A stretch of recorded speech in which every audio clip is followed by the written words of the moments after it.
Godslayer in the Comic World Chapter 1, Welcome to Favorites. The author is working hard to save the manuscript. The baby you like will be collected and taken home first, and we look forward to the follow-up.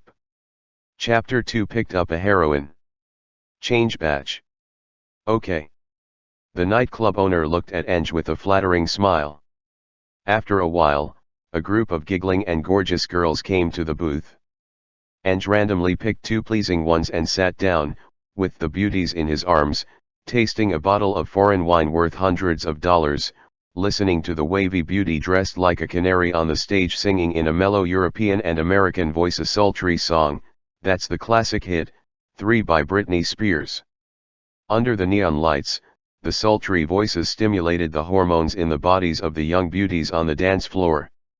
They twisted their waists vigorously, showing off their bodies, and from time to time cast winking eyes at the gold master fathers in various booths.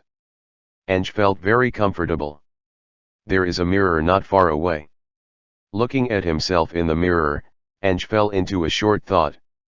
In the mirror, the young black-haired man who was obviously less than 20 years old was wearing an expensive tailor-made black suit, a Patek Philippe watch in his hand, and a gold chain as thick as a thumb. He had the yellow skin of a dragonborn, and a handsome face that can be a first-line movie star. His facial features are still his, but it seems that he has undergone a slight plastic surgery. He is handsome enough to make most women madly call him Jiggy. Right? He crossed. But his life is too good. As soon as I passed through, I found that the original owner of this body was drunk and dead in a very clean and high-end toilet. This is not important. What is important is that the back of the black and gold-edged bank card in his pocket has his own signature. Based on the vague memory that remains, this card seems to be unlimited. Next, the flattering face of the nightclub owner who came to serve him proved that his memory was correct. He is a master who often comes to spend a lot of money. And there were even 2 bodyguards beside him who were wearing black clothes, extremely burly, and obviously had guys pinned to their waists. Ange originally wanted to ask where he traveled to. Now it seems that this is not important. Since 100 million is already a small goal, let's enjoy it. Ange raised his glass high and shouted excitedly, "Drink. Give me all. Everyone will not get drunk tonight. All the drinks in the audience are mine." As soon as the last sentence came out, the audience erupted into commotion. The men were cheering, the women were screaming. The man cast envious and jealous eyes.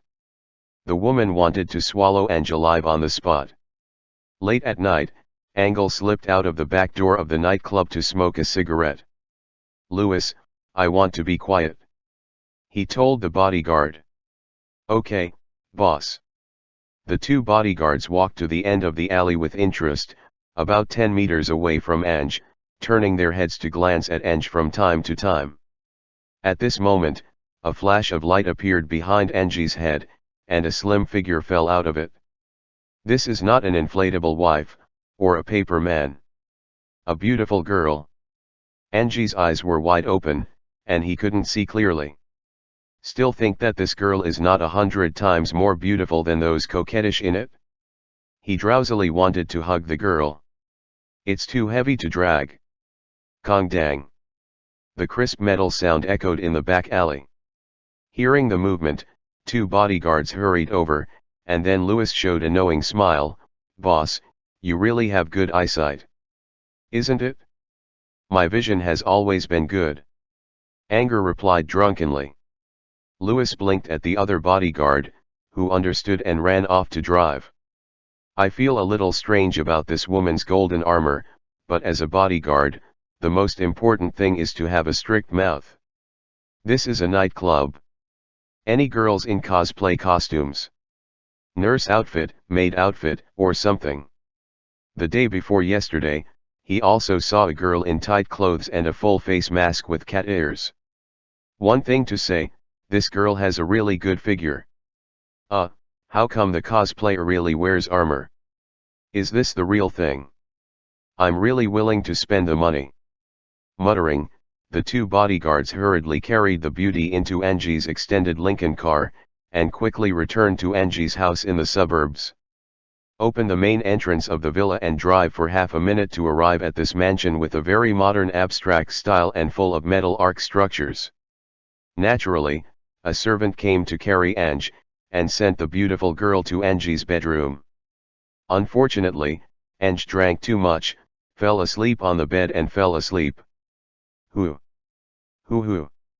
Wake up in the morning, what greets my eyes is a fairy-like beautiful woman's face, with facial features so delicate that they are almost works of art, accompanied by the dripping water. It looks extraordinarily attractive. It's completely different from those internet celebrities who are covered in makeup. Her pure and heroic temperament can't be imitated by anyone. Who is she? Ange, who didn't expect this scene, was stunned on the spot. After a hangover, he finally remembered what absurd things he had done, and he realized something was wrong. What's worse, when he carefully looked at this beautiful face, his heart unconsciously beat faster. Not because of excitement, but because of fright. Faint. I picked up the corpse last night and got Wonder Woman back. How can this be? Am I watching TV? It seems that the word television triggered the keywords of the smart devices in the room. The 150-inch TV in his bedroom suddenly turned on by itself, broadcasting the morning news. On the 8K high-resolution TV screen, Ange saw a face that made his hurt. A voice came from the TV. Gotham City Morning News. Stark Industries has demonstrated an astonishing strength that is not inferior to the Wayne Group. Its arms sales. The morning breeze is a bit cool. Anger's heart is also dry. I have traveled to the Gotham City with simple folk customs. Not only Gotham City, but also the Earth at the core of the two worlds of DC and Marvel. He is doomed to disaster. Angie's hands were trembling a little. The Wonder Woman next to her was not sleeping peacefully. She seemed to be tortured by some kind of terrifying extraordinary power. Her eyelids and facial muscles kept twitching slightly, and her hands unconsciously scratched the sheets. It was quite painful to look at. Look. Ange called several times, but she didn't respond. It's a big deal. There must be something wrong. As a time traveler, Ange knew about Wonder Woman's performance in the two movies, and he had never heard of her suffering this kind of crime. While Ange was concentrating on the face of Wonder Woman, a translucent light curtain was projected into the center of his field of vision. Name, Diana Prince. Nickname, Wonder Woman. Status, coma due to mental exhaustion. Divine power failure. The Angers were all dumbfounded. Wonder Woman has an accident, and this is Gotham City again, so, the rest of the Justice League, Master Bat, come and save me. He turned his head and was about to get a bat mark, and when he called the money ability user over, he caught a glimpse of a few photo frames in his room. There is a single photo of the dead ghost Anger, and there is also a photo of a half-sized Anger and a woman. The mother of the original owner is a very beautiful woman of dragon descent. Just looking at it, Ange felt that something was wrong. Single mother? Where is the original owner's father? Could it be that his father is the kind of Tenlepo sword who can't get out of the wild? This kind of guy who doesn't come to the spring water has a nice title wild father. As for who his wild father is, Nge searched all the memories of the original owner, but he really doesn't know. Forget it, who wants to find a father to take care of themselves? Shaking his head, Ange's gaze refocused on Wonder Woman, and suddenly he said wickedly, Hey. Woman. You don't want your Steve to know that I picked up your body last night, do you? Happy for a while, always happy. After he finished talking, Ange was scared. He didn't know which period Wonder Woman this was, but any woman who came out of the Amazonian paradise island probably had sufficient life experience. It wasn't that he was afraid, but that it angered Wonder Woman. She punched him, and he would really die. Then what should we do?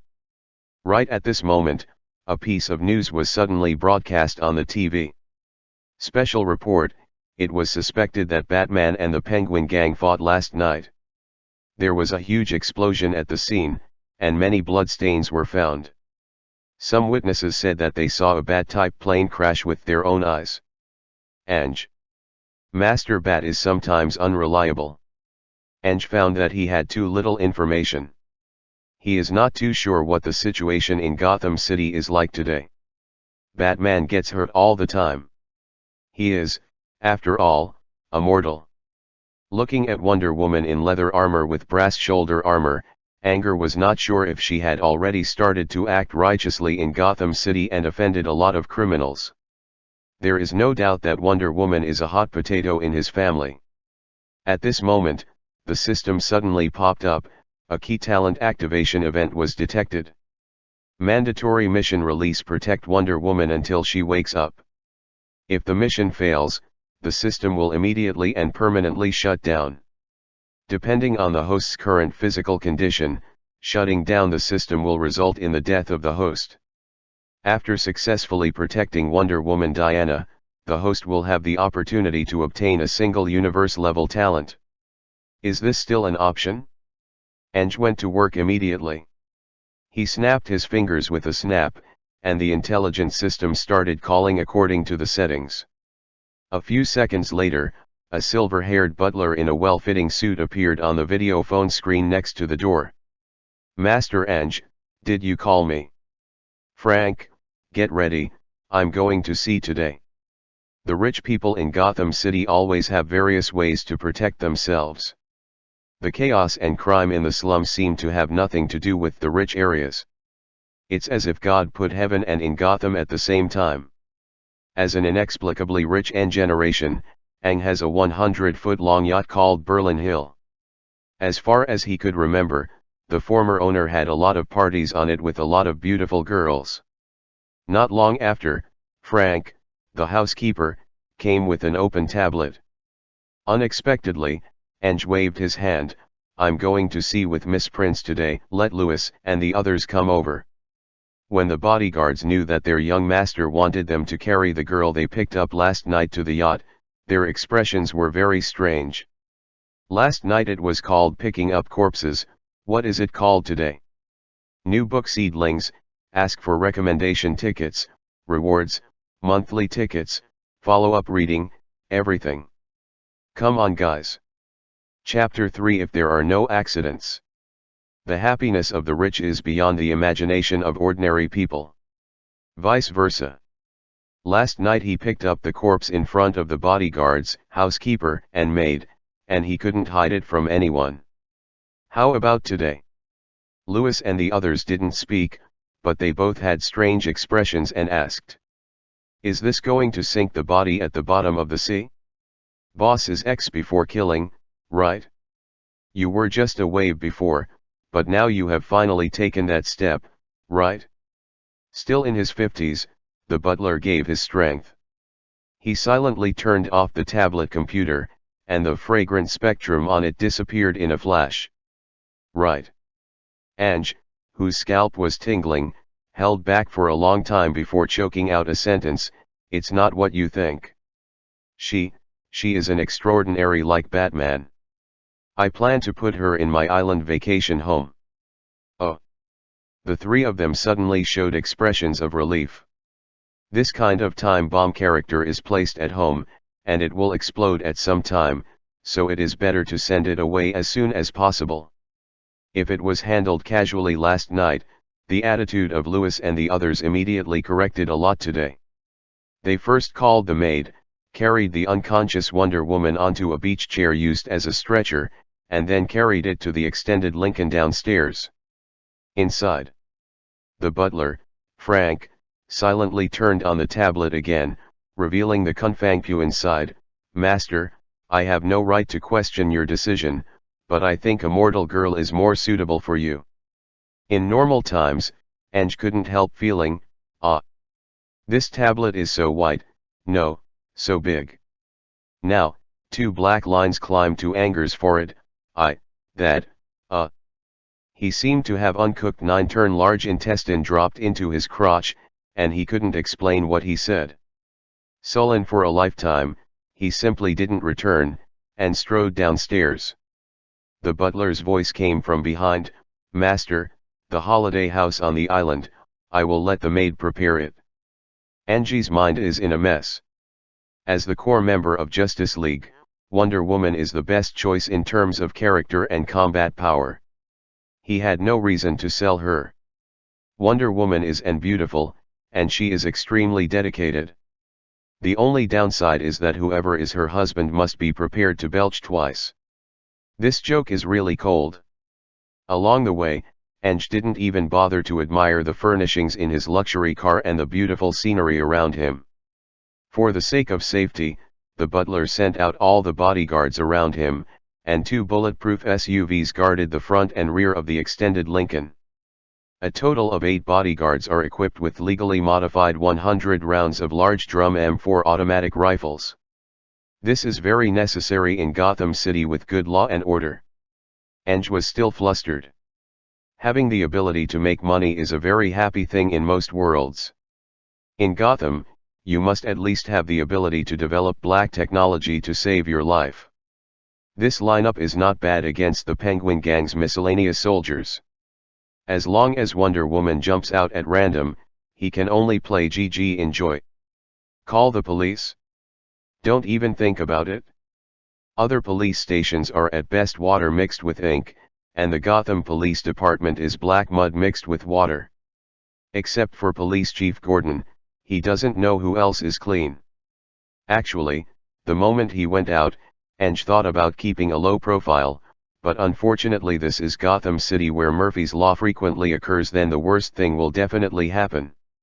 Ange still decided to arm himself to the teeth. His convoy had just driven out of his mansion on the outskirts of the city, and had only been driving along the edge of Gotham City for less than 10 minutes, when he suddenly felt heart palpitations. Instinctively thought it was an illusion, because when he turned his head and looked over, there seemed to be no one in the 3-story abandoned house with only the frame left. If you don't feel it, something must be wrong. Ange gritted his teeth. Everyone be vigilant, we are being targeted. Lewis and the others suddenly felt awe-inspiring, and silently put their fingers on the safety of the rifle.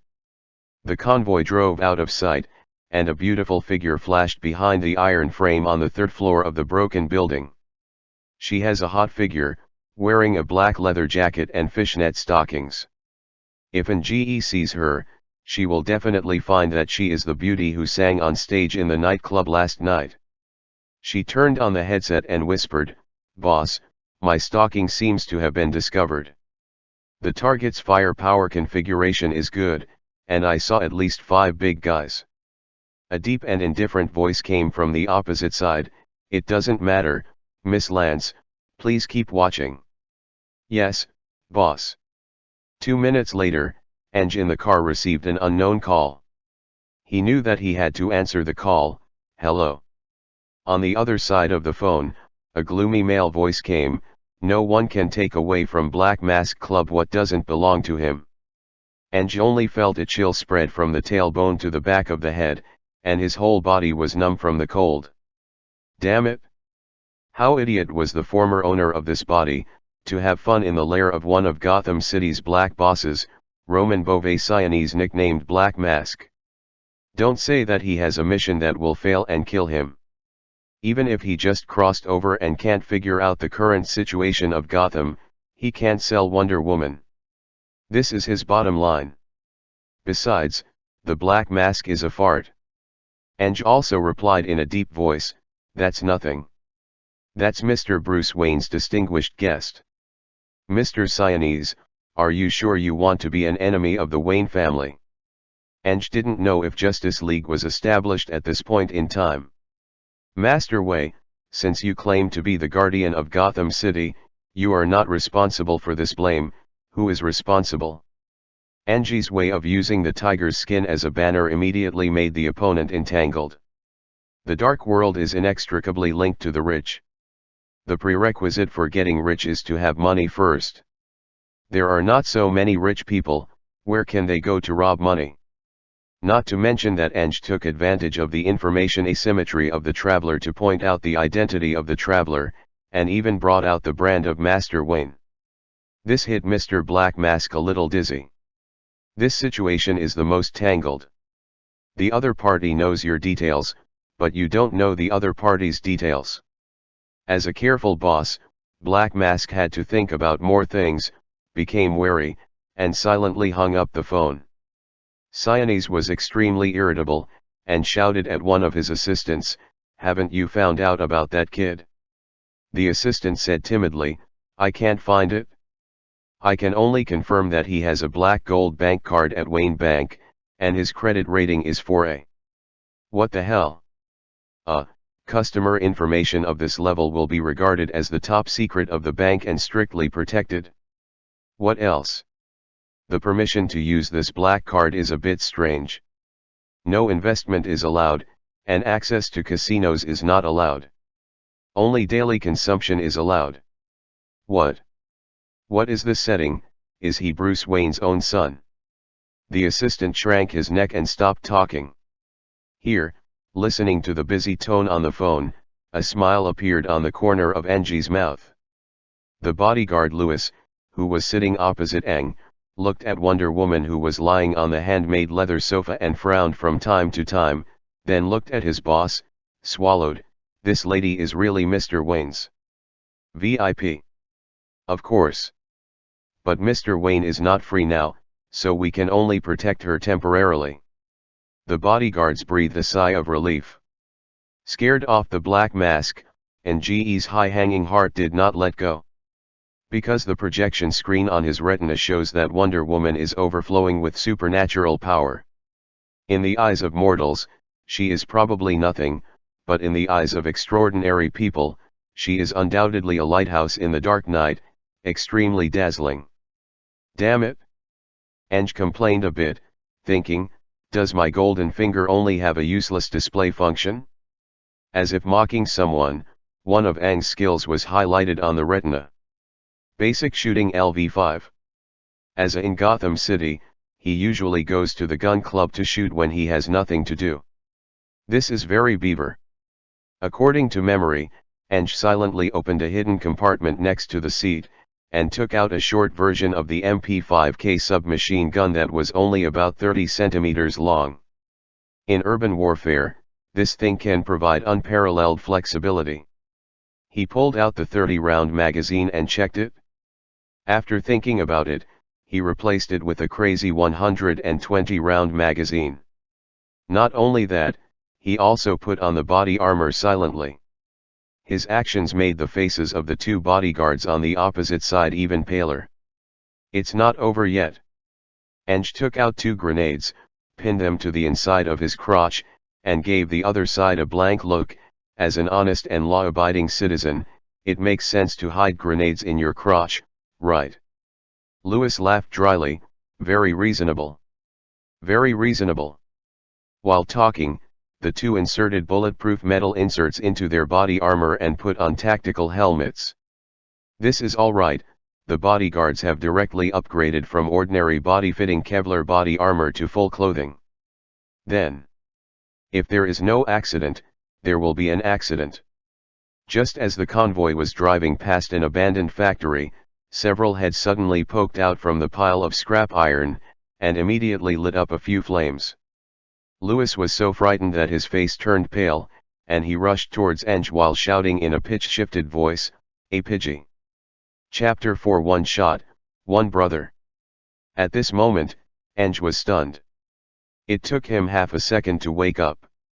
Louis called RPG. Boom.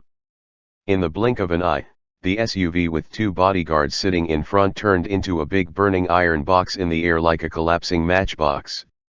Abandoned phone booth. Fire spots and debris collapsed all over the place. It's not that the opponent's shots are so accurate. Just now, at least 5 RPG rockets were ejected, 1 out of 5, which can be said to be barely qualified. With this thing, ordinary people can go to see God with 1 shot. Free Gotham City, shoot out every day. Before I could scold my mother, another remote-controlled bomb exploded on the road. It's not that the hand trembled and the bomb exploded faster, but that if the 5 RPG rounds missed, the bomb would explode just in time for the arrival of the first bodyguard car. For a while, gravel and shrapnel flew randomly. When dozens of fragments shot fiercely in front of the extended Lincoln, the entire windshield was immediately covered with cobweb-like white cracks. Row is how Angie's driver has been strictly trained, and his survival instinct still made him subconsciously slam the steering wheel and brake. Thanks to the lengthened Lincoln, the net weight of the car exceeds 3 tons, and the chassis is still extremely low, so Huo didn't roll over. Unfortunately, there is no good news. When the car was spinning, it slammed into a concrete pier on the side of the road, and the airbag popped out on the spot. Fortunately, the car behind was fine, and the bodyguard on the SUV faithfully drove the car to the side of Lincoln, forming a small-scale bunker with a small house on the side of the road. 3 bodyguards jumped out of the car, used the bulletproof car as a cover, and poured firepower at the enemies rushing across. The power of the large magazine M4 is undoubtedly revealed at this moment. Equivalent to the ferocious firepower of a light machine gun, it knocked down several guys rushing at once, and crushed many enemies. The bodyguards were extremely grateful for Anger's previous order to reload. Even though they had fewer people, their firepower had the upper hand. Damn it! It's the clown gang. Louis cursed and struggled to help Ange unbuckle his seat belt. Master, hurry up, the other party has heavy weapons, and the car is not safe.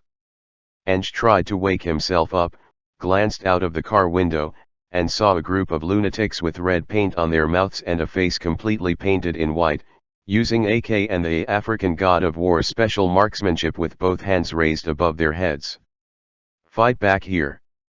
If their target is not Ange himself, Ange will laugh 3 times if he can't say it.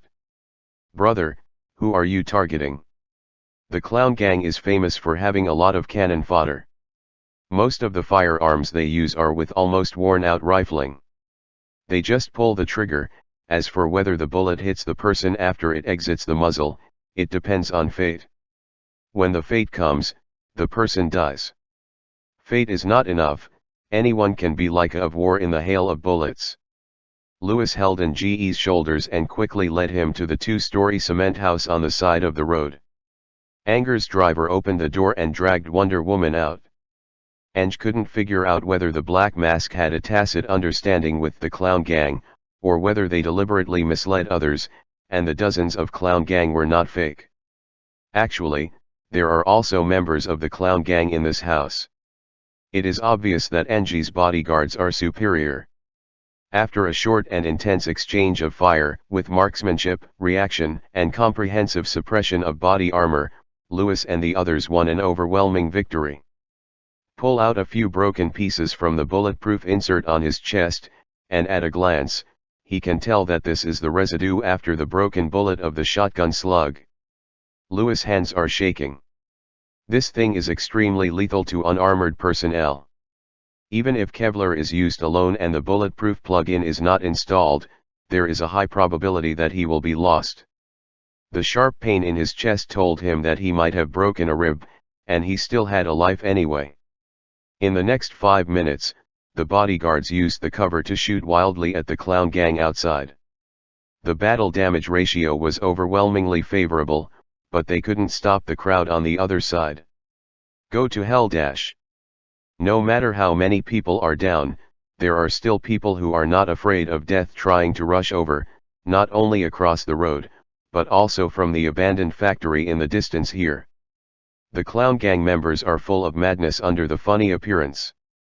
In just a short while, the exterior wall of this house has been replaced with Assyrian-style decoration. Among the 6 bodyguards, 1 died, and the other was injured and lost his strength. Even the boss, Anger, had to go off and shoot. Boom. To be honest, Ange swayed before shooting because of nervousness. Helpless, it is better to catch well than to hit accurately. The clown gang on the opposite side suddenly staggered, and caught the bullet with Tianling Gai's ability, It looked like Aang had predicted the other party's prediction. "Boss, good fight." Lewis smiled rarely. Aang smiled wryly. Seeing the system prompt headshot kill, shooting experience plus 233 points, he was speechless. "What about Batman? Where is Robin? Everyone is fine. Come to the rescue. In Gotham, you have a chance to call any boss, except the police." Aang was ready a long time ago, and the flashlight with the Batman logo was shining outwards countless times, but Batman was not called. At this moment, perhaps because of the firepower it shouldn't have endured, after one wall of this abandoned house was swept into a sieve by the AK, it finally collapsed with a loud cry. The house was not big in the first place, with a structure of 2 bedrooms and 1 living room. One side suddenly became unsafe. They had to huddle in the hall on the 2nd floor and bear the firepower from all directions. The dense bullets overwhelmed everyone. This time, even the bodyguards who had received strict training had to use the African marksmanship. They just poked the muzzle out of the window and fired, trying to suppress the opponent as much as possible to prevent these crazy clowns wearing round felt hats from rushing over. Once entering a room for close combat, marksmanship will be greatly weakened. Simply put, the side with more people wins. Damn it! Aang didn't curse like the bodyguards, but he also kept chanting, "Martha! Louise! Gwen!" The bodyguards don't know what their boss is talking about. Only Aang knew that his names could easily trigger the hearing of those with extraordinary hearing and call for real rescuers. He wished for a cloud-piercing arrow and a superhero to meet him. The results of it? Nothing happened. Dry. Or can you only rely on yourself? Aang was about to go crazy, and couldn't help but muttered in his heart, "MR system. Give some strength. Don't give me the power of DC or Marvel, just give me a drone-level auxiliary shooting system." Receive. Host. Turning on, Hawkeye I-8 system, for you. Aang lost his voice. There really are. This is an auxiliary system evolved from the intelligent individual combat system of the Celestial Dynasty, and it does not exceed the conventional force of this world. In Aang's spiritual sea, it seemed that the picture-in-picture function had been turned on, and there were a few more viewing angles from a height of tens of meters. Not only that, but the muzzle of the MP5K he protruded has a bullet trajectory aimed at by laser light. Aang pulled the trigger without hesitation. Chug chug. Chug chug. MP5 series submachine guns are famous for their low recoil.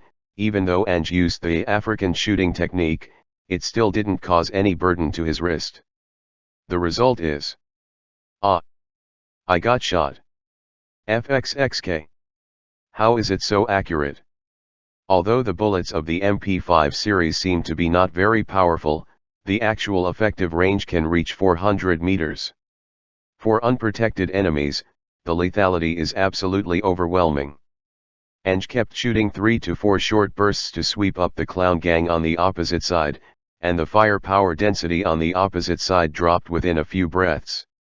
120 rounds of bullets went down, at least 20 people on the opposite side were knocked down. This is a terrifying hit rate.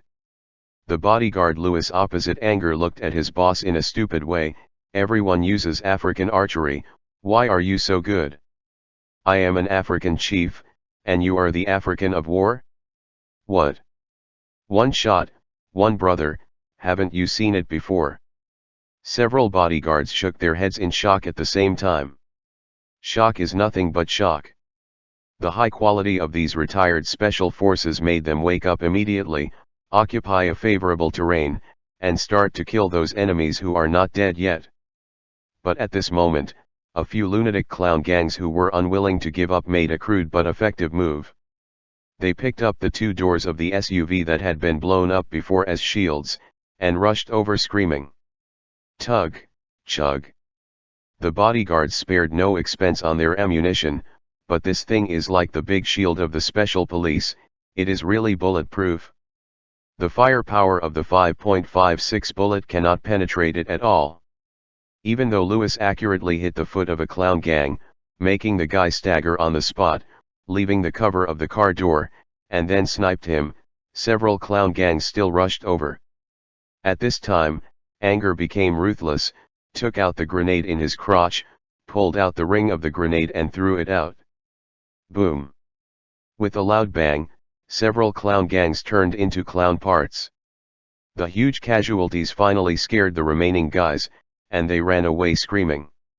Seeing the terrifying scene approaching the building downstairs, several bodyguards bared their teeth. Ange smiled dryly, who set off firecrackers indiscriminately. Look at the children who were blown up black and blue. Chapter 5 Jisha type infiltration. The bodyguards were speechless. Is this black and purple?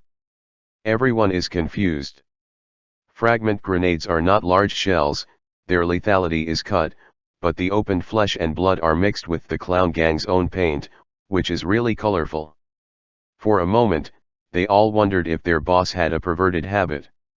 Who knows, the next second, when Ange saw the appearance of the corpse clearly, he retched. This performance made Lewis and other bodyguards secretly heave a sigh of relief. Just now, Nge's sudden display of supernatural power scared them a lot. Now it seems that this is just the accumulation of the boss's years of playing with guns. After all, he is still a rich young master who has never killed anyone. Gotham City's safety factor depends on who it is for. For normal people, it's hell. For the rich, this is heaven. In this 1/3 of an acre of land, whether it is policemen or firefighters, they are just a group of migrant workers. Wherever the block pays more taxes, there will be more police force. I have bought fire insurance. Once there is a fire at home, firefighters will come to rescue the scene as soon as possible. Didn't buy insurance? Sorry, the firemen will water the insured house next door to your house to prevent the fire from spreading to the next door, and then put their hands in their pockets and watch your house burn to ashes. Don't even think about having police patrolling the slums. For security, the same is true. As a Black Gold Super VIP customer of the security company, after he was attacked, the security company received the news immediately. In less than 15 minutes, a civilian helicopter equipped with 2 Gatling 6-barreled machine guns arrived at the scene. 20 minutes later, 3 civilian version armored vehicles with machine guns and a full tactical squadron of 50 people arrived. That's right. This is money ability. In Gotham City, the best law and order in the United States, this is legal. Ange, who escaped by chance, returned to his extended Lincoln, opened the fingerprint safe, and handed out stacks of $100 bills Franklin to Lewis and the others in front of the new security personnel. Brothers are shocked. In addition to the previously agreed compensation standard, this is an extra tip for you. This is over, let's find some fun and relax. Bodyguards are also human beings, so they work at risk and naturally need high returns. An all-weather bodyguard like Lewis is only $1,500 a day. This is money for the security company, and it is not the same amount in the hands of the bodyguard. $50,000 per person is enough to turn all the greetings to Anger's family hidden in their hearts into the best blessings in the world. Oh, you are the most generous boss I've ever seen. Lewis and the others had dollar signs in their eyes. A group of security guards next to them stared straight at their eyes. Ange smiled evilly and dragged out another box. Lewis, give $3,000 to each of the brothers who just arrived as a gift. This time, the extra tip for each person is also the same number. Long live boss. It is read as a security guard, and it is written as a mercenary. They are all jobs with their heads hanging around their waists. No one likes to talk to an employer, and a generous employer who is willing to give extra tips is the best employer.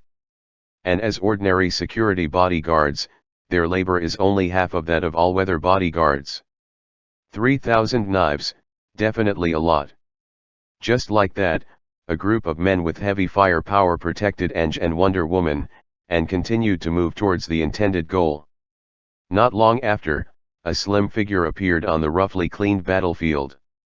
She made a phone call, "Mr. Siamese, our instigation failed." The strength of the target's bodyguards was beyond expectations. They defeated more than 100 members of the clown gang. Trash. They are all trash. The black mask on the other side of the phone was extremely annoyed.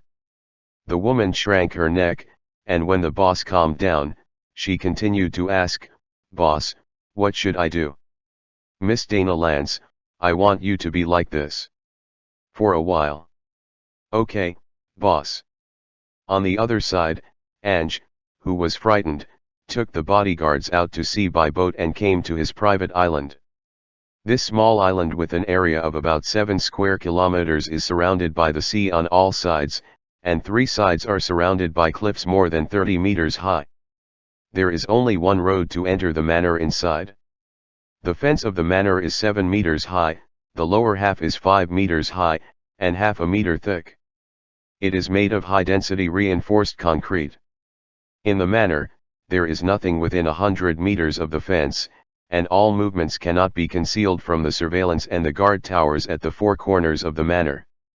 The inner circle is a 10-meter wide moat surrounding the entire manor, with a 5-meter high parapet. The duty rooms inside are all built according to the standard of bunkers.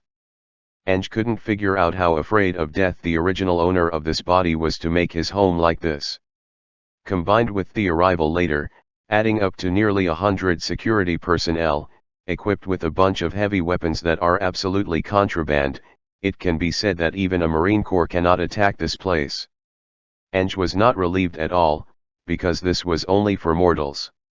He wondered what was going to happen to keep Wonder Woman. After all, this is Gotham City, and there are too many villains who are not human, or who are not human. Even if it's the clown gang, the ones who just arrived today are just peripheral miscellaneous soldiers, which are just a little bit better than the cannon fodder that rushed up with a baseball bat.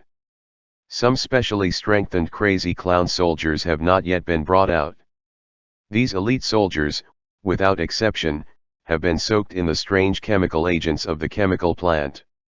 Even though they are diluted versions used by the clown, they are still powerful. This makes these clown soldiers have strength and vitality slightly beyond ordinary people. He needed to buy insurance, so he made a special call to Bat's old house. Unexpectedly, the person who answered the phone was not his grandfather's old butler Alfred, but a female secretary. I don't know if it's an illusion, but the other party seems to be a little nervous. "I'm G*N. I'd like to contact Mr. Bruce Wayne. Do you have an appointment?" "No." As expected, the secretary on the phone immediately found an excuse. "The big shot is such a piss, if you go to him directly without any personal relationship, you will definitely be regarded as a cat or a dog, and you will definitely not be able to contact him." Anger gave the best option. "Then please help me contact his housekeeper, Mr. Alfred Pennyworth." "The housekeeper can't make an appointment, right?" "Who knows? Mr. Pennyworth? He's not here at the moment." "Is there anything to convey to him?" "Just say that I have looked for him. Please ask him to call me back according to this number." "Okay. Anything else?" "There is none left." Hanging up the phone, Ange frowned. As a housekeeper, Alfred, who has served the Wayne family for generations, is undoubtedly absolutely dedicated to his duties. He is not in the old Bat house, which means that the Batmaster is probably injured this time. He has to do something to appease the bodyguards. He pulled Lewis over. "This incident is like this. I accidentally brought back Mr. Wayne's distinguished guest, so I had a little misunderstanding with Mr. Black Mask. The clown gang was actually an accident. The clown and I, there is no conflict, sir. As long as the contact with Mr. Wayne is restored, the Wayne Group will naturally clean up the mess." This is the excuse he gave. If you really want to face the clown, how much will these mercenaries have to fight will be a big question mark. At least, add money. In fact, when Eng took Wonder Woman to the island manor, not to mention that the clown himself had disappeared, even Black Mask found it difficult. Eng has already left downtown Gotham, and when he goes out to sea, he will not be able to take advantage of the manpower of the underworld. In Gotham City, Black Mask can mobilize more than 1,000 people at will, but how do you send more than 1,000 thugs to the island? Transportation is the biggest problem. This thing is all about financial resources and connections. After a certain rich man incarnated as Joaquin Lehman and hinted that the security company had brought some legal Stinger missiles over, the manor fell into an eerie silence for 3 consecutive days. Security is safe, but it is a bit boring. Into the night. Life is as lonely as snow. There is a 25-meter-long infinity swimming pool next to the main building of the manor in a baroque and luxurious style. There are large and small hydro-massage pools beside the pool. Eng leaned against the wall of the pool, feeling the surging water column coming from behind, very comfortable. Under the moonlight, an exquisite and embossed female figure appeared on the other side of the swimming pool. As soon as this fair-skinned, blonde, wavy beauty appeared, Louis, who was guarding Ng's side, showed a knowing smile. The 4 bodyguards didn't move, because it was Ng's housekeeper Frank who brought this beautiful girl. The old butler bowed and said, "My lord, please forgive my self-assertion.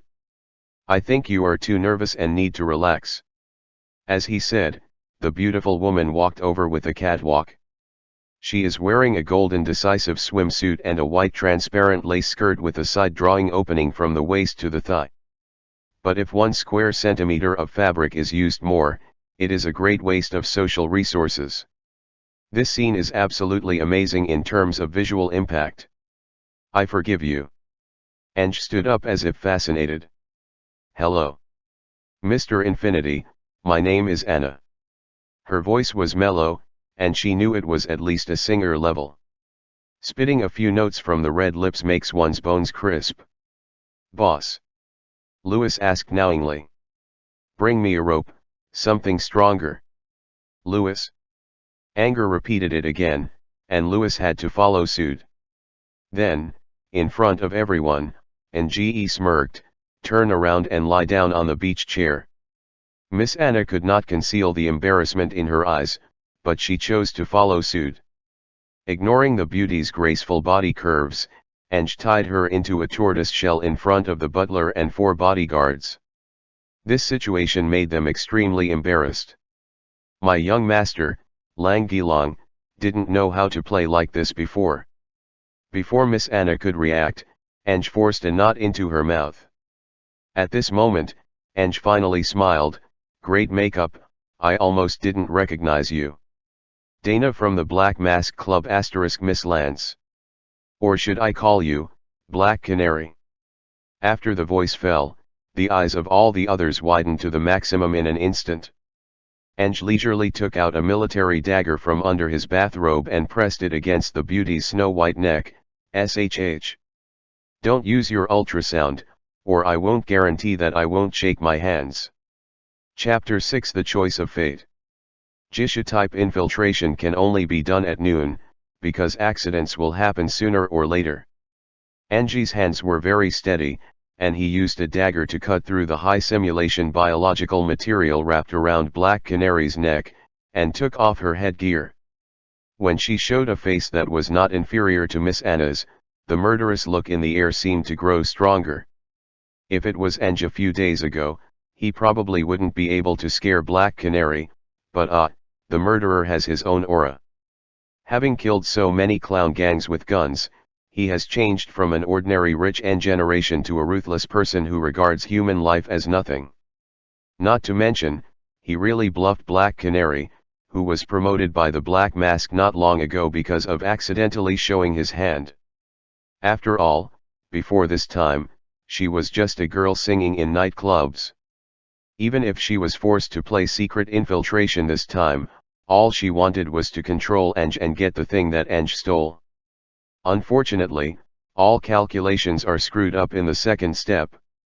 Whether it's her or the Black Mask, I can't figure it out how such a seemingly worthless prodigal has such keen insight and brilliant judgment. Ange couldn't say anything. As soon as she came over, the system popped up, Black Canary Dana Lance, camouflage mode. It seems that the system can easily distinguish the existence he knows. It would be different in the eyes of the bodyguards, and Louis' eyes were full of admiration. He is also very responsible. Group A came to the pool immediately, and a Class B incident occurred. 4 bodyguards, 2 guarding Ange, 1 controlling Black Canary, and the other pointing the gun at the old butler Frank. "Mr. Frank, do you have anything to say?" I don't know." Facing the dark M4 rifle barrel, the old butler seemed to have lost his mind. Instead, Ange waved his hand. "Don't blame him, the Black Mask has hypnotic ability. Maybe he was just hypnotized. Take him down, take good care of him, and don't hurt him." The bodyguard who heard the news did so. Everyone knows that Mr. Butler is finished. Whether it's hypnotized or something, taking the blame for the master is enough to end his career. Ange continued to order. As for Miss Black Canary, she can use ultrasonic waves to hurt people. Wear a straight jacket to make sure she can't show her beautiful singing voice, the highest level of detention. Yes, boss. Black Canary's eyes widened, as if she still couldn't believe that she was treated like this. Before becoming a female spy, she was a pillar of the Black Mask Club and was well known throughout the district. With her face and figure, if her boss is not a Black Mask, those who want to take her can travel across the entire East District, all the way to the port. Even so, most of those who covet her beauty will be frightened by the Black Mask, but occasionally there will be some who don't know what to do. She was harassed by a drunk who wanted to put her in the toilet, and accidentally beat that guy up, which exposed her good fighting ability, and ended up being targeted by the boss. She knows all too well how the tough guys in Gotham treat women. A sub-vocalist in the club dressed too conservatively, Black Mask felt that she could not attract the attention of the audience, lost her temper in front of dozens of people, almost tore all her clothes in public, and made her sing tremblingly dirty tunes. Before she missed, she had thought of the worst. Now, it doesn't seem so bad. Under normal times, NGE might have been a little confused, but at the end of this little commotion, a bodyguard suddenly came over. "Boss, that one seems to be waking up." Oh. This was a real surprise. Ange has been stuck on the task for so many days, and finally made some progress.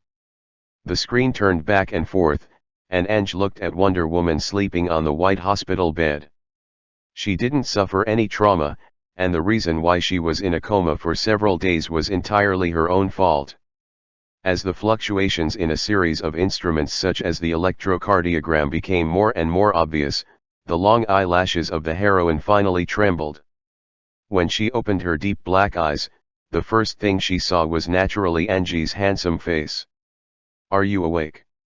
Ange sat on a chair more than 2 meters away from the heroine, with his hands crossed and his fingers resting on his chin.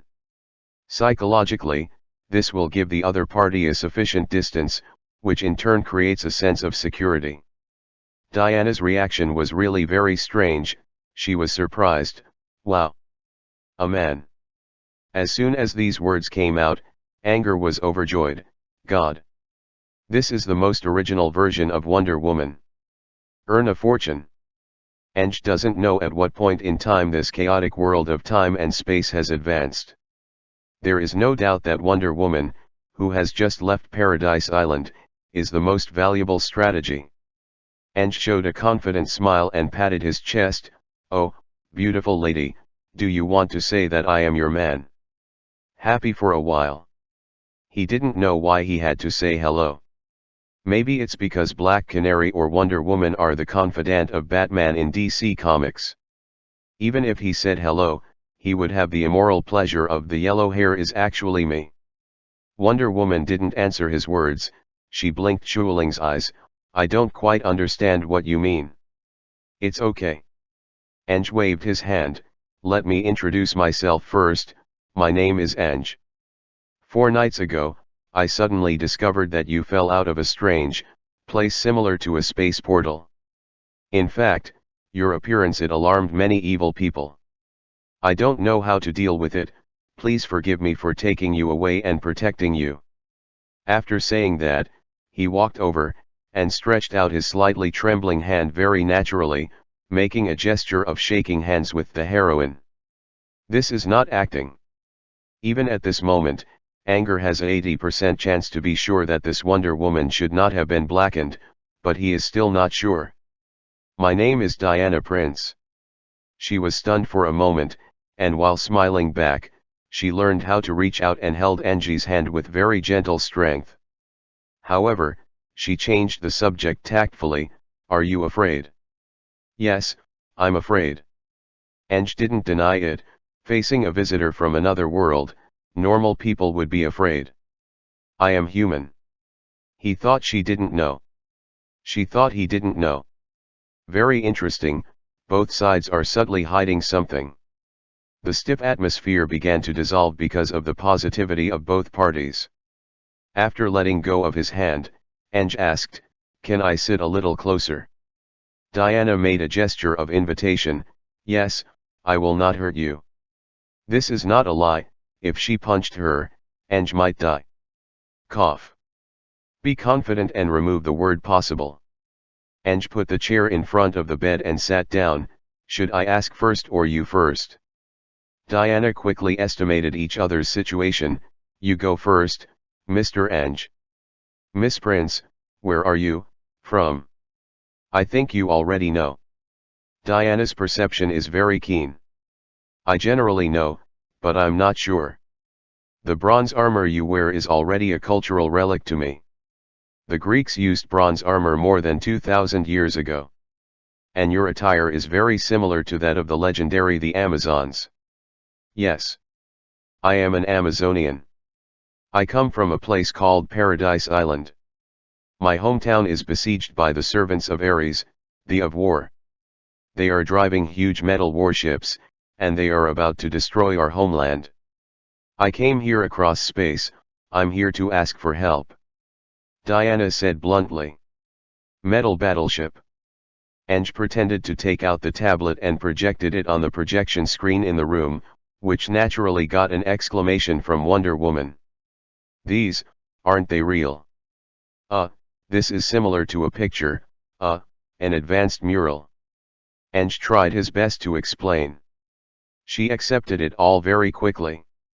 Ange opened the search engine on the web page, from modern aircraft carriers to modern warships, and then intentionally or unintentionally searched for German warships from World War I. Yes, yes, yes. That's how it is. They are just outside Paradise Island, ready to break into our homeland. There are 12 ships. I don't know if they really have no intentions, but the clever woman is testing Ange. She really told Angle a different Wonder Woman story. The setting of the Amazons is a race created by the Greek gods to eliminate wars and influence humans with love. It is a pity that he was later hated by Ares, the of war. Ares launched the battle of the gods and killed almost all the gods except Zeus, the king of gods. In the final battle, Zeus repelled Ares and used his last breath to create Paradise Island to protect the remaining Amazons. The original history should be that in order to expose the poison gas experiment of the Germans, the hero Steve, who was a spy, ran into Paradise Island by mistake while flying a plane and was rescued by Diana. Only then did the Amazons discover that Ares, the god of war, had already made troubles all over the world and start World War I. What now? Perhaps in that world, World War I still happened, but Ares found Paradise Island ahead of time. Because the island is protected by the divine power of Zeus, Ares and his apostles cannot set foot on Paradise Island. So he encouraged his subordinates to let the German navy, who did not know the truth, besiege Paradise Island. Although the queen of the Amazons, Diana's mother Hippolyta, opened the magic circle on the island and temporarily refused the landing of the German army, this was at the cost of sucking away the remaining divine power in the Amazons. The Amazons, who only had primitive bows and arrows and knives and guns left, faced the German army using the guns of World War I.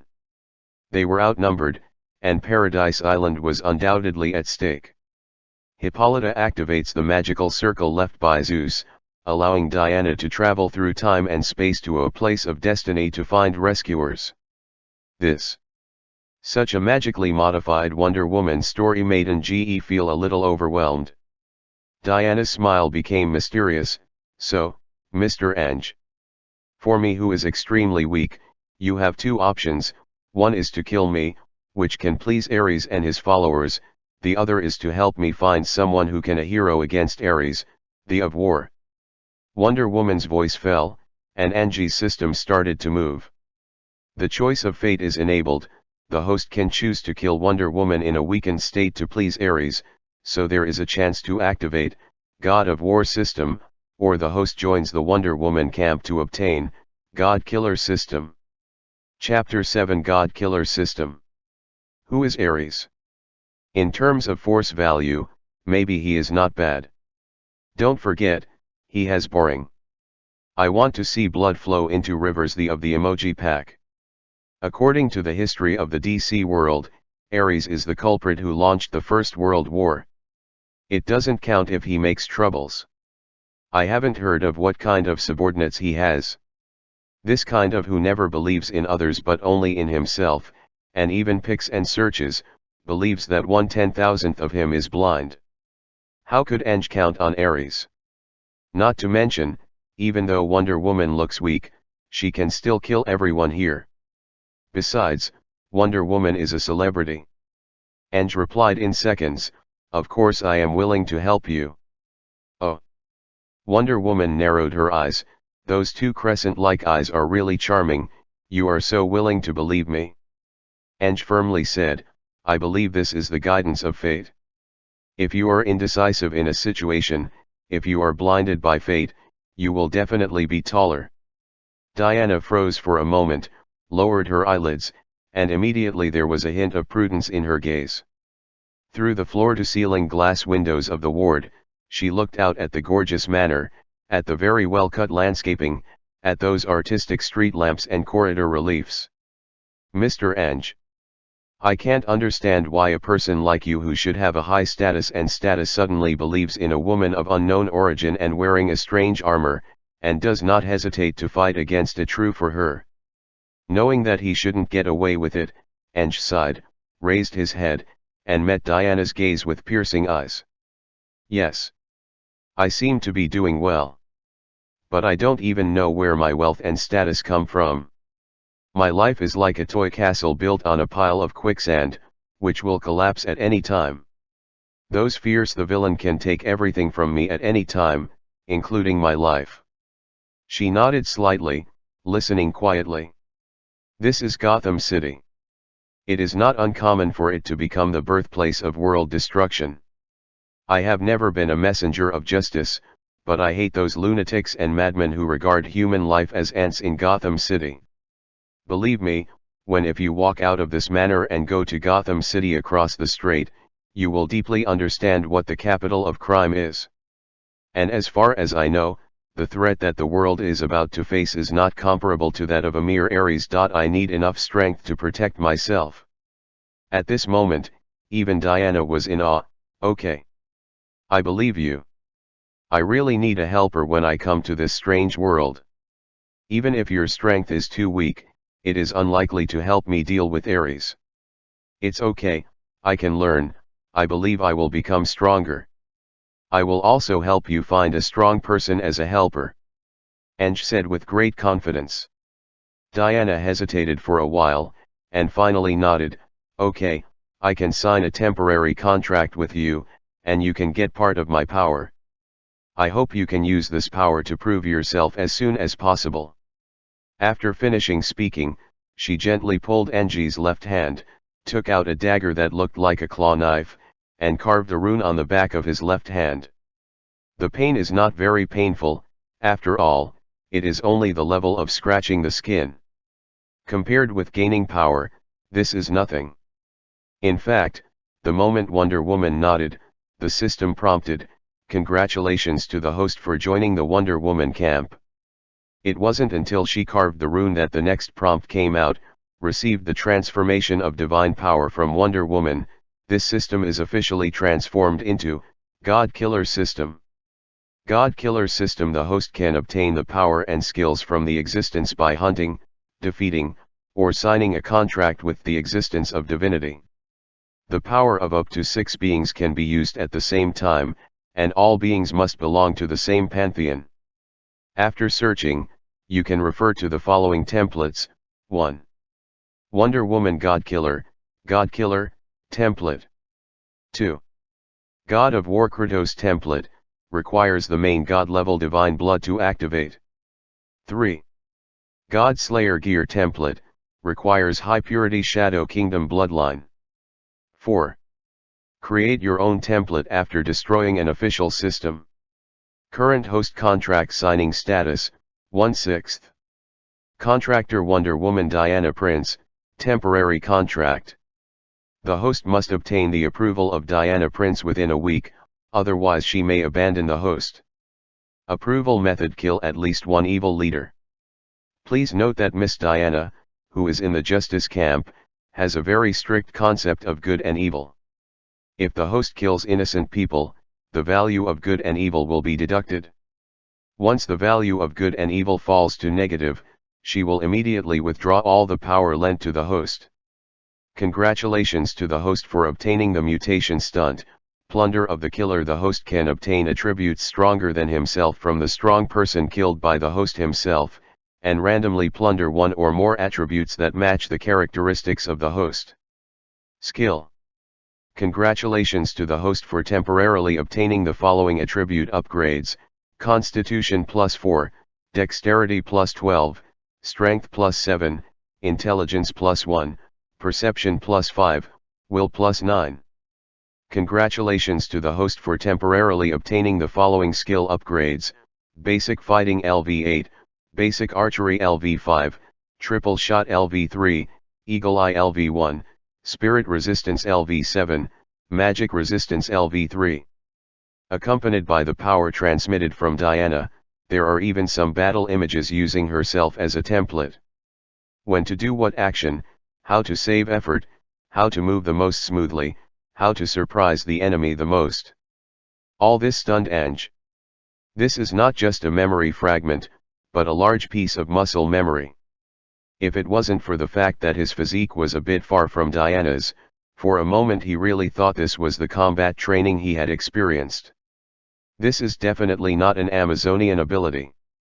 Ange stared in a daze at the piece in Diana's hand that seemed to be a claw knife, but in fact it should be a fragment of a powerful artifact. It's a pity that in the system prompt, this thing is a string of question marks.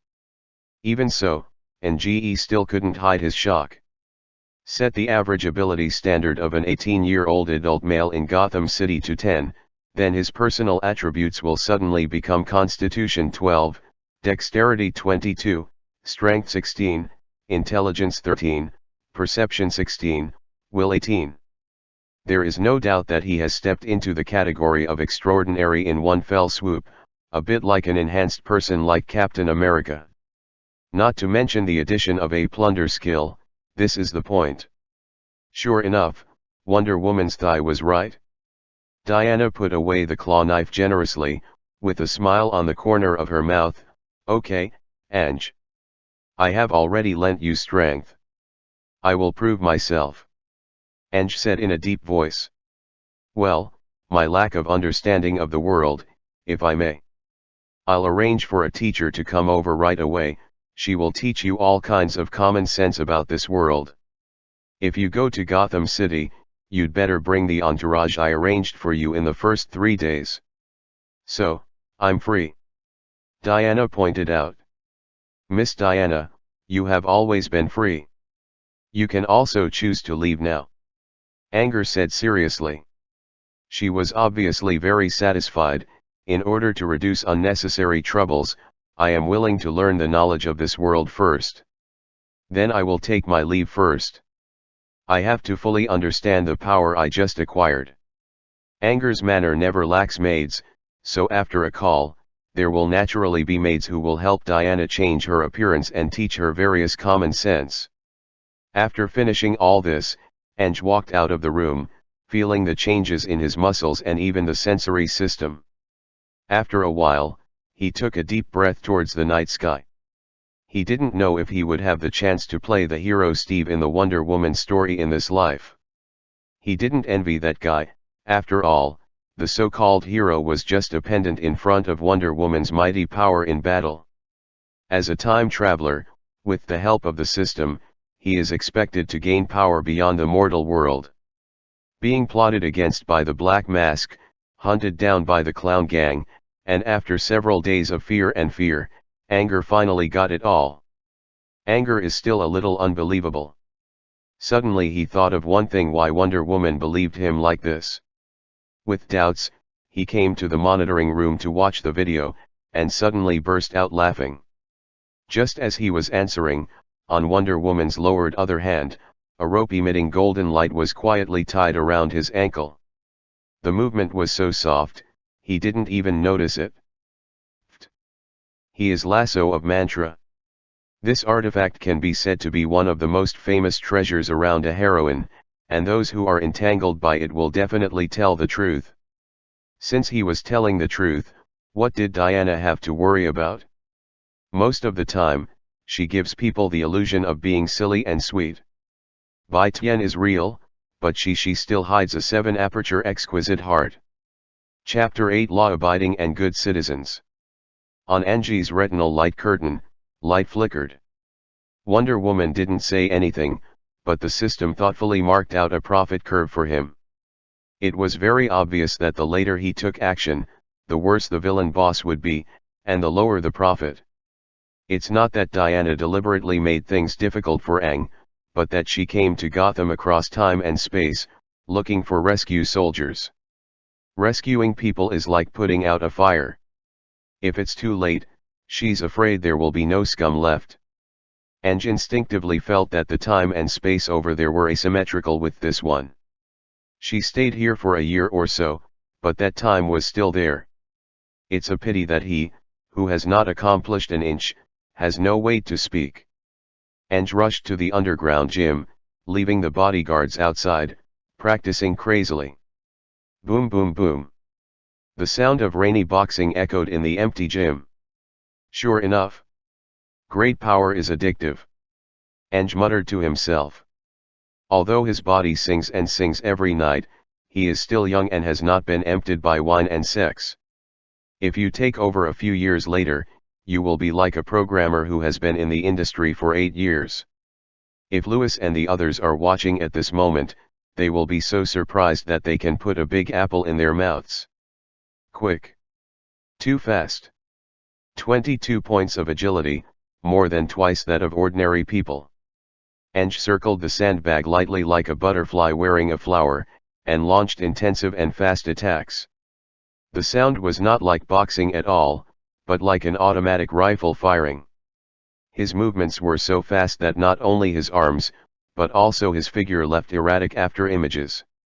If it was before, there would even be a ridiculous situation where his eyes couldn't keep up with his movements. The reinforcement that Wonder Woman brought him is all round. The improvement in perception made him see his own movements in slow motion before, but it was just right for the fast light and shadow brought by 22-point agility. I don't know how many heavy punches he received, but the sandbag, which seemed quite strong to him, exploded with a bang. Ange walked to the next door, which was the shooting range. This time, what he was experimenting with was not guns, and he went straight to the compound bow hanging on the wall. Deng! Deng! Deng! Within 50 meters, every arrow hits the red heart. The auxiliary aiming function brought to him by the system provides a complete simulated trajectory for bows and arrows with different force and aiming conditions. The only problem is that when shooting a single arrow quickly, the accuracy is relatively guaranteed. When it comes to snapping 3 arrows with 4 fingers and playing triple shot, it is really difficult to grasp. Every small difference in force, every arrow placement is slightly different. Once you send the bowstring, you will miss the target. Huh. Anger breathed out, he knew there was no rush for this matter. It seems that triple shot cannot become an optional skill for him in a short period of time. It took him more than an hour to finish all this, and Ange was hungry. Asked the servants to prepare supper, and Ange found that his food intake was 3 times as much as before. Sure enough, this is the price. Eat a lot, and the relative recovery speed of physical strength is faster than before. He realized, this body was a bit useless, even with Wonder Woman's strength bonus, his physique was still his shortcoming. Of course, he is already slightly stronger than ordinary people. Angie's eyes sharpened, and he had made a decision to kill someone. Just tonight? Crazy. He himself thought the idea was crazy. Not to mention the enemy, even he himself can't think of it. Things are impermanent. Fate will not wait for you to be fully prepared, and then put a so-called opportunity of 100% success in front of you. Black Mask sent Black Canary to assassinate. If Ange didn't have a 2nd or 5th kid by his side, Black Mask might have to wait at least until tomorrow morning to hear of her miss. This is a perfect time difference. What's more, in the eyes of outsiders, he is just a turtle who escaped by relying on his bodyguards. After being chased and killed, he ran away with his head in his arms and had to hide in his own shell. Where did he get the power to fight back? This natural inequality will not improve until external forces enter. It's just that Ange needs to buy insurance before making a move. After a while, he appeared in front of the cell door. How is she? It's very quiet. Louis replied, if you didn't see it with your own eyes, who would believe that this beautiful girl is a killer? I'll go in alone. Boss. Louis suddenly raised his voice. You can watch through the surveillance, but you are not allowed to listen to the radio. Anger took a step back. Okay. You have the final say. Louis said helplessly. Opening the 5 centimeters thick stainless steel metal door, Ange saw the Black Canary. For a moment, he suspected that he had misread it, and what he saw was a mantis pupa. The beautiful Miss Lance is a bit miserable. Her whole body is tightly bound by a set of restraint clothes used to deal with mentally ill patients. The ultrasonic attack she might release, the bodyguards put a gag on her thoughtfully. Ange ordered that she should not be abused, but this does not mean that there will be any enjoyment for her. On a cold wooden bed, she was like a wriggling silkworm baby. Ange came in with the first sentence, you failed the mission, and you don't want your sister Sarah Lance to have an accident, do you? Black Canary's face lost all color in an instant. Ange doesn't know what's going on in this chaotic world. Anyway, the White Canary in history is still an ordinary person, so Ange can find it out with a random search. Naturally, she is the biggest weakness of Black Canary Dana. Angie's voice sounded like a magic voice to Black Canary's ears. Among Black Mask's subordinates, there will always be an assistant called number 1. Replace, as for how to change, you should know. As the cannon fodder of Black Mask's subordinates, no less than 2 number 1 were killed in front of Black Canary. Yiren was bitten to death by several extremely hungry hounds. The other is dragged behind the off-road vehicle running on the wasteland. Dana will always remember how that bright red line of blood traversed her entire field of vision. When Ange said this, her whole body was shaking like chaff. When the time was right, Ange put his hand on the back of Black Canary's head, freeing her mouth. What do you want me to do?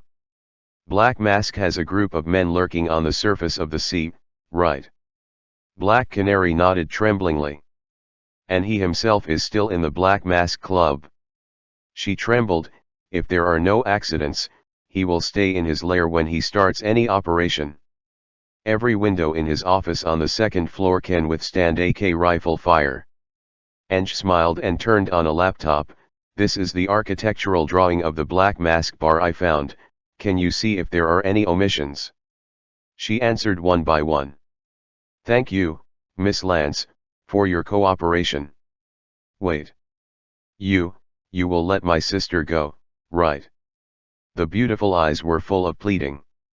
Oh, your request doesn't include yourself. Anger became curious.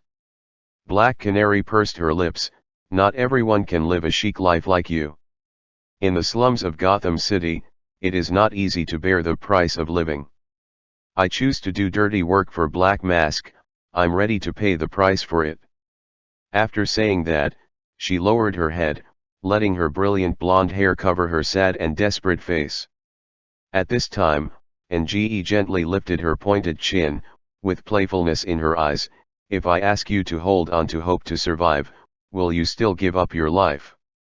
Incomparably complex gazes appeared in Black Canary's eyes, from despair to redemption, from abyss to heaven. She kept trembling. Can I really do it?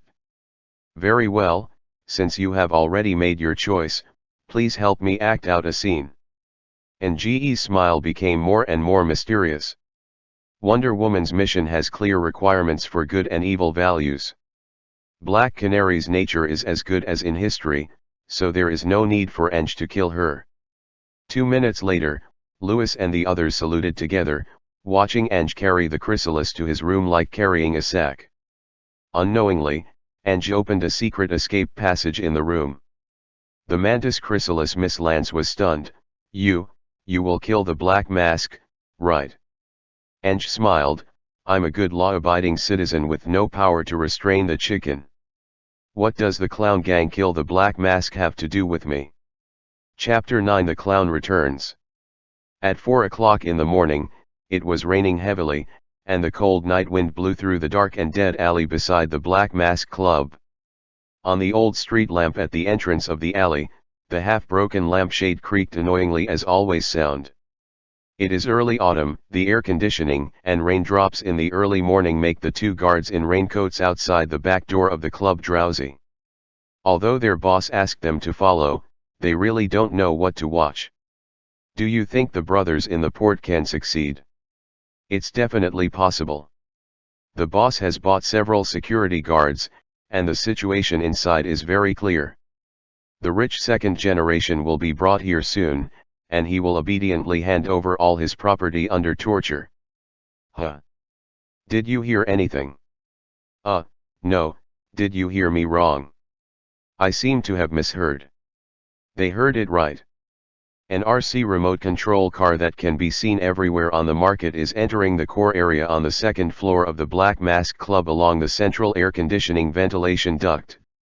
This remote control car with a camera installed and priced at only $400 easily broke through the bulletproof glass defense line that Black Mask is proud of, and entered the duct directly above his office. Through the grill of the air conditioning vent, the figure of the Black Mask on the phone fell into someone's eyes. The next moment, boom! A large bundle of TNT explosives detonated. The blasted air conditioning pipe fragments turned the explosion point into an oversized fragmentation grenade. The terrifying fragments that looked like the death scythe pierced through the space with piercing screams. It all happened so suddenly, Roman Sionis was not prepared at all. Facing the fragments that were as dense as rain, and the terrifying waves of fire rushing toward his face, the only thing he could do while sitting behind the desk was to instinctively lean back, trying to use the wide and thick desk to survive the catastrophe. Late. Even if he has a hand-to-hand combat ability that is not inferior to Batman, and is also a marksman with extremely exaggerated marksmanship, it is still impossible for him to be unscathed in this kind of explosion. A piece of galvanized iron sheet the size of a basin was splashed out by the explosion, easily cutting off half of his right arm like tearing apart a rag doll. Not only that, more than 30 fragments of various sizes were sprayed on him, almost shooting him into a sieve on the spot. Thanks to his extraordinary physique and the Kevlar bulletproof vest he was wearing, he didn't die on the spot. His subordinates were not so lucky. Among the 4 armed gangsters, 3 were killed on the spot, and 1 was lying in a pool of blood at that time, dying. The black mask on Roman's face was broken due to the explosion, revealing the handsome face behind the mask. Maybe it's the relationship between time and space. He didn't burn his face when Batman arrested him like in the comics. Now he is still a handsome middle-aged uncle. It's just that, what Batman couldn't do, someone did it for him. Boom boom boom. The sound of continuous explosions resounded throughout the second floor of the Black Mask bar. Not one, not two, but a bunch of TNT explosives explode in series. The huge explosion collapsed part of the ceiling of the downstairs nightclub, the lamps were smashed down, and the flames and electric sparks filled the entire dance hall. Fortunately, it was already the middle of the night, and there were not many people in the nightclub. The guests who were having fun, screamed and fled this horrible place. Sean knew that the Black Mask Club was over. The opponent obviously wanted to uproot him. He couldn't die.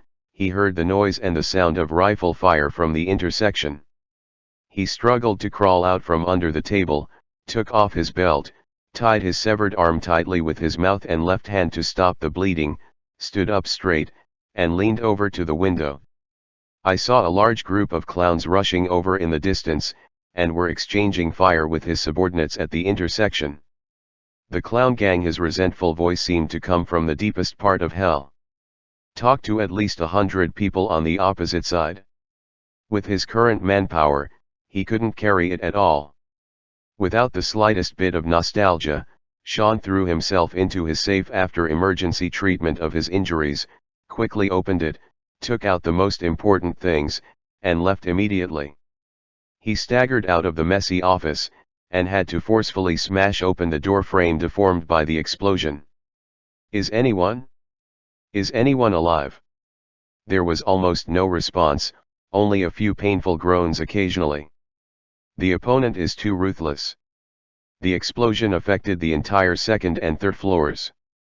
The upper 2 floors of the 3-story building were almost completely wiped out. Roman abandoned his seriously injured subordinates without hesitation. The garage door at the back door of the club was blown down, and he could only rush out through the side door in the back street. Fortunately, he saw that the 2 guards were still alive. Follow me. Protect me. Okay, boss. The 2 gunmen were confused at first, and then instinctively obeyed the order. The Black Mask puts too much pressure on people, and no one dares to resist him until he is sure that he is really good. At this time, the rain in the sky was getting heavier and heavier, and it was almost impossible to see things 20 meters away. One gunman leads the way, while the other supports Sean. Suddenly, there was a loud noise in the sky and thunder struck. By means of the dazzling thunder, the 3 of them suddenly saw a scary clown grinning at them in the mouth of a sewer that kept pouring rainwater. At this moment, time seems to have stopped. The hearts of the 3 also stopped beating. Those white eyes with yellow pupils, coupled with the huge smiley face made of red oil paint at the corner of the mouth, how weird and weird the scene is. Joker. While the 3 of them screamed in unison, they subconsciously pointed their guns towards the sewer. Too slow. A black devil's claw, or something else, popped out of the sewer mouth like lightning, and grabbed Roman's left ankle with great precision. Before anyone could react, it had already pulled Roman to the ground, desperately going into the sewer drag. Help me. Boss. The boss blocked the gun, so the gunman couldn't shoot. They wanted to catch Sean but failed.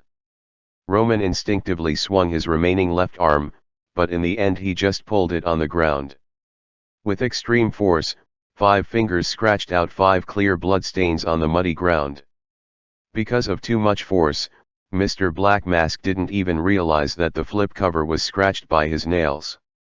The strength of the clown inside was too great, and he dragged the 1.86-meter-high Black Mask into the whole person in 3 or 2 strokes. Gotham City's sewer mouth, in order not to be blocked, has a rather large opening, a full meter wide and 30 centimeters high. Who knows, this became the greatest horror. The dark entrance of the cave, the turbulent rainwater pouring in continuously, and the screams echoing in it. This is not a sewer mouth, this is simply a huge mouth of an abyss that chooses people to swallow. Help me. Save me. No matter how Roman screamed for help, the two gunmen seemed to be nailed to the spot.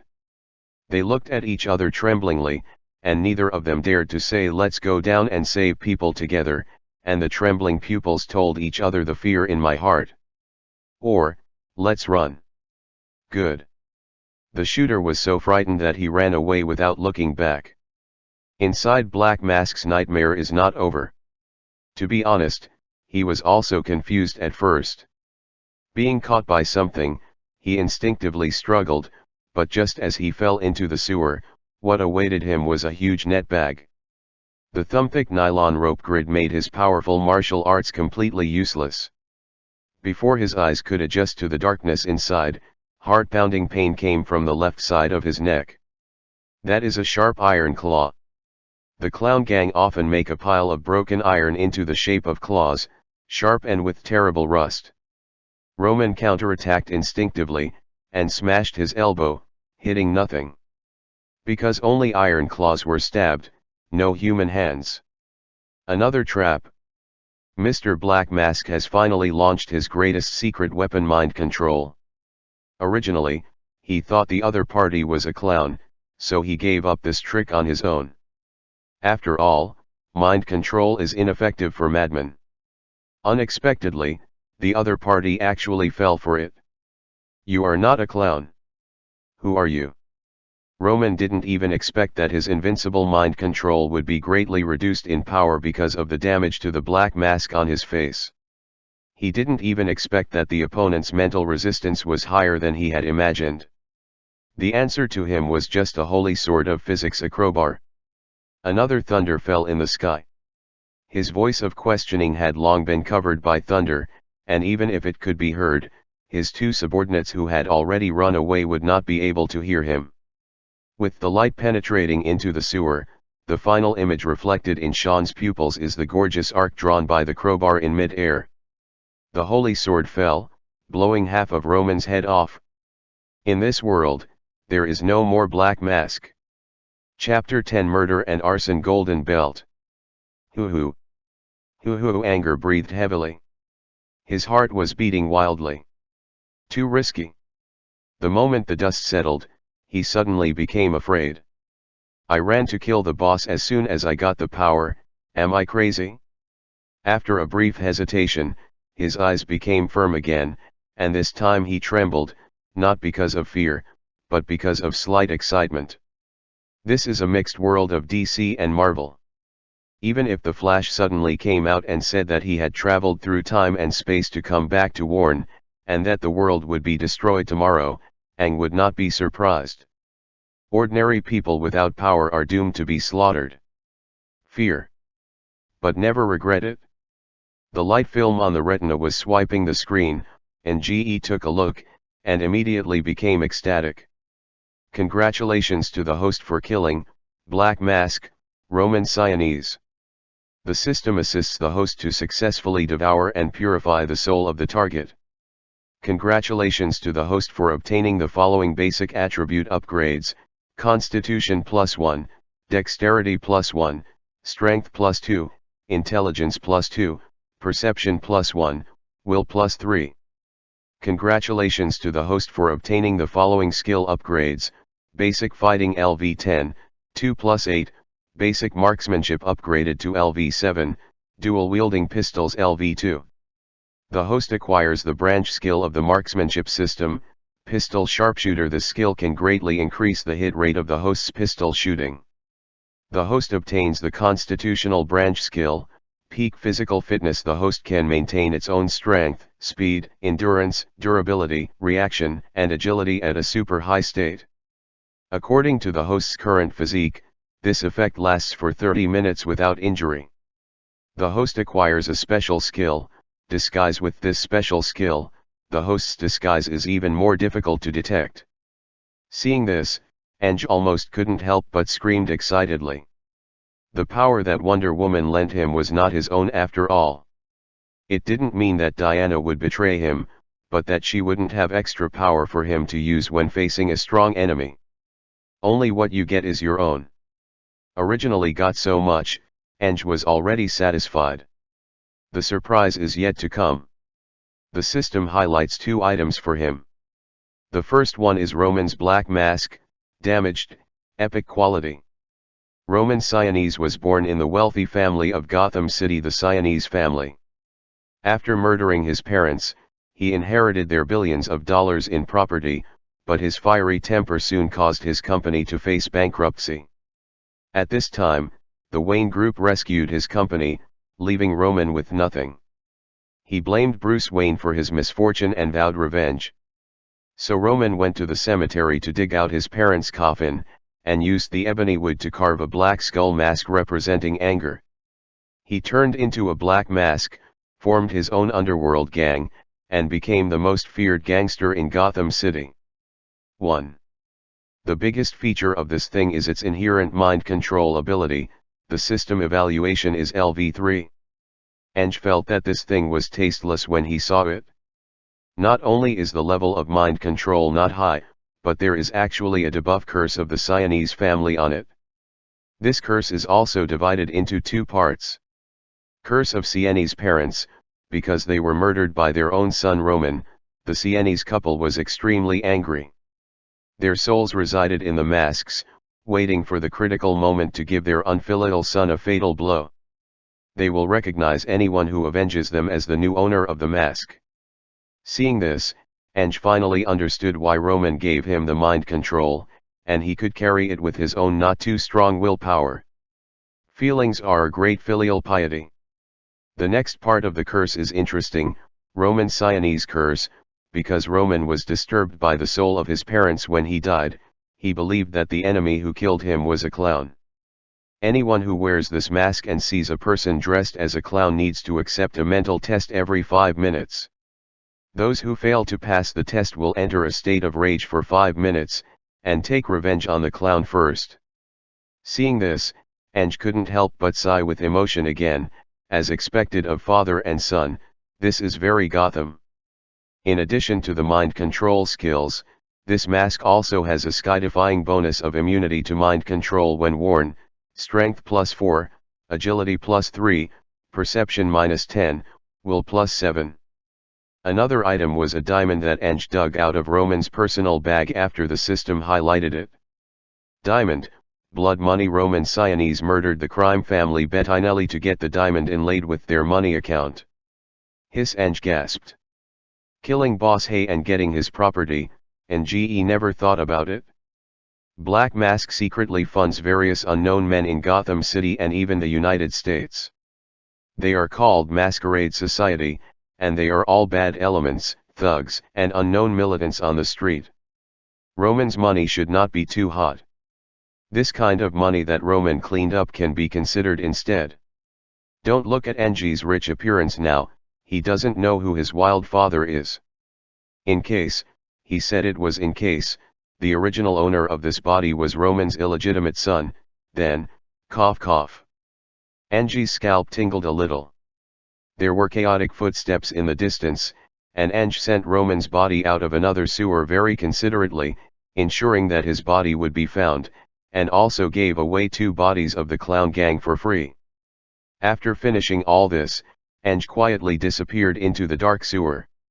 It's just that he didn't know that at the same time he attacked Roman, more than 300 militants in different costumes gathered in a warehouse in the dock area. They are either subordinates of the Black Mask, or temporary mercenaries. Without exception, they are all vicious masters. However, the sound of rapid automatic rifle fire made their nerves tense. That's the guard outside the door firing. It's just that they didn't have time to rush out of the warehouse to see what happened. The huge iron door of the warehouse fell down as if it had been run over by a tank. The huge searchlight suddenly turned on. Facing these sun gods, these militants instinctively hid, and fired at them with African marksmanship. Da-da-da. The intense gunfire was like 10 pots frying beans at the same time, and the crackling sound became the only main theme in the warehouse. No use. Totally useless. Finally, some militants glanced at it and wailed on the spot, "God! It's Batman." That's right. The black four-wheel drive chariot crawled at the warehouse door like a black leopard-shaped ancient beast. It didn't show its ferocious fangs until the murderers had to change the magazine and the firepower weakened. 2 Gatling machine guns spit out terrible tongues of flame. If Master Bat hadn't followed the principle of never kill anyone, I'm afraid the warehouse has become a purgatory on Earth right now. However, even if the machine gun bullets are replaced with rubber riot bullets, that is still not something ordinary humans can bear. Capital crimes can be avoided, but living crimes cannot escape. For a while, the entire warehouse was filled with painful wailing. The militants fell in pieces like harvesting wheat. It's not that no one picked up the RPG and attempted to blow up the Batmobile, but unfortunately his movements were too slow. When the person carrying the RPG was highlighted on the system screen, this guy was also taken care of by Gatling, and he was beaten up on the spot.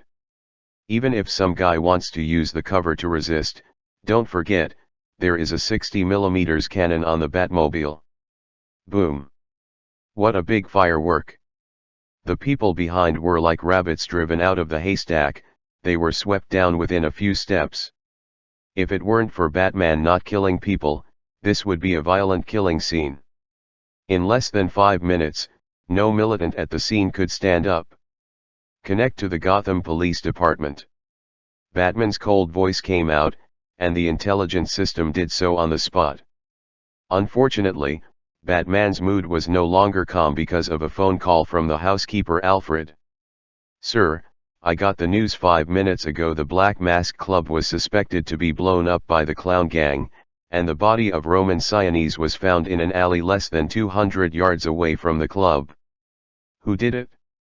Batman's voice was calm, but the light in his eyes became visibly sharper. "It looks like the Clown Gang, but it's hard to tell. You know, the underworld in Gotham City and even the next door New York City have reasons to kill him. Who benefits the most? The clown, and anger." Very rarely, Batman's cheek muscles stiffened slightly. Chapter 11 Money for Life. Peers are enemies. The citizens of Gotham are simple and honest. Most of the black bosses are like cow hair, and there are more than a dozen super large black families with names and surnames. No one has unified Gotham's underground forces for a long time. Sionis is a local traditional family, and there are not a few forces that want to destroy him. There are fewer families sharing cakes, and naturally the cakes of each family are bigger. Not much to say about that. The key is Ange. As soon as this name appeared, it caused a wave of turmoil in the heart of Master Bat. The selfless Batman ordered in a cold tone, "Alfred, create a file of anger." "File? No problem, I have his DNA test report, all the bills from the age of 7 to this month, information on every security guard around him, and all the information on the female lead singer of the Black Mask Club he just hooked up with." "Excuse me, Master, what information do you need from him?" the old butler said solemnly.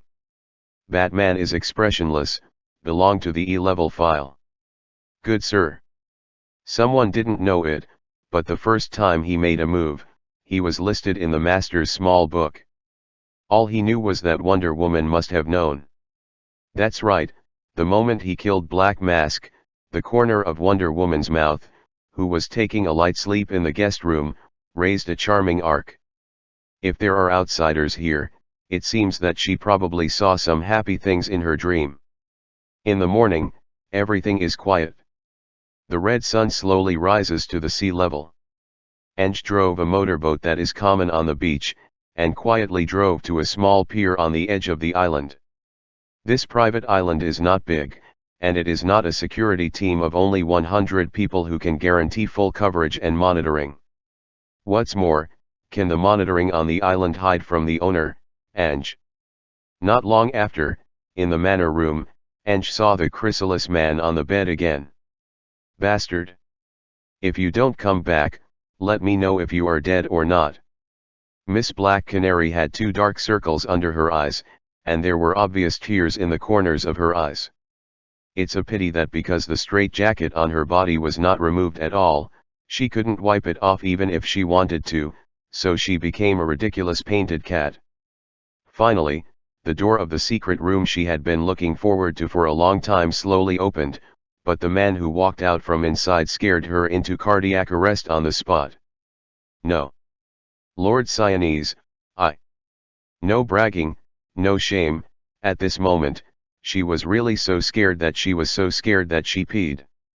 Black Mask is a well-known torture master. His most representative skill is probably to inflict both physical and psychological torture, as a means for him to obtain information or punish the other party. Falling into his hands, even death is an extravagant hope. Looking at Black Canary's appearance of being frightened to death by myocardial infarction, a certain person claims to be professionally trained, and generally doesn't laugh unless he can't help it. All right? He couldn't help it?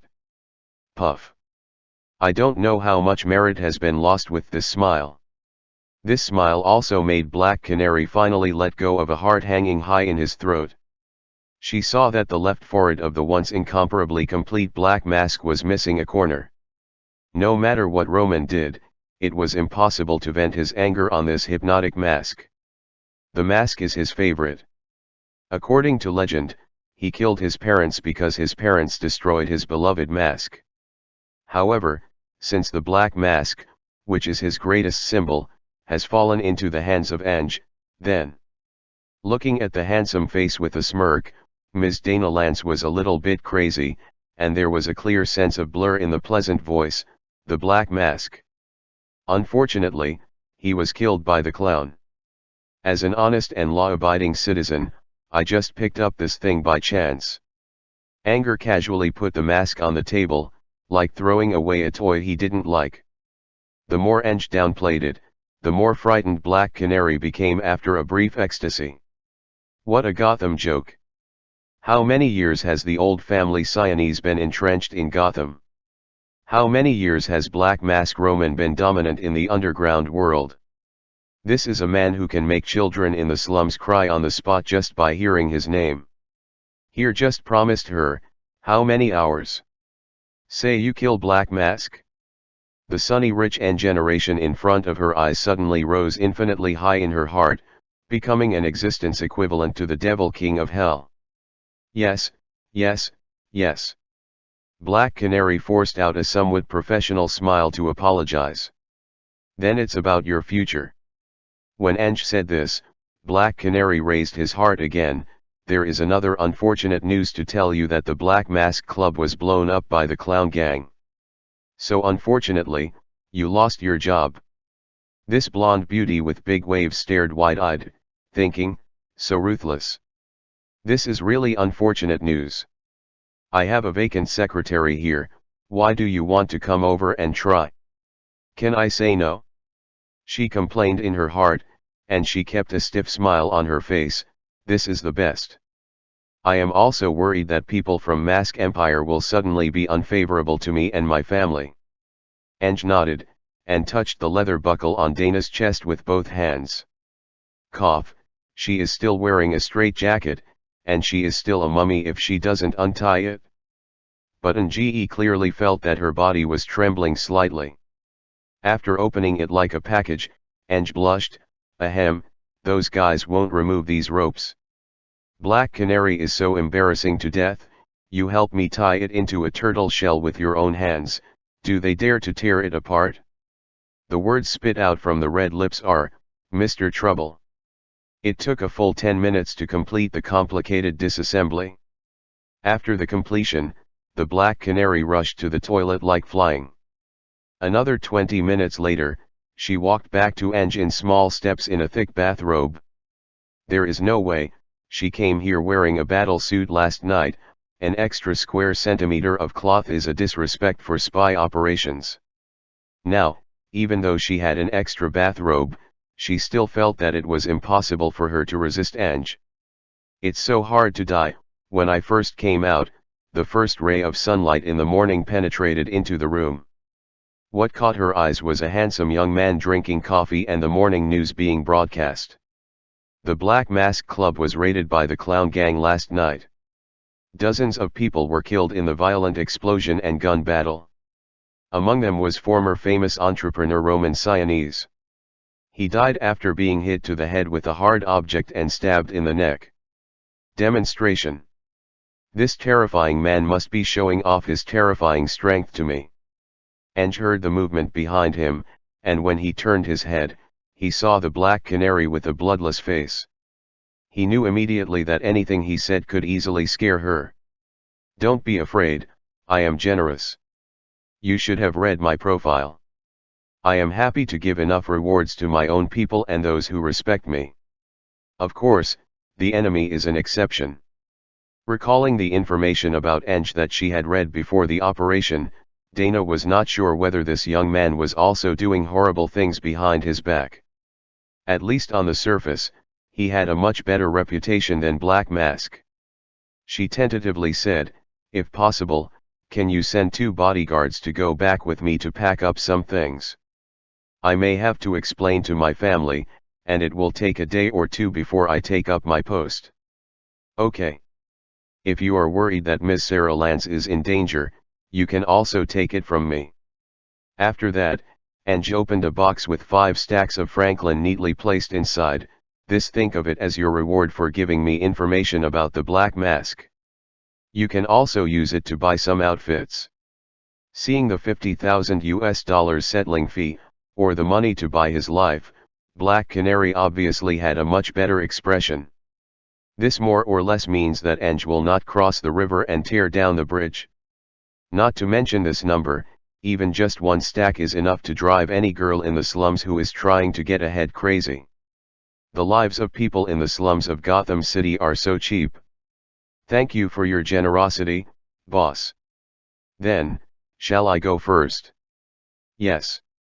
Ange turned on the communicator and told Louis about her. Looking at the swaying back of Black Canary when he left, Nge said that he was lying if he didn't feel moved, but he didn't forget that there was Wonder Woman beside him. After all, Black Canary is a well-known heroine in the DC world. If she is really strong, she will probably not refuse, but the good and evil value has dropped, and it will make Wonder Woman's thigh unhappy, which is not worth the candle.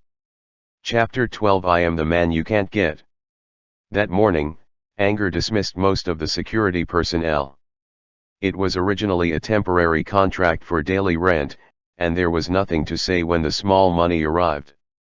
It's just that Louis's bodyguards who continue to work as security guards look at Ange strangely. "You just said it was a coincidence." The spy girl who came to make trouble last night was moaning and whining all night, and she was obviously slept by Ange, and the black mask on the back was wiped out. No amount of doubt can only rot in the stomach. Whether Batman happened to catch the Black Mask troops assembled by the sea, or the Joker gang blew up the Black Mask lair and killed Black Mask himself, this is not something their little bodyguards can manage. Can only say, I don't know if justice is late, but justice is always on the side of the victor. Ange is like a normal person, playing the role of as always. And his new favorite is undoubtedly the mysterious Miss Diana Prince. As expected, Wonder Woman is very resistant to cumbersome clothes.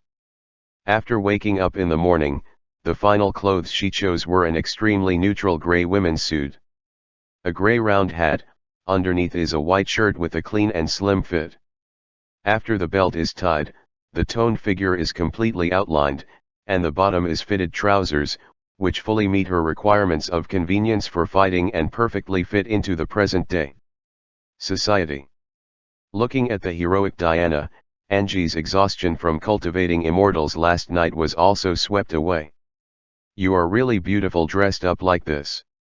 Thank you. Diana accepted Anger's compliment graciously, and then went straight to the point. Last night, you did a great job. Can you sense it? Ange asked in a low voice. Of course, that evil fallen soul makes me sick. Ange bowed slightly and saluted without saying a word. Thank you for your support. In addition to understanding the things in this world, I am more eager to know as soon as possible. Is there any existence that can help me? Ange has a bitter face. Sister. You are the famous V yourself, Abba, you are a god killer, who do you want to help with Ares? Isn't this something you can do on your own? It's hard for Ange to say this. He wasn't sure if the knowledge he remembered was a perfect match for this chaotic fusion world. Actually, Batman must be the most comprehensive collection of information about heroes.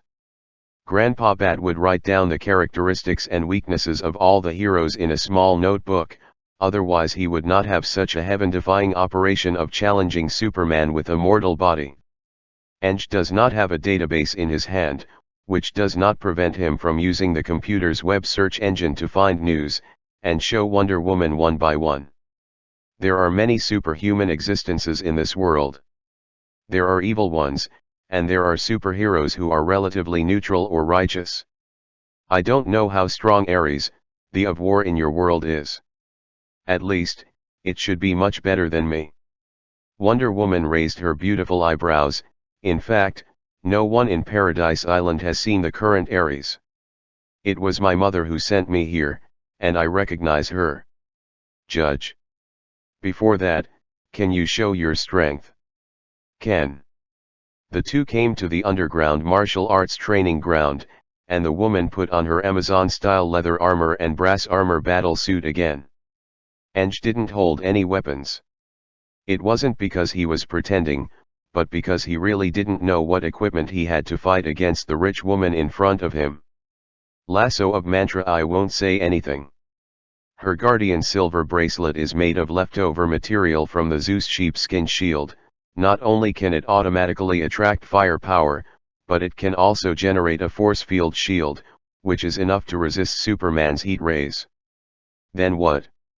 In her right hand she holds the Vulcan sword made by the of fire Hephaestus. In her left hand she holds a divine shield made of Amazon's mysterious alloy, and on her head is a starlight crown that represents the royal family and can be used as a boomerang. It's just something she pulls out now. Not counting the outrageous things like the Golden Eagle armor and Hermes flying shoes that she would get in her history. The only thing Ange can take out is the black mask that affects the appearance of the city. Instead of making her displeased, it's better to straighten your mind and witness the next scene with a mortal body.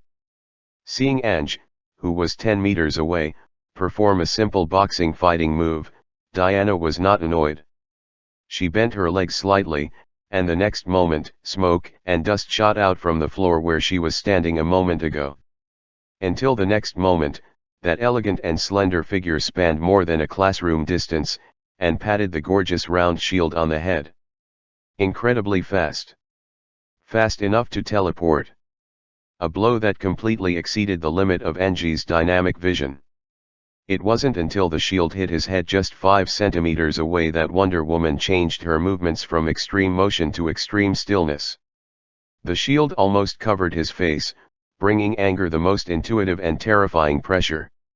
Waited until she stopped her movements as if she had pressed the pause button, and the bang and bang of her slamming on the floor before the assault pierced Ange's ears belatedly. Ange's trembling pupils were filled with shock. What made him even more dumbfounded was that even if he turned on the system in advance to let the system evaluate Wonder Woman's combat power, the final result was a series of question marks. The answer that the system got when asking the question in my mind was actually the basic attributes of the target are more than 10 times that of the host, so the evaluation result is replaced with a question mark. Ange tried again, and it turned out that the system operating based on his physical condition could not record information far beyond his perception. Anger let out a deep breath. Scared? If so, I apologize. No, just got a little shock from Amazon. The pictures in the movie before time travel are not reliable at all, except that the actors look exactly like the superheroes in this world. There is no reference value at all in terms of strength. The heroine laughed. Backing to the living room, Ange turned on the computer and showed some target characters to Wonder Woman. He knows very well that Wonder Woman is not something he can control or influence. She is extremely smart, and once she realizes that he is delaying or trying to squeeze the benefits out of her, it will ruin the relationship between them. Rather than this, it is better to let go. If you meet these characters, you can probably chat with them. But maybe only these two people have a real chance to help you. The computer screen was projected on the projection screen of the home theater. What is displayed are two stalwart figures. They are Green Lantern and Superman. Green Lantern shows his extraordinary power with the ring. And Superman, we suspect that he is not from Earth because he is too strong. If not, Wonder Woman is a little unimpressed with the mysterious Green Lantern, and is attracted by the omnipotent super who is flying into the sky and escaping from the ground in the projection screen. Like a but not a god. How can I find him? Ange took a deep breath. Don't press me. I can only tell you that he is in New York City next door. Because he doesn't want his life to be disturbed. If you provoke him, the whole Earth may be in danger. Wonder Woman blinked, secretly giving up her plan to use the lasso of mantra. Ange treated her with sincerity, and she had no reason to press him even though Ange had difficulties. Ange saved her and proved his point. If this is the case, she will use the artifact to extract a confession, which will make her feel guilty. Okay, I see. Any other advice as a friend? Ange suddenly felt that he had been stabbed in the heart. Is this considered a good person card? Oops. Ange rolled the whites of his eyes. Okay, my personal reminder is the newspaper office. Ange doesn't care when this broken world will be destroyed. Many thanks. Ange still failed to keep Wonder Woman. Unlike what he remembered, it turned out that history was Wonder Woman's sense of justice, and she took the initiative to run out of the mountain to deal with Ares. In this life, her hometown was in danger, so she had to come out to find rescuers. The urgency of the two is not at the same level at all. She just crammed up on basic common sense for a day, and finally left in the speedboat provided by Ange. Seeing the heroine's valiant back disappearing from his field of vision, Ange finally couldn't help but shouted depressingly towards the empty sea, "Bastard. One day I will let you know that Ange, you and Diana can't get it." Man. Theoretically, it is impossible to hear a voice a kilometer away, but on the speedboat, the corner of Wonder Woman's mouth suddenly curled up.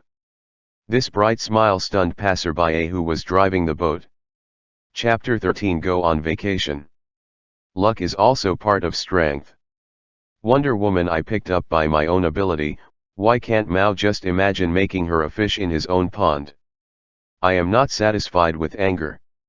Like the male protagonist in the Wonder Woman story, become a heroine's exclusive pendant. Anger can't do this kind of thing. Now that the system module is turned on, let's work hard. Diana promised that unless she was in an extremely critical situation, she would not take back the power lent to him. This is recognition, but also a spur. After Ange returned to his villa on the outskirts of Gotham City, he immediately exercised crazily according to the maximum load of his physical fitness. He declared externally, "I have to improve myself, and I am doing One Punch Man exercise. My boss was inexplicably excited, and Lewis and the others were quite speechless. Let him go. This kind of might give up if he insists on it for 2 days. After spending more than 2 years with Aang, Lewis thought he knew him very well, and even opened a handicap with other bodyguards, betting that Aang could how many days to persist. 100 push UPS, 100 squats, 100 sit UPS, plus 10 kilometers of running every day. This made the bodyguards miserable. Even if this is just running on the 800-meter-long circular trail in the villa garden, they must be fully armed to run along, even if they don't need to carry a rifle or wear a suit. At least they are bulletproof vests plus third-level protective plates, plus a submachine gun and 4 magazine. Just 2 days later, Lewis and the others wanted to cry. Fortunately, on the 3rd day, the savior came. Ms. Dana Lance, dressed in a grey secretary professional suit, appeared at the door of Angie's villa with 2 large suitcases. Actually, she thought about it seriously, beat up this man, and then fled to the end of the world. For this reason, Ms. Black Canary specially prepared stockings to hide her identity. Who knew that when she took a taxi, when she saw Angie's villa, the stockings were worn crookedly? Most people hide their identities by putting them on their heads, but she put them on their legs. Well, this highlights the impermanence of the world. I'm here. After saying goodbye to her sister, Black Canary was already mentally prepared to sacrifice. Right in her line of sight, the figure of a handsome man running with 4 bodyguards grew bigger and bigger. "Oh, Miss Lance, here you come. Something for you is ready, it's on your desk. Aunt Susan will take you there." Leaving a word behind, Ange ran away like a gust of wind. Black Canary nervously came to a separate office area of the villa, and then saw the things on the table. Her mind went blank. When we first met, she was tied into rice dumplings. Before she came here, she had carefully made up lessons, and she was mentally prepared to face many weird things. What's this? Administrative Management, Human Resources, Basic Accounting. The mountains of tomes have completely overturned the 3 views of Black Canary. She looked at the figure who was constantly exercising through the floor-to-ceiling windows in astonishment, and muttered as if seeing a ghost, "Oh my God. You asked me to come, did you really ask me to be a secretary? Where's the personal secretary you promised?" But she didn't dare not to look at it, because a middle-aged woman about 40 years old was already standing at the gate. "Hello, Miss Lance, I'm XXX, the teacher who was hired to teach you the secretarial course."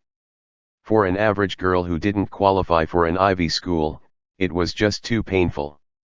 Ange ran around again, past the room where the secretary was, and after seeing the mad figure through the floor-to-ceiling windows, he smiled charmingly. Hey. You have to taste the pain I have experienced. You ordered a box of 5-year college entrance examination and 3-year simulation for the American version of the college entrance examination SAT. Killing and punishing. Terrible. Tormented by textbooks, a daytime Black Canary finally sees her boss again at dinner. The extravagant dinner somehow soothed her hurt heart. After finishing the meal, Ange sipped gracefully and wiped his mouth with a napkin. "Miss Lance, take an hour's rest after dinner, and then I need your help for an intense sweating exercise." "Come yet?" "Finally coming?" Black Canary's former boss, Black Mask, is a terrifying torture master. He once ruined his business because of Catwoman, so he found out and arrested Catwoman's sister and her brother-in-law, and killed Catwoman's brother-in-law. From Black Canary's point of view, Ange may not be that perverted, but he is also full of tricks when it comes to tossing people. When she heard this, she was very surprised by her own reaction. It was not fear, but a sense of relief. "Bring it on. Come quickly. Stop torturing me." 3 hours later, Black Canary received a call from her sister Sarah. "Hey. Still alive?" "For the time being, I'm still alive." "Sister. Are you okay? What did that do to you?"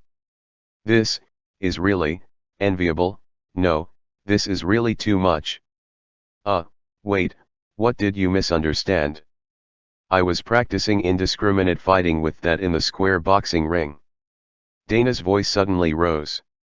"Are you sure you are talking about serious indiscriminate fighting?" Sarah expressed doubts. "Of course. I came up and punched him in the eye socket and kicked him in the waist. Also, do you know how perverted he is? He actually asked me to read basic accounting." Sarah called, originally planning for the worst, and heard the desperate cry of her elder sister after being brutally abused. Why doesn't it sound like that at all? These are completely unremarkable things. After talking on the phone for half an hour, Sarah concluded, "Let's see again, if he really didn't treat you, maybe he is a good doc." "My sister? A rich and powerful young handsome guy?" Black Canary blushed for no reason. "Well, There is always a kind of person in the world, it doesn't matter what you take him for, the key is that he takes you as an experience bag. Ange looked at the light curtain on his retina. Basic fighting and physical attributes have experience progress bars in the labels behind them. It has risen a little today. Not to mention the power beyond the mortal part, the part of him as a mortal, because of his youth and a slight physical deficit before, actually has room for improvement in this part.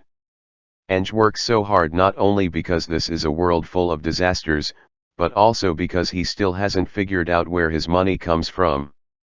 It made him feel hugely insecure. With food in hand, don't panic. What if the grain is paid on credit? Ange rubbed the diamond he got from the black mask. There is a huge sum of money hidden here. But he knew that he could not use the money casually. Even though he fired the previous butler Frank, he planned to replace him with a newcomer, Black Canary. He still had the feeling that he was being watched. Although he has many bodyguards and servants, he has no idea who is reliable. What is the difference between using this money casually, and a brat wearing a big gold chain, wandering alone in the slums of Gotham City? Did not know how to die. Fortunately, this kind of life lasted for a week, and a piece of news that surprised Ange: Tony, the boss of the Stark Industries Group, disappeared. He rushed into Black Canary's room with great excitement and dragged the disheveled young lady off the bed. "What do you want to do, boss?" Dana almost screamed out. "Elbow, we're going on vacation." "Ha!" On the other side, Batman Bruce Wayne, who was exercising, suddenly received a video call from the butler Alfred. "Master, Ange has gone to Dubai." "What is he doing in Dubai?" "It is said that after being attacked by the clown gang, I was frightened. After a week, I felt that the atmosphere was depressed, so I temporarily took the newly recruited female secretary, Miss Lance, and 4 bodyguards, and flew away on a chartered plane." Master Bat, with black hair, said in a deep voice, "Don't bother me with this kind of shit, I have more important things." "No, there is a bill that requires your signature." Chapter 14: Tony's Savior. Gulfstream private jet soars above the blue sky. This thing was blown into the sky before someone crossed over. The plane itself is very expensive, but renting it is just over $6-figure a day. As an old customer, it also comes with a limited time version of the right to use the stewardess. The explosive music is roaring in the cabin, the neon lights are constantly flashing, and the stewardesses with good figures are holding goblets filled with champagne, swaying their postures, and throwing winks at the young and handsome man on the main sofa from time to time. "Louis." Anger hooked his shoulders with the head of his bodyguard. "Boss. Go, you and your brothers have worked hard these days, let's release your hormones to the fullest. How about you?" Ange smiled and hugged the slender waist of Black Canary beside her, rubbing her fingers through the shirt line of her vest. In fact, Miss Diana had goosebumps, and she could only have a far-fetched smile on her face. "I thank you for your generosity on behalf of God, boss." Louis took the lead, all the bodyguards smiled strangely, and carried a few coquettish stewardesses to the front cabin, and closed the compartment door by the way. Originally, Black Canary should be afraid. Maybe because of her experience, she turned to Ange: "Boss, don't you want to use me as a cover again? You're so smart, do you want me to reward you with a kiss?" Ange hooked Dana's pointed chin with his fingers. For some unknown reason, Black Canary felt conflicted about being both happy and depressed. Happy that Ange seemed to really respect her, and didn't trample on her dignity casually.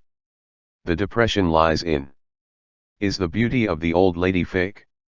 She gently pushed Ange's finger away. "If this is not an order, please forgive me for refusing. Tell Ange clearly, if you use force, I can't resist, but I am a Black Canary, never a slave." Ange was not annoyed at all, but smiled instead. "Dear Miss Lance, if you were a simple canary and sang in a cage every day, your life might be easier. Now it's up to you to choose. It's a thrilling road. Black Canary's expression is wonderful. I regret it. Can I choose again? Not long after, a group of people came to the most luxurious hotel in Dubai. In the eyes of outsiders, Angle, a from Gotham City, is a every night, high from morning to night. Only Lewis knows that he is in pain and happy. Because NGE said to him, I know you need to report my whereabouts every day. But how long can you do this job as a bodyguard? You are 35 this year, and your colleagues are poor after they turn 40.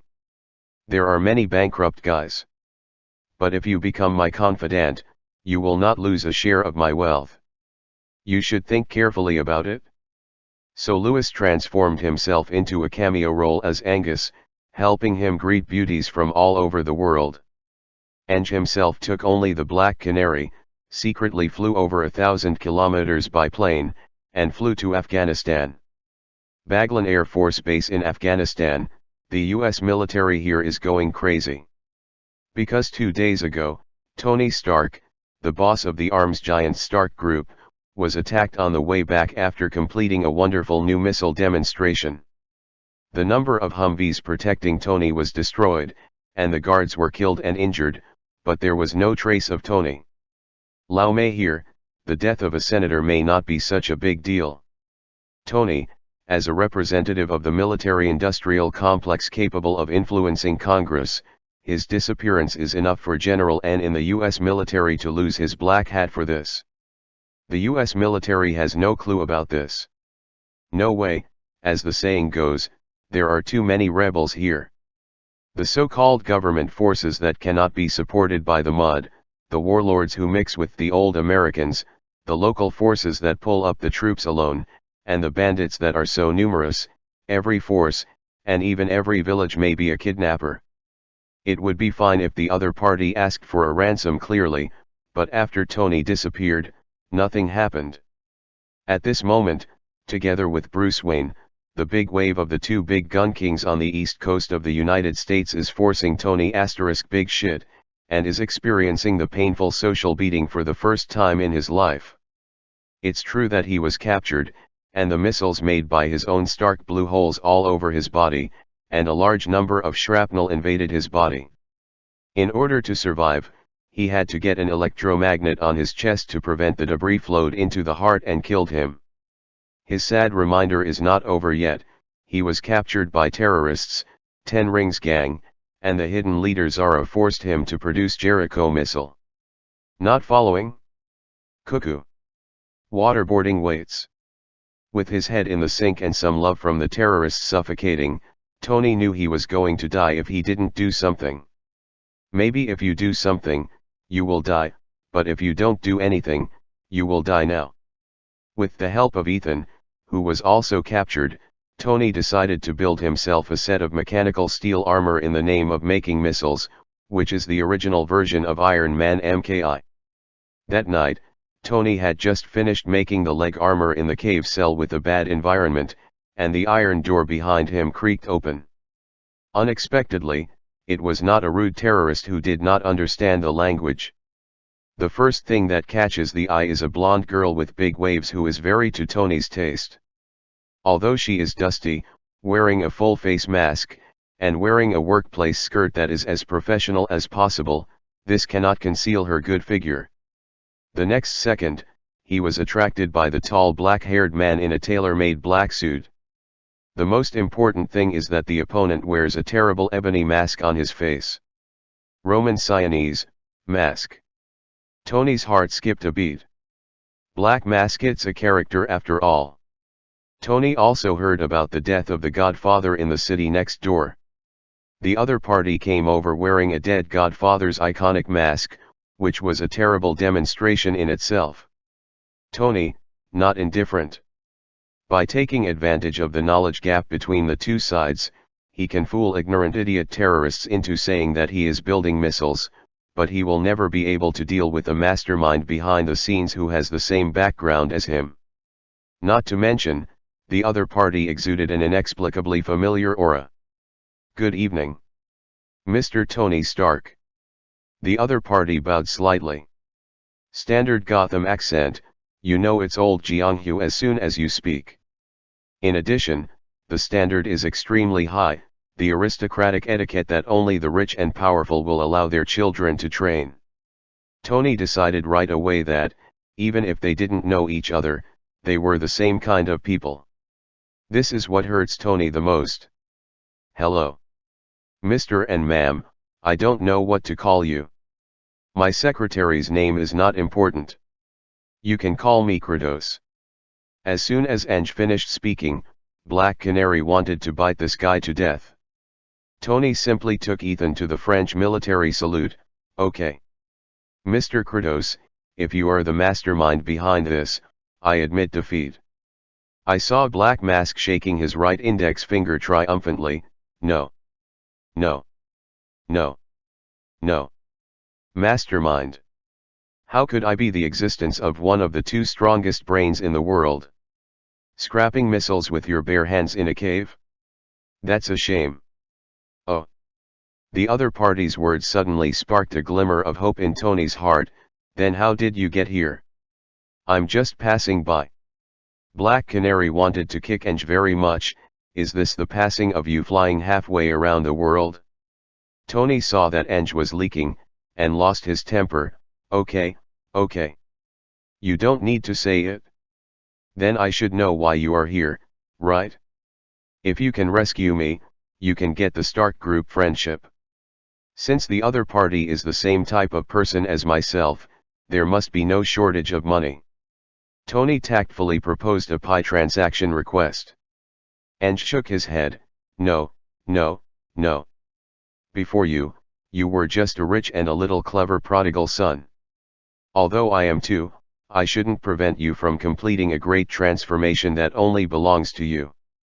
It should not be because my presence delays the birth of a great work. Tony's expression is wonderful. What the are you doing here? Angie's words finally came to the point.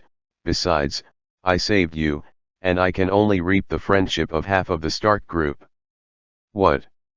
Tony was so smart, he immediately thought of the key, his partner Stanislav. Tony's face turned black on the spot. Why do terrorists have a bunch of Stark Group arms? The easiest way, of course, is given by the ghost. He was kidnapped, and it was his own conspiracy from the very beginning. It seems that you have figured it out. Mr. Kratos, what can you give me? I have to give something. Ange, wearing a black mask, came over and leisurely stuffed a gadget into Tony's hand. Tony saw it and was overjoyed. This is a high-precision global satellite positioning device. Unable to send signals to the outside world, he can only know his most accurate coordinates. With it, his running journey can be said to be twice the result with half the effort. In the position of the black mask's eye sockets, the black eyes are terrifyingly deep. This time, it's not convenient for me to make a direct shot, but I will fight for you at the critical time. As for the price, Tony has an extra diamond in his hand. This is. I don't blackmail your money either. There are a bunch of account numbers here, just use them to buy some of Stanislav's shares at the market price. Don't worry, the voting rights are yours. Chapter 15 Iron Man MK. No one will wait for you all the time, except the sixth child. This word can be replaced by a series of synonyms such as Voldemort, automatic grass, Galen, etc. After Kratos was so seeing the poor, Tony was relieved. The other party has plans, but not big. If he finds out that Stannis is responsible for it, it is not impossible to give a part of the shares to Kratos, and it does not affect his shareholding control over the Stark Group. The cost of killing a confidant is only part of the money, which is completely acceptable to Tony. What's more, his mentality has undergone a subtle change recently. When he realized that the munitions produced by him harmed countless people, he was ready to quit the munitions business. Is the stock of the Stark Group still worth it? He.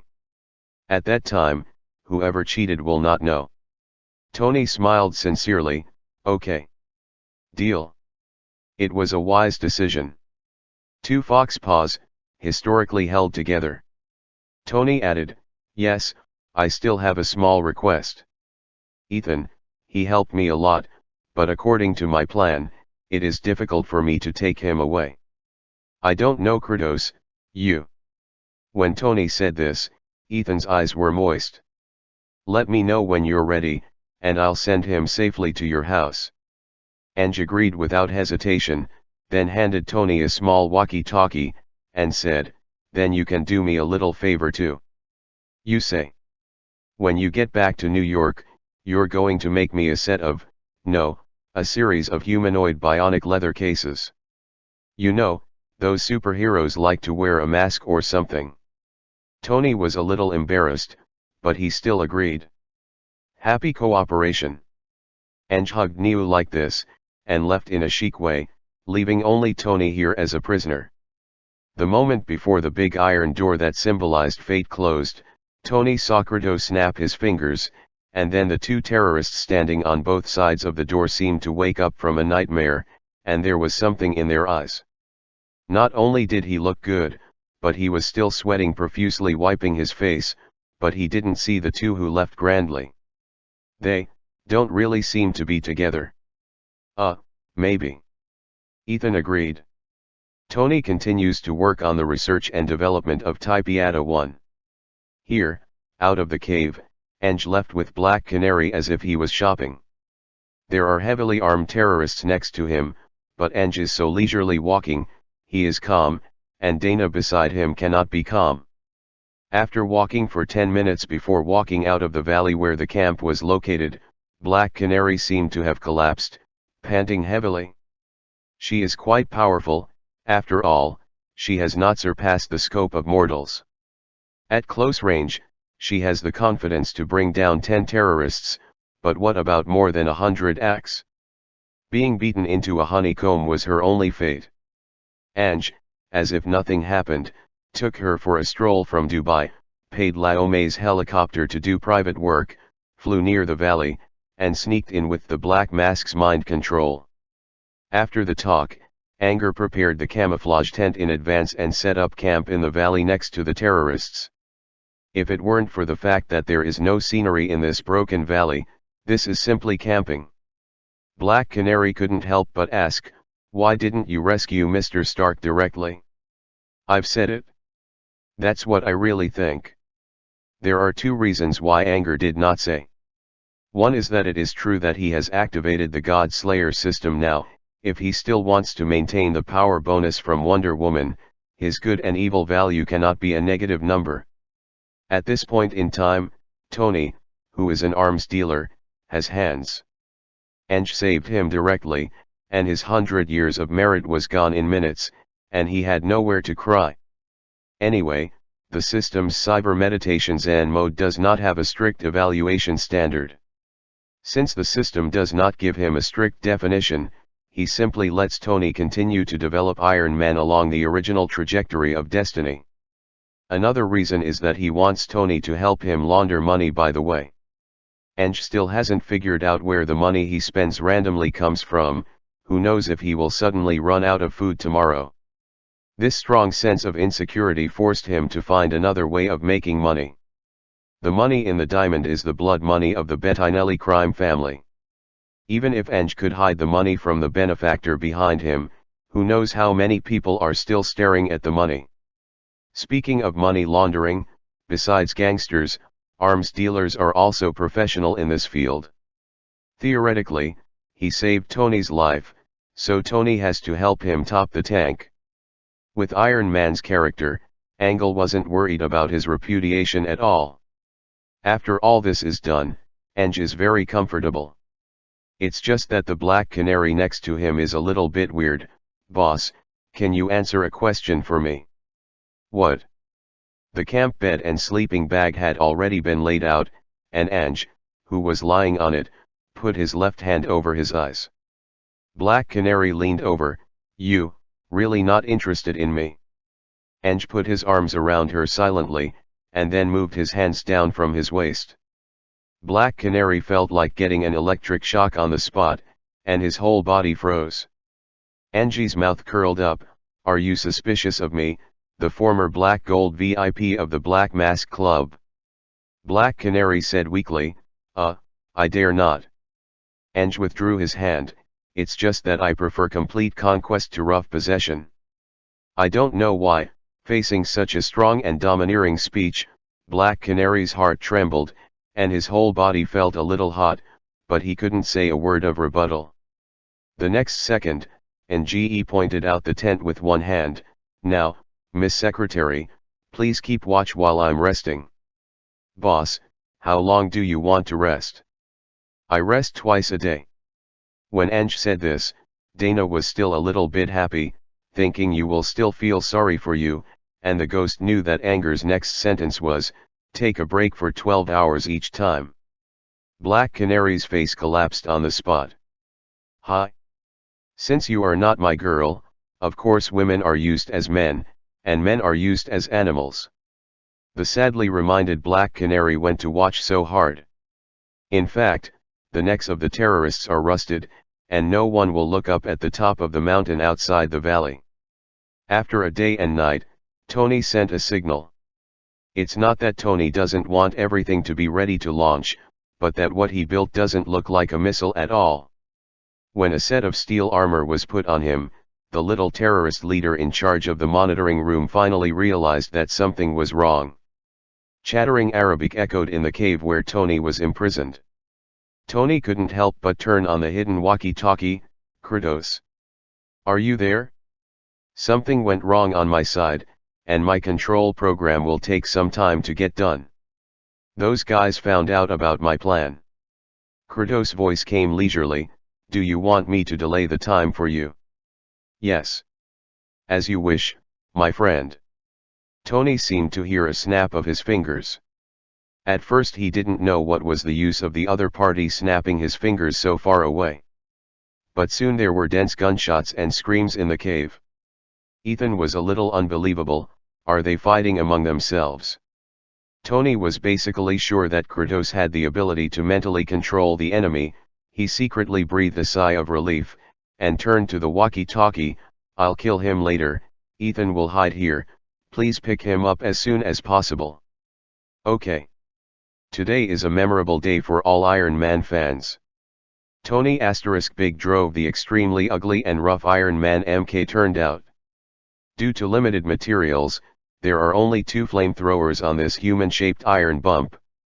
When Tony drove Iron Man out of the way, those terrorists who were crazy and shot their own people were killed. Hey!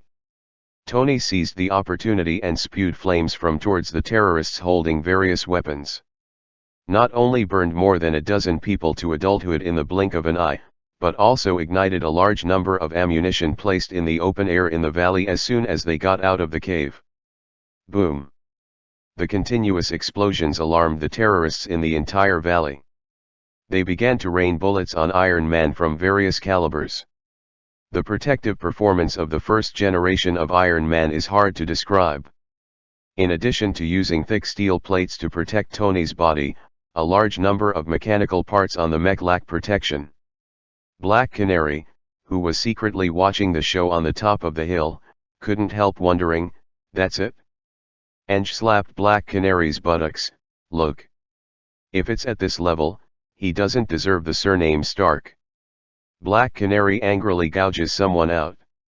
Sure enough, the next moment, seeing that the momentum was wrong, Tony finally activated the most shining function of Iron Man MK. Who? The 1,500-pound, 680 kilograms, human-shaped iron bump flew out like a rocket under the impetus of the flamethrower on its back. Chapter 16. One man forms an army. The few terrorists who were still able to move yelled and drove the jeep, chasing after Tony in the direction where he was running. Taking advantage of this opportunity, Ange found Ethan, who was hiding. Ethan looked at Ange and Black Canary, who were still only 2 people, a little in disbelief. Let's go out like this. What else? Ange seemed to be smiling under the mask, which made Ethan feel even more terrifying. What made Ethan feel more secure was that the 2 of them brought some equipment that Ethan could understand. The previous lady secretary was a bit exaggerated. It is a set of 6-level heavy-duty body armor. In addition to the bulletproof vest, it also includes tactical helmets, shoulder pads, neck pads, crotch pads, leg pads, waist seals, etc. Each tactical module is equipped with bulletproof inserts. Plate.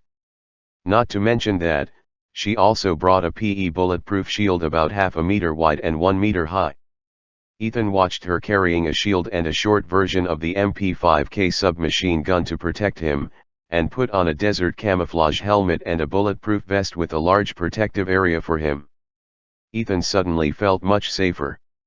Well, he was just wondering, Miss Secretary has such a slender figure, where does she have the strength to carry such heavy equipment? After all, the weight of any bulletproof plate will not be less than 1 kilogram, and the whole set is 30 kilograms. Compared to Miss Secretary, Anger is the outrageous one. He is still wearing a suit and leather shoes, but he is wearing a Kevlar body armor with a bulletproof insert. At this moment, Eng is not fighting alone, he seems to be possessed by Faji. This. Not Afghanistan, but Shanghai Beach. Eng took the lead and charged out with 2 Glock G36 pistols with extended magazines. Black Mask is not omnipotent, it can only mind control some weak-willed terrorists, and the number does not exceed 10. There are so many terrorists in the valley, everyone is full of vigilance. Even though Iron Man has seduced the main force away, there are still more than 100 people left here, either searching for remnants of the enemy, or providing rescue to their comrades injured by the explosion. Going in and fighting out are two different concepts. No one expected that Eng would become an army by himself. Through the narrow eye socket vision on the ebony black mask, Anger is in a strange state, as if the BGM of Shanghai Bund is echoing in his ears. Wandering dash. Cough. It's a show. In fact, when he heard the first exclamation in Arabic, the light curtain on his retina suddenly switched to a red flash screen representing a warning. Following the flashing red arrow, it took only a tenth of a second for Eng to see the terrorist who pointed the AK rifle at him while screaming. In the eyes of outsiders, the enemy is outnumbered, which is undoubtedly a desperate situation. Under the blessing of twice the agility of ordinary people, Eng only felt that the speed at which the opponent drew the gun was really appalling, almost like slow motion. The Glock pistol aimed at the guy 30 meters away faster. Boom. The 9mm bullet drew a long trajectory, and with a rustle, it got into the guy's eye socket. Pistol bullets are not as exaggeratedly powerful as rifle bullets, but a small bullet penetrated into the brain can still easily create a large group of real brains. Not even the scream of dying, the guy fell limply to the ground and died silently. However, the sudden sound of gunfire and the call sign for warning cannot be concealed by the occasional explosions on the battlefield. The remaining terrorists woke up and looked for the existence of the enemy one after another. Originally, they should be the one with the most people. Originally, with a large number of American rifles, they should have more firepower. It should be like this. As everyone knows, what greeted them was a rain of bullets that was so accurate that it was creepy. Pistols fire slowly, which is the inherent thinking of ordinary people. Here's a little known fact, the theoretical rate of fire of the latest versions of Glock pistols can easily exceed 1,000 rounds per minute. The 33-round long magazine was emptied by Anger in a few seconds. The result of the battle was the strange silence on the other side. Here, Black Canary had just pressed Ethan's head to hide him behind a big rock, just as she was carrying a bulletproof shield furtively and using the observation hole on the shield to spy on the situation outside. Is a large piece of the enemy that is falling. They fell limply to the ground as if they were drunk. There was no curse or moan of pain, but at most, only dying convulsions.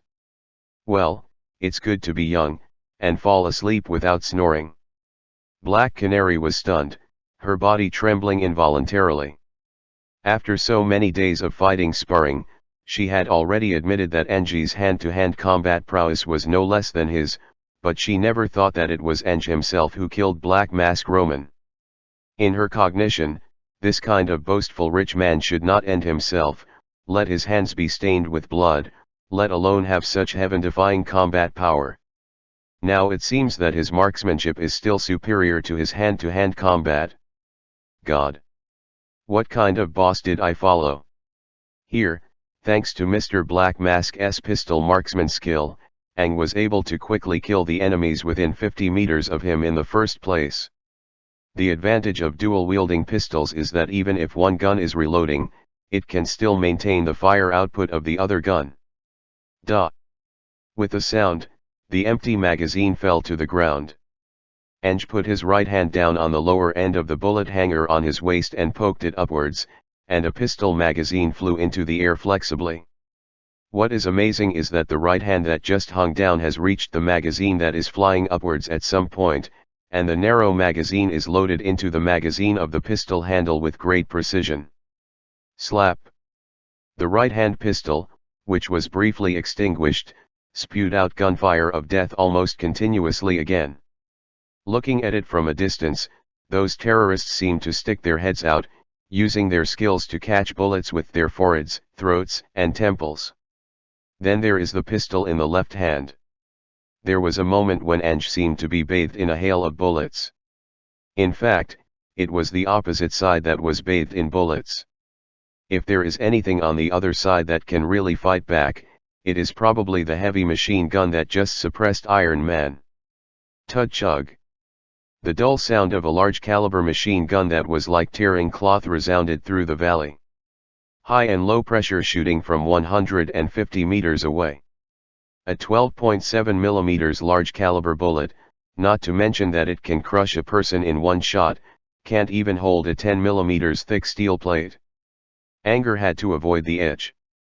Seeing that Aang finally hid for the first time, Black Canary was actually relieved, so my boss is still human.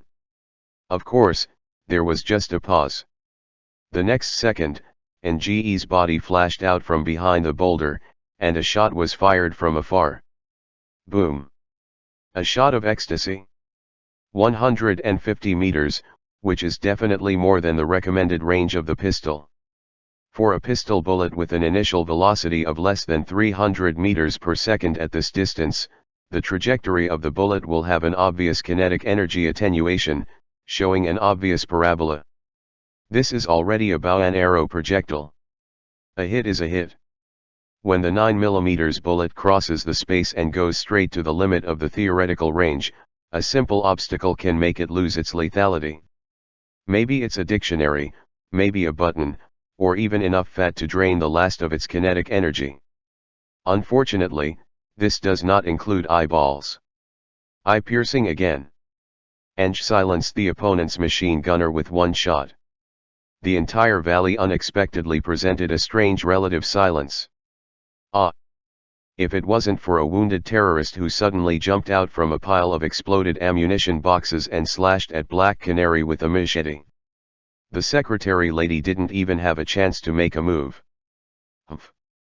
After a cold snort, the guy was greeted by a shield slapped on his forehead. The guy was spinning, and saw a long leg flying up, kicking him 3 meters away. People were still in the air, and a gunfire flashed on Black Canary's right hand. Bang bang bang.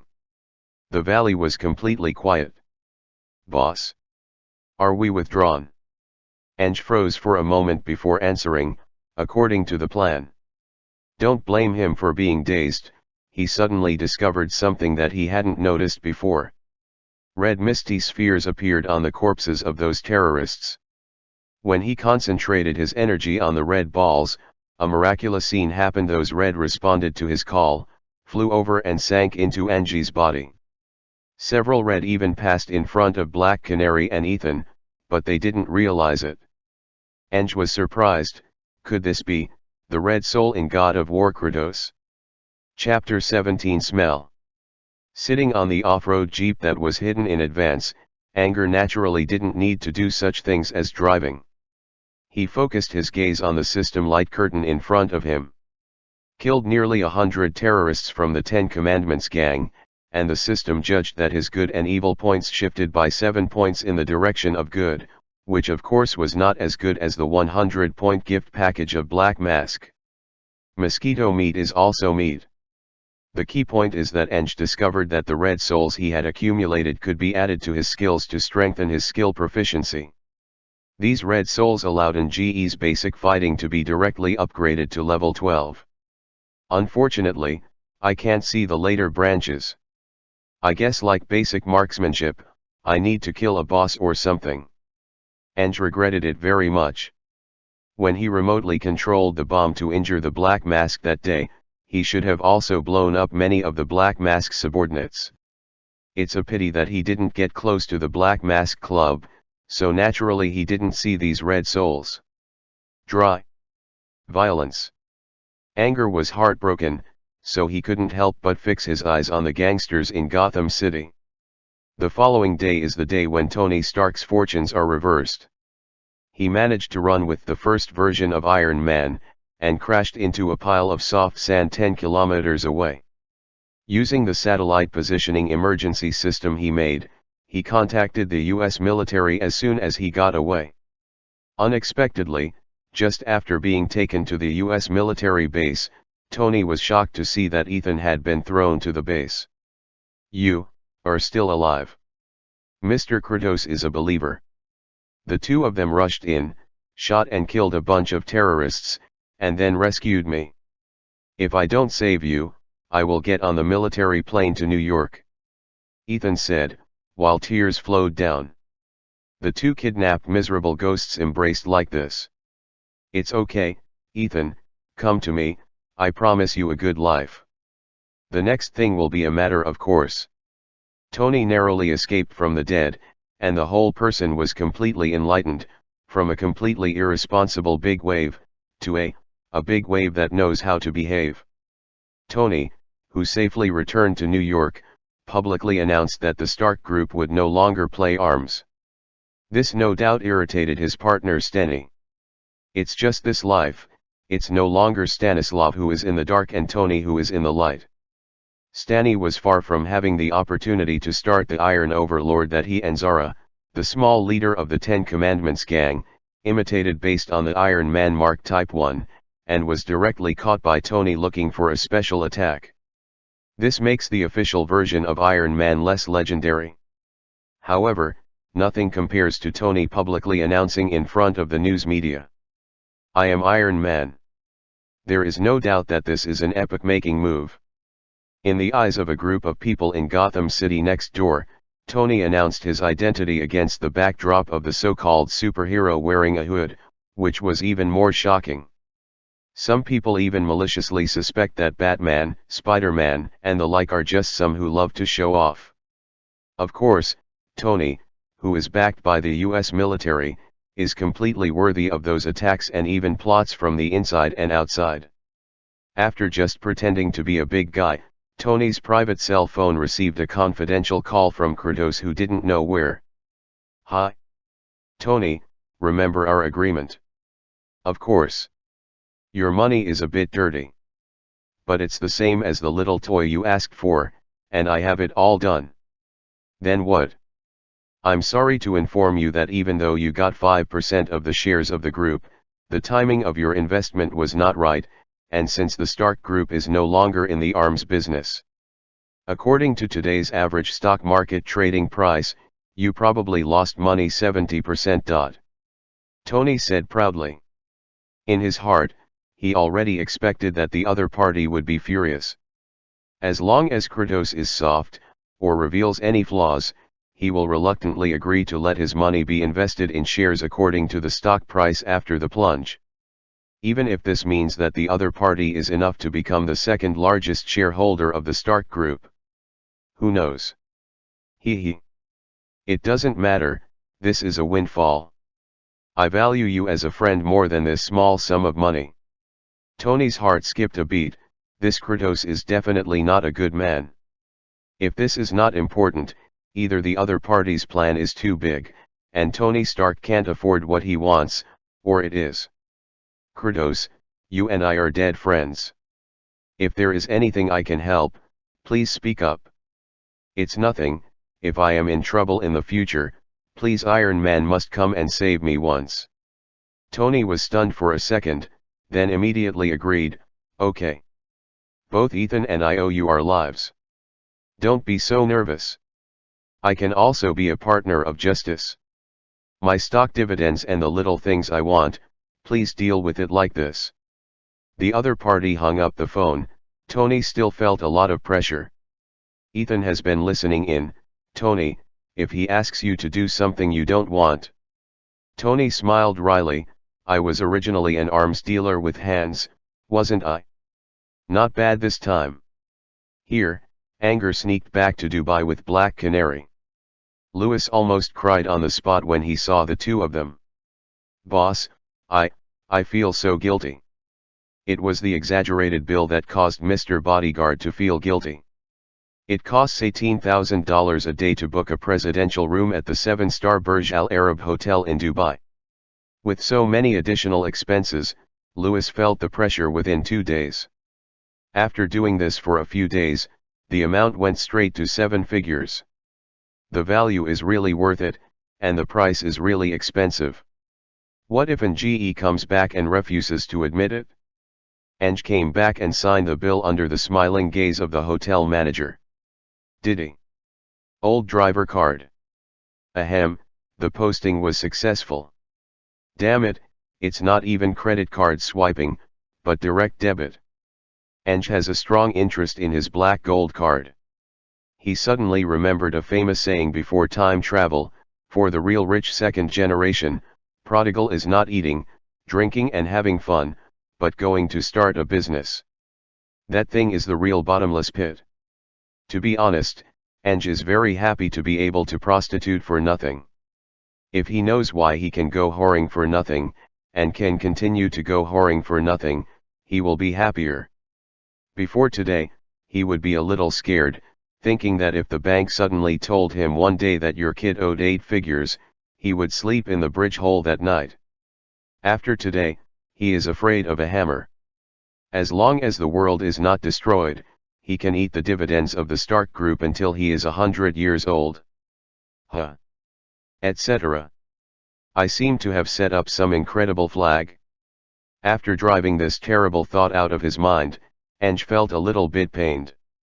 In fact, he vaguely guessed who the benefactor behind him was. Gotham City was never some new internet city. This is a very old city. Every profitable business is controlled by one or a few fixed chaebols. Only dare to fight and fight hard in the underground world, so there is such a thing as changing the boss. Gotham City was originally established by these 4 families, and now the 4 families have industries all over the city, controlling all areas of the city. Can you guess which 4 are the 4 major families? The Wayne family where Batman Bruce belongs. The Kane family where Batwoman Kate belongs. The Elliot family of the big villain Silent.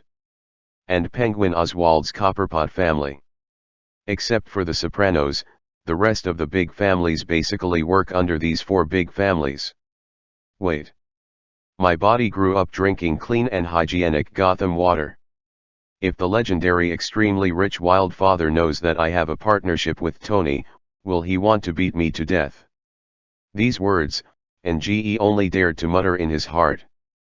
Bringing Black Canary and Lewis on board the Gulfstream private jet, Eng finally returned from a vacation. He didn't know that it was midnight in the slums of Gotham City at this moment, and Sarah Lance returned home after a day's work.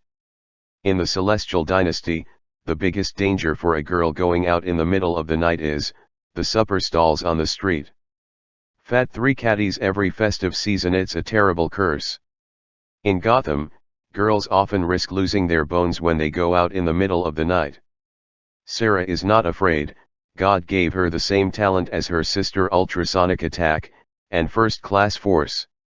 The biggest difference from history is that she didn't join any Assassin's League.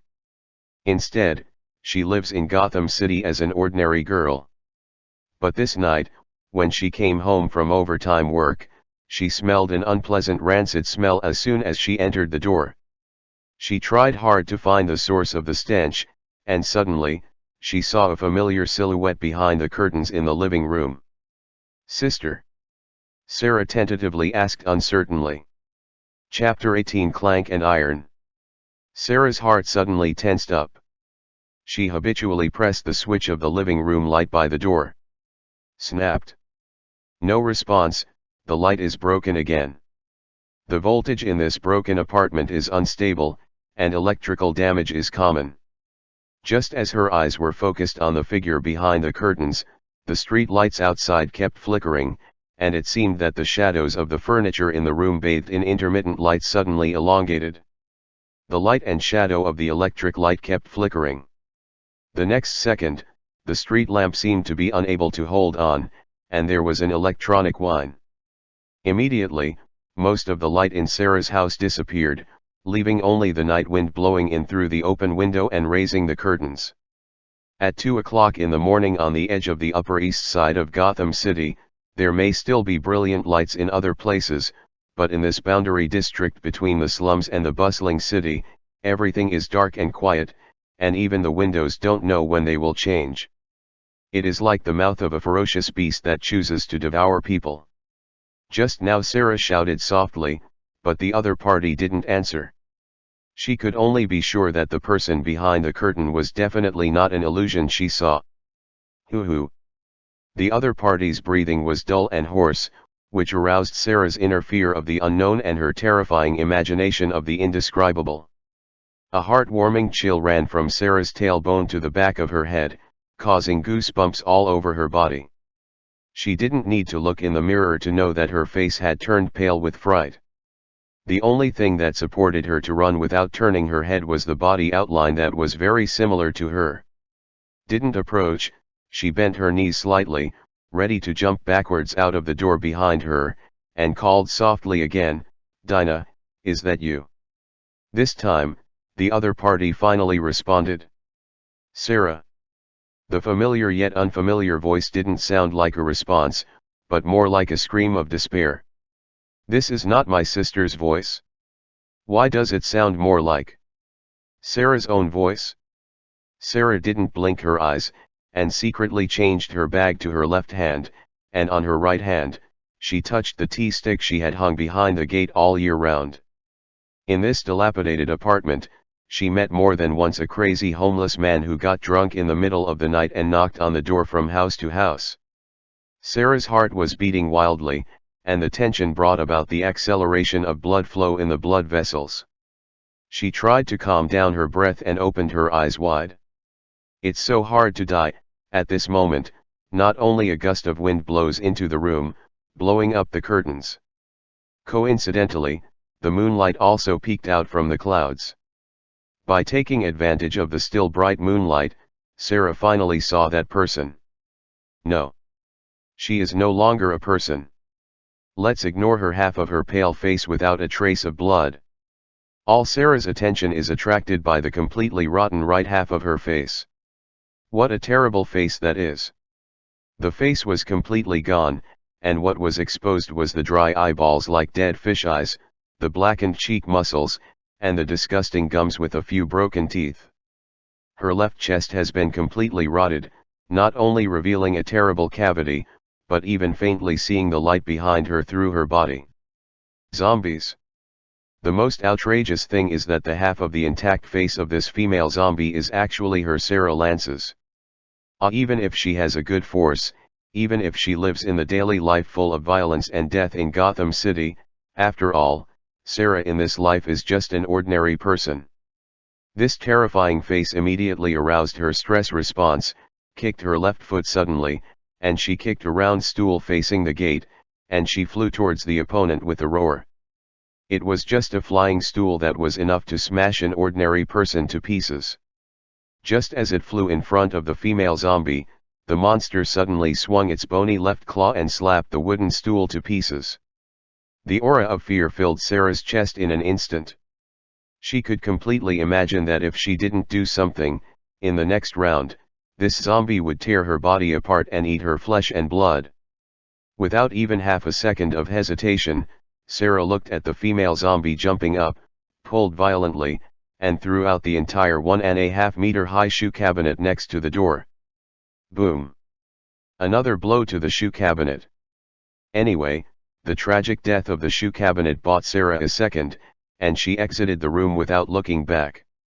Instead of heading towards the stairs, he swooped towards the window at the end of the corridor, jumped out of the window that was only about 1/2 meter long and wide, jumped from the 3rd floor to the ground, adjusted his posture in mid-air, and hit the ground 3 front somersaults. Turn around. I saw that zombie was unluckily stuck in the window, and her uncoordinated limb slammed into the window frame, making a loud noise. The lights in several rooms of the apartment building came on, then quickly turned off. In the poorest parts of Gotham City, the most unreliable people are your neighbors. Does anyone know that any loud noises in your room are the result of a bad domestic violence? Or a purge of local gangs? Or a failed arrest by a crappy cop? In short, they made every effort except saving his life, and provided all support except practical help. Besides myself, the only thing I can rely on is my close relatives. Seeing that the zombies couldn't catch up for a while, Sarah ran vigorously, and at the same time took out her mobile phone to call her sister.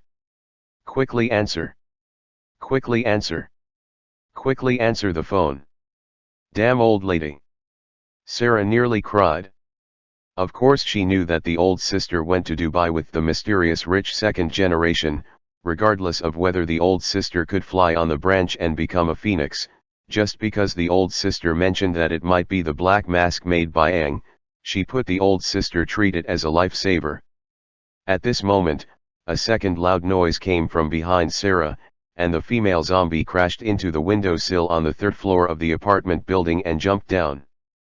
Among the wood chips and glass shards that exploded in the sky, many of them were stuck on the body of the female zombie, but she didn't realize it, and stepped heavily on the ground, even smashing several old sidewalk floor tiles. Looking at Sarah, who had already soared 100 meters away, the female zombie chased after her with uncoordinated steps. Sarah heard the sound, turned her head suddenly, and found that the monster was relentlessly chasing after her, and she was even more afraid. Finally, the phone was connected. Sarah? What a coincidence, I just got off the plane. Dana was stunned by her sister's screams as soon as she answered the phone. Sister! Come and save me. There is a zombie that looks like me chasing me. That thing can call my name, and it probably came for me. Sarah's screams on the phone are heard on Black Canary's phone. Normally, Ange would not care about it. As a time traveler, he is sensitive to the huge crisis hidden in Sarah Lance's words. Black Canary saw Ange approaching seriously, and immediately realized something, and raised his voice. Sarah, are you kidding me? What a fart joke. FXXK. If you don't come to save me, just wait to collect your sister's body. Oh my god. It's a zombie, maybe I will become a monster like that if I get bitten.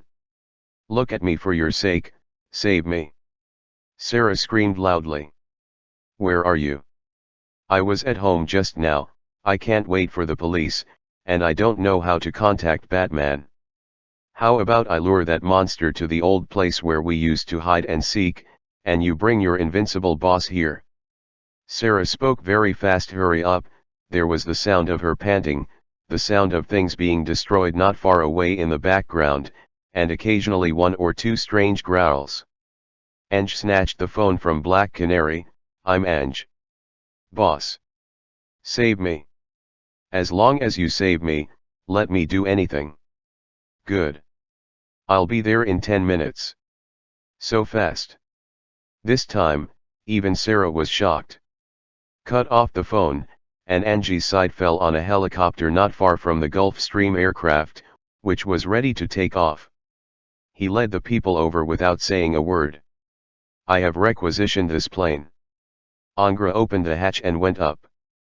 The pilot was dumbfounded, but as a professional pilot with principles, credibility, and professional ethics, sorry. Sir, this plane was ordered by Mr. DuPont, you have no right to. Before he finished speaking, Lewis next to Anger opened the chained suitcase in his hand very vigilantly. Ang took out 2 stacks of Franklin from inside very smoothly and threw them at the pilot's face. "All right?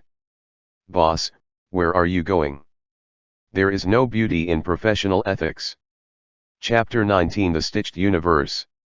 This is an abandoned warehouse east of the Upper East Side, near Miller Bay. The warehouse is located in a so-called industrial high-tech zone. In fact, it seems that this kind of place is too common in Gotham City, which is half heaven and half hell. Because it's not close to the sea, even the underground forces don't like it here.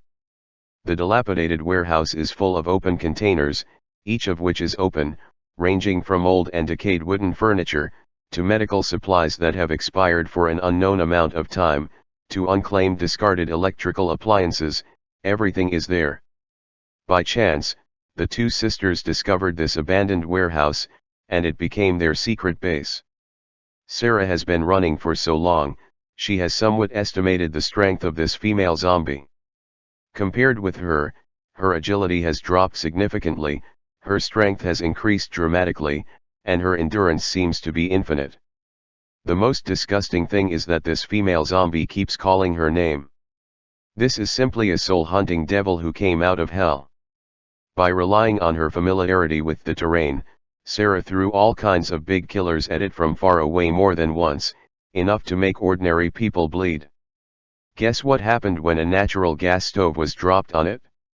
Hiss. It was as simple as tearing a piece of toilet paper. The female zombie easily tore the gas stove made of thin iron sheet in half. It is true that Sarah has the qualities to become a third-rate hero, but she is so inexperienced in combat that she really dare not rush forward and tremble with this monster. If she is caught by its sharp claws, or if she is bitten, she will be finished. The only advantage is the location. She is really familiar with this place, and perfectly remembers the location of every object in the warehouse.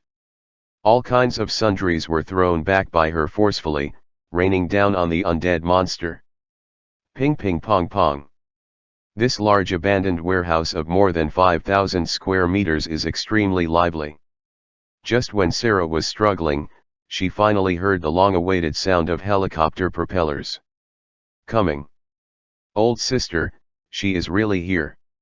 If she hadn't been chased by the female zombie, she really wanted to yell. "Sarah! Come out!" Dana's voice came from above. "No. It's chasing too closely." As soon as Sarah finished speaking, she heard the sound of breaking wind. She instinctively shrank her neck, and an electric kettle flew over the top of her forehead. This zombie definitely has good intelligence. Because it was blocked too many times, it started chasing it while picking up the things at hand, and then smashed it at Sarah to stop her from escaping. One water jug forces Sarah to dodge to the left, out of her way of escape. If this is a game, maybe someone will exclaim, predict the attack and block the position. It does not matter. The helicopter flew by, and a figure in black with hands and feet together, head to the ground and feet to the sky, fell from a high altitude. There were several holes on the roof of the warehouse that had been in disrepair for a long time, and he just fell from the height of the 7-story building. He was so agile that the falling process was almost silent, and only when he approached the twisted figure running wildly on the ground did his body suddenly open. The black eyes were open to the maximum, and a sharp divine light bloomed. When he came to this world, Ang was confused and had a lot of puzzles, but his will to survive made him always vigilant. This time, he didn't just come to help Sister Canary, but to seek an answer. Cold light flashed. This 18th century Damascus steel knife, forged from the legendary Uzi mine and purchased from a local tycoon in the Middle East, reveals an abnormal force that surpasses its own quality. If anyone has extraordinary eyesight, they will see red light flickering and flowing among the complicated wavy patterns on the knife body. This is the result of Ang injecting a large amount of red souls and abruptly upgrading the knife to enchanted Damascus steel knife +3. Below, the zombie who resembled Sarah finally found Ang's existence before the sharp blade approached. A head suddenly turned 180 degrees to the sky at an angle that violated the limit of human neck rotation. It seemed that a trace of horror flashed in its two cloudy and dull eyeballs, and the next second, her body was thrown up violently. Yes, swing up. That is not human coordination. The whole body is like a puppet being torn away by some invisible silk thread, and it is forced to move laterally to the left for a distance of more than 2 meters. It tried to avoid this fatal blow in this way. However, Ange above it also showed extraordinary agility. I saw that his left leg touched the wall next to him lightly, and he flew across as if the whole person was ejected. Not only did the distance between them not shrink, but they were approaching extremely quickly.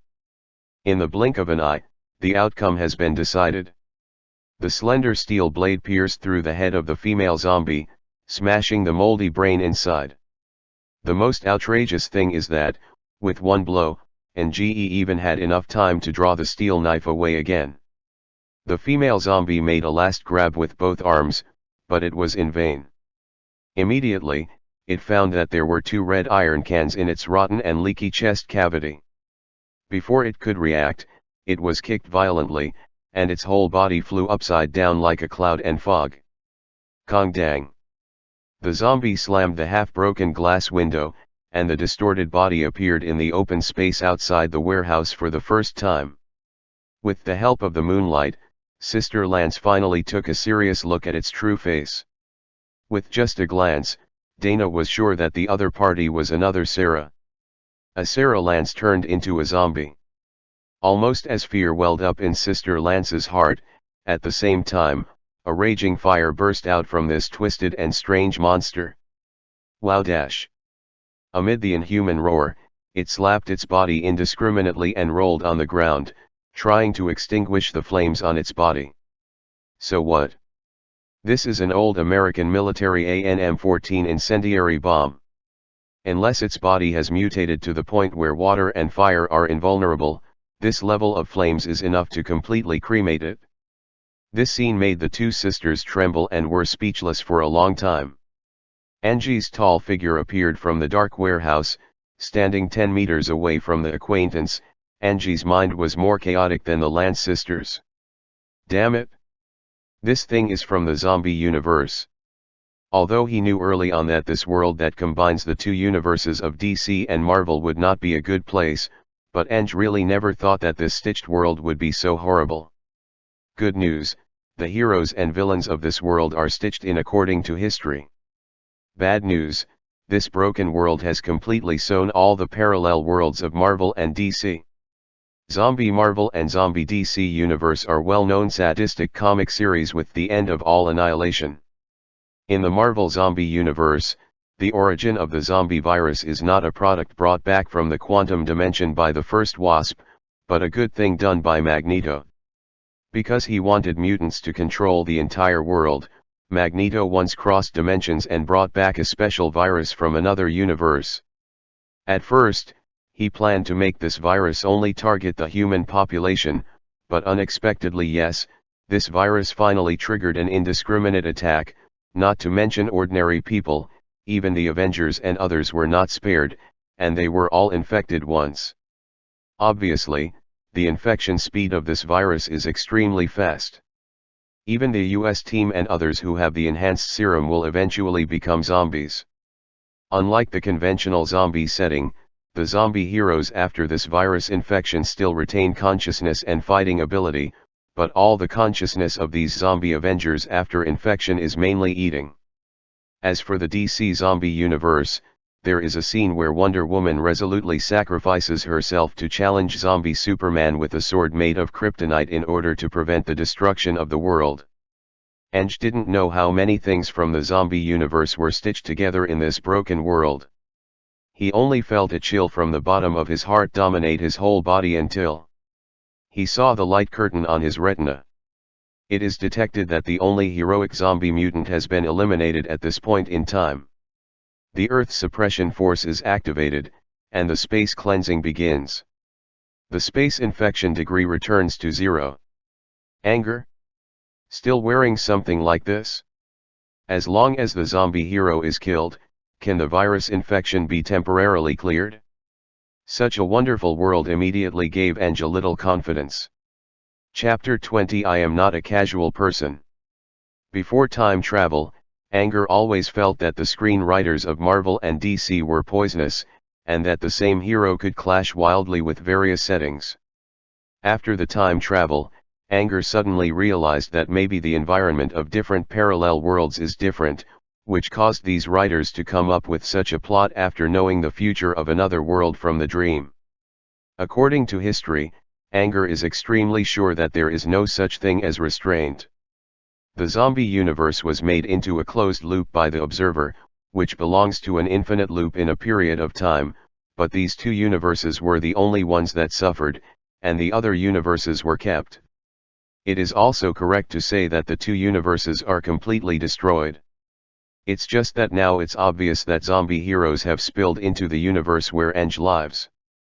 The only luck is that it doesn't seem to spill much for the time being, and maybe there is a chance to break it back. Following the flaming group of acquaintances, a crimson light group flew over and sank into Angie's chest, and the system prompts on the retina continued to refresh the screen. Congratulations to the host for successfully destroying the zombie hero White Canary, Sarah Lance. The host successfully swallowed and purified the target's soul. Congratulations to the host for obtaining the following basic attribute upgrades: Physique +5, Strength +3, Will +3. The host's basic combat has been upgraded to LV14, 6+8. Because the host is a descendant of Yanhuang, additional branch skills of the fighting system, martial arts. Obviously, the zombie White Canary that Anger killed was the villain version. She received the art from Master Huang from the Celestial Dynasty and became a master of martial arts.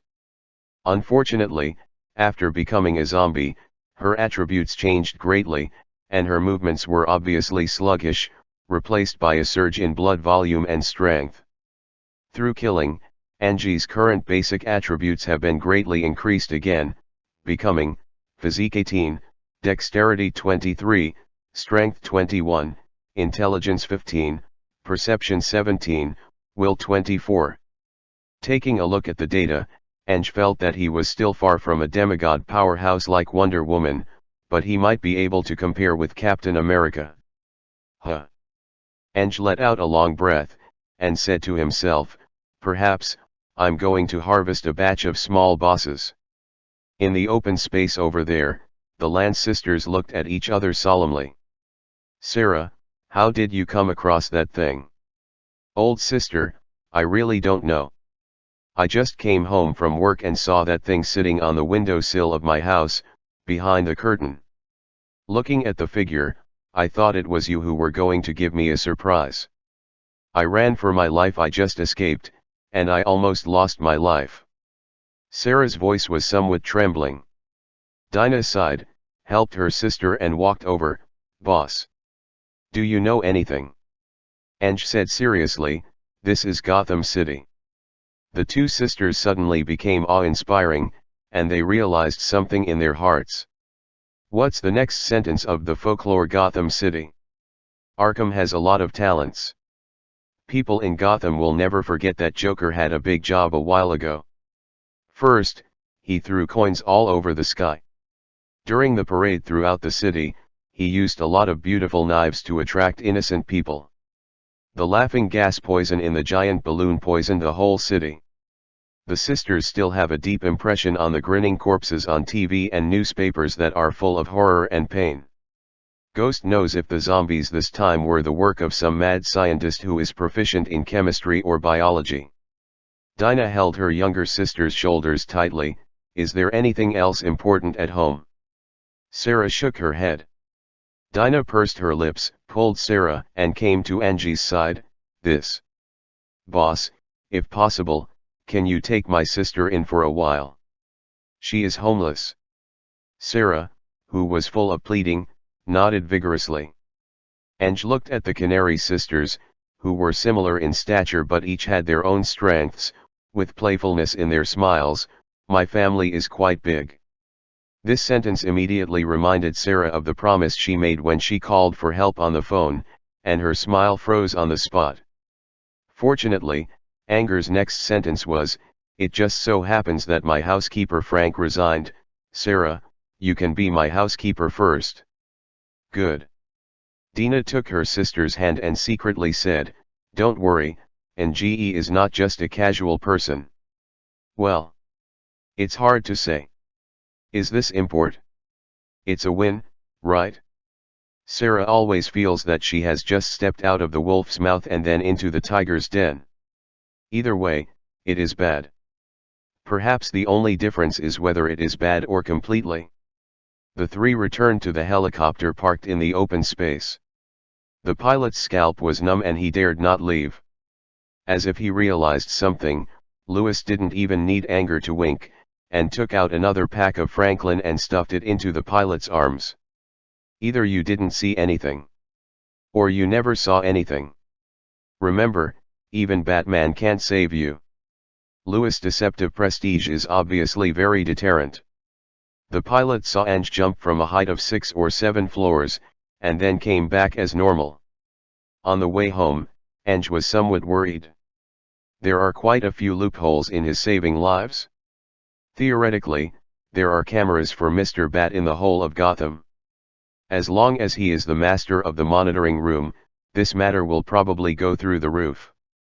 Although Ange had set up the system to shield the surrounding surveillance in advance, and the system did not send any warnings, Ange still had no idea. Sitting on the helicopter, Anger saw several places in the DC area bursting into flames from the sky. Black Canary said through the flying microphone, "Because Black Mask is dead, almost all gangs have recently jumped out to compete for the territory that Black Mask once controlled."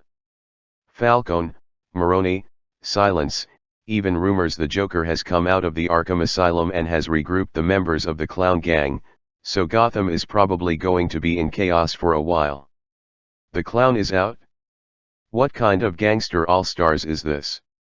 The gangsters in Gotham City are like leeks, one crop after another is harvested, and it feels like it can never be killed. Batman is the guardian of Gotham. Anger respects him, but sometimes hates him.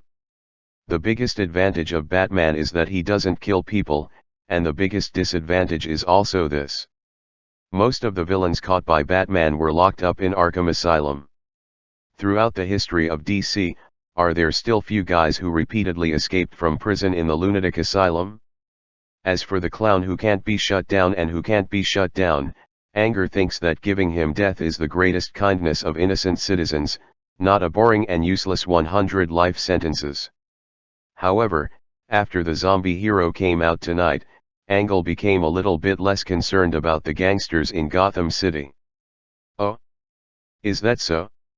Looks like Mr. Bat has been busy." Ange guessed right. A person's energy is limited. Whether it's the people or the heroes, when attention is drawn to one big event, it's easy to ignore other things. When he knew that the Clown who had tried to poison the city had escaped from the madhouse, the battered Batman really didn't notice the little commotion in an abandoned warehouse by the pier. Burning to death a black household who didn't even have a household registration in Gotham. What is the zombie Sarah Lance? The Clown robbed the bank as soon as he came out? Evening news headlines. Alas. In Batman's small book, even the priority of creating targeted weapons for Iron Man's possible weaknesses is above observing Angie's actions. After all, someone's priority is only E.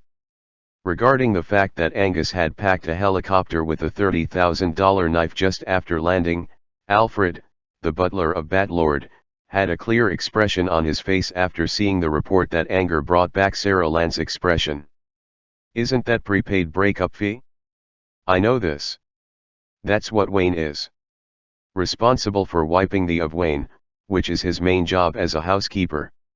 On that report document, 30,000 was specially marked next to the photo of Sarah Lance. Cough, if Miss White Canary knew, would she kill Mr. Butler? Fortunately, NGE didn't see this file, otherwise he would be very wronged. I am not a casual person. Chapter 21. A New Day. When it comes to Laome, it is easy to think of the NBA. Lau Mei usually has a small yard in her home, and most of them have a basketball hoop, and Angie's villa is no exception. Through the floor-to-ceiling windows on the second floor, he wanted to rush to lay up, but unfortunately he was powerless. He gets the tightest double team. What's outrageous is that the opponent ignored the no-hand check rule that you can't put your hand on the offensive player to find a fulcrum, and directly put his hand on his waist. The other party was so rambunctious that Ange had a headache. After all, it's a private ball game, the kind that doesn't even have a referee. He can only carry the top defense, hold the ball with both hands, and constantly use 3 threats tentative steps to break the opponent's press. I'm in. I'm out again. It's a good left and right horizontal jump. At the same time, he had to use his backup technique that he had practiced for more than 2.5 years, and he firmly withstood the harassment of the defender behind him. After using the proficient tentative step for the 999th time, Anger finally defeated the defender in front of him, and turned to concentrate all firepower on the defender behind him. This ball game was too tragic.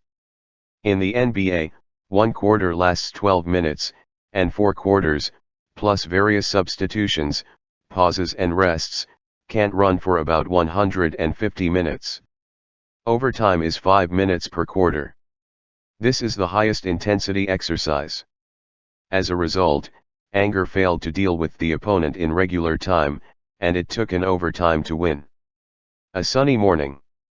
Hearing the chirping and chirping of birds from outside the window, Sarah opened her misty eyes, and couldn't tell whether it was a dream or reality for the first time.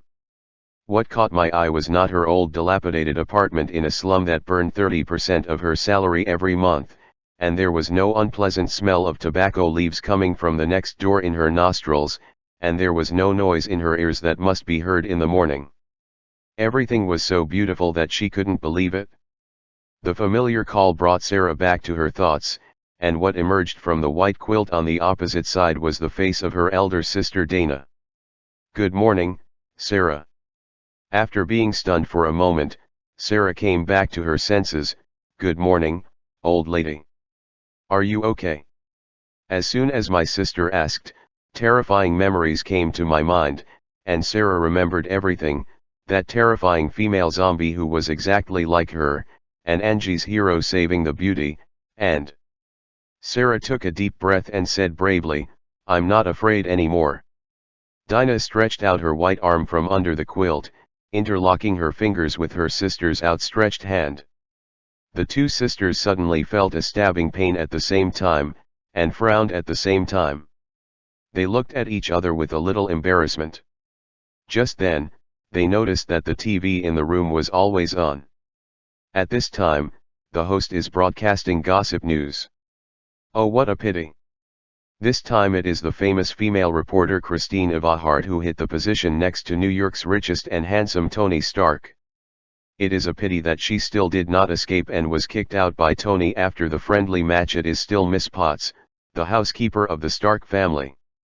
Then who will be the next one to challenge Mrs. Stark's status? Please wait and see. The gambling website about whether the next challenger will succeed is XXXX. Lau Mei can bet on anything. How long a mad bee and butterfly can stay beside Tony is also a gamble that New Yorkers are keen to bet on. For most viewers, this is a necessary part of everyday New York fun. When the fun falls on me, it's a bit bad. Sister Lance's face became a little stiff for a moment.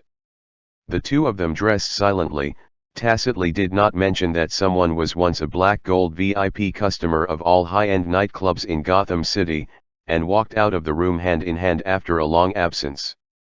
Who knew that as soon as they went out, they saw a row of 12 maids waiting at the door, and they all bowed and said, "Good morning, Miss Lance." "Good morning." The two replied slightly stiffly. "Come yet?" "Finally coming?" "This is driving people away, right?" "That's right, Angie doesn't owe us sisters anything. We've written it off." The air was unusually quiet, and the two sides stood in a confrontation for several seconds before the oldest member of the maid team stood up. "Miss Sarah Lance, Please instruct. Instruct. What instructions? The head maid seemed to see Sarah's confusion, and reminded, according to Master Ang's order, Miss Sarah Lance, you are already the housekeeper of this house, and all our servants need to obey your orders. Ah!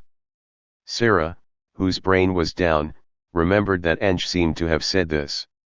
When she was embarrassed, she reacted quickly, it's nothing, let's go on as usual. Okay. The head maid curtsied neatly with a group of maids who were at least schoolgirl level, and then filed out. In the lobby on the second floor full of modern paintings, only the Lance sisters were left. The two of them looked at each other in blank dismay. Sarah, it seems that I will be the secretary in the future, and you will be the housekeeper. The two sisters were a little absent-minded, especially Sarah, who took a while to accept her new identity. Following the guidance of the maid, the two of them came to the underground training ground and greeted Louis and other bodyguards. As soon as they entered, they saw Ang, who kept waving his sword and practicing martial arts. He is so focused, every action detail is meticulously completed. Hundreds of times, thousands of times, the movements did not deform at all, just like the movements made by robots. After swinging the knife 1,000 times, Ang noticed the arrival of the two sisters. Face to face again, the faces of the two sisters were rarely flushed at the same time. Sarah didn't dare to look at Ang's face. Strictly speaking, she and Ang had met for the first time yesterday. Maybe many American girls like to indulge, but their sisters are conservative. Sarah held back for a long time before she could say, "Did you sleep well last night?" "Not good. I didn't get enough sleep." Ang choked Sarah with a blunt sentence. Without waiting for her to reply, and when Xiaogongji suddenly showed a bright and handsome smile, "But for you and your sisters, I would like to sleep less." The next moment, the two sisters blushed like steamed red prawns. Unable to hold back anymore, he ran away with awkward steps like a crab. Ang finished his martial arts practice, and glanced at the progress bar in the system with satisfaction. After drying himself, he came to the dining room and read today's Gotham Daily while having breakfast. After reading the first 4 pages, Ng couldn't help wondering, what did he read? According to online sources, a mysterious woman in a batsuit disrupted a major arms smuggling operation in Falcone last night. A woman in a strange black and white spider suit overturns dozens of clown gangs and stops a grand havoc.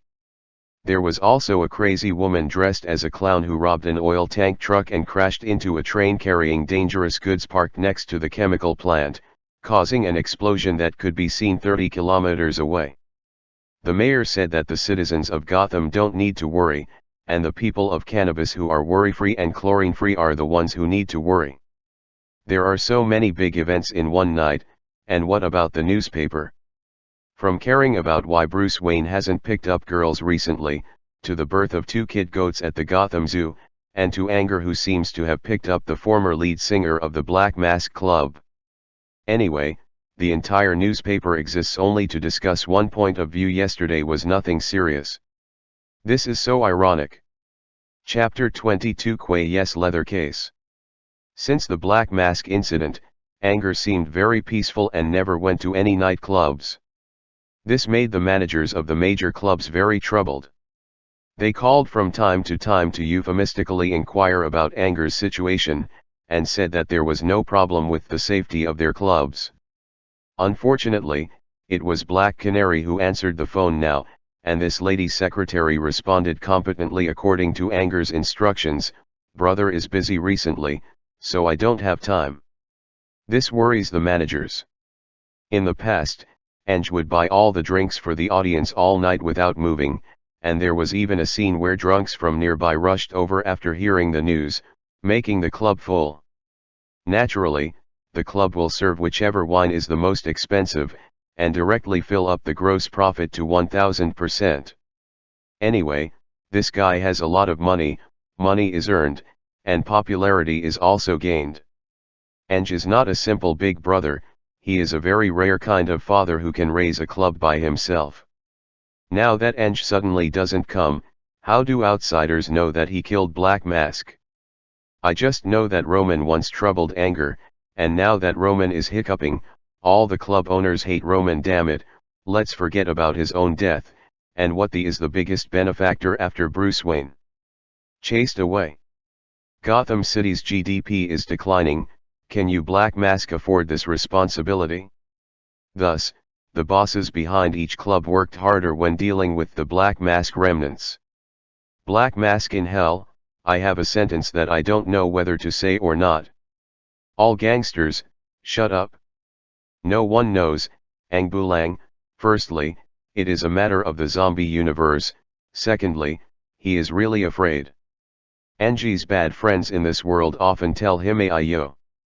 May died, at worst, he would die if he tried. He can only say, there is a reason for the small number of foreigners. The most important thing is that Ange got 2 new cars in his garage. There are few men who do not love cars. Actually, Ange prefers Chinese domestic cars to European and American cars with slightly wild lines.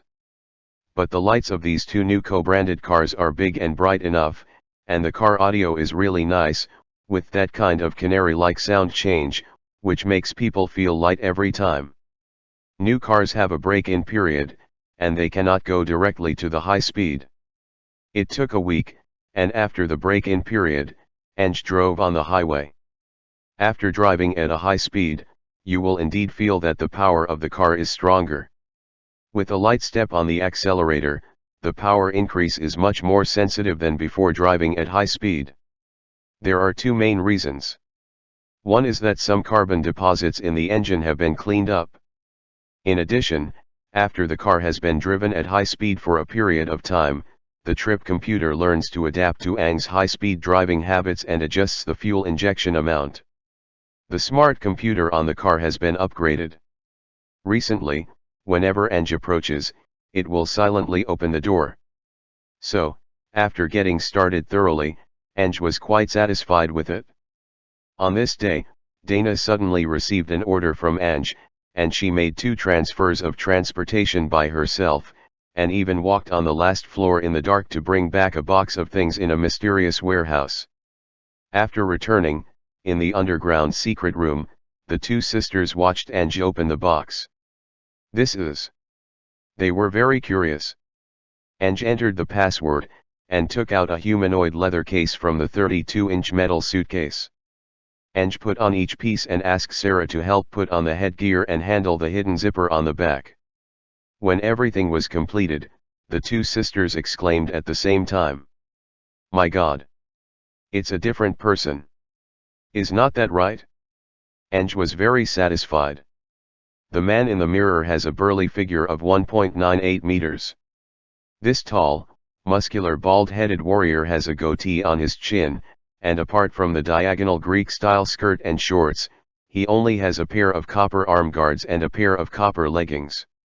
The skin was abnormally pale when exposed to the air, and there was a bright red lightning-like mark on the left chest. There is also a red mark on the left eye, while on the right eye socket there is a long and slender scar extending from the forehead to the cheek. Right? Ange put on the skin of God of War Kratos. This is not a simple cosplay. This leather case made by Tony Big Shit himself has a layer of colloidal bionic muscles built with the most cutting-edge technology inside. The tiny sensors inside the leather case can sense the user's muscle signals and amplify the user's movements. At the same time, the bionic muscle with an average thickness of more than 3 centimeters also has a good defensive effect, can effectively resist various blunt injuries, and has a similar effect to stab wounds. To put it bluntly, this is a reduced version of Iron Man without its own power source. Just the evaluation given by the system: physical +5, strength +12, armor +50, you know how crazy this thing is. You must know that the system's rating for a piece of American Standard Class 3 body armor is only a mere armor value +25. Level 3, protection is to add 2 300mm** 250mm ceramic composite bulletproof plates on the front and back of the body armor. The thickness of each plate is controlled at 18 mm, the weight is controlled at 2.6 kilograms. This level requires the ability to resist NATO 7.62 diameter 51 mm bullets, bullet speed, 800 meters per second. There are also ordinary ammunition fired by AK-47 and 56 rifles in this level. The total weight of this Quaya leather case is only 10 kilograms. It can be said that it is full of Tony's black technology. Tony is as easy talking as Batman. Even if Eng applies to be Robin, he might still be kicked out by Batman. Only. Why do you have to make yourself so ugly? Dana asked, puzzled.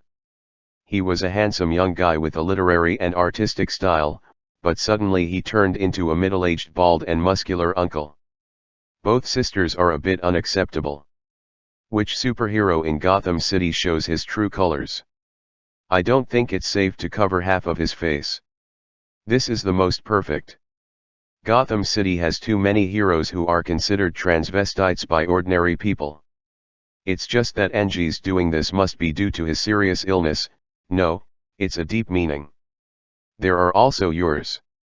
Then, the two sisters put on the other two sets of leather cases provided by Tony. That is the leather case of the Robot Sisters of Atomic Heart.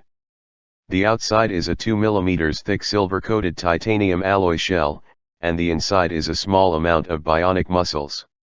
There is no headgear, but a full-face helmet instead. This kind of helmet made of high-strength one-way tempered glass not only has protective functions, but also acts as a chemical oxygen mask. On the back, there is a small set of oxygen supply equipment.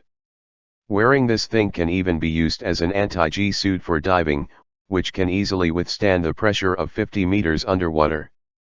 The attribute bonus of the set is not as strong as Quaya's set, but the armor value is as high as 100 points.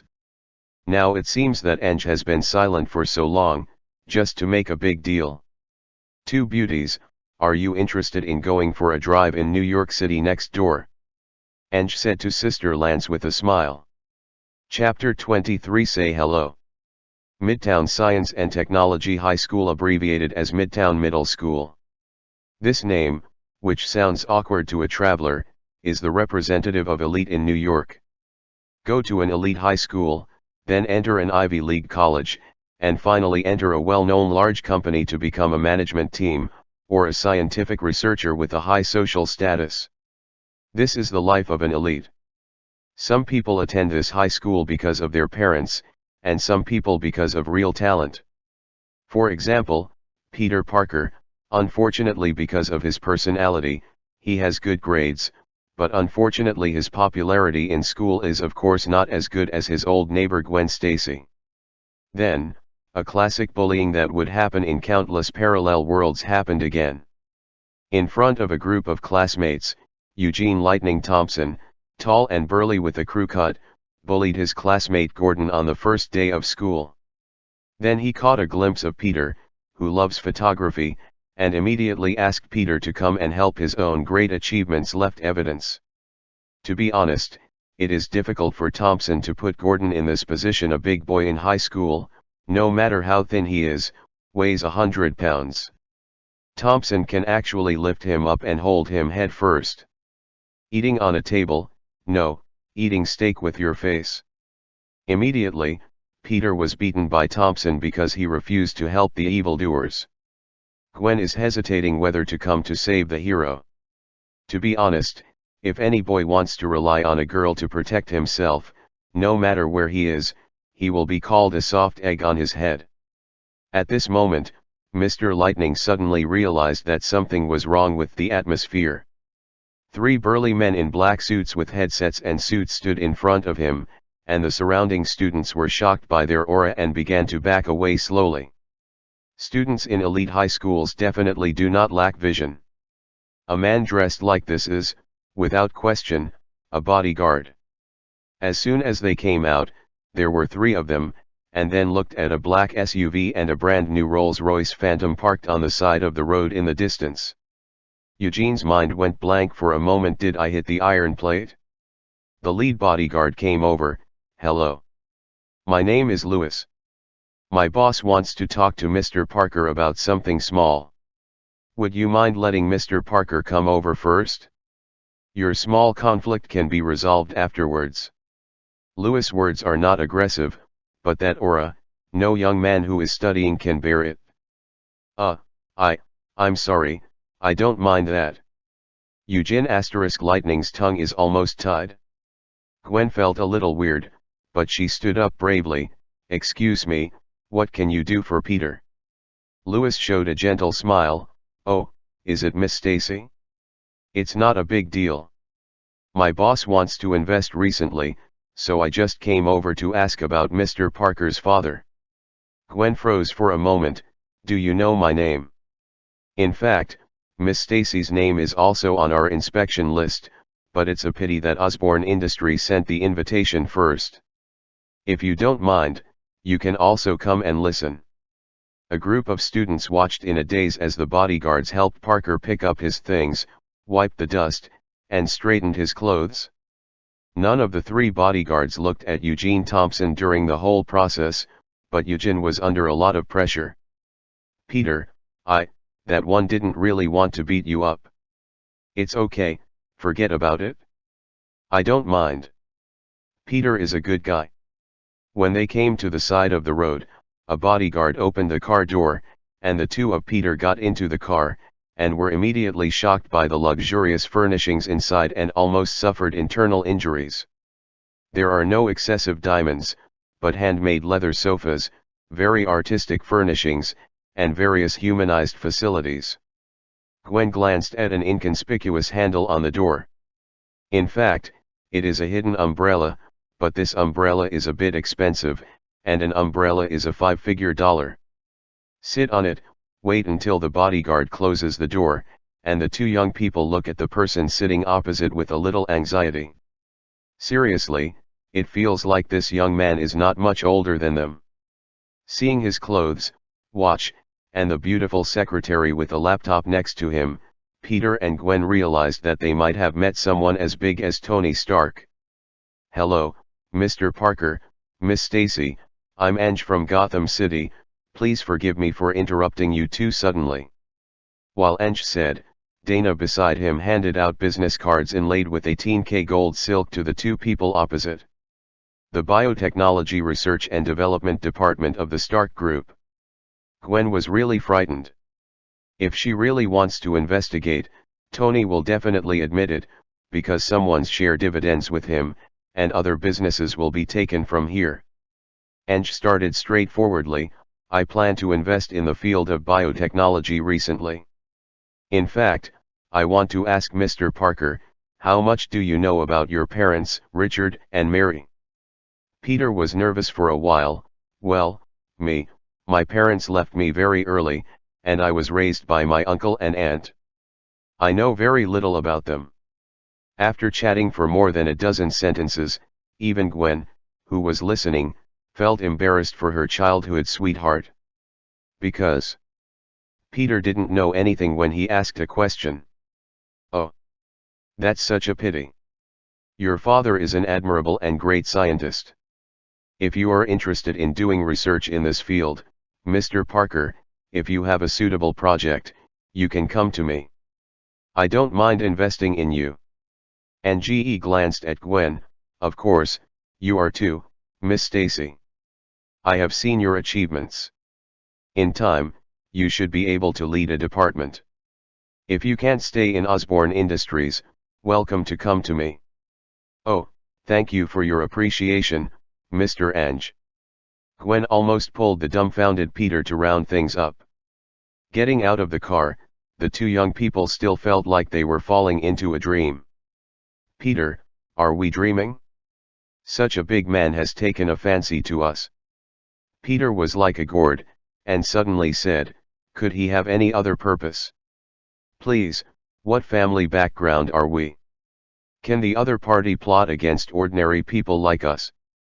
Although Gwen is very confident in her figure and appearance, she really can't win against the female secretary opposite. Especially the secretary's voice is so nice. In fact, not to mention that Peter and the two are confused, so are the Lance sisters here. Gotham City in this world is really close to New York City, they are on the same coastline. Driving all the way, without traffic jams, it is an hour's drive. Ange came all the way here just to meet two students. Don't say it, it's true. Don't look at Gotham City's recent bombardment, the major gangsters are beating their brains out, and Batman is very busy. In Angie's eyes, all of this is the trouble of mortals.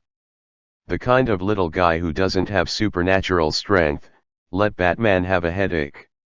Ange locked on the famous Spider-Man Peter Parker. But seeing the photos of the female Spider-Man in black and white costumes on the internet, Ange knew that there might not be a Spider-Man in this fusion world, but there must be a female Spider-Man, and she is Gwen. According to the so-called history, with the appearance of the Gwen Spider, this Peter should have turned into a lizardman and died in an accident.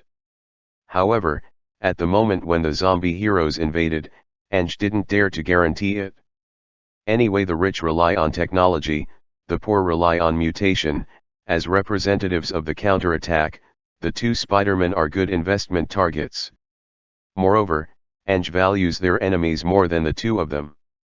Just under Angie's seat, there are not only Quay's leather case, but also a pair of replica Chaos Blade made of the same material as Iron Man, and strengthened with Red Soul. Hee. My sword is so hungry. Chapter 24. My strongest is money ability. However, the fact that Gwen Spider-Woman was born out of nowhere does not mean that the situation will progress quickly, but that there are more uncertainties.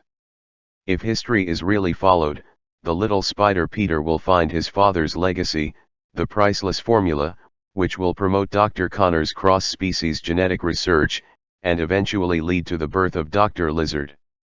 Gwen's version, because Peter was bullied by Eugene Lightning Thompson and various unfair treatment, under extreme depression, Peter injected a self-made serum, became a lizard man, and finally burped. In this life, Ange stopped the bullying just because he didn't want to see Peter burp. So, what's next? Ange has expectations for changes in the plot. As a little butterfly who reverses history, Ange is not idle while waiting for the will of history to advance. For example, he summoned Eugene Thompson. In the private room of an exclusive membership club, Ange met Thompson and his son. Don't be so nervous, Mr. Thompson, I have no ill will towards your son, I just want to make friends. The old Thompson in this life is a retired football player. His son has obviously inherited his genes and is now the school's football star. Old Thompson had seen the world anyway, just by watching Angie's battle, he knew that the opponent was a big shot who crushed their father and son to death like an ant. Make friends. It's Eugene's high ranking. No. Anger shook his right index finger casually. Mr. Thompson, if you insist on saying this, then only Tony Stark is eligible to be my friend. I never make friends based on whether the other party has money, anyway, will not be richer than me. Exaggerated lineup of bodyguards, beautiful female secretary, absolutely low-key luxury clothes, and such a powerful aura that ordinary people would never have, overwhelmed Eugene. Mr. Ange, I was the one who went too far today, please forgive me. Eugene lowered his head heavily. Angie's eyes flashed coldly. The person you need to apologize to is not me, but Gordon and Parker. He should have been taught a lesson by his father a long time ago, and Eugene agreed very simply, yes, I will apologize to them tomorrow. Without waiting for old Thompson to speak, Ange waved his hand. Those who have not left society can only be regarded as children, and I don't care about children. Putting the words here, old Thompson naturally couldn't continue. I invest in the field of biotechnology, and I'm actually more interested in Eugene's genes. If possible, we can cooperate in the future. After Ange finished speaking, Black Canary handed Thompson and his son a proposal. To put it bluntly, this thing is to fool Thompson and his son. The plan mentioned in it is somewhat similar to the plan carried out by Dr. Connors of the Osborn Group. Ange certainly didn't expect the Thompsons to believe him. Just according to history, Eugene will lose his legs in the Middle East war in the future. He accepted an experiment from the old US government, which made him successfully combine with the Venom symbiote, become a superhero Venom agent, and become the official queen thug of the old US. Ange does not intend to leave such a useful tool to the government. All his troubles lie in the limb regeneration experiment in the plan. Now that Eugene can run and jump, it is the greatest time in his life, and he feels that there is nothing in the world that he cannot do. Ange will not deliberately hit Eugene. When this thing really happens like in history, it's time for Ange to cut off the beard. Sure enough, the old Thompson frowned upon seeing this plan. No matter how you look at it, it doesn't match the future of his super athletic son. Moreover, the other party wants to obtain Eugene's genes, and needs to draw blood and do experiments many times. This displeased old Thompson. He just didn't dare to attack, so he declined Ange. Ange was not annoyed. Eugene, I know you are not convinced. It's just a lot of things, not what you imagined. How about we try breaking your wrists? Wrist break? I am good at this. Eugene has always had the kind of short-tempered temper. Due to the opponent's power, of course he didn't dare to explode, but when it comes to strength, he is confident that he will not lose to anyone. With whom? Eugene said, even his father couldn't stop him. Ange rolled up his sleeves and put it on the table, me. At this second, there was obvious contempt in Eugene's eyes. Ange's arm muscles seem to be fairly well proportioned, but that's just the level of a stronger ordinary person.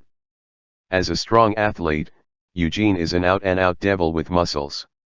His father watched his son put his exaggerated arm on the table, and thought, it's over. His smashed arm is thicker than the thigh of the secretary next to him. Ange on the opposite side is the patron's father. If this stupefied young man tears up his arm muscles, it's a feud. His father squirmed his mouth a few times, but he couldn't stop him. People invited to fight, but my son accepted it. After all, these two are still the same age. What else can old Thompson say as a father? Actually, not only Thompson and his son were curious, but Ange's bodyguards also secretly stretched their necks. Wrist wrestling is the least important thing to pay attention to, as long as the table is reliable. When the two powerful big hands came together, as the countdown of Dana's crisp 3-2-1 ended, the confident Eugene was the first to attack. Ange was really surprised when he felt a huge force coming from the big bear-like hand on the opposite side. The system evaluates the power value as high as 17 points. This is absolutely excellent for a mortal. Figure it out, Eugene is just a football player, not a professional weightlifter. Eugene has the brains to be a quarterback who is the commander of the team. Compared with arm strength, a tight end like Eugene actually pays more attention to the exercise of leg strength. It's just that in Eugene's opinion, he is enough to instantly kill the weak rich man on the opposite side. In fact, his initial premonition was right. As soon as he exerted his strength, the seemingly overwhelming force pushed down the opponent's arm little by little. When he presses the opponent's arm until the angle between the arm and the table is at most 30 degrees, he can't press it down. Drink. Ho. Woo-ah dash. Eugene's exaggerated roar echoed in the private room. There were blue veins on his neck, shoulders, and arms at the same time, and his blood vessels were swollen like small earthworms. If you don't look at the position of the arm, you will think that he is the one who is suppressed. But at this moment, he is still in the upper hand. Well, at least on the surface. He bullied Gordon this morning, and now his and his father's hearts are really beating like Gordon. He had already exhausted all his strength. Even if Ange on the opposite side was not calm, he was still able to do so with ease. What's the matter, Mr. Thompson? Is this the only strength you're proud of? Anger's mockery ignited the anger in Eugene's heart. Damn it, He puffed up his muscles and exerted all his strength to exert pressure, completing the final suppression. It's a pity that all his anger is a typical incompetent rage. No matter how much he increases, Angie's arm still remains motionless. Mr. Thompson, since your strength is only so small, then I will fight back. What the understated voice brought to Eugene was not stimulation, but suppression. His arrogance, his rage, his resistance, everything he was most proud of, all disintegrated inch by inch under this slow and incomparable force. Eugene could clearly feel the strength being transmitted from Angie's arm, which was 1/3 thinner than his. The clenched arms of the two began to lean back to the back of Eugene's hand like a pendulum. This crushing force Eugene was completely unable to resist. His exaggerated biceps are as ridiculous as an inflated ball in the face of this strength. Did not adopt the kind of explosive force that intentionally hurts people, and just ran over slowly at a rate of 5 degrees per second. Boom. In the last 30 degrees, Eugene gave up and was pressed heavily on the table with the back of his hand. He was panting heavily, and there were even tears in the corners of his eyes. He couldn't figure out how he lost. Obviously, this noble son who seemed to have nothing but money beat him in the way Eugene Lightning Thompson was best at. Old Thompson saw his son lose, and felt a little heartbroken, but also silently grateful. At least Ange didn't intentionally hurt his son. A torn arm muscle can be fatal to a football running back. After Eugene lost, his eyes were as big as copper bells, and he asked in a strange way, "So wrist strength is your strongest point?" Ange smiled, and shook his index finger with his right hand. "No. No. No. No. My strongest power now should be money ability." Chapter 25 plays big. "I am rich." Such a domineering sentence shocked everyone in the room to internal injuries. In old Thompson's opinion, a super-rich second generation with an overly fair complexion who doesn't often exercise in the sun is even better than him. The only explanation he can think of is technology and hard work. Either one or both. Rich people are scary enough in this land. What is more terrifying than rich people is that rich people are more curly than ordinary people. Not to mention, the other party is a rich man endorsed by the Stark Group. Stark's name, can anyone borrow it? Stark's family is a military-industrial complex, the most untouchable plutocrat in America, okay. It is no exaggeration to say that when the military-industrial complex sneezes, Congress will shake 3 times. Old Thompson soaked his entire back in cold sweat on the spot, okay. He couldn't help but rejoice that Ange really didn't intend to deal with him, otherwise Eugene would die suddenly without knowing how he died. Louis, who saw the scene next to him, also had some ideas. Recently, the security company asked him to submit a regular report on Ang. If he reported the truth, Ange would definitely clean him up. What a joke. Where can I find such a rich and powerful boss who may even be a transcendent person? Is he a little bodyguard who can afford to offend again? Louis secretly decided to find a chance to have a showdown with Ang. It's just that the next development seems a bit unexpected. After the lightning was knocked down, instead of being angry, he yelled in surprise, "Ange, it's amazing. How did you do it? Can you teach me?" He rolled and crawled over the ground, holding Angie's right hand with both hands. His eyes were full of fanaticism and excitement, and every note in his voice was full of admiration. "It's not difficult. The first thing is to run 10 kilometers every day, 100 push UPS, 100.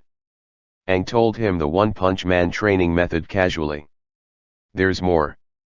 There's more. Of course this is just the basics, and then according to your exercise needs, strengthen it. I swing the knife 1,000 times. Knife? Is it the way of swords from the east?" The atmosphere on the field suddenly changed. No matter how you look at it, it looks like a handshake meeting between a big star and a fan. Ange knows it, because Eugene Mao has become a little fan of Spider-Man in different parallel worlds. Dare to love this guy with the attribute of groupies. As long as you convince him in a certain way, he will focus on messing with you. This is true for Eugene in N worlds, and it is also true for Eugene in this world. Since Eugene has the talent to be Agent Venom, Angle doesn't mind accepting him as a younger brother. Anyway, why does he lack a janitor, or a younger brother who can resist bullets in front of him if he has something to do?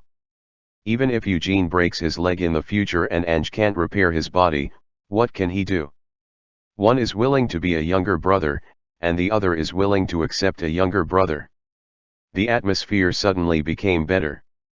Although high school students must accept the prohibition of alcohol, Eugene, who looked a little drunk even after drinking fruit juice, spent more than half an hour asking Anger about the way of cultivation until Ang with a wink, Dana understood, "Boss, you have to go to Mr. Stark's party at 10 o'clock. Then don't bother Mr. Thompson."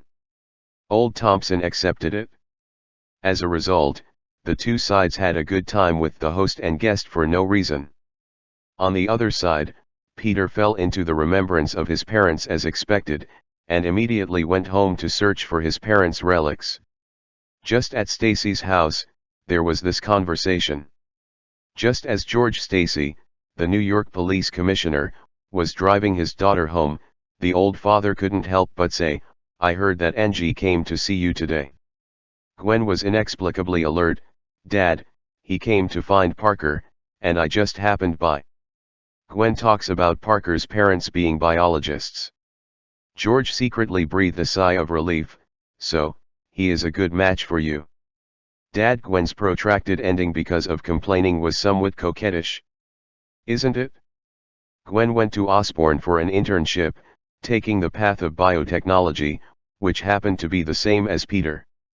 Originally, George felt that Peter's family was not in a good position. Although the young couple had been childhood sweethearts, he was somewhat dissatisfied. "Now it's all right, right on." George chuckled, and then put away his expression, "That Ange, try not to mess with him." "What's wrong?" "I received a letter from an old friend in Gotham City, and I learned a little bit about the inside story." Dad was so serious that Gwen immediately pricked up his ears. "Ange is a mysterious rich second generation in Gotham. No one knows where he came from, but he seems to have money that can never be squandered. In all nightclubs, he is a well-deserved black gold VIP. Half a month ago, he took a fancy to the pillar of the Black Mask Club, a female lead singer nicknamed Black Canary. When Dad said this, Gwen immediately remembered that Ang's secretary was not only beautiful, but also had a very nice voice. It was rumored that after Ange recklessly took away the godfather of the Gotham gang Black Mask Roman Sionese, a fierce conflict broke out between the two sides. Guess what happened? Ange and Black Canary appeared in front of me, so Black Mask lost. Gwen was always so interested in such black rumors. George said sternly, "It's not just a loss. His old Black Mask Club was blown into the sky, and he himself lost his life. Recently, gangsters in the DC area of Gotham City have been fighting each other every night to the territory that originally belonged to Black Mask. My old friends are going crazy." Gwen quickly grasped the point. "Is there evidence that Ang did it?" "Evidence? Of course not. Even if there is, such a rich man will have a lawyer from the reinforcement camp to help him get rid of the crime. Theoretically, Black Mask died at the hands of the clown. But don't forget Ange is the one who profited the biggest guy. No gangster in Gotham dares to trouble him now." Gwen secretly rolled her eyes. Guilty presumption, right? Her dad was choked. In short, such a only plays with women, and then cruelly abandons them. He was so engrossed in talking, he forgot to drive when he saw the green light at the intersection, and was honked by the car behind him, so he had to start the car quickly. A father-daughter conversation was terminated. Actually, the whole point of this matter was that the old father was worried that his cabbage would be spoiled by garbage dumpers. Anyway, they are going to be teased, so it's not as cheap as Peter Parker, a young man who knows everything. It's better than being pregnant with a rich second-generation bastard. He is a very traditional and decent man, but he can't understand playboys like Aang. He never expected that his daughter's heart would change. If Gwen is really a top student that can be seen everywhere in the Ivy League school, it may be a good choice to join Peter Parker. The two parties are well matched, and they are also childhood sweethearts. Helpless, Gwen in this life is Spider-Woman. It was late at night, and after returning home, Gwen heard that her parents were asleep, so she put on her black and white Spider-Woman suit again, and flew over the sky of New York, the city that never sleeps, with long and slender spider webs. Gwen enjoyed the howling wind whistling in her ears while feeling the great stimulation brought to her by the centrifugal force. She couldn't help but excitedly let out a wanton scream that she, as a top student, would never make during the day. Whoa oh oh oh dash. It's so cool. This is life. Bitten by a mysterious spider, Gwen has the superpower of Spider-Man. Not only her agility has been greatly improved, but her perception has also become extremely sharp. Recalling Peter's useless appearance when he was bullied by lightning this morning. If Angie's bodyguard hadn't appeared today, she would have stepped forward to stop lightning and protect Peter. A man who can't read as well as her, and can't even protect himself. Gwen is very upset when she thinks that her father wants Peter to marry her. This is the psychological gap. If it is another world, Peter is Spider-Man, and Gwen is just a mortal, then out of hero worship, the relationship between the two is logical. This life has been changed, and Gwen has no feelings for Peter anymore. At this moment, Gwen suddenly saw a robbery. She dragged the spider's thread, screaming and killing. Just a face-to-face, and she shot the thug who was robbing at gunpoint against the wall. Don't get me wrong, a large amount of spider silk was used to stick the poor creature's entire body on the wall, twisting its body like a silkworm, and howling. Gwen is happy with that. At this moment, Gwen suddenly heard a stern shout from behind, "Don't move. Put your hands up." Gwen turned her head and found that it was a patrolman, pointing a gun at her. Gwen yelled angrily, "Hey! Don't you see that this guy is the robber? I only saw that you were planning to hunt and kill this man with inhuman and terrifying weapons. You are some kind of black widow and witch." The policeman continued to shout with trembling hands, "Hands up! Otherwise, I will shoot. Tell you, I'm the female Spider-Man." Gwen emphasized while subconsciously taking a step forward. She didn't expect that the police actually shot. Bang bang bang. The Glock pistol emptied its magazine of 10 rounds on the spot.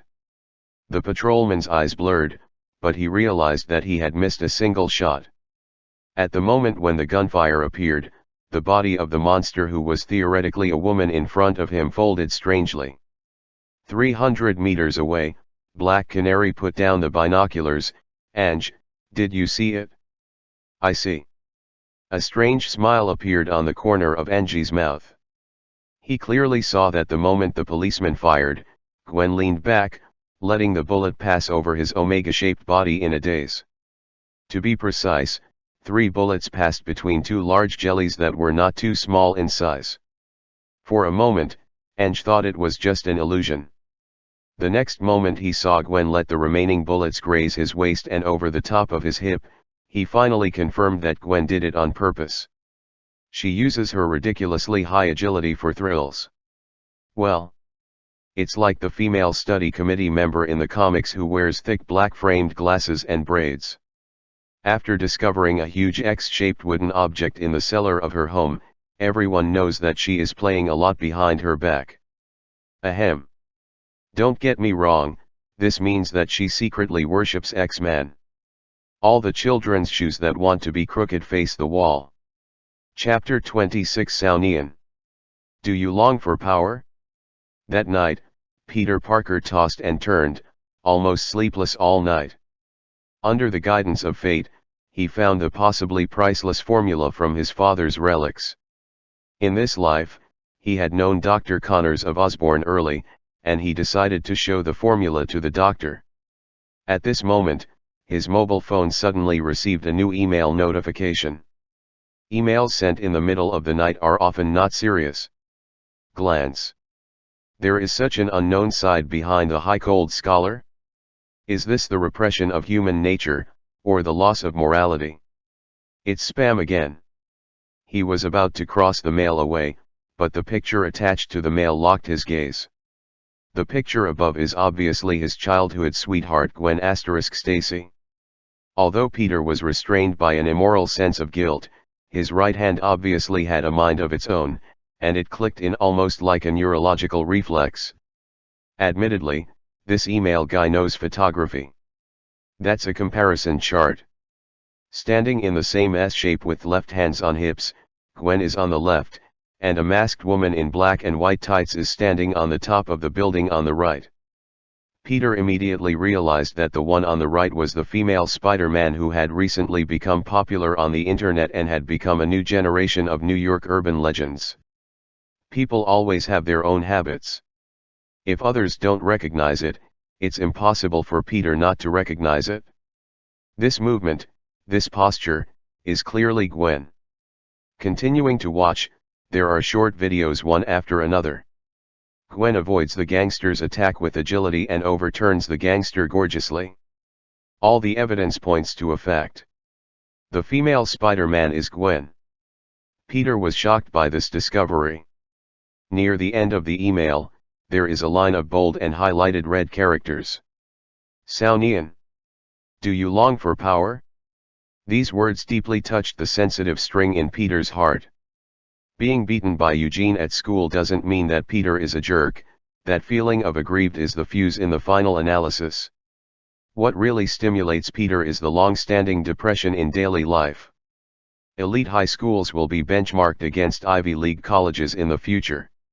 Is this where ordinary people go? The annual tuition and fees are as high as $50,000. Except for a few real geniuses, there are more children of the powerful and rich in the school. Even if outstanding students like Peter and Gwen use scholarships and student loans to reduce the total cost to more than 10,000 yuan, they still feel breathless. The uncles and aunts who raised Peter were just ordinary laborers. In this case, his food and drink should not be extravagant. Everything about the children of the rich people around him is imperceptibly weighing on Peter. Not to mention those rich and powerful children, even Thompson. Considering his father is a retired football star, Peter doesn't think he can afford it. The strong sense of disparity brought about by this kind of status, accumulated for a long time, made Peter feel very depressed, so there was the talkative Spider-Man in history. As a result, knowing that there was something wrong with the email, Peter still couldn't help dragging the email to the end. Below the red words just now, there is a question. What you desire most is nazi or power? One icon is Gwen wrapped in black and white tights, and the other icon is a bunch of mysterious spider silk. Faced with these two strange and mysterious selection boxes, although Peter, who is in adolescence, feels that he longs for a child, but compared to this, Peter does desire power more. Let him transcend ordinary powers. Gwen is quite attractive, but when he has the power, can't he be like Gwen? Peter tapped the power option with trembling fingers. The phone screen suddenly went blank. For a moment, he almost thought it was some nasty prank. Soon, a line of words appeared on the screen. Saunian. Since you have chosen strength, then you are doomed to be the lone star of the evil spirit. This is the price of power. Below the line, a photo appeared. Having not been in it for a long time, Peter still recognized it as Gwen's room at a glance. In the small open cabinet just above Gwen's desk, a red arrow points there. Just when Peter was in a daze, a 5-second countdown suddenly appeared on the screen. Before Peter could react, the countdown ended and the screen went blank. This email actually has an auto-delete function? This. Peter's mind was confused. Of course he felt that such an email from an unknown source should not be believed. However, when he combined Gwen's recent mysterious behavior together with Gwen's vague estrangement, he instinctively realized that everything the email said was true. Gwen actually became a superhero without me. Sao Nian felt a faint feeling of being betrayed. No, I just went to check on Gwen's room. That mysterious man secretly showing off his face in the girl's room is too much. We must find out that thing to ensure that Gwen's privacy is not leaked. Driven by extreme curiosity, the next day, Peter first went to Dr. Connors to hand over the formula. This naturally won the appreciation of the doctor, and even invited him to participate in his cross-species research project. This made Peter feel a strong sense of being respected, and of course, there was also a subtle pleasure of being ahead of Gwen. However, before Gwen's internship was over, he slipped away and ran to Gwen's house. "Oh, it's Peter. Are you here to find Gwen?" It was Gwen's mother who spoke. Regarding this Gwen's childhood sweetheart, Mrs. Stacy has the same opinion as her husband, and has long regarded Peter as her half-son and future son-in-law. "Yes. Gwen hasn't come back yet." Peter lied guiltily. "She's still an intern. Have you forgotten?" Yeah. God. I forgot. Is there anything important?" "It's nothing serious. How about I wait for her in the living room on the second floor?" "Sure, Peter." Taking advantage of others' trust in him, Peter first ran to the living room on the second floor naturally, out of sight of Gwen's mother, and then couldn't help but slipped into Gwen's room. The door was unlocked. This time Gwen was careless. The girl's boudoir made Peter curious, but he cared more about that place. Unexpectedly, Peter approached the box representing destiny. "Peter. What are you doing?" Led by some troublesome traveler, Gwen went home early. "It's so hard to die, and when I got home, I saw Peter in his room and found the thing she hid." Peter was shocked, and quickly argued, "No, sophistry. Gwen. No, I just opened the door to take a look when I heard a strange sound. It's okay if he doesn't say anything." When Gwen heard that, she looked in that direction subconsciously, and she was scared out of her wits on the spot the mutant spider that bit her and turned her into a female Spider-Man. She didn't kill the mutant spider, but raised it secretly. Stand up. She entered the Osborn group in this life, so she wanted to conduct further research on her own situation. Who knows, the spider somehow bit the transparent acrylic box that could open and close a hamster, and it had crawled to the edge of the cabinet above Peter's head. Screamed subconsciously. Gwen hesitated at the critical moment. She didn't know whether she should show her extraordinary power to stop the next scene. With just such hesitation, the spider pounced on the back of Peter's neck, who had turned around, and bit him with a chirp. Peter never imagined that the mystery of Gwen's power is actually a spider. Just like him in countless parallel worlds, he was bitten by spiders again. Under the severe pain, he screamed, and shot the only mutated spider in the world to death on the spot. "Peter, Gwen, what's the matter?" Mrs. Stacy's voice came from downstairs. I was bitten by a bug." During the pain, Peter felt his world spinning and knocked over many things. With a guilty conscience, he ignored Gwen's support, pushed her away, and rushed out of the room almost rolling and crawling. Gwen, who is also guilty, is just a high school student after all, with countless terrible consequences coming to her mind. "The spider bit me, I mutated, what about Peter? I haven't determined whether this force will kill me, so will he die because he can't bear the mutation? If he dies, wouldn't it be my fault?" Thinking too much would make her hesitate, and Gwen found Peter had rushed out of her house in a daze. When she rushed out the door like an ordinary person, how could there be Peter? It's no wonder she couldn't find it, because Peter got on a bus casually as soon as he went out, and the driver kicked the accelerator to make Peter out of Gwen's perception. The scene where Gwen was in the house just now and now wandering in front of the house in a daze was all broadcast on a Rolls-Royce vehicle-mounted TV 1 kilometer away through the surveillance camera. Sister Lance was extremely surprised. "Dana, Ange, are you training a superhero? Let's count." Ange drank the champagne in his hand. Sarah tentatively asked, "If it's safe, can we also turn our sisters into Spider-Women?" "Spider-Man? No, no, no. Spider-Man is cursed. What's wrong with being Spider-Man?" Anger scared them with a single sentence. "Yes. Spider-Man's curse, maybe it's the lone star of the evil spirit. The greater the ability, the more you lose." Chapter 27 Unable to take responsibility. Let Peter also become Spider-Man according to history, this is Angle's wonderful insistence. Of course he knew that he was a little silly. In the case that the zombie heroes in the zombie universe can be killed, it is not impossible for the Spider-Man army assembled from multiple parallel universes. Just thinking that the 3 spiders in Spider-Man * No Return to Heroes would turn into, he felt weird. Why not make up a Peter Parker spider in advance? That's why he sneaked into Gwen's room secretly, and after luckily finding that the mutated spider was not dead, he chose to lure Peter from this world. Everything is the choice of the fate, stone, gate. However, it is already on Angie's schedule to give Lance's sister some extraordinary bloodline enhancement. This fusion world is too dangerous.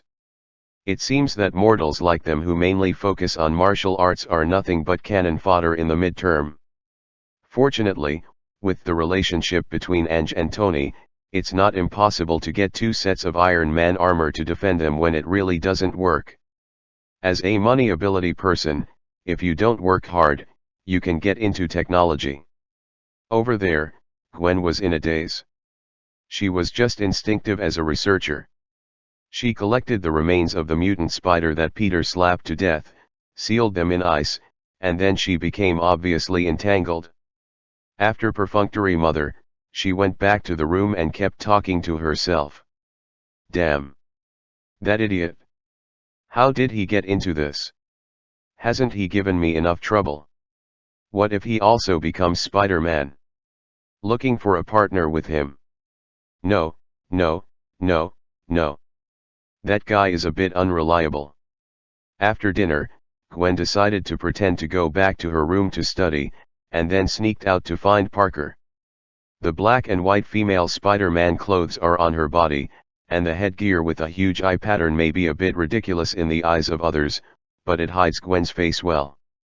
First, he found Peter's room as usual, but he was not there.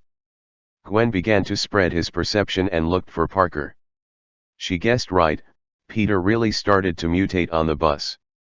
Suddenly awakened from an unexpected deep sleep, Peter jumped onto the roof of the car with a bluff, which immediately caused a commotion in the car.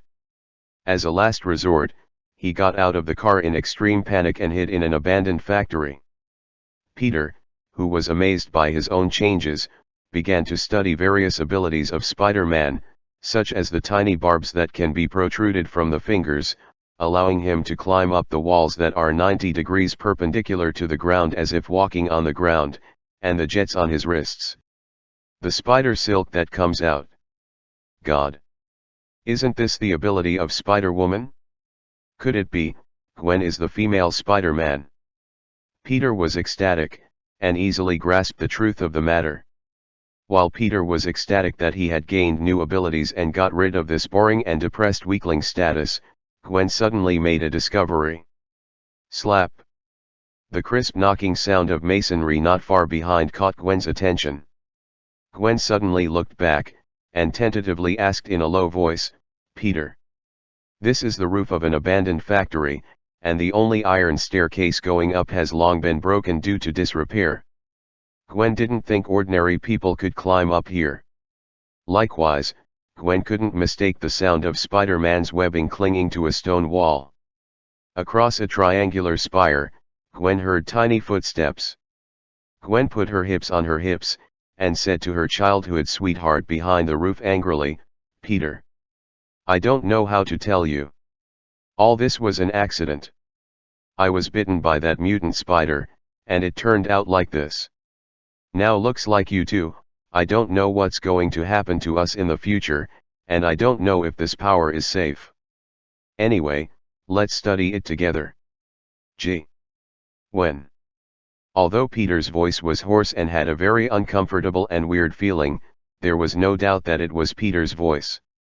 Peter played tricks, which made Gwen a little angry. She crossed her hips and raised her voice loudly. What are you doing? Are you blaming me? Even if it's the spider I hid, aren't you right? After all, you shouldn't come into my room. That's a girl's boudoir. Privacy. Privacy. Do you understand? Don't blame me for being bitten. No answer, just a very weird gasp. It felt like Peter was pulling a bellows with a big hole in it. Hi. Peter. If you have something to do today, please explain it to me face to face. Responsibilities are 10 to 10, no, up to 28. You too, I8. At this time, Gwen was not surprised to see Peter's messy hair protruding from the roof.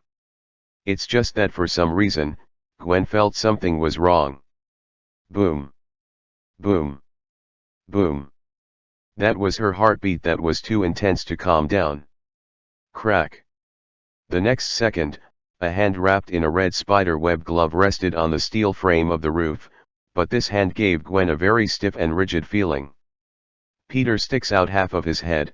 It is indeed his face, that big forehead. Gwen can't admit it wrong. Peter, what are you doing? Did your mutation go wrong? Gwen's heart skipped a beat. She was a little anxious. If she succeeded in mutating, but her childhood sweetheart failed, then she would never forgive herself. Even though every sensory organ of hers was alerting her, the strong sense of guilt still made her lean over a little deliriously. Peter. Gwen. If Peter's whispering call just now was somewhat kind, his hoarse voice at this moment has the illusion of coming from the hungry hell. Gwen was stunned suddenly. No. This is not an illusion. He seems to want to eat me. Her nerves tensed to the extreme in an instant, and she immediately stopped, standing 5 steps away from Peter. The night wind blew, and a thick stench wafted with the wind, and Gwen's pupils suddenly shrank to the extreme. Something is wrong. There is absolutely something wrong with this Peter. Even though the light was dim at the moment, with the night vision ability attached to Spider-Man, Gwen finally saw clearly how something was wrong with this Peter. Not only did he lie on all fours, he leaned against the roof, and his chest almost touched the roof, like a real spider. The point is that his face is rotten. It wasn't the kind of situation where the flesh fell off his face just after being exposed to the poisonous gas.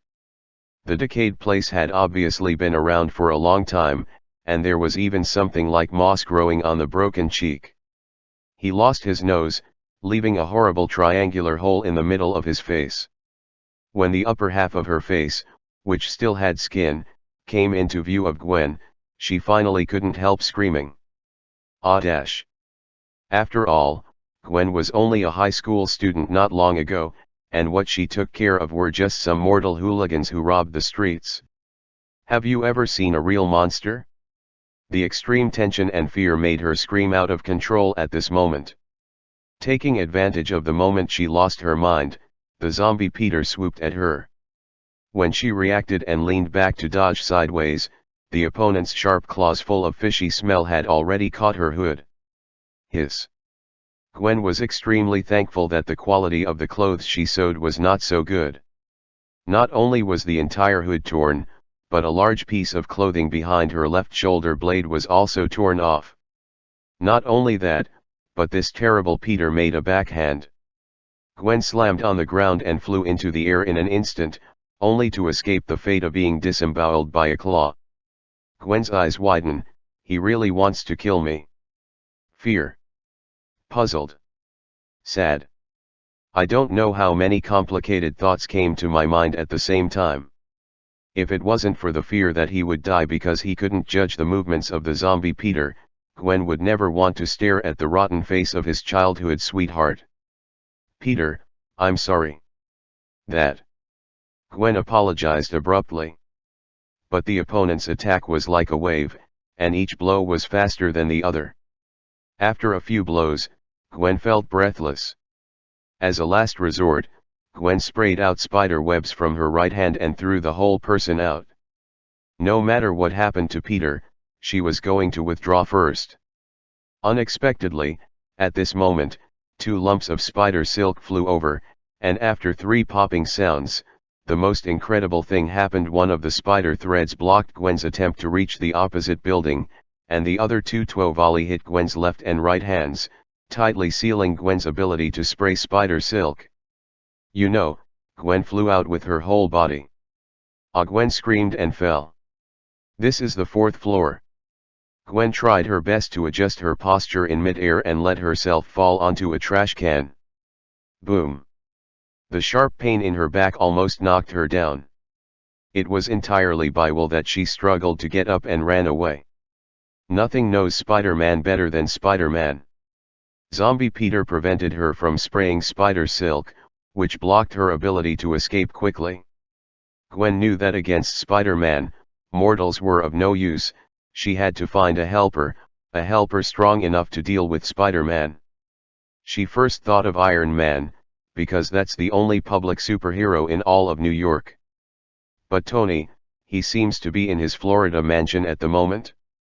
She didn't allow her to think too much. Several tangles of spider threads flew over again. She narrowly escaped, only to find that the zombie Peter was chasing after her from the buildings behind her, using Spider-Man's high mobility. Gwen frantically copied anything and threw it behind zombie Peter, but it was useless.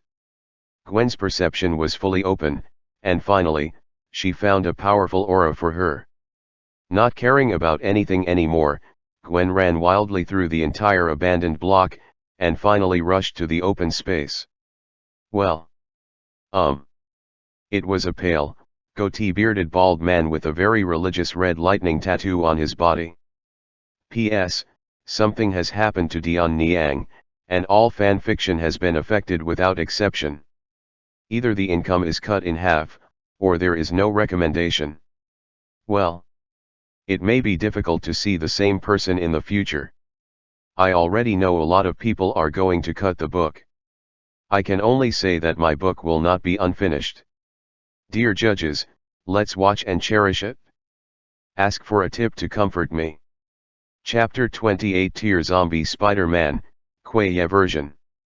This scene is very weird and funny. The shirtless, bald man in front of him doesn't look like a normal person at all. Coincidentally, Gwen was wearing the clothes of the female Spider-Man, like a princess who ran out of a masquerade ball, but behind her was chasing a zombie Peter Parker in the sky. Everyone is in a state of being unable to explain the relationship in a few words. Gwen didn't know whether the strong man she found intuitively would help her. She could only shout in a frightened voice, "Help! That monster behind wants to eat me." If possible, she really doesn't want to call her childhood sweetheart a monster, but he has turned into a zombie, so what is it if it's not a monster? The big bald man raised his head slightly, a trace of astonishment flashed between his frowning brows, and immediately he made a decision: Spider-Woman and a zombie spider? An interesting combination, I'll help you here. After finishing speaking, he took out a red incendiary canister from behind his waist and threw it towards the empty corner of the wall. Ho! The terrible flames leaped 3 meters high. As a talented woman, Gwen immediately realized that the other party asked her to burn the spider silk on her hand with fire. No, how do you know? Spider silk is afraid of fire. Rao is the special spider silk sprayed out by Spider-Man, which will melt if it can't last too long under the high temperature of over 1,000 degrees. This is a secret that Gwen tested out by himself. How could this bald man know? Gwen suddenly felt as if he had just stepped out of a tiger's den and into a wolf's den. Before she could react, the bald man had already passed her by, and rushed towards the zombie Peter behind her. "This was originally used to meet you." The man's deep male voice full of ridicule made Gwen feel his heart beat faster. Gritting her teeth, Gwen rushed over and put her hand covered in spider silk, and approached the burning flame. Here, the one wearing the Kratos leather case is naturally Ange. Compared to Gwen, he has as many vomits as there are stars in the sky. Why is Nima a thing of the zombie universe? Is this over?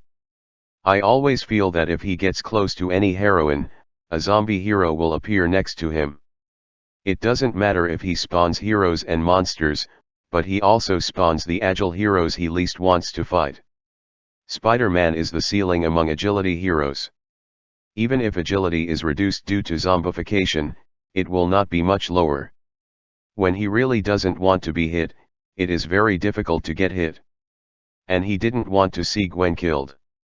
After receiving the news, anger almost bit the bullet and came here without bringing Sister Lance. After all, if he can't hit, the Lance sisters can't even hit little Spider. Bringing them will only be a burden. Over there, seeing Ange stand up for Gwen, zombie Peter stopped. Shrimp, it sounded like a threatening cat.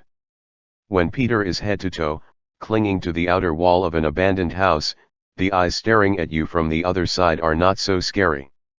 In the cloudy eyes, there is a fierce hunger and thirst. Even if the mouth that exposed the gums is not opened, just grind the teeth a few times, there is still a sense of terror. Gwen is mine, only I can eat her. The faint voice made the hairs on Gwen's whole body stand on end, and there was a feeling of wanting to run away in tears on the spot. Unexpectedly, the burly man smiled and turned his head. "Dead people should go to hell, don't climb up to scare people. A good woman should be enjoyed by the living." Obviously, anger offended the zombie Peter. As soon as he finished speaking, zombie Peter's whole body rushed towards him like a spring that rebounded after being pressed to the extreme. So fast. It was so fast that it almost exceeded the limit of Ange's perception. In his field of vision, he almost only saw a group of red and blue shadows rushing toward his face. The only thing Ange could do was instinctively dodge sideways. He has already pulled his speed to the extreme, but he can only manage to force the grab dangerously and dangerously. With a boast, the figures of the two passed by. The zombie Peter, who charged too hard, almost reached Anger's skin, but unfortunately, the world is so close. There were several whirls in the air, and Peter scraped the ground like a top. Gwen noticed from afar that the tiny barbs that originally Spider-Man would only protrude from his fingers made it easier to climb walls. But now, the barb is at least 2 centimeters long, which is already a terrifying claw. She couldn't help sweating for the bald man. She gritted her teeth, and brought her arms covered in spider silk closer to the fire. Over there, zombie Peter seemed quite annoyed at his inability to hit him with one blow. He lay down on the ground with his head raised high, and let out a beast-like roar. Ah! It seemed that she noticed that the spider silk in Gwen's hand was melting, and she was able to get out of trouble in a few strokes. The zombie Peter was very dissatisfied. He actually left Aang and turned to Gwen. Huh! Anger discovered a small pattern. It seems that the heroes from the zombie universe have a wonderful attachment to another self. Facing the rushing Peter, Gwen gritted his teeth and thrust his hands into the hot flame. Zi. For mortals, such a flame is at least a burn. Spider-Man has a resilience beyond ordinary people, and he can make up for it by eating a few more chicken legs later. It's just that now Gwen looks very miserable. Her white arms were scorched black, and Gwen, who had regained her freedom, endured the burning pain in her hands, and finally relied on spraying the spider silk onto the wall, yanked her body, and escaped. Parker's fatal blow once again flashed to Angie's side. The three of them faced each other from a distance, forming an acute triangle. Hey! Spider-Woman, what can I do? He's too fast, I can't catch him. The implication must be to lure the zombie Peter to melee, otherwise this will be endless. He ran, I chased. Joke. I can't even see the tail lights. Gwen heard that, for some reason, she felt a little familiar from this big man. The other party seems to know her and Peter well? Do not care. This means Dahan is an ally at least for now. Gwen gritted his teeth, he came after me. Smart people are good at talking, if one says they can't catch it, they will be killed at close quarters, if the other says they are coming for me, then I will sell it. The two completed a tactical plan in an instant. Roar. Zombie Peter seemed a little angry at the behavior of the two. He flicked his arm, and the slender spider silk touched a large trash can that can be seen everywhere in New York City. The large trash can of hundreds of caddies, driven by his berserk power, drew a fast and long arc in the air, and smashed it hard at Ange. It was a bit unexpected for Gwen, the big man was faster than she expected. He leaned over and dodged sideways, and the trash can flew past him. As for the things that exploded behind, they couldn't hit him because of his movement. Gwen no longer hesitated, and rushed to the big man, grab my hand. What He hugged was her slender waist. What are you doing? Very ghostly, this is what Zombie Peter said. Not to mention his wife was robbed, but he still wants to have a husband now. Uncle can bear it, but Aunt can't bear it. Zombie Peter went a little crazy. When you go crazy, you tend to use too much force.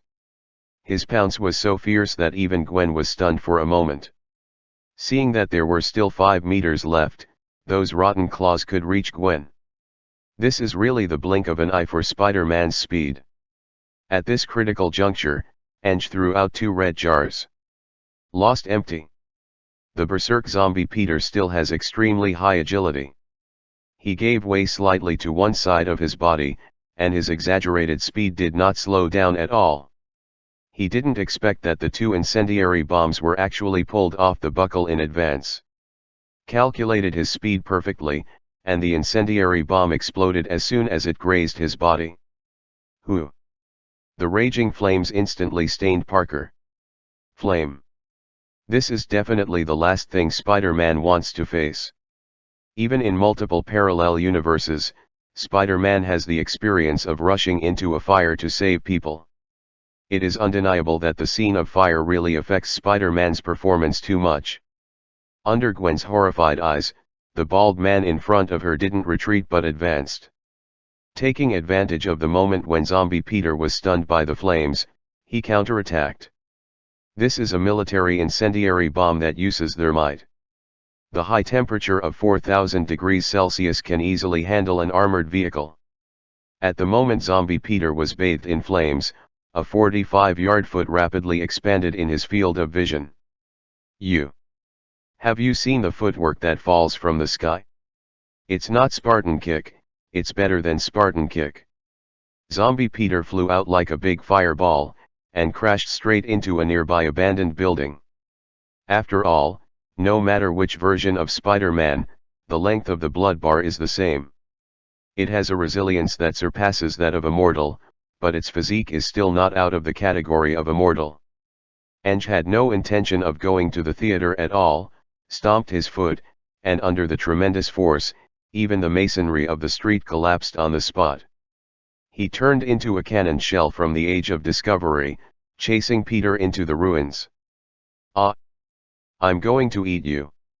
The Zombie Peter, who looked like a purgatory ghost, roared. Who knew? 2 strange-shaped titanium alloy arc blades followed like a shadow. Puff. The sharp saber pushed the Zombie Peter on a thick beam on the spot. The next second, Julie came.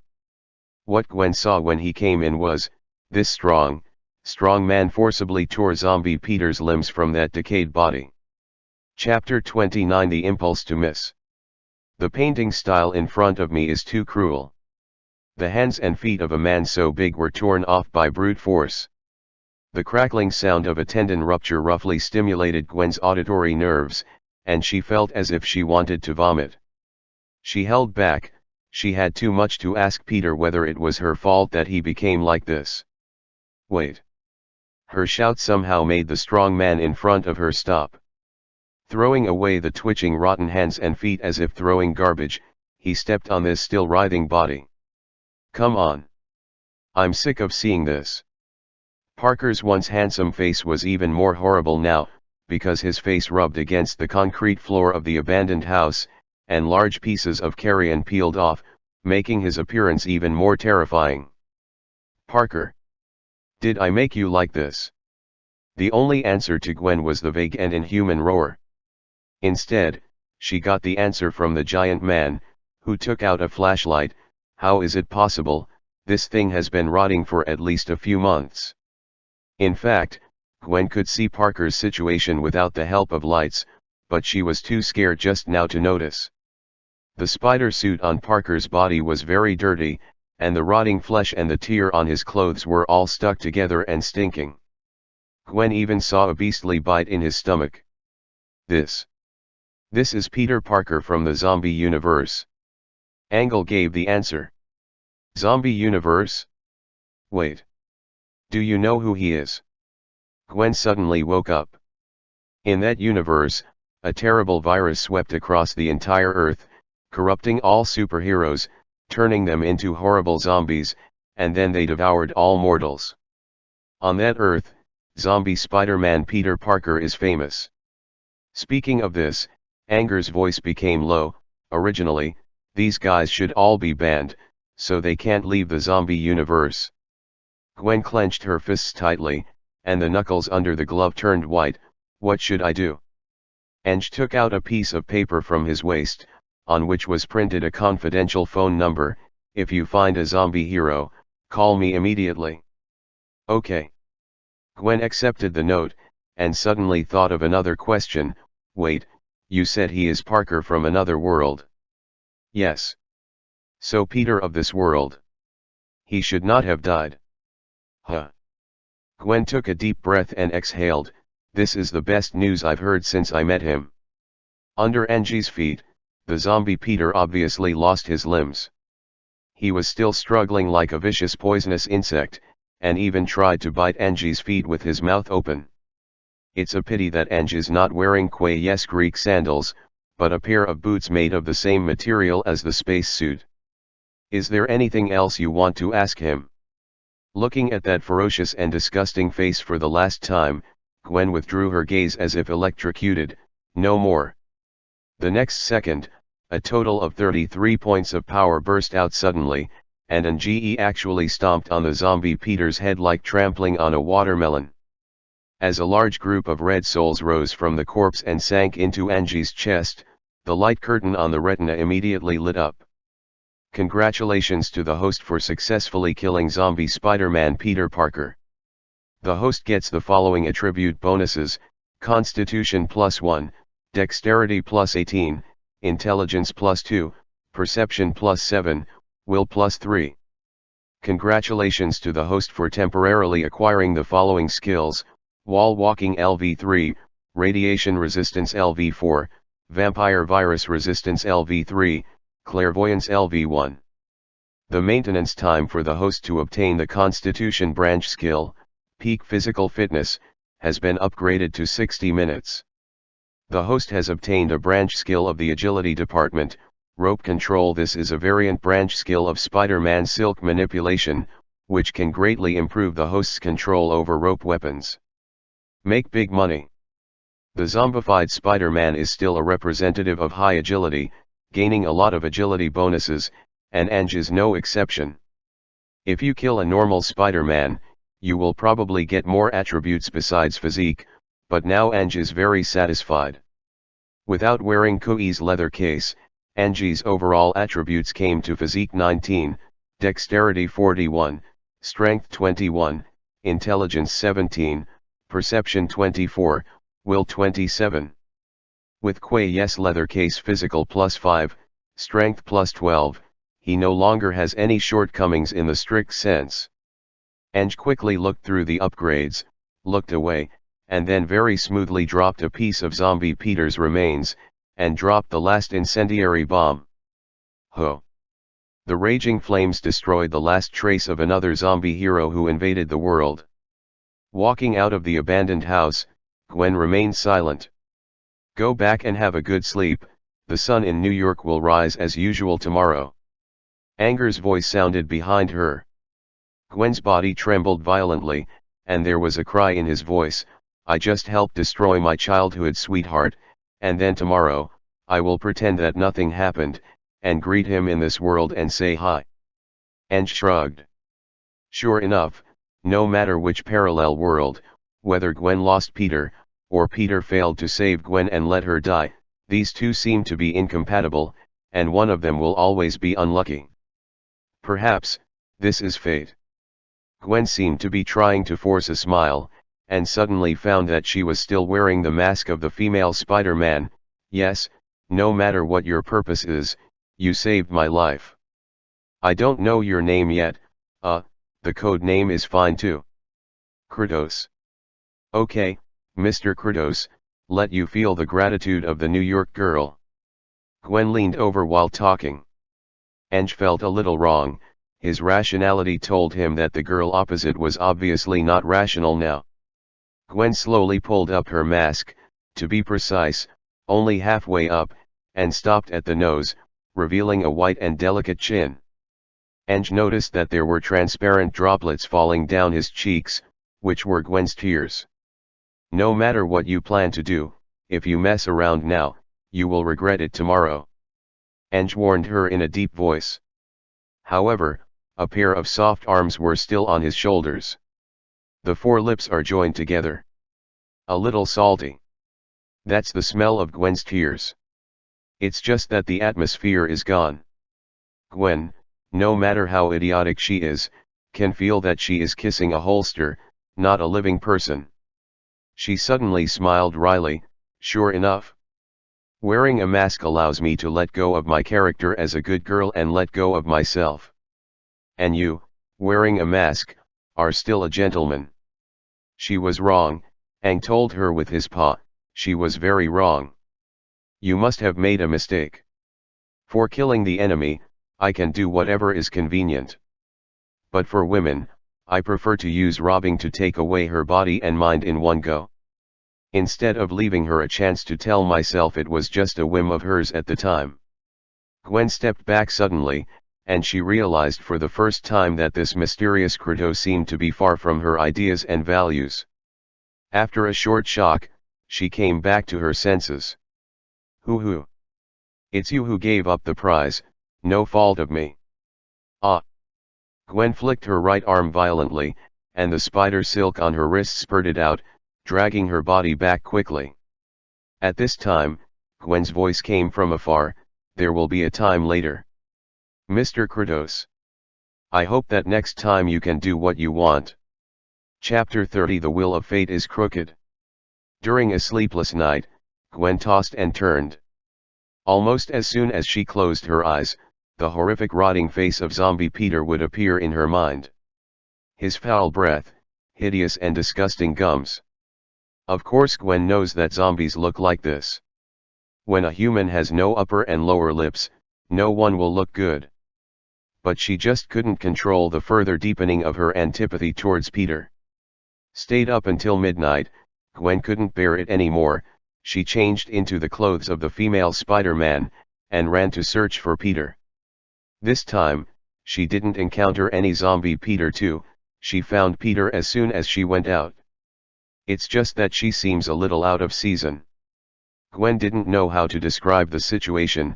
Gwen and Peter were lying on a garbage dump in the alley behind Peter's house. The sexier and hotter red-haired beauty of Gwen stood in front of Peter, who fell to the ground, and asked with concern. Peter. You just swung over on a spider's web, then got on a 4-story wall and fell off. Ma'am, are you mistaken? I'm not, that. Peter began to babble. Stop pretending, I'm Mary Jane Watson. Your Aunt Anna's friend. I just left Aunt Anna at your door. Mary put her hands on her hips and directly killed Peter. At this moment, Peter's eyes were dull, which was like a bolt from the blue. After obtaining the superpower, he had many ideas, such as wearing a hood like a female Spider-Man and acting chivalrously. It's just that his grand plan was seen through before it started. SHH. Get rid of it? I've got something wrong, can you please keep it secret for me? Okay. Are you, the new Spider-Man? Mary showed aggressive strength. Peter, who was a bit weak, became depressed in an instant. His ability is a copy of the female Spider-Man. I guess. Shall I keep it a secret? Yes. Let me be your backup. Every superhero has a backup team, right? Yes. Perhaps, this is the guidance of fate. Peter met Mary, and after the initial shock, the two chatted instead, and the more they chatted, the more speculative they became. For some reason, Gwen, who was watching the scene on the roof, felt very cold. Huh. With a low hum, Gwen turned and went back to sleep.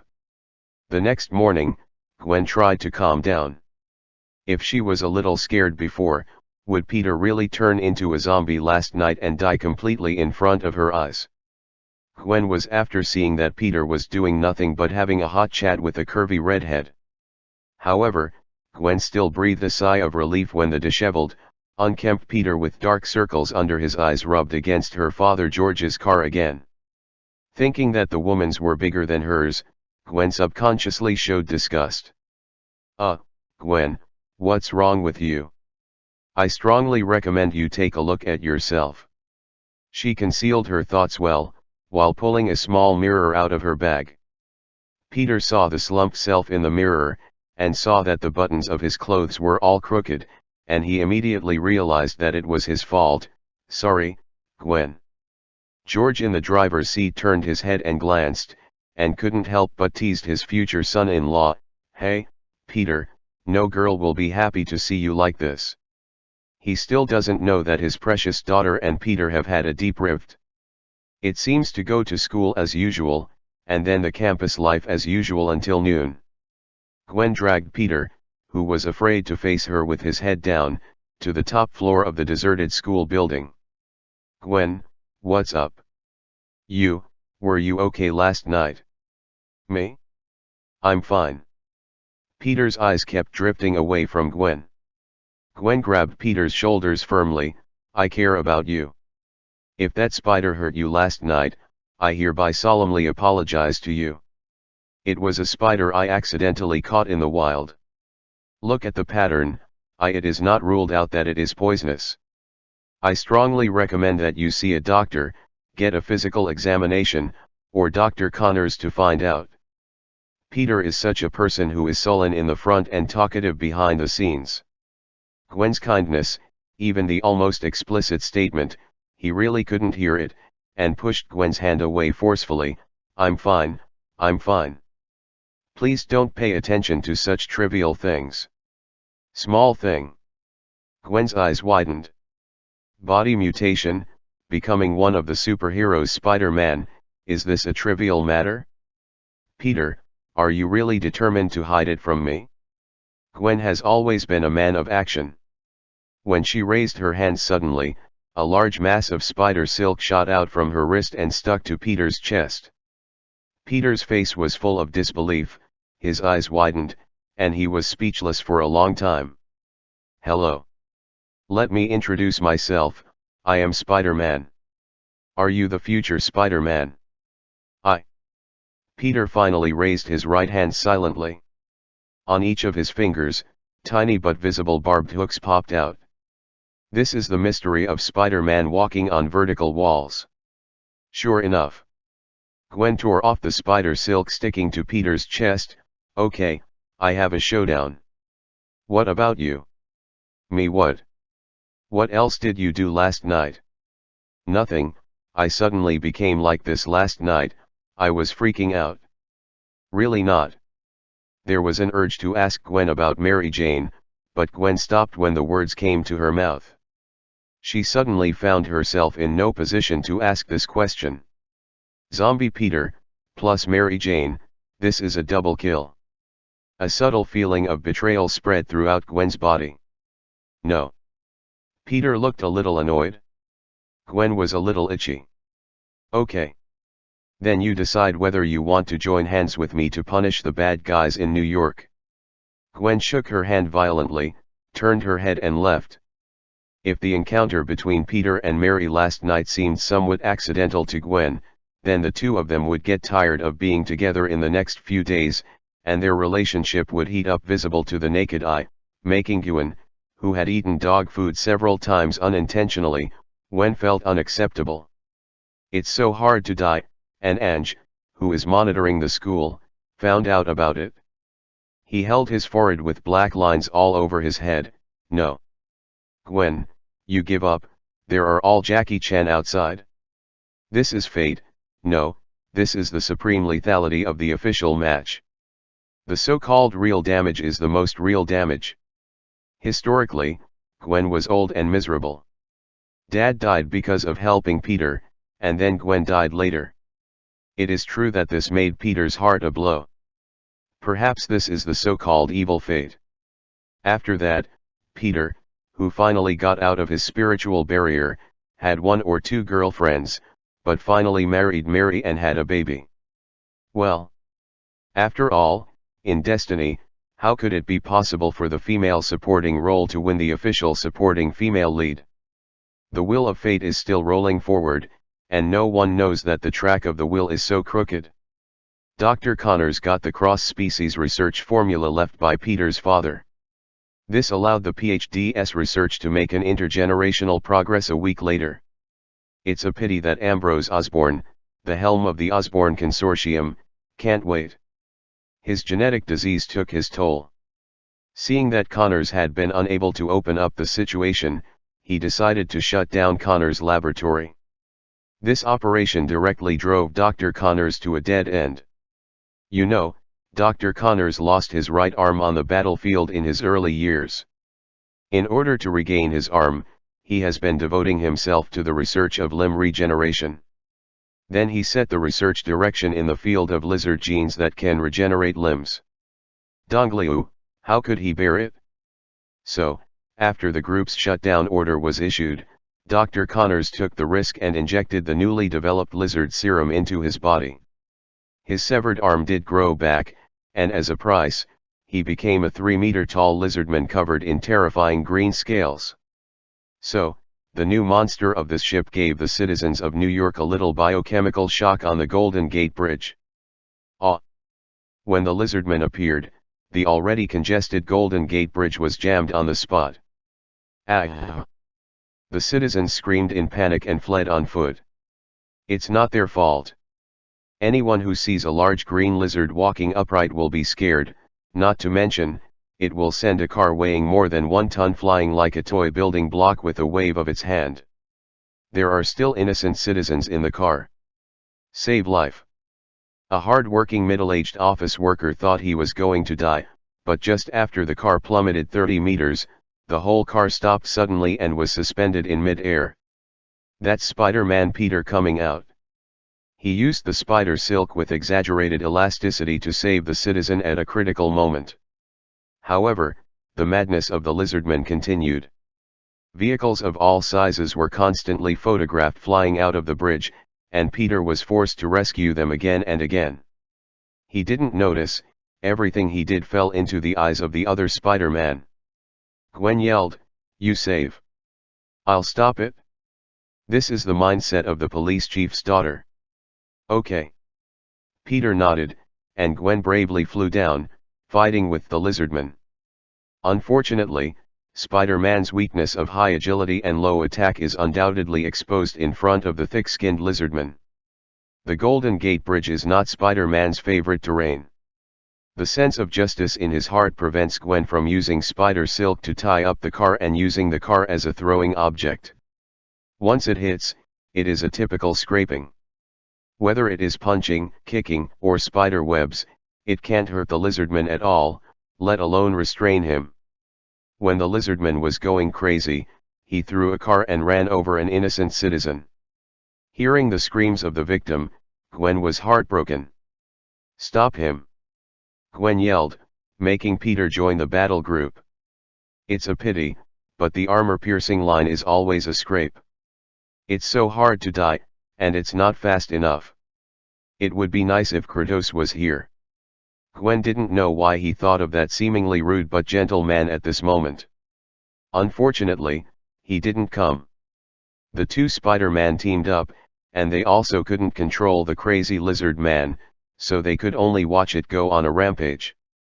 When the lizardman crashed a car carrying a child into the Golden Gate Bridge, Peter couldn't help but choose to save people first, while Gwen struggled to continue to block the lizardman's footsteps. Something beyond the trajectory of fate happened. Unfortunately, the New York Special Police Force, under the leadership of New York Police Chief George, arrived at the scene in only 20 minutes. Seeing the Spider-Man who was saving people, and then the lizardman who was rampaging and destroying, George decisively ordered, "Try to avoid those two Spider-Men and shoot at that green lizard-looking guy." More than 20 New York Special Police immediately raised their rifles and poured firepower at the lizard man. Chug chug.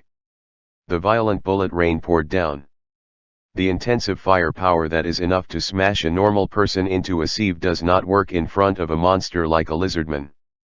MP5's 9mm bullets ricocheted directly, and most of the 5.56mm rifle bullets were bounced off by the hard scales on the lizardman's body. Only a small amount of bullets shot into the lizardman's skin, and even failed to penetrate its muscles. This classic skin trauma deeply stimulated the berserk Dr. Connor. Roar! Facing the hail of bullets, the lizard man quickly crossed the space of 50 meters with a force and speed beyond the imagination of ordinary people, and rushed into the crowd of special police. The lizard man waved his claws, immediately setting off a bloodbath. Wearing body armor and tactical helmets, members of the special police force were like torn dolls, their bodies twisted and flying backwards. Obviously not alive like that. George bravely raised his pistol and shot the lizard man in the head a few times. Who knows, this aroused its ferocity. When the special police around him were wiped out, the lizardman finally locked his target on Director George. No.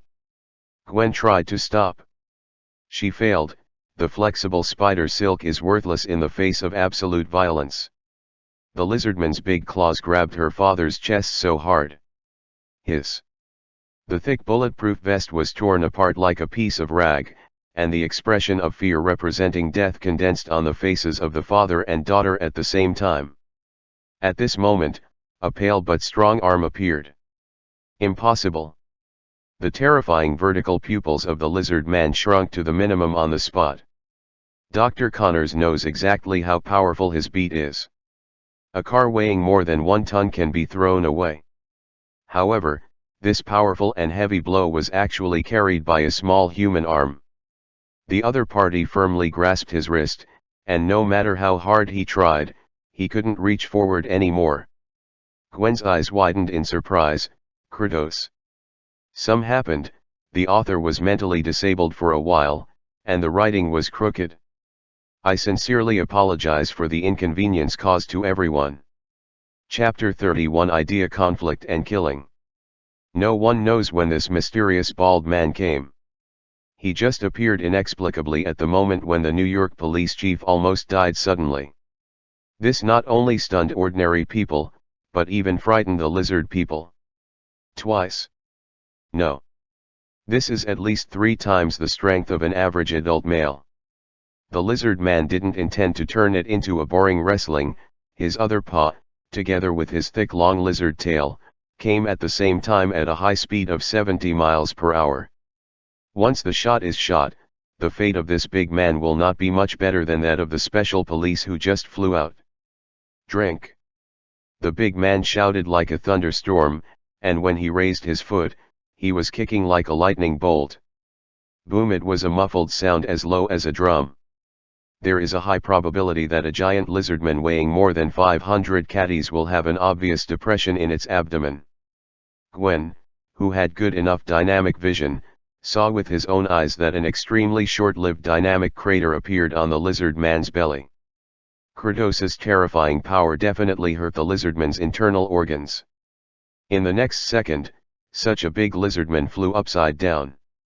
Rao was still unable to control his body with the amazing agility and balance of the lizardman, So he slammed out like a water float in a panic, crashing into the air and smashing several cars, before he was in the 5th place.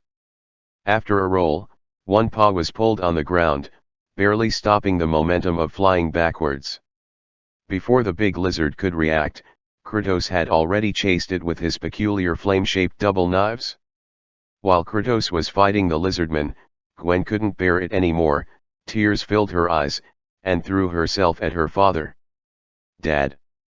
No, Chief Stacy, what's wrong with you?" Gwen rushed forward to support the falling father. Gwen's words made George almost suspect that he was hallucinating. How could this mysterious heroine who had already been put on the police chief's desk use her daughter's voice? But that voice, that movement, this is clearly my little padded jacket. George can become the police chief. In addition to his passion, he also has 800 minds. He realized that his injury was not serious, but it just looked terrible. After all, the whole body armor was penetrated, and the sharp claws of the lizard man pierced his skin and superficial muscles. The hole the size of a coin was spurting blood. At the critical moment, he still had enough energy to act. Help me take off the body armor, Gwen, there is a first aid kit in the car." When George pointed at the police armored vehicle behind him with a finger full of blood, Gwen really panicked, and she lost her mouth again. "Okay, Dad, Mr. Chief." George was extremely sure that he heard correctly. But this drama must go on. He cooperated with Gwen in a dying way, took off his body armor, sprinkled hemostatic powder on his bleeding wound, and covered the wound with a large piece of gauze. It wasn't until after all this was done that it seemed that his life was finally saved, that he made a sudden move, grabbed Gwen's wrist, leaned over and whispered, "Go back tonight, I need an explanation." Gwen froze all over at the time. Anyway, her dad being fine is her greatest comfort. Gritting her teeth, Gwen shot the spider silk and jumped out, onto a cable-stayed cable. She noticed that Peter was still busy saving people, and Kratos was still fighting fiercely with the lizardman. This is not a human battle at all. The lizardman is too scary, every claw of his claws will definitely destroy something. The door of the bus was scratched by the big claw, and it was like a piece of twisted and torn waste paper on the spot, torn apart amidst the harsh sound of metal deformation. The thick and slender lizard flicked its tail, and the asphalt pavement immediately burst open, leaving a terrifying deep mark more than 5 centimeters deep. However, the lizardman's opponent, Kratos. Gwen has seen swift-moving and powerful enemies, but he has never seen anyone who can combine the two so perfectly. His movement range is extremely large, the wide-open and close steps and the extremely stretched hands give people a violent beauty of hormone surge. Time and time again, in the extreme dodges seen by outsiders, he let the lizard man's claws and tail return without success, and at the same time, he used the pair of strange-shaped short blades in his hand to set off an uninterrupted battle on the lizard man. Bloodstorm. The slender and hard lizard scales the size of a thumbnail were cut by a sharp blade and flew into the air. What splashed out was the green flesh and blood of the lizard man. If this can still be regarded as a flesh wound, then the lizardman's obviously overpowering pounce was perfectly used by Kratos. Raised the knife in his left hand to block the big claw, and his body suddenly fell forward and rushed forward. After dodging, the lizardman's abdomen was cut open at least half a meter long.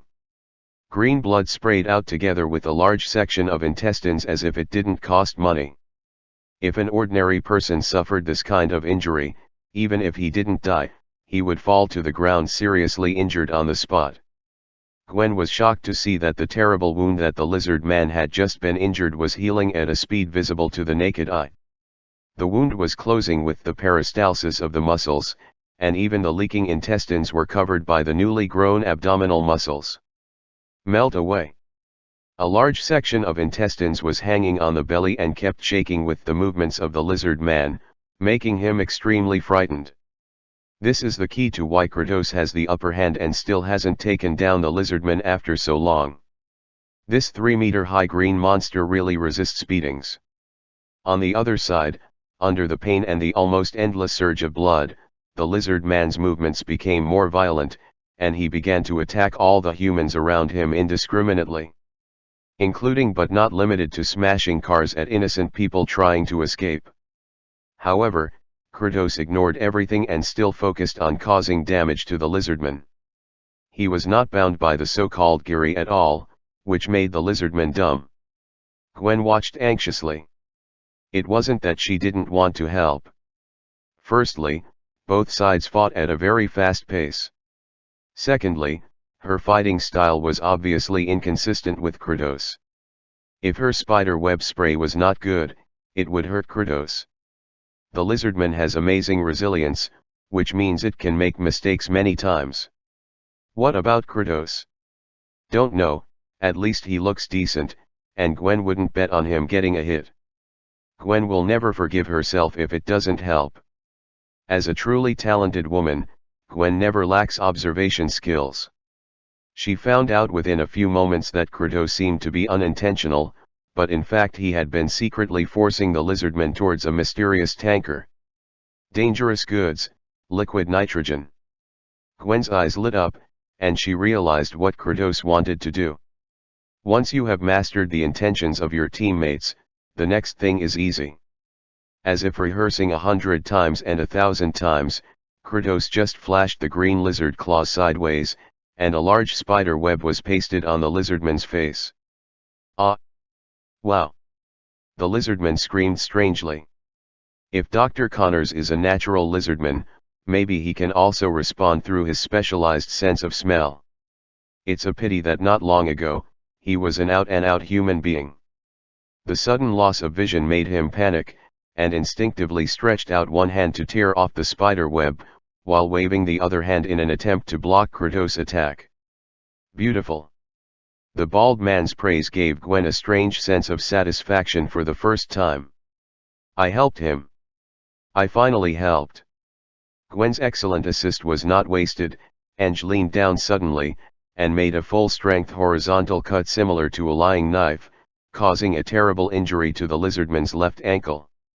A full blow with 33 points of strength, dealt tons of damage in the physical sense. Rao was a thick-skinned lizardman, and his entire ankle was almost cut off by this knife. It was almost the same if it was not completely broken, and there was only about 2 centimeters of flesh left connecting the calf. Dao Guan continued to stare, and even the tendon of the lizardman's right ankle was severed. Ah! The roar like an ancient beast did not scare Ange. Instead of chasing after the lizardman's other vital points, he unexpectedly performed a standard martial arts move upward leg. Woo! This kick undoubtedly completely disrupted the balance of the lizardman. Makes him a big ball gourd. He rolled continuously in embarrassment, and after flattening 7 or 8 cars, his back hit the side of the tanker heavily. General. Kratos had a smug smile on his seemingly rough face. A bomb is thrown. Following the shocking explosion, a large cloud of icy liquid nitrogen sprayed out and poured water on the lizard man. Ah! What's this? Dr. Connors began to regain his sanity, but was horrified to find that his agility and strength had dropped significantly due to the exaggerated ultra-low temperature. No. Not only that, but his supposedly endless resilience was also stagnated at this moment.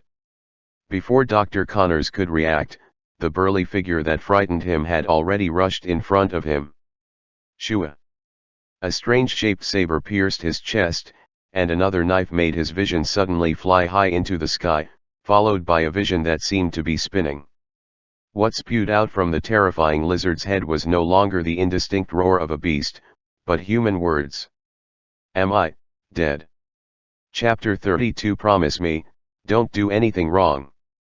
Seriously, Angle annoys those guys who regenerate infinitely. Fortunately, Dr. Lizard will not be like Hydra, the Hydra in Greek mythology, who will regenerate after cutting off a head. That's really annoying. Successfully beheaded Dr. Connors, a large group of red souls were sucked into Anger's body, and the pop-up window on the retina came as expected.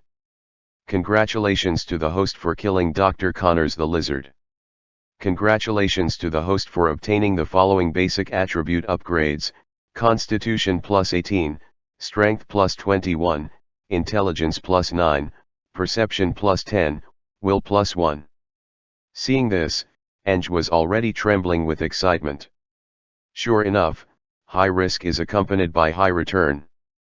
Although Dr. Lizard did not bring him an agility bonus, it made up for his weaker constitution and strength. In this way, his naked attributes came to Constitution 37, Dexterity 41, Strength 42, Intelligence 26, Perception 34, Will 28. Plus the physical plus 5, Strength plus 12 of Quay's leather case, he is now an out-and-out hunk. Unfortunately, the next paragraph the system said made his heart skip a beat. It has been found that under the existing body template, the upper limit of the host's physique and strength is about 60. If the host wants to continue to break through the limit, please hunt down the descendants of gods or higher bloodlines to transform their own body. Eng's eyes narrowed, he probably had a goal in mind. He then looked down. The host acquires the Constitution branch skill, Hardened Skin. The host has a passive Strong Skin, which can withstand close-range shooting of 0.22 small caliber bullets without injury. When the host is focused, it can withstand 9mm bullets. In the two states, the base armor value of the default host is 20 and 30. The host acquires the Constitution branch skill, Regeneration. As long as there is enough nutrition, the host can regenerate defective limbs and body organs at a rate of 10 cubic centimeters per hour. The host acquires a power-based branch skill, Great Throwing. The host can lift objects weighing no more than 1 ton and throw them violently. This skill will reduce the action time, peak physical fitness, and the specific effect is directly proportional to the host's physique. The host acquires the branch skill of the Perception System, Heat Induction LV1. The host acquires Intelligence branch skills, Introduction to Biotechnology. 4 skills in one breath, all of which are practical. Anger really feels that Dr. Connors is right this time. God. It's Dr. Connors. Following the direction of the sound, Anger saw Peter the Spider-Man squatting on the railing beside the bridge. Sudden headache. Spider-Man is notorious for not killing. Several heroes of the Justice Camp have similar problems. When they should not be kind, they are always too kind and let the bad guys go. In times of peace, Eng would respect such heroes. After all, they have lofty character and a high moral standard that ordinary people need to look up to. Unfortunately, this is a giant urban agglomeration where Gotham and New York are integrated. It's like Gotham's Arkham Asylum. Everyone in it is talented and nice to speak. The big villains feel as comfortable as coming home when they go there. The vacation is enough, and some F***cs come out to kill people like crazy and make all kinds of troubles. Sometimes, killing the villains is the greatest redemption for good civilians. Eng has no special dislike for Dr. Connors. He knew very well that in the history of the comics, Dr. Connors also helped Spider-Man a lot. It's a pity that here, the famous doctor is nothing but a big disaster. The threat of the zombie universe is close at hand.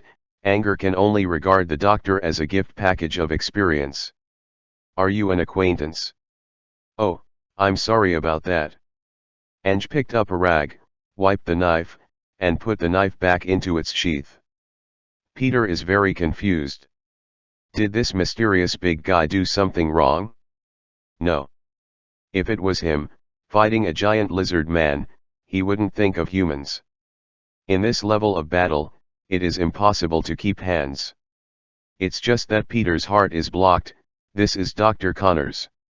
The formula he sent to the doctor became like this within a few days. Could it be his fault? This is a bad debt. The two of them were not far away, and Gwen was also silent for a long time. At this moment, more intensive sirens sounded in the distance. Time to go, otherwise everyone will be in trouble.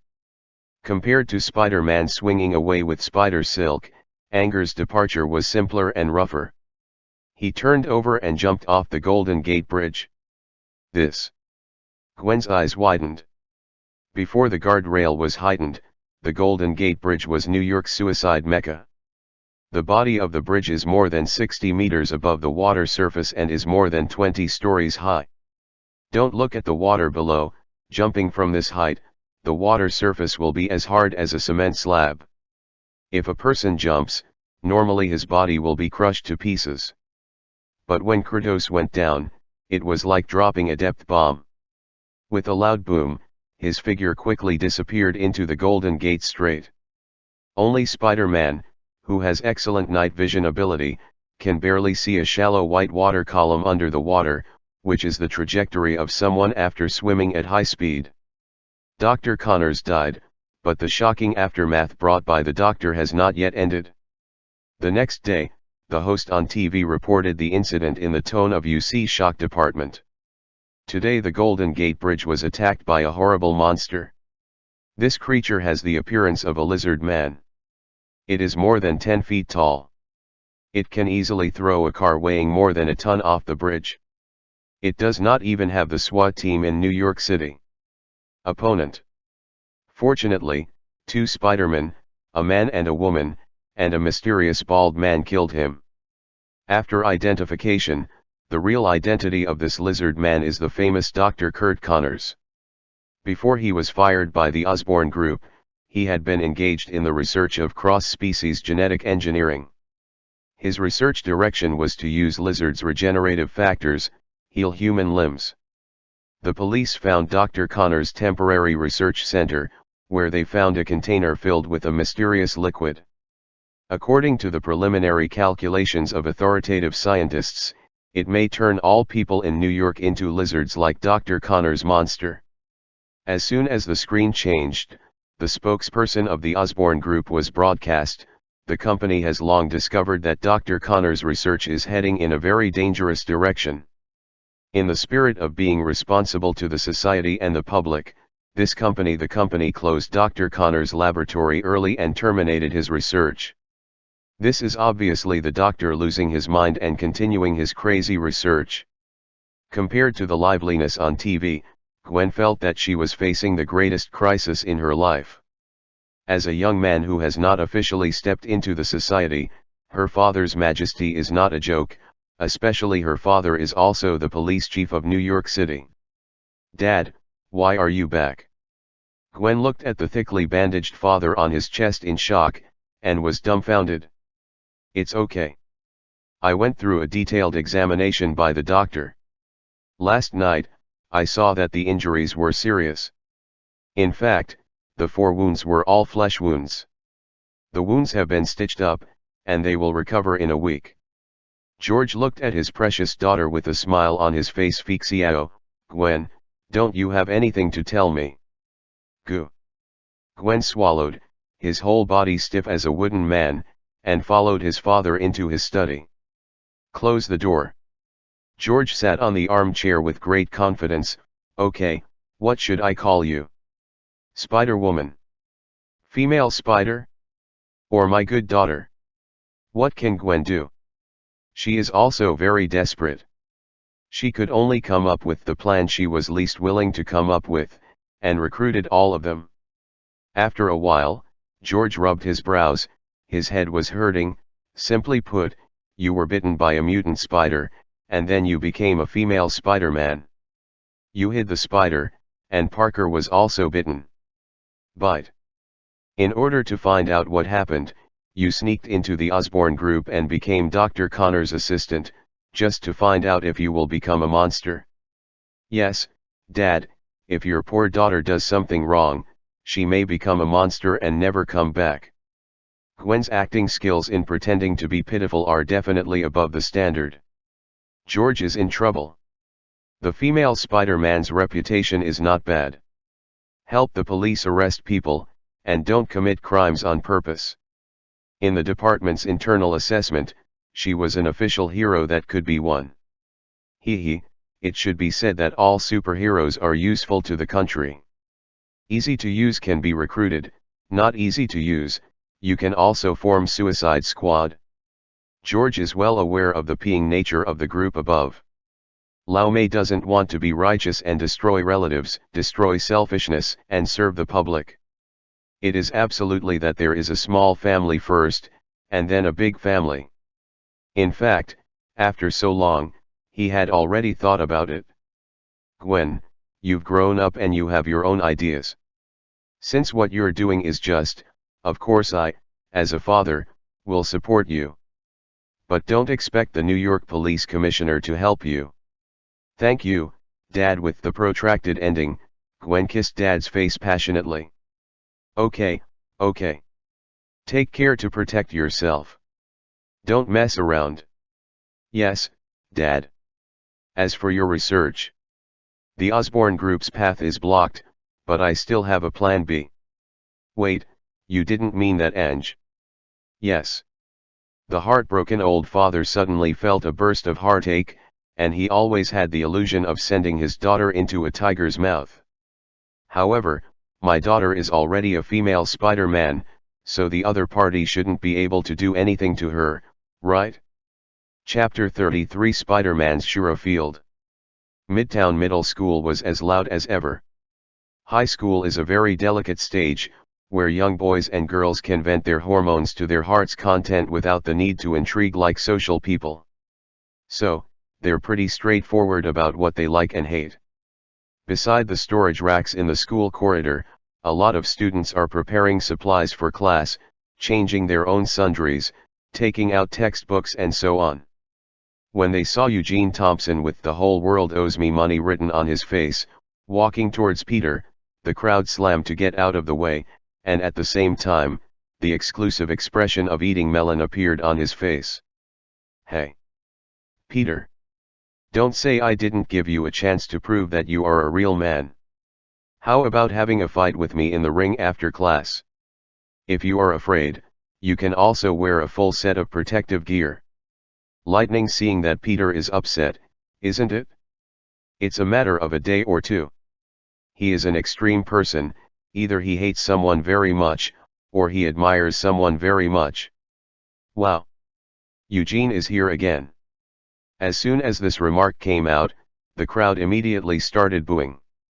Students, it's not a big deal to watch the excitement. Just when everyone thought that the thin Peter would politely reject Eugene as usual, Peter was only slightly taken aback, and then showed a mysterious smile. Okay. See you after school. Reject? I'm not surprised, you are such a useless guy.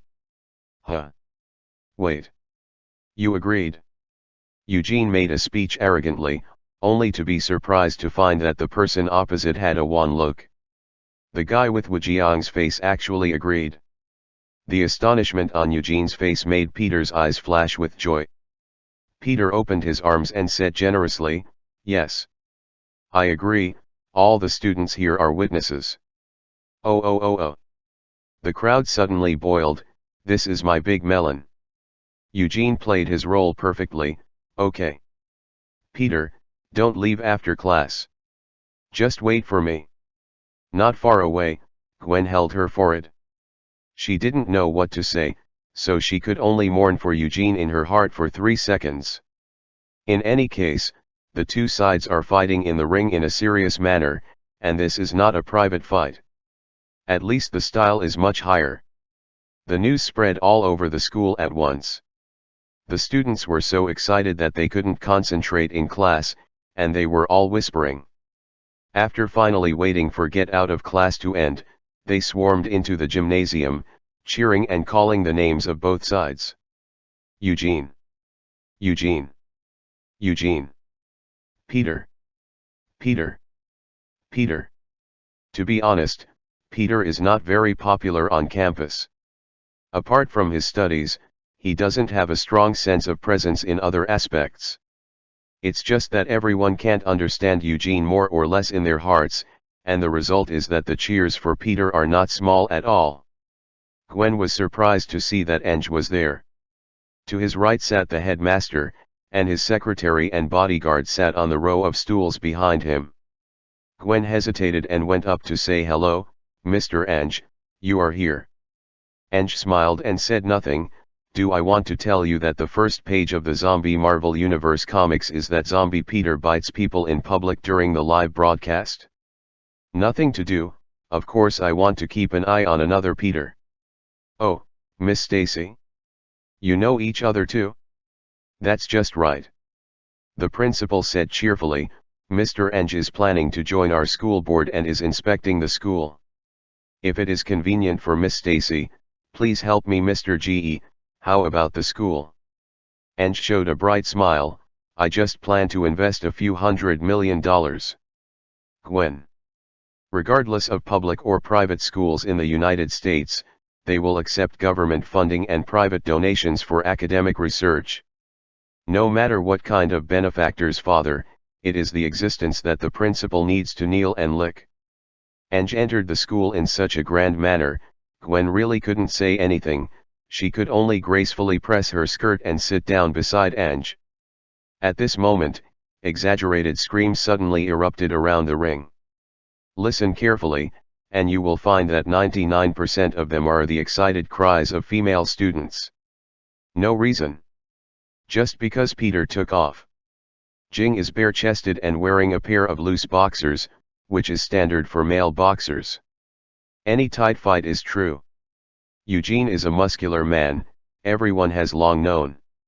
Surprisingly, Peter's upper body is full of streamlined muscles. He really managed to look thinner when he was dressed, and fleshy when he undressed. No wonder the girls were screaming loudly. Youth. It's full of hormones. Boys like pretty girls. Why don't girls like handsome and fit boys? Peter was already handsome, and with this muscular body, his rating in girls' minds was instantly full. For a moment, the cheers for Peter completely overwhelmed the cheers for Eugene. It's so hard to die. When Eugene looked around, he caught a glimpse of Nge's figure. Eugene's face became even uglier, cursing endlessly in his heart, bastard Peter Parker. I will let you know that I am the second strongest man in the world. He shouted, Peter. This time, no one will protect you. Do you want to wear a boxing headgear? Or do you need a woman's skirt as a shield? Eugene directly pulled up the intensity of the ridicule. Peter said coldly, no need. Little Spider lightly pressed the ring cable with his gloved hand, and the whole body jumped up lightly, turning over and entering the ring area. Such a light and handsome movement immediately got another round of screams from the girls. As a legal duel, no, it is a boxing sparring, everything here is very formal. First, a beautiful black girl held up the first round sign and circled the ring for a week. On the ring, the referee played by the teacher pulled the two of them over and repeated the rules of boxing. Eng subconsciously looked at the woman twice more, and must admit, except for the dark complexion, she is indeed a rare beauty, with delicate features, elegant manners, and a slim figure. The environment was so noisy that Gwen had to move closer to speak. She whispered in Anger's ear, why? Interested. Her name is Liz Toombs. Eng was embarrassed on the spot. It turned out to be her. Angie's heart skipped a beat, and he continued to search immediately. Sure enough, he immediately found another girl, Michelle Jones. He just got word last night that Mary Jane showed up. Now there are two more, they are all the girlfriends of Little Spider in history. What kind of boxing match is this? This is clearly Spider-Man's Shuro field.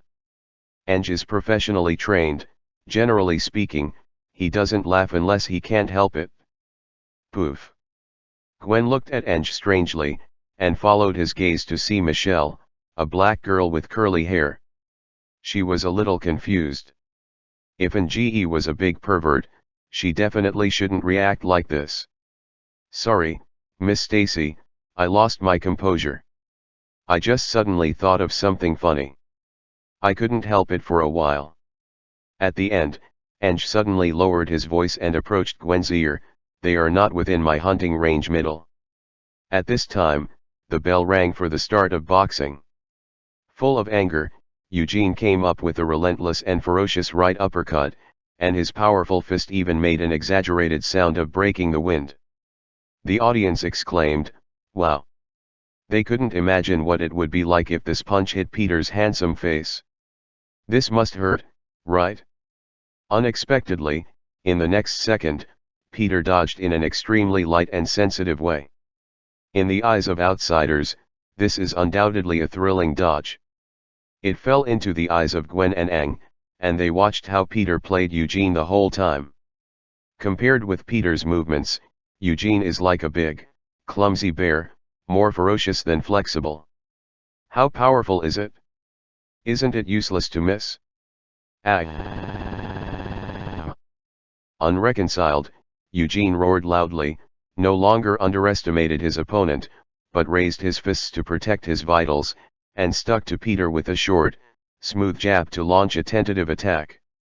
It must be admitted that even if he is not a professional player, Eugene's boxing is really up to standard. It's a pity that in the world of martial arts, the only thing that can't be broken is speed. Let you rain down Eugene's fists, Peter managed to dodge 100%. In the end, Peter even lowered his hands naturally, didn't even move his feet, and only swung his upper body to dodge. This made the excited screams of the girls watching to a higher level. Put down all defenses, and only rely on your own reactions and body movements to dodge. The last person who did it was named Muhammad Ali. Ali at his peak really did whatever he wanted. Peter also has this taste at the moment. Like an enraged big stupid bear, Eugene finally opened the door in his rage, and opened his fist to give Peter a fatal blow. Then, there is no more. A seemingly light uppercut hit his jaw, and immediately he fell limply to the ground. KO. Oh, the cheers of the students soared into the sky, as if the roof of the gymnasium was about to be lifted off. Peter raised his arms high, like a true of war, accepting the worship of all the students. Here, Aang and Gwen are clapping politely. This kind of wonderful reversal drama, even if you know the result, it is still worth watching. At this moment, a scene that made the people who eat melons even more excited happened. When Peter stepped down from the boxing ring, Liz Allen, who had just been the little sister of the card holder, rushed forward and gnawed on Peter's lips. Ah! The crowd suddenly screamed excitedly. Heroes match beautiful women, this is a drama that you can never get tired of throughout the ages.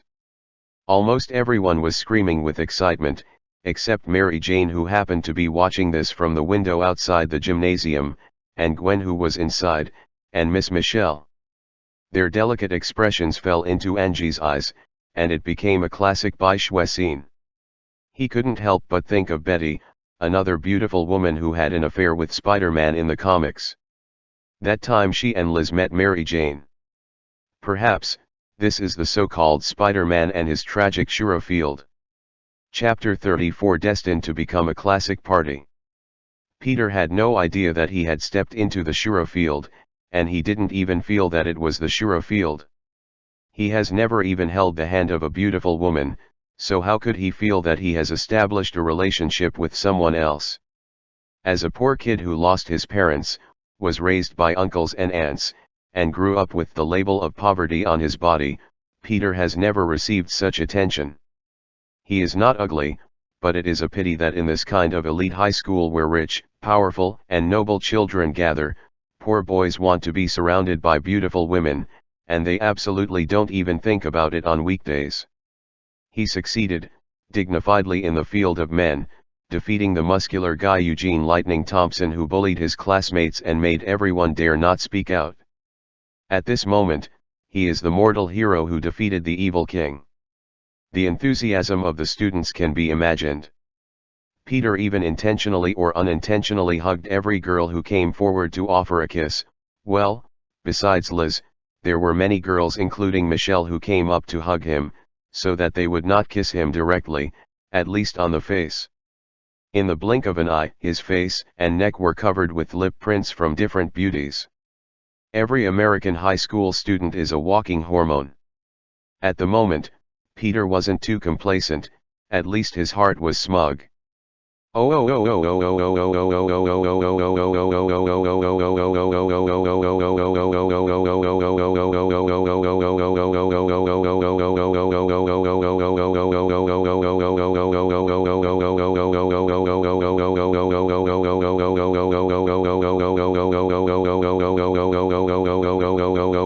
Oh, under the adulation of beautiful women, Peter waved his fists high from time to time.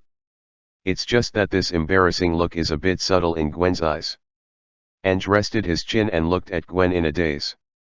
Ange suddenly sighed in his heart, "Girl, you are doomed." Without this unexpected boxing match, these confidants of Peter might not have appeared in advance. When Peter was poor and white, if Gwen wanted to be with Peter, there might be a play. Unfortunately, the timing was missed. It's not that King May must be defeated by the sky. The key is that Peter lived too depressed before. A poor boy who barely pays his tuition fees. Every day in class, he can only ride the car of the neighbor's house and passively accept all kinds of favors. It is true that George Stacy did it out of good intentions, and Peter also knew it, but unfortunately, the depression brought about by the status and money gap cannot be eliminated. Think about it, an ordinary Peter who is not Spider-Man marries Gwen, no, he enters Stacy's family and becomes a son-in-law. Peter may not be very happy in his daily life. Depression will accompany him throughout his life, and it may not gradually disappear until he has a successful career and a fortune.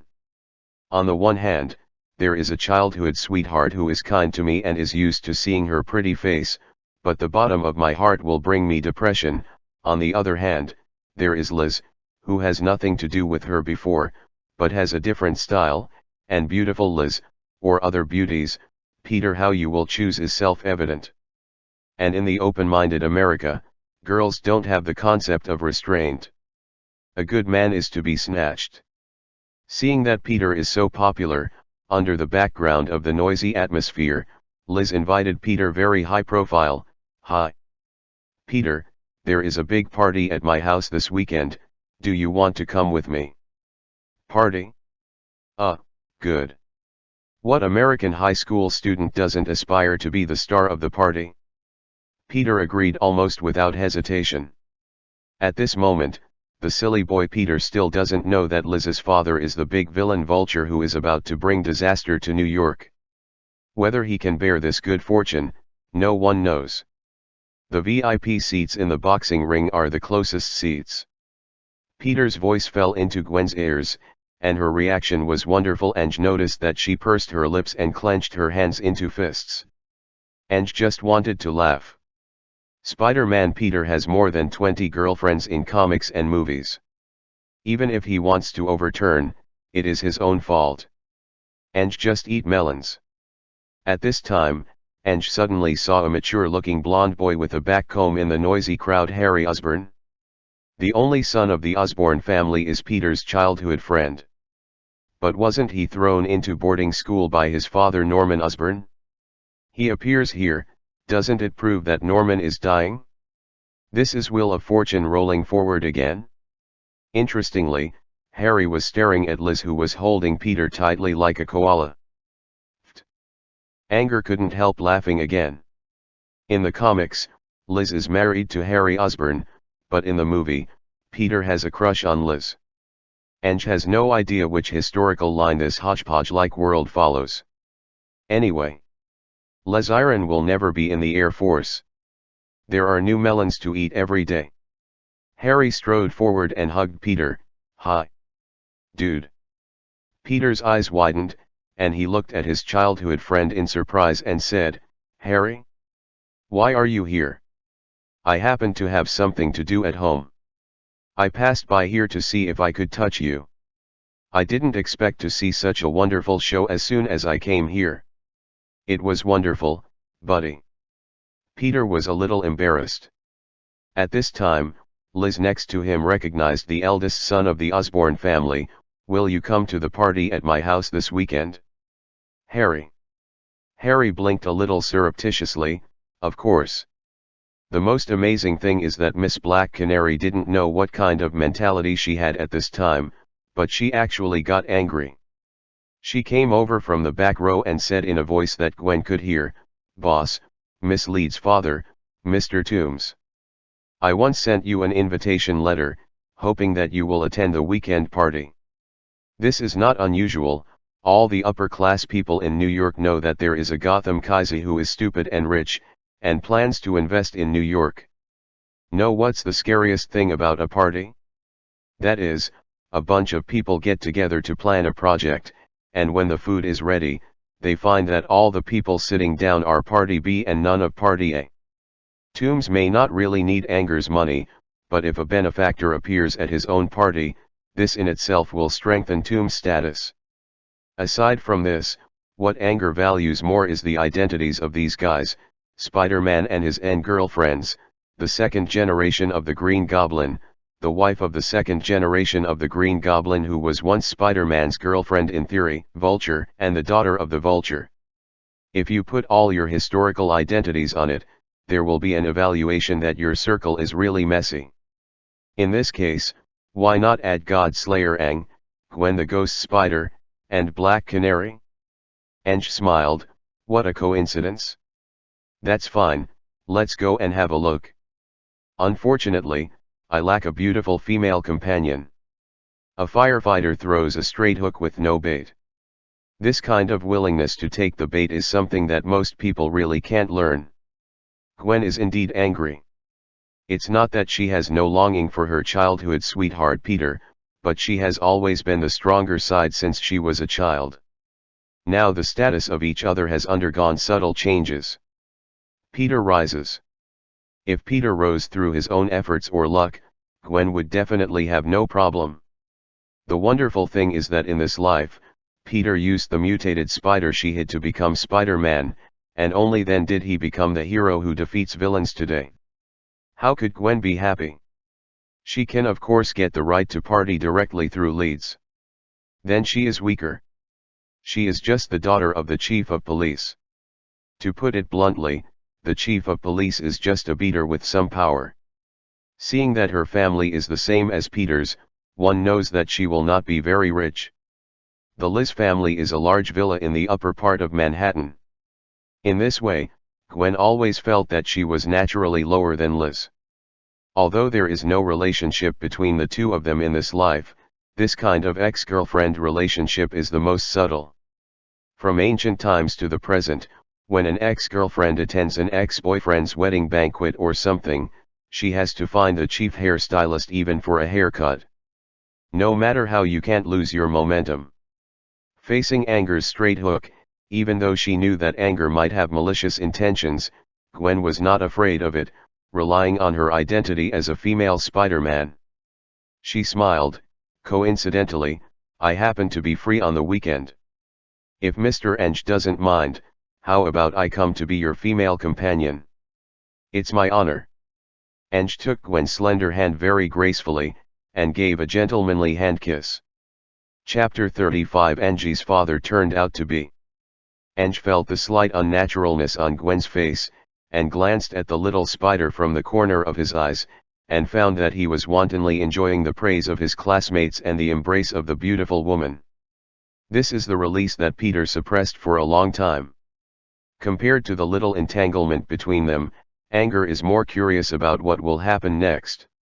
The history line must be messed up. Normally speaking, the appearance of Vulture happened after Tony Stark got Peter to join the battle in another time and space line.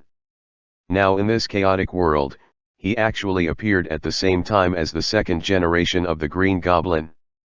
You must know that when Harry the Green Goblin came out to make troubles, he still bought one and got one free. Now it's a lot of fun. However, Ang is confident that he can hold back the situation. This is youth. Ang left the school with a smile. This grand party first alarmed Uncle and Aunt Peter. When Aunt May heard that her handsome boy was spotted by a beautiful woman from a well-born family, she was so happy that she personally dressed him up and prepared suits and so on. Just one problem, Parker doesn't have a car at home. New York City's public transport system covers a very limited area. If you want to go to Liz's villa in the suburbs, you can't rely on the bus. In the past, Peter always took Uncle George's car, but when he thought that he promised to go to a party at a hot girl's house, and asked Uncle George to be his driver, Parker was afraid that Uncle George would beat him to death. Just then, Peter suddenly received a call. Harry. Yo. Dude, Are you worried about how to get to the party? Peter realized something immediately. You take me one. Yeah. Dude. Peter chatted with Harry for a while, hung up the phone, and let out a long breath. On the afternoon of the party, Harry dropped Peter off in a McLaren sports car. In theory, Harry would be the prettiest kid in the room. With well-combed 82-point hair and an expensive fashion brand, the eldest son of the Osborne family stunned the boys and girls in front of the gate of the villa as soon as he appeared. Obviously, the poor boy Peter is his green leaf. Harry enjoyed being talked about. Oh. Peter, you are so handsome today. Liz Kinley's figure appeared at the gate. She was wearing a complicated white dress with a slender figure. The skirt with high slits showed her beautiful legs. Harry and Peter looked straight. Unfortunately, it was Peter who came up to hug Liz, which made Harry somewhat uncomfortable. At this moment, a convoy attracted everyone's attention. Two obviously bulletproof Lexus SUVs were escorting one after the other, and the Rolls-Royce in the middle made Peter a little familiar. First, the bodyguard got out of the car and opened the door, and then the old acquaintance Ange appeared. But when Ange politely picked up a beautiful woman from the car, Peter was stunned. Gwen. Isn't it? Today's Gwen is bright and beautiful, also in a white dress, with an X-shaped suspender structure on the front of the upper body, and a big backless back. Girls with lower capital can't afford such clothes. A person depends on clothes, and this kind of dress immediately made Gwen overwhelm Liz. Seeing Gwen take Anger's hand naturally, Peter felt a little uncomfortable. Hi. Mr. Ange, Gwen. As soon as Peter greeted, he found someone's thoughtfulness.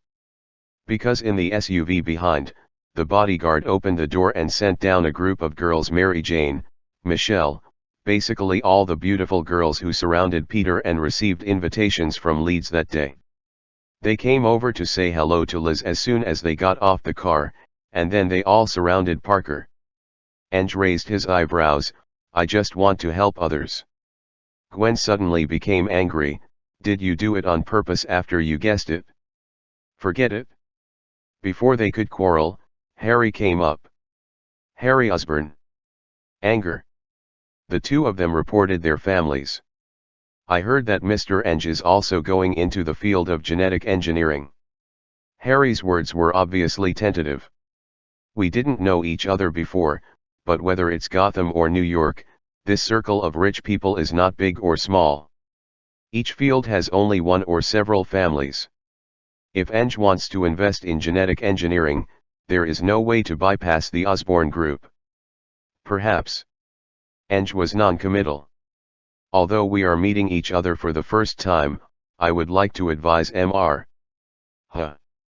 Ange raised his eyebrows. You say, I'll listen.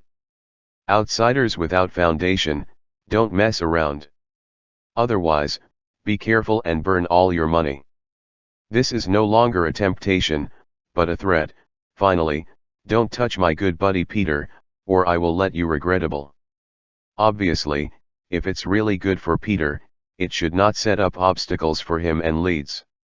Harry saw through that Aang was here to make trouble. Ange blinked, but laughed inside. The Green Goblin gave Spider-Man a head. Ouch, Peter, cherish the present friendship. At this moment, Angle, Gwen, and Peter sensed something at the same time, and the crowd broke out in commotion. Without it, here comes Iron Man. The red and golden strange metal humanoid creation came from the sky. Looking at the majesty of the jet and feeling the excited screams of the crowd, at this moment, everyone can truly feel who is the top class in New York City, and even the entire United States. Oh. Tony. I love you. Several beautiful girls who were surrounded by Peter just now, together with other girls, surrounded the direction where Iron Man landed. Oh, stand back, girls, I'm afraid I'll hurt you. Iron Man's sci-fi helmet opened, revealing Tony's charming face, which immediately triggered a second round of screams from the girls. It's just that no one expected that Tony ignored everyone, came out of Iron Man's armor, and came straight to Ange. "Yo buddy, can we chat privately?" At this moment, I don't know how many people were shocked. Gwen suddenly remembered Angie's previous self-introduction, saying that he was a shareholder of the Stark Group. Now it seems that it is true. Harry Osborn's face turned green and red. He threatened Ang just now, and he just came out from the backstage? Isn't this a slap in the face? Compared with the Stark Group, a top-tier military-industrial chaebol that can influence the Ministry of Defense, the Osborn Group is second-rate. Harry choked back his breath. It must be admitted that Liz is a very general girl. As one of the hostesses, she stepped forward. "Do you two want to have a private chat? Please come to the reception room here." Coming to the reception room, Tony stretched out his hand, a special instrument was activated, and a green light curtain unfolded, enclosing the two of them tightly within a radius of 3 meters. "Don't worry, this is just a gadget to keep out prying eyes. It can temporarily disable other electronic systems, including video and audio recording equipment." "Okay, Mr. Stark, meeting for the first time." Ange didn't finish speaking. Tony sat down on the sofa, crossed his legs. "Stop pretending, I sento, thank you." Ange hesitated for a moment, then immediately relieved. "Oh, is he okay? He is now my most powerful assistant." "Yes, I thought you would quibble." "How did you find out?" "Please, the Ministry of Defense is keeping an eye on Stark's stock. You use a few shell companies to hide it, and ordinary people really can't find it. But you use my company's name to run around, and the last major shareholder of the holding company is you. How could I not guess? How do you feel now?" Ange sat down comfortably, resting his chin on his left hand, showing an expression of watching a play. "It doesn't feel like it. It's just that some people in the Ministry of Defense don't like Stark's alliance with Wayne Group, but I pushed it down. After all, you only pay dividends and don't hold shares. No. Etc." "You mean the Wayne Group?" Tony's words directly stunned Angie. It's been smooth sailing for a while, and if Tony didn't mention it, Ange almost forgot to find out who his wild father is. After all, it is an unlimited cash machine. Who does not like? It's not that he hasn't checked it, obviously, it's not something he can check. Well now, he rescued Tony and used black money to get Stark's shares. The Ministry of National Defense directly found out his background. In other words, there are only a few chaebols in Gotham City, except for Grandpa Bat and the Kane family of Batwoman in the comics, the rest are somewhat black. The wild father of the original owner of this body is Batman, which is definitely a happy and painful thing. Master Bat is famous for being ruthless and capable of money. No wonder he is only responsible for giving money to his illegitimate son, and ignores the rest. And there is a high probability that if he commits a crime, the master will immediately come to kill his relatives righteously. But it makes me angry when I say it. Ange, are your cubs. At that time, I was hunted down by Black Mask, so you, the guardian of Gotham, didn't come to save me? If I didn't have the Godslayer system, I would be dead." Thinking of this, Ange was extremely sad. I am me, and he is him. If the situation permits, I don't mind cutting off all ties with the Wayne Group. Tony froze for a moment. "Okay, I can understand." Chapter 36 The Alliance of Worried Fathers. "Can you understand?" Anger almost blurted out. "Of course. My dad Howard was also like this back then. Perhaps outsiders would see him as great, with great achievements that amazed the world, and he also created a huge business empire. But he is the worst father. I grew up with haven't seen him a few times. I even thought at one point when I was a kid that the butler and head maid at home were my parents." Ange. In the eyes of outsiders, Tony was born with a golden key in his mouth. He was born with unimaginable prosperity and wealth, and he should live a life of supreme happiness. In fact, despite having endless money, Tony is seriously lacking in fatherly and motherly love. This made him feel insecure and lacked the desire for marriage and family, which is why Tony had been a few years ago, a world-renowned super big dick, but never had a regular female partner. Tony rambled on for a few minutes. Another person would never have said that.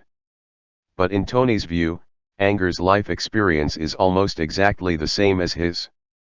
There is a father who is the head of a top chaebol, with endless money to spend, and no one cares about his mother's death. This is very empathetic. In particular, Ange chimed in and said, "I'm sure, even if I die, my dad will not come to the grave for a second. At most, after hearing the news from the butler, he will say, oh, he made a sound to show that he knew. He thought he always had more important things to do." These words obviously hit Tony's tears.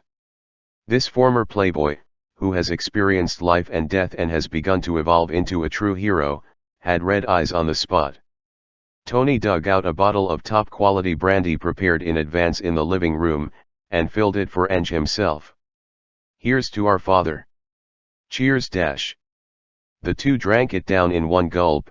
Their eyes met, and they felt a little more intimacy for no reason. "Just drank a glass," Tony immediately filled it up again. "This glass is my official thank you for saving my life." "I haven't." Anger smiled. "No. If you don't buy me time, I'm done." Ange did not speak, and did it? "This cup is to respect you for reminding me about Stanislav. Without you, Stark Industries would be over." Ange drank the third cup speechlessly. "The last cup, I thank you for Ethan." Ange was embarrassed, but refused. "No, since we have made it clear, let Ethan toast me when I pass by." "Okay." Tony was unambiguous, and poured himself. After a few glasses of wine, Tony and Anger became familiar immediately, and they hooked their shoulders together. "Ange, I don't know if you are here to help me to prove yourself or for some other purpose. Anyway, Tony, owe you 2 lives, 1 human life and 1 career life. As long as you don't hurt me and my woman, no engage in my company. Then I will be your best buddy in this world. I will help you carry all the big things." Don't say it, Tony is really capable. Although he has all kinds of unreliable places, he has nothing to say to his friends. Not to mention this life, Ange is his and Ethan's savior, and Tony is really grateful to Ange. After another half bottle of wine, the two guys really got to know each other. Angle said unhappily, "There is no conspiracy. I am an illegitimate child. One day that Bruce suddenly gets crazy, marries a wife, and has a baby, then I am not a fart. Just give me a little money, get out." Tony's tongue is a bit big. "This is why you secretly practiced martial arts, then killed Black Mask and took his money." "Fart. I practice martial arts because I think my bodyguard is unreliable. Bodyguards shouldn't be a big deal. In the past, European nobles would arrange their own people to watch over their illegitimate children. Old-fashioned families love this." Tony drank another glass. "By the way, I saw the video of the Golden Gate Bridge. You kill that crazy lizard, that part is really handsome. Come on, you were in New York that day, so I have nothing to do. This is not touting. Iron Man, who can fly, has heavy firepower, and has a laser cutting system, is the real Dr. Wank Lizard. Anyway, you are rich now, how about I help you reverse the takeover of Wayne Group?" "Good idea." Tony turned on his portable computer with a little drunkenness, and glanced at the stock price of Wayne Group. Damn, the stock price of Wayne Group is too stable, and the stock market is huge. "My brother, if I really want to help you, I will not say that I will sell it. Half of the Stark Group can shake Bruce's equity. Forget it. It's fine now." "That's okay, call me if you need it. Since you are in New York, I can go to the Middle East to clean up the 10 Commandments gang without worry." Wait, you go back and help me get a rubber-like insulating leather case before leaving." "What standard?" The higher the better, the one that can withstand 10,000 volts is fine, don't care about the size. Okay. Outside, Tomb's home is definitely a top mansion. The 200 square meter hall is decorated with modern art. The abstract chandeliers can be seen everywhere, as if every piece of furniture is a work of art, which greatly shocked the guests. And in the side hall of more than 100 square meters next to it, wild electronic music is still playing. On weekdays, boys and girls, mainly students, are not allowed to dance wildly in it.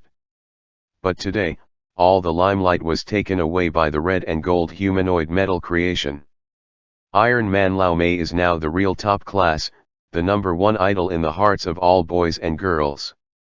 Compared to Superman, who is too powerful to be human, the public has a natural affinity for Tony Stark, who is also an ordinary human being.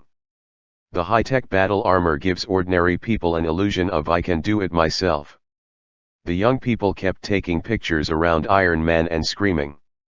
Most of the group of beauties were chatting absent-mindedly, and at the same time, they looked vaguely at the living room where Tony and Ange had just entered.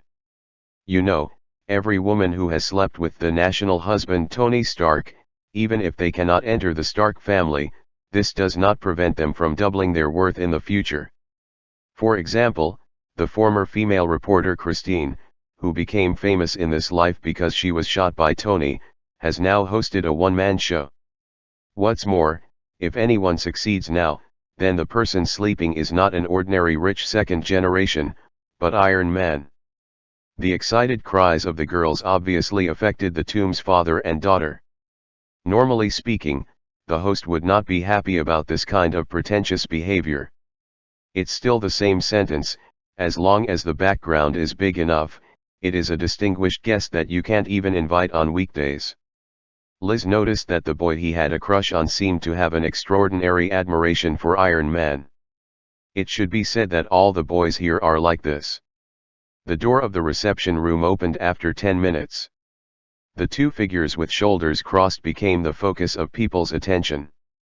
Ordinary people didn't feel anything yet, but Adrian Toombs narrowed his eyes suddenly. He clearly remembered that when Tony first arrived, he was obviously not familiar with the young man named Aang. Now the two look like brothers who have been separated for many years. What did they talk about inside? Adrian, no, Mr. Vulture, who has not yet appeared publicly in New York, is curious about it. It's a pity that he checked the surveillance secretly, and all the electronic equipment inside was interfered with. This is the electronic technology of Iron Man. At this moment, Tony, who had completely become the protagonist of the party, came out, and Adrian naturally went to meet him. Sorry for coming to say hello only now. I am Adrian Toombs, the owner of this place. Mr. Stark, your arrival makes me feel radiant. Tony shook Adrian's hand politely. I'm the one who should say sorry. I don't invite you without an invitation. No, no, no. Your face is the invitation card used all over the world. What Adrian said was not polite, but the truth. Across the United States, there are really not many guys who don't buy Tony. Tony looked around and complimented politely, great party. This is little girl Liz. Before Adrian finished speaking, Tony saw beautiful girls rushing over to introduce themselves. Tony frowned. I really want to enjoy this party, but unfortunately I have to leave in a hurry. These words made the body of the self-proclaimed noble Harry Osborn stiffen instantly. You know, he has already squeezed to Toombs's side, and he intends to follow behind the master's house to say hello to Tony. In fact, Harry held out his hand for a handshake. Tony ignored him. Ange always felt that a gust of wind was blowing, and Harry, who was already in a petrified state, would collapse on the spot, and then disperse with the wind. Disperse, disperse. Chapter 37 The Villa on the Black Quicksand. Before everyone could react, Tony snapped his fingers, and the Iron Man controlled by the intelligent AI Jarvis immediately strode over. This humanoid metal bump was the best way to open the way, and many people hurriedly stepped aside. Came here out of nowhere, and then hurriedly planned to leave. This is how Tony does things. As a recognized true genius, he does things so willfully. His sudden departure caught everyone present by surprise. Anger noticed that Peter was holding an autograph book in his hand, and he probably wanted Tony to sign it. "Hi, Tony," Anger said. Could you please give Peter an autograph? He's your big fan." "Well, a very special kind." Anger's words were beyond everyone's expectations, especially Peter. 1 second, Peter had an unconcealable loss on his face, and the next second, he gave Ange a look of gratitude. "Okay." Tony simply snatched the autograph from Peter's hand. "It's Peter, right? Peter Parker." "Okay to Peter Parker." Tony signed his name in a flurry, and returned it to the satisfied Peter. At this moment, what kind of superhero is Peter? He is just a star-eyed fanatic groupie. Casually, Tony turned his gaze and caught sight of Gwen, who had come to Angie's side. Tony smiled. "Beautiful lady, come on. You'll make money by dating my buddy." This guy doesn't even know Gwen's name yet. Gwen suddenly smiled awkwardly but politely. At this time, Harry next to him finally couldn't bear it anymore. As the heir of a rich man, Harry has considered himself very high since he was a child. He is used to looking down on others from above, so he has never suffered such a bad breath. He stood up and said loudly with some impoliteness, "Mr. Stark, I am Harry Osborn. Maybe we will have the opportunity to cooperate in the future. Cooperation is purely a matter of appearance, and the most important thing is that what Harry wants is face. Cooperation." Tony raised his eyebrows. "If it's more than $1 billion, let me do it. If it's less, go to Ange." "No way, this world is all about strength. If you look at the old American leader, when the president of a small country comes, he is only fit to sit on a small square stool. Even when he goes to an actor's house, the leader is sitting, and the actor is only fit to stand. In a word, Harry, who is not the head of the Osborn clan, has no right to talk to Tony. This is what Harry deserves." Harry was so angry that he wanted to vomit 3 liters of blood on the spot. But there is nothing to do. Everyone is a chaebol, and those who deal in arms have bigger fists than you. Tony spends tens of billions of dollars every minute. How can he have time to play house with your children? Harry was completely ignored like this. Ange smiled. "Hey. You just had a drink, won't you make a headline about Iron Man crashing later? Don't worry, this thing has an autopilot function." Tony entered Iron Man with a somewhat sloppy footsteps. Iron Man's visor closed, dazzling tail flames sprayed out from the back of the suit, and Tony just flew away. The protagonist is gone, but the party will continue. If all the beautiful girls can't catch Tony, the big fish, can't they just settle for the next best thing? You, Anger, don't have a steel suit and run away, right? Feeling the approaching turbulent waves and the increasingly hot gaze, Ange grabbed a shield named Gwen with one hand, smiled around, and politely rejected all the girls. This time, I don't know how many girls stomped secretly. Angle greeted Toombs and Harry politely, accepted Peter's thanks for coming, and took Gwen to the balcony outside the 2nd floor. Even his bodyguard, Lewis, helped to close the door. "Stay at the door." Ange and Tony left, and at least the party returned to a normal atmosphere. These 2 guys put too much pressure on ordinary people. Where is this fried fish? This is simply a big whale jumping in a standard swimming pool, not giving other fish, humans, a way to survive. Feeling the breeze outside, Gwen brushed her slightly messy long blonde hair. "Ange, it's fortunate that you didn't have a complete stalemate with Harry Osborn. Otherwise, I would be miserable. Awful. Of course, I'm still working and studying at the Osborn Group. Before Dr. Connors had an accident, I was transferred to a new department." Ange shrugged.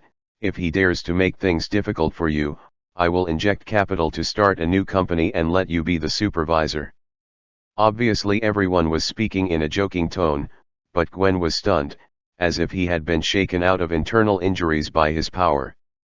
With the endorsement of Tony Stark, it is said that Ange is responsible for less than $1 billion. In practice, it means that Angle can really come up with billions of dollars at will. No, people with abilities like these monsters can't talk about this. At this moment, Gwen's expression changed slightly. This is the second floor. Through the huge floor-to-ceiling glass windows of the dance hall on the first floor, Gwen clearly saw Peter hugging Liz and dancing to the sound of music. For some reason, she suddenly felt that the two people's paintings were extremely harmonious, and anyone who saw them would think they were a perfect pair. Gwen was a little confused. At this moment, Ange put his mouth close to Gwen's ear, and Gwen was very unaccustomed to that manly breath. It's just that the content of Ange's words is very explosive. This villa is built on black quicksand. Gwen's pupils suddenly dilated, and countless thoughts flooded his mind. She is not a little girl who knows nothing. Whether you are engaged in finance or industry in the United States, it is not uncommon for a person to be a billionaire today and live on the streets tomorrow. Some people always describe the glory of the rich as a castle built on quicksand. And the black sand means that the money in the Toombs family is not clean. Peter Paulitz will be in trouble. For a moment, Gwen didn't know what expression to use to face Ange, and what words to answer. At this point, the song in the dance hall below ends. Soon it's Harry Osborn pestering Liz to dance and Peter hanging out with Mary Jane. Gwen let out a breath of foul air slowly. Peter is my playmate since I was a child. But he is also good, and so am I. We are free with each other. Speaking of this, Gwen paused for a moment, and she smiled. I'm your girlfriend. At least today. Gwen's pointed words made Ange feel relieved. There are more than 20 chicks in Little Spider's history, which can almost form a row. In addition to those who have already appeared here, there are also Spider Silk, Silver Sable, Black Cat, Betty, and even Black Widow, etc. Peter is a big push. This is also the best portrayal of old American customs. On the contrary, Ange, who is a traveler from the Celestial Dynasty, was a little bit reluctant to let go. Ange suddenly laughed at himself in his heart. Everything is tied up, what am I doing here? Since Gwen is rich and generous, Angle is not entangled, and he shows a charming smile. Okay. My girlfriend, let's dance. Arriving on the dance floor, when Gwen suddenly found out that Ange, a gentleman, had actually touched her vest line, she suddenly regretted it and wanted to slap him. The party is over with excitement. This party was special and destined to be remembered. Because before this, there had never been more than 5 superheroes on the same stage in New York, let alone 2 big villains, the Green Goblin and the Vulture. In fact, that record wasn't broken until after the Avengers came out. Chapter 38, Shorting the Osborn Group. It was late at night, sitting in the car all the way, listening to the song of Zanjin played on the car stereo. Ange looked through the car window with great interest at the beautiful woman on the side of the road who had to reduce her cloth because of poverty, with a very happy face. Looks in the mood. Gwen was a little angry. Her subtle little expression is like performing "Look at me, MKV." Ange looked at her, and said, "Business, the Osborn family has been in big trouble recently." Huh. Gwen's ears perked up slightly. Norman Osborn is dying. Harry is too young and energetic. Obviously, he can't support the Osborn Group. The rich have their own intelligence channels, and keeping an eye on competitors is a routine operation. Gwen took a closer look at Harry's performance today. The scene where he stood up in front of Tony clearly fell to the bottom. It's okay to meet Tony by accident, the bad thing is that he didn't understand his brother well. Since you don't know each other, you shouldn't force yourself to come together on this occasion. Moreover, as the master, Adrian's control of the field is really poor, or Adrian is not qualified to control the field. My God, I was part-time in Osborne. Gwenwell expressed her concern about the company's future. Resign. The Osborne Group is in danger. Dangerous. Gwen's eyes widened. The company was fine when old Osborne was still there. Once it fell into Harry's hands, it would be as unreliable as a kid holding a nuclear bomb launcher button without a password. Anger's speech was perfect. In line with his status as a noble son. Let's be a friend for the time being, reminding me that I have exhausted my benevolence in this matter, and Gwen is obviously not his. Gwen nodded, I will think about it carefully. Back downstairs to Gwen's house, Gwen became angry again. She didn't know whether Ange had intentions or did it on purpose, because when she got out of the car, the McLaren that Harry was carrying Peter just arrived. At the same time, the car of Angle's bodyguard leader Lewis helped to drive the girls who had a good time with Peter tonight. Good night, Peter, I had a great time tonight. Michelle got out of the car and gave Peter a big hug. Peter, me too. Compared to Michelle, Mary Jane's figure is hotter, hugging her like a ball of fire. Peter fully felt what it means to be a beauty with big waves.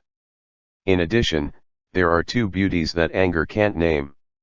They couldn't catch Tony, and they focused their firepower back on Peter. The four beauties silently ignored the interaction between Peter and Liz tonight. A good man is to be snatched. Perhaps they had greeted each other many times in their hearts as daughters of the beach, but on the surface they were still friendly and smiling like flowers.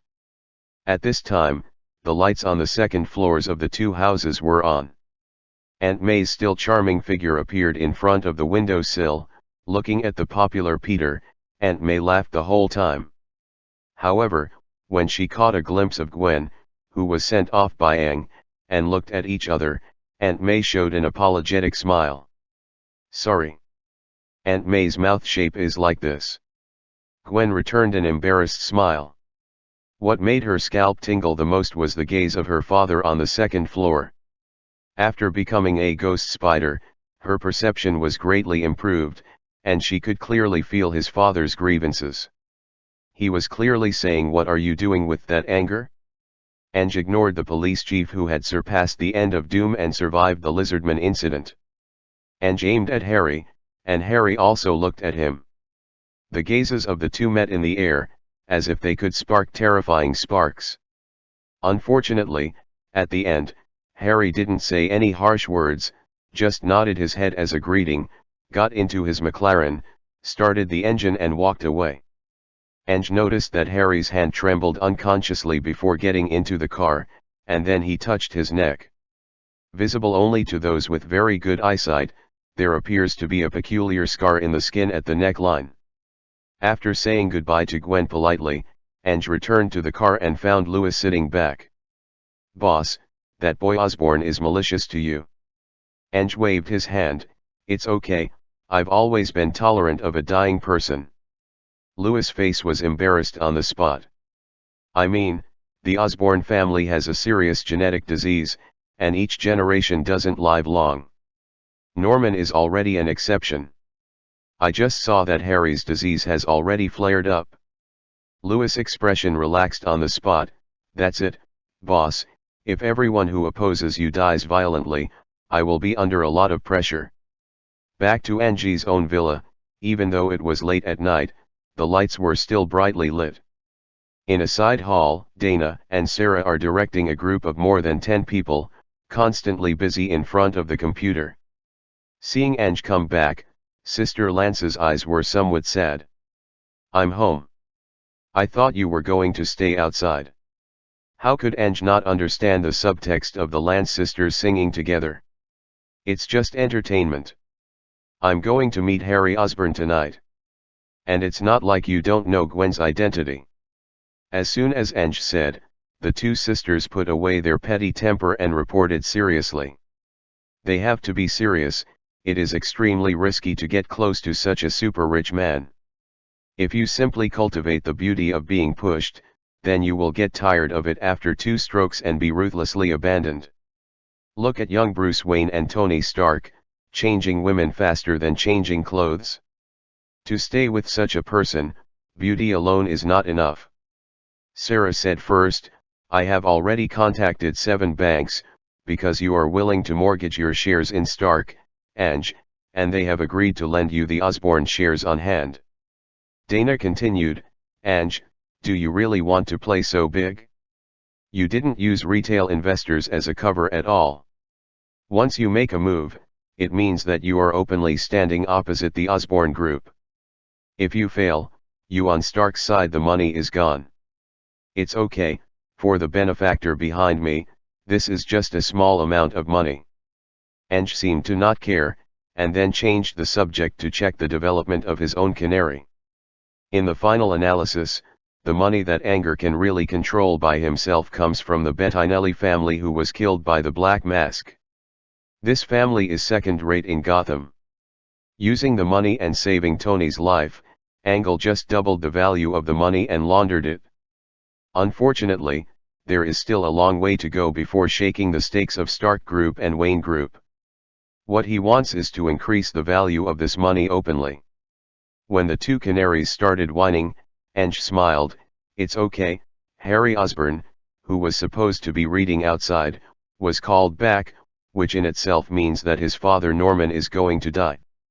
I'm sure the Osborn Group can make a small fortune just by relying on this. Short selling is to buy short. It was about 100 yuan borrowed from the bank and sold first. Once the stock fell, Angle bought it back with 80 yuan. Go back and return the same amount of stocks to the bank within the specified time, and give some small interest. All the remaining price difference belongs to Ange. Ange was not wrong in his prediction. Harry had just driven halfway that night when he was notified immediately that his father Norman was dying. Harry hurried back to the exaggerated European-style classical mansion of the Osborn family. Waiting for the doctor outside his father's room all night, until 10 o'clock in the morning, the medical team finally reluctantly announced that they would give up treating Norman, and Harry could go to see his father for the last time. Perhaps, the son of a rich family had more or less similar misfortunes in his childhood, having a powerful father, lacking family affection.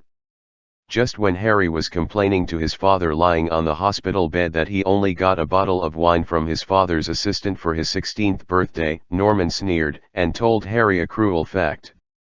Do you think I'm crazy about my career just for myself? It's also for you. Our family has a genetic disease called reverse cell hyperplasia. Once it starts to attack, regardless of age and body, you will die.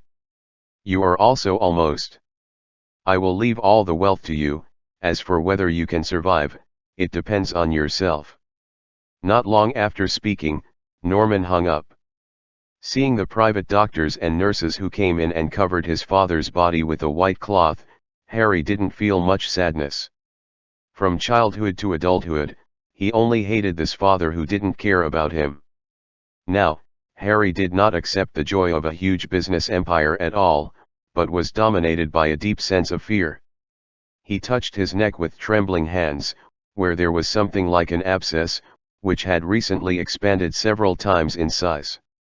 Harry, who successfully obtained all the authority of his father, frantically checked his father's research project, and found that the cure for this incurable disease can only be done at the genetic level.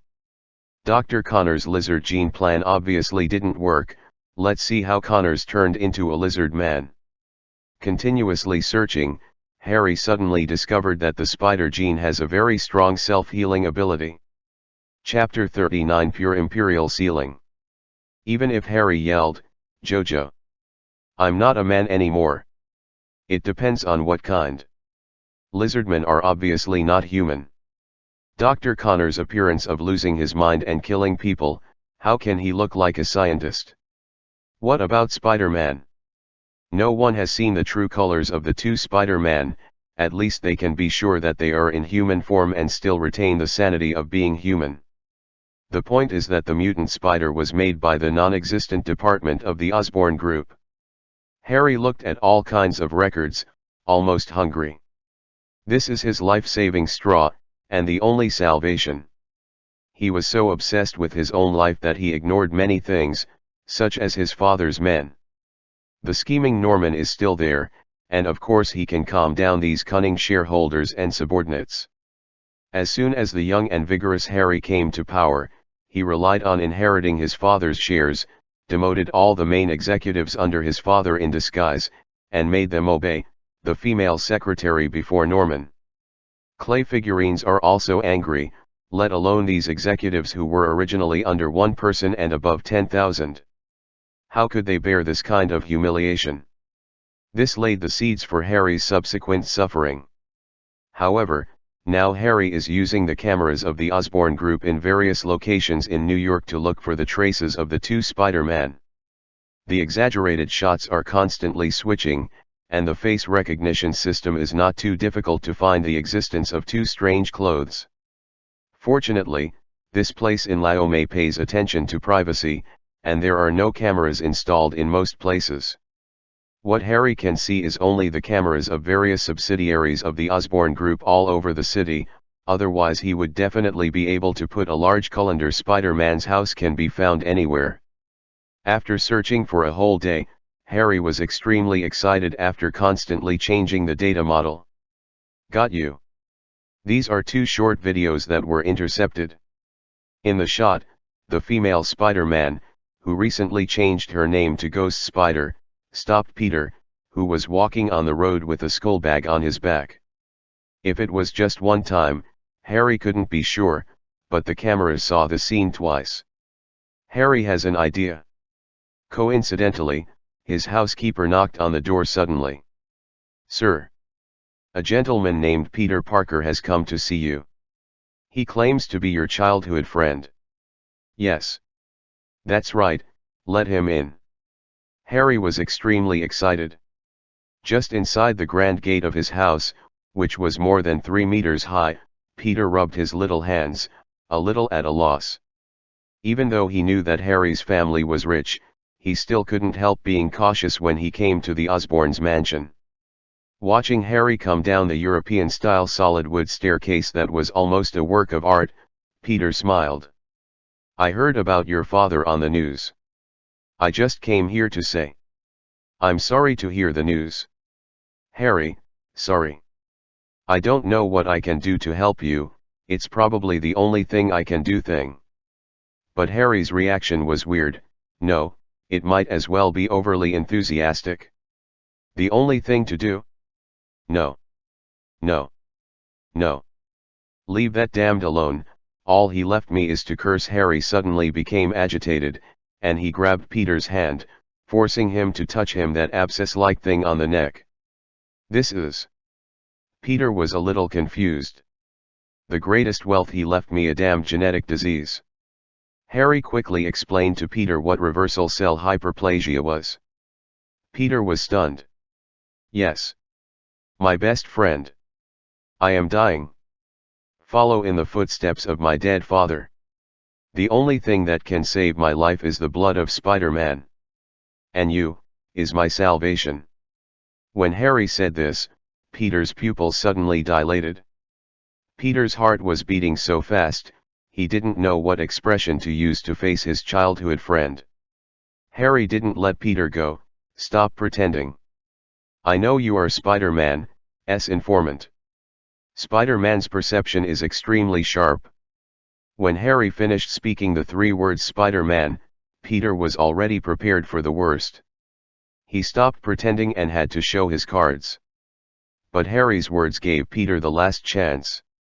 Especially when Harry showed the evidence and played the clip of Gwen talking to Peter in the Ghost Spider holster on the tablet, Peter had a bottom line.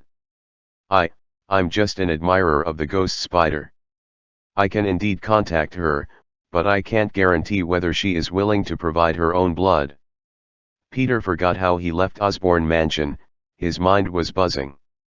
After all, he is still a high school student who has not entered the society. Not long after returning home, he suddenly found that the light next door was on.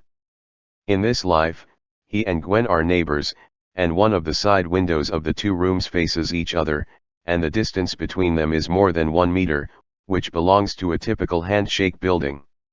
Hi, Gwen. I know you're here. A few seconds later, Gwen opened the window angrily. What's the matter? Mr. Parker, a busy man. Peter lowered his voice and told what happened at Harry's house today. Gwen frowned suddenly. This time, she was careless and didn't flash. No matter how sensitive her perception is, she can't be sure whether a camera 100 meters away has captured herself. But she must handle this matter herself, otherwise Peter will be in danger.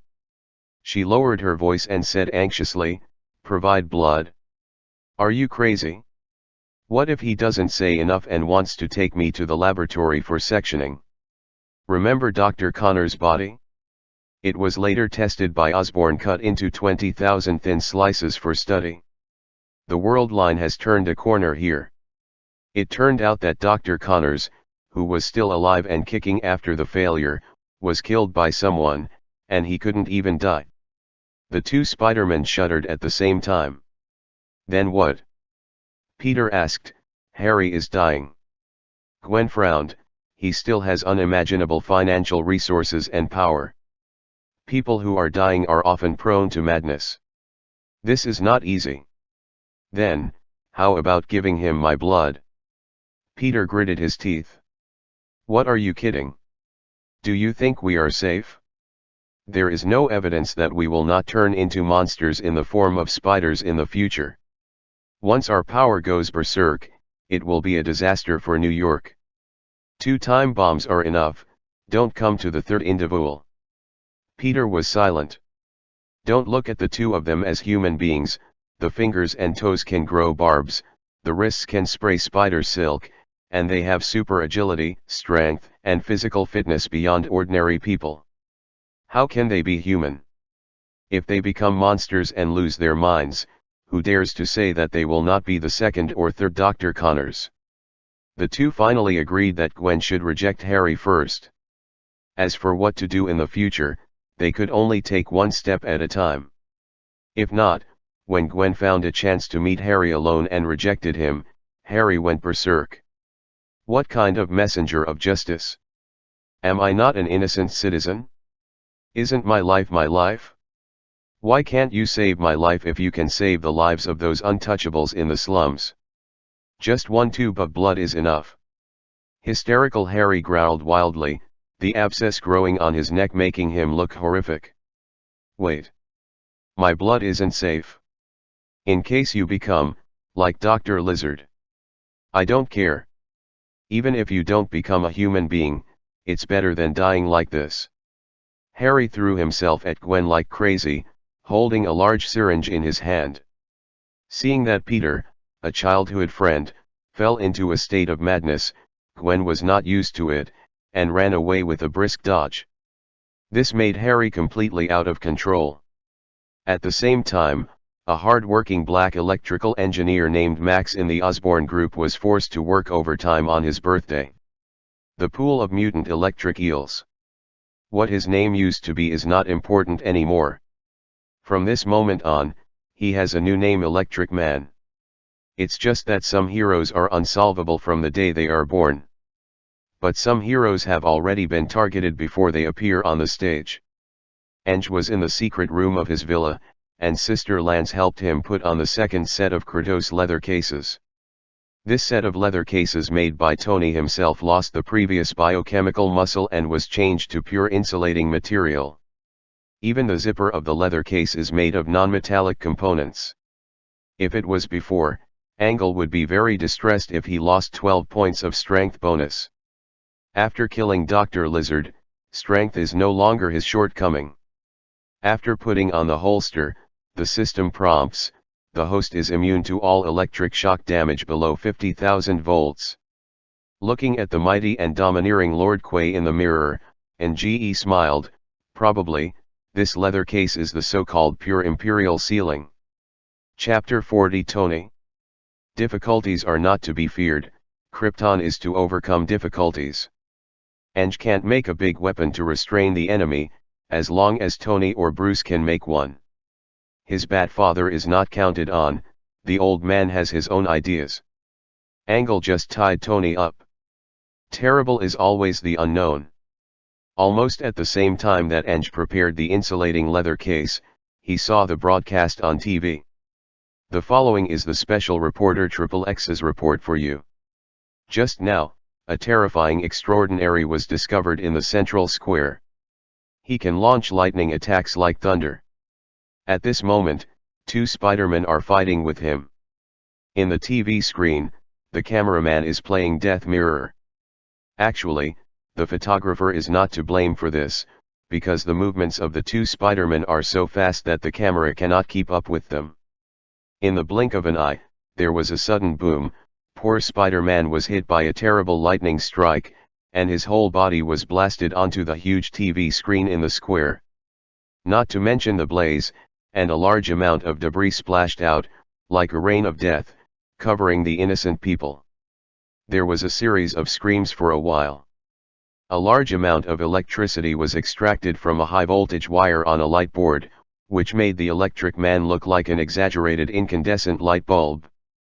The shell of the human figure became transparent, and the muscles and internal organs could not be seen. Only the swaying electric light filled the place. In the body.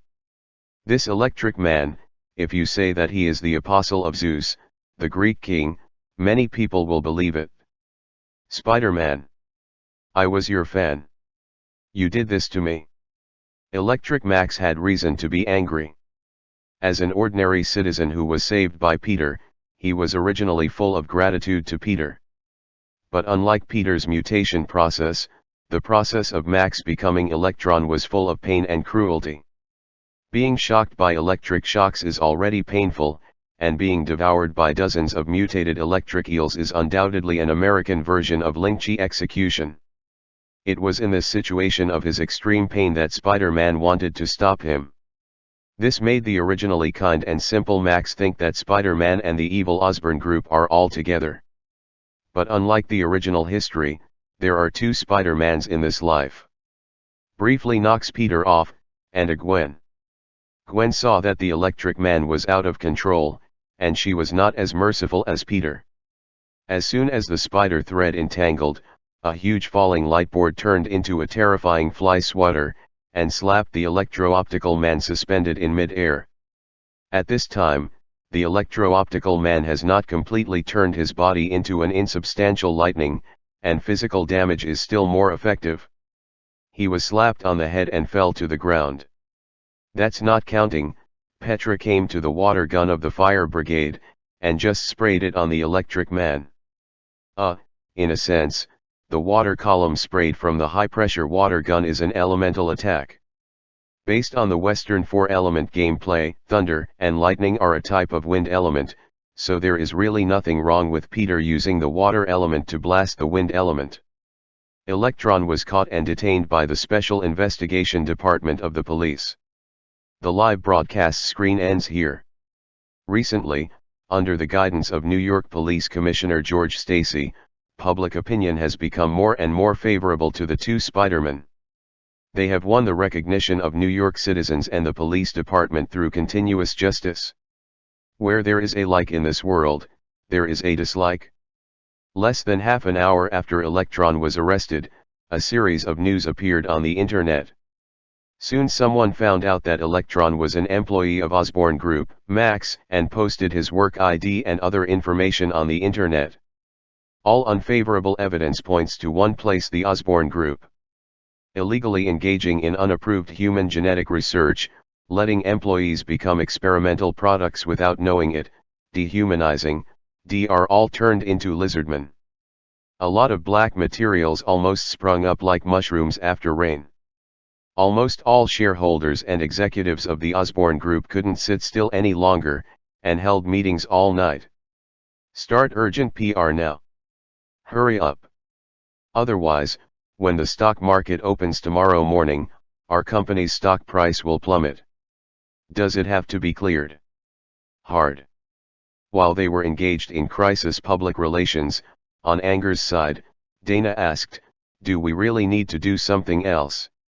Ange shook his head, "No need. Because we have long been the banner to attack the Osborne Group. Wall Street is a rivers and lakes of money, in which there are always thousands of ferocious sea beasts, large and small. Even if the Osborne Group itself is a giant crocodile inside, but when it exposed its flaws and wounds, it was another giant crocodile that blatantly attacked it. Eng mortgaged the shares of the Stark Group to short the Osborne Group. Of course, this is a channel for him to earn a huge amount of money. Once he succeeds, wouldn't he earn blood money?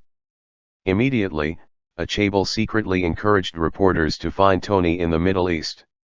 Another young and beautiful female reporter. Mr. Stark, what do you think about the mysterious second shareholder of your company mortgaging all of Stark's shares and using leverage to short Osborne Group's shares? Tony was an embarrassing face on the spot. He really didn't know what Anger was up to about this matter, and he couldn't tear him down, so he said helplessly, I have no opinion. In case this mysterious second shareholder fails to short sell and is forced to take away all pledged shares by the bank, does it mean that Stark's equity will change again? Tony is quite helpless. If all this is illegal financial behavior, I will not comment on it. Tony was completely dragged into the water by Aang this time. No matter how much he expressed his neutrality, if something really happened, if he didn't repurchase the stock in Aang's hand, he would be in trouble. In fact, he has no objection. In the eyes of other financial predators, it is tantamount to charging. Originally, the Osborne Group had a lot of trouble and thieves these days. Now Tony will lead the charge, and a group of predators will follow. So many black materials have been produced, and it is really not deliberately fabricated to blacken the Osborne Group. You know, the 2 generations of Green Goblins did everything to survive. Lizardman, Electric Man, and Spider-Man are all masterpieces of the Osborne Group. As a result, the executives of the Osborne Group, who had always disliked Harry, immediately conspired with other shareholders to throw Harry out and take the blame. As a result, in the middle of the night, a lot of black material appeared on the internet that the Osborne father and son illegally engaged in taboo gene research and started human experiments without authorization. Compared to the earlier rumors, these materials were obviously obtained from internal authoritative sources. Although many places were painted with black bars for confidentiality, a lot of evidence pointed to Norman Osborn. Except that it cannot be used as evidence in court, this is a real hammer in a sense. What the shareholders do is actually abandon the pawns to save the car. Yes, Harry is the pawn. Immediately afterwards, as soon as the stock market opened the next morning, the share price of the Osborne Group plummeted. When Harry was taken to the general meeting of shareholders in a daze, he was brutally informed, Harry, it's over. We have all the information on your father and son's illegal genetic research. You can either sell the shares to us shareholders, or go to jail. They were far worse in their hearts than they were in their mouths. They actually wanted Harry to become a poor man first, and then go to jail for them. This completely cornered Harry. Harry took the risk, as in history, first released the angry elect Roman from the secret department of the company, let him confront Spider-Man, and then used the electron to kill the guards in the company, and took a high-ranking man hostage. After taking care of it, he injected himself with spider venom, which is theoretically the same as Spider-Man. However, at this moment, a mysterious existence that he had never seen before suddenly appeared in the company's secret room. But the other party was wearing a Green Goblin outfit that was exactly the same as the one in his hand. Who are you? I am, another you. Impossible. Harry, who had already fallen insane because of the venom entering his body, was a little unbelievable. The deep voice of the mysterious man has some kind of strange magic, and what is even more exciting is the content in his mouth. The venom you injected is garbage. The real good thing has always been on your childhood friend Peter Parker, because he is a spider hero. What? At this moment, the spider venom stimulated Harry's body, causing mutations all over his body. Terrible blood vessels protruded and spread all over his temples and around his cheeks, making him look like a monster. Peter has safe pass orb venom, but he lied to life and death that Spider-Man does not agree to give you blood, it is not safe. He is guilty. He is the source of all your pain. No. Wait, it's Spider-Man Ghost Spider who rejected me? And it's Tony Stark who conspired to take away my company. Ghost Spider? What is that? Forget it, it doesn't matter. Peter Parker is guilty. Not only he is guilty. Everyone around him is guilty. Peter is guilty. This hateful betrayer. He failed my friendship. He deliberately cut off my hope. I want him to pay for all my pain. As if brainwashed, Harry's eyes gradually blurred, and soon the madness in the pupils intensified. Not only do you want to kill Peter, but you also want to kill his girlfriend and relatives. The cruel voice on the other side seemed to come from the deepest part of hell. Yeah. Mary. Michelle. Liz. His uncles and aunts. And that Tony Stark. They're all going to die. Harry gritted his teeth. Chapter 41 Split Screen. When people are about to die, how crazy will they be in order to survive? Harry Osborn perfectly conveys this to the world. Only, who knows, he sold his soul to more than one demon. It was a dark and windy night for a month. Even the brilliant lights of New York, the city that never sleeps, cannot illuminate every corner of the city. The sky is covered with dark clouds, so naturally there is no so-called moonlight. A high-tech demon glider is soaring in the sky. The glider that can lift 400 pounds flies by almost silently. Inherited his father's green goblin suit, the pair of yellow electronic eyes on the devil helmet worn by Harry Osborn has a very strong ability to detect enemies. Got you. On the terrace of the villa below, Liz was talking on the phone with Peter. Since that party, the two have been together. Liz is very proud to be able to grab the title of Peter Parker's girlfriend while Peter is surrounded by so many beauties. Women are so weird, some women only like to guard one man, and some women only like to grab the men who are the most women grab. This made Liz feel as if he had won the beauty contest. Peter, I miss you. Me too. Just as Peter, who was at home, took out his little love note and was about to perform well, suddenly an exclamation came from the other side of the phone. Ah, who are you? Liz's voice, which was distorted due to extreme fear, was unlikely to be acting. Hearing this, Peter's nerves were tense to the extreme. No need for him to guess, a hoarse and hideous male voice came from the phone, Peter Parker. Or you, Spider-Man. Wait. Did you get something wrong? I'm not some Spider-Man. Oh? Really? Even if you deny it, my partner and I have captured your uncles and aunts, all your women, including Mary, Gwen, Michelle, and... The other side reported several names in succession. Peter was so scared that his heart almost flew out of his chest.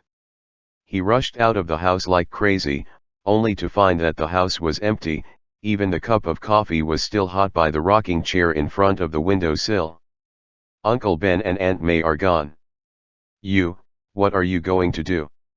At 12 o'clock tonight, at the top of the Empire State Building. If you are late, we will drop one of your relatives or girlfriends every 5 minutes.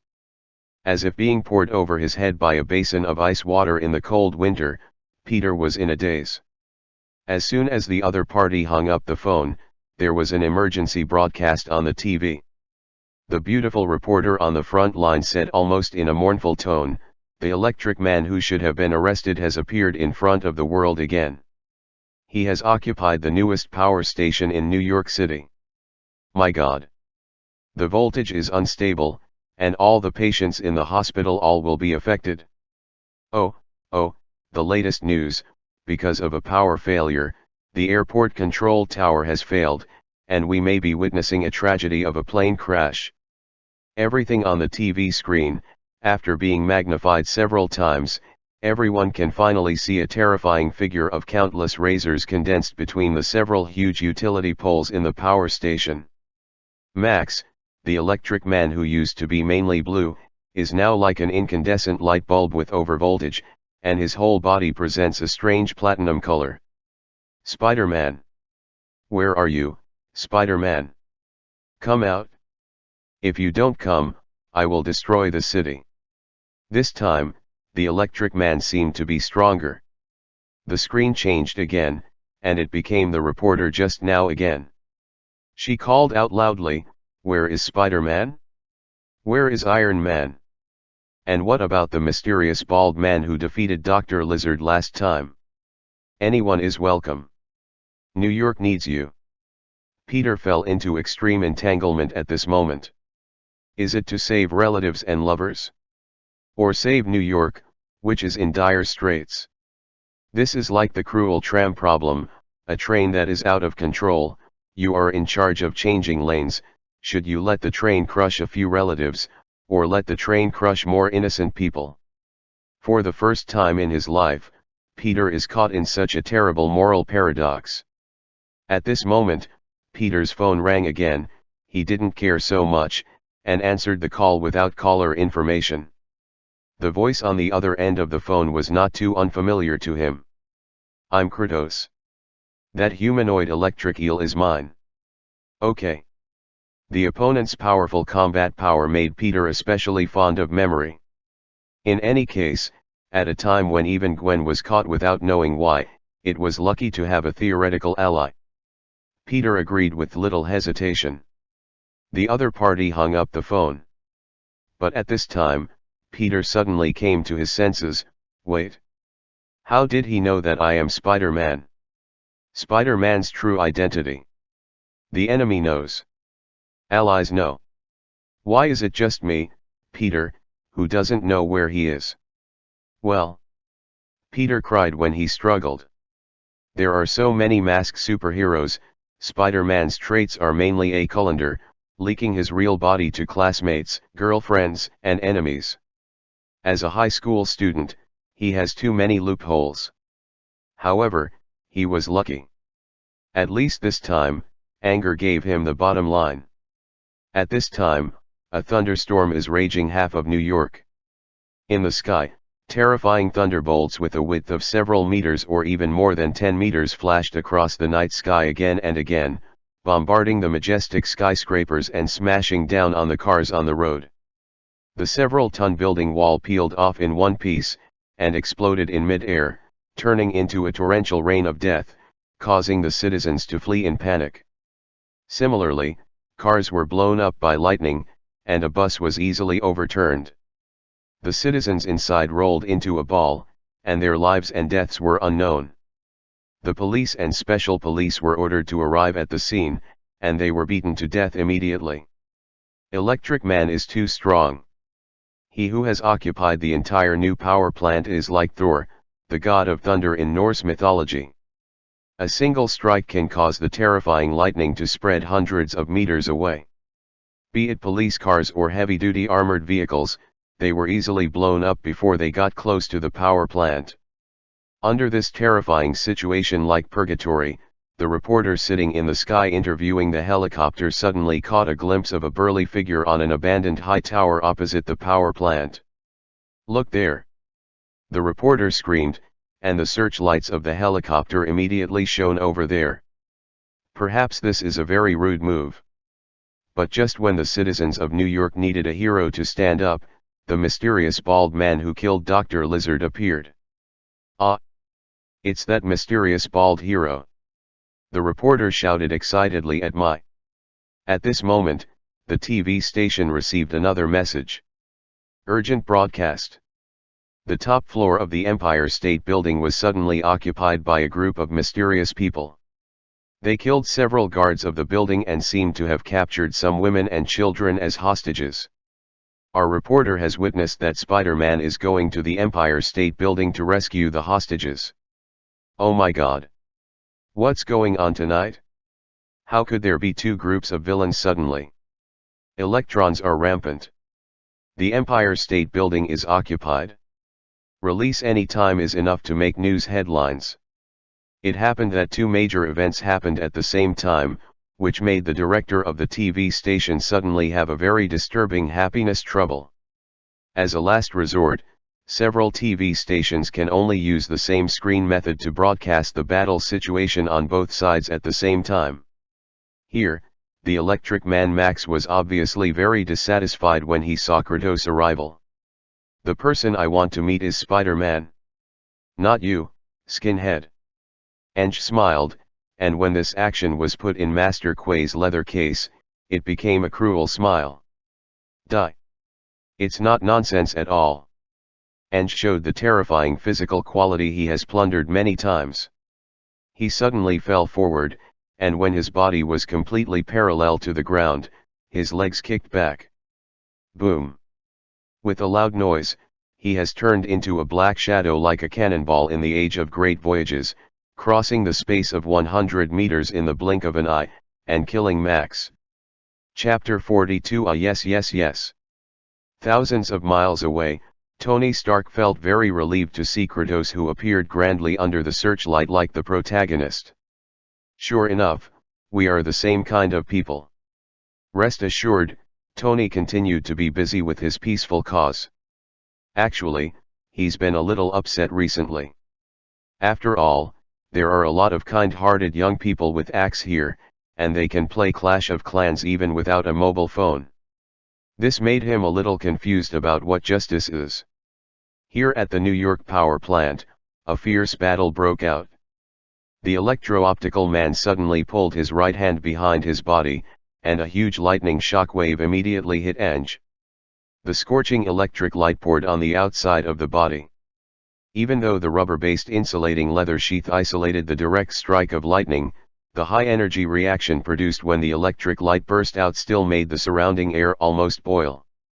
Bio's instinct of seeking advantages and avoiding disadvantages allows anger to dodge subconsciously. Instead of him shouting "A1 flashes 1, and exaggerated electric light penetrates his eyelids and hits his eyeballs directly. Careless. No flash. But Van Angle is a real mortal, or there is no suit from Tony, so he can't fall asleep on the spot. Or become an acquaintance. Ah! The sudden stimulation made Ange roar loudly. His barbarian-like violent male appearance, in the eyes of Electron, isn't it another kind of scary? Inexplicably, Spider-Man didn't come, and then the mysterious big guy who killed the Lizardman on TV suddenly came over. After all, before becoming a superhuman, Electro Max was just a humble social animal. When Max saw Ang Horty dressed up by Mr. Quay eat his electric shock forcefully, tearing apart such a large group of electric light with his hands like the Titan who controlled the thunder in mythology, and continued to kill without slowing down, he was really panicked.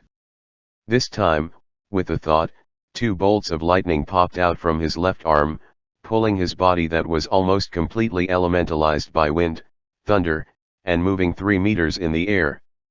It stands to reason that this exaggerated displacement is enough to avoid the pounce of the bald man. At this moment, anger showed his exaggerated agility that seemed not inferior to Spider-Man's. He raised his right arm, and suddenly shot out the strange flame-shaped broken blade in his hand.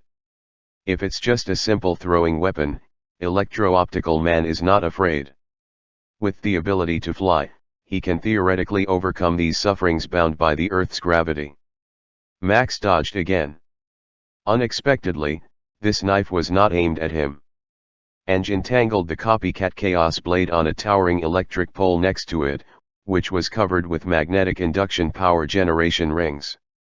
The whole person was like a giant loop playing a horizontal bar, and his body drew a 270-degree arc in the air extremely quickly. Once again at high speed in front of Max. Row is that Max has become extraordinary, but not long ago he was still a living human being. Turning into Electron, his original shortcomings still cannot be solved, such as his reflexes. In the blink of an eye, Ange rushed him. Ah! Theoretically, the Electro-Optical Man has completely elementalized his body at this moment, so he shouldn't be subjected to any physical attacks. But when Ang slammed into him, Max was shocked to find that he couldn't turn his body into pure lightning again. How is this going? Max was still in a daze, but Eng caught him violently and fell from a high altitude. Boom! The violent impact set off a sky full of gravel. A series of dense rain-like blows sounded in the violent sand and dust shock wave. That's Eng's iron fist. 42 points of strength are hit, and the impact force of an ordinary adult man's punch is about 100 to 150 kilograms. When the high-altitude crash was combined with the power of a full punch, Eng's first blow was a real, uncompromised tons of damage. Without even screaming, Max's already translucent face, which could only see the electric veins inside, collapsed on the spot. For an ordinary human being, this punch is enough to blow his head off. At least the cheekbones and jaw on his face should not be completely preserved. This punch only deformed Max's head. His whole body was in a mess and unconscious, but he was still a long way from death. Just after Eng rode on the electric man and hit him with an iron fist the size of a casserole for the 7th time, another electric shock came. From his half-rotten blue mouth, a large mouthful of plasma was ejected like a dragon's breath. Extraordinary existences, as expected, all of them are unreasonable. Eng froze for a moment, and accepted everything. Just, no pain. The only trouble is that they are once again separated by the electric man. In the eyes of Max, Eng is also a monster. This blow blasted his entire face and chest into charred black. Even if this guy doesn't die, he still has the strength to mock him. It doesn't hurt or itch. Do you want to do it? Little electric eel, your strength is only suitable for an electric mosquito swatter. Eng deliberately stimulated his opponent. A simple physical attack cannot kill Electron in the true sense. All Anger could think of was letting it explode, just like in history. If you want him to destroy himself, first drive him crazy. Little people gain power that doesn't belong to them, and often their hearts will swell very much. Already compared himself to Zeus, how could he be defeated by a little bald guy? The electro-optical man dodges, and comes 3 meters to the left of Eng, and suddenly receives another electric shock. Boom! Sparks fly. Eng was a little surprised. The opponent was not aiming at him, but the ground next to him. The strong electric light blasted the concrete floor on the ground, and also shattered a lot of power generation equipment. Countless metal fragments were like howitzer shrapnel, roaring and lasing in all directions. In the eyes of Electro-Optical Man, this disguised cluster bomb definitely made Eng look good. Unfortunately, in the flying sand and rocks, that burly figure rushed out like a bull. It was only a little bit short, and Eng could give him a just because version of Iron Mountain. FXCK. FXCK. FXCK. The series of 3 international friendly words starting with F fully reflected the extreme anxiety in Max's heart. I am the of the new era. How can I be stopped by you from conquering the world? Before the mutation, he was just an electrician that any small supervisor could handle. Long-term depression led to his extreme low self-esteem. Right on the soil of extremely low self-esteem, there is a monster called extreme arrogance hidden. Gaining power suddenly, although the process of obtaining it is quite painful, the more depressed, the crazier Max will be. How could he bear to be here? He hasn't set off a gorgeous revenge on Spider-Man yet. He yelled, cursing the world that once oppressed him, and let his body fly to the highest point of the power plant under the electromagnetic force. Every wire in the entire power station, every current in every battery, is responding to his call. Outsiders looked at it from a distance, and the countless electric pillars were like the necessary light pillars in music games. With the burst of his power, an unknown number of electric pillars lit up with dazzling yellow light.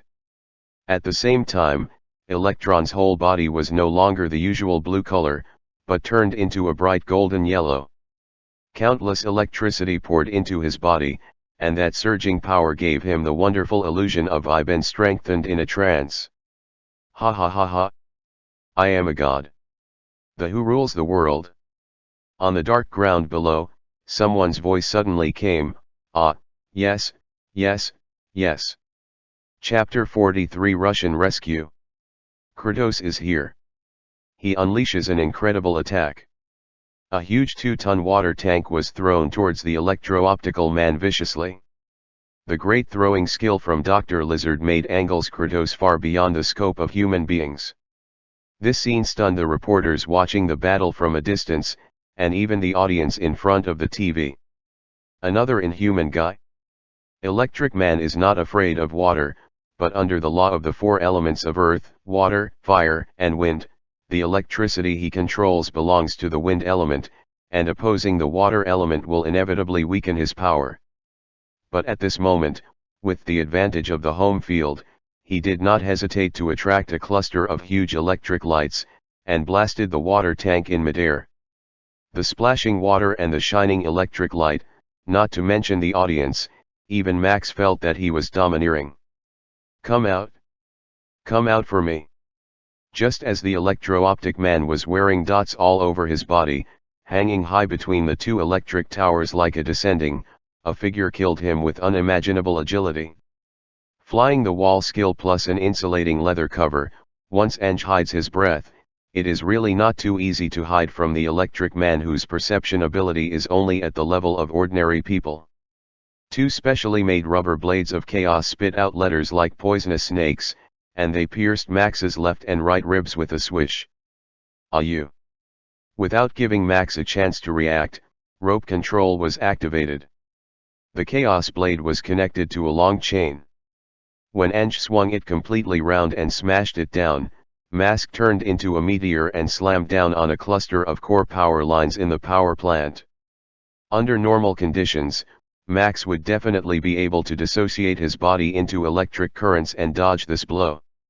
The bad thing is that he is too full.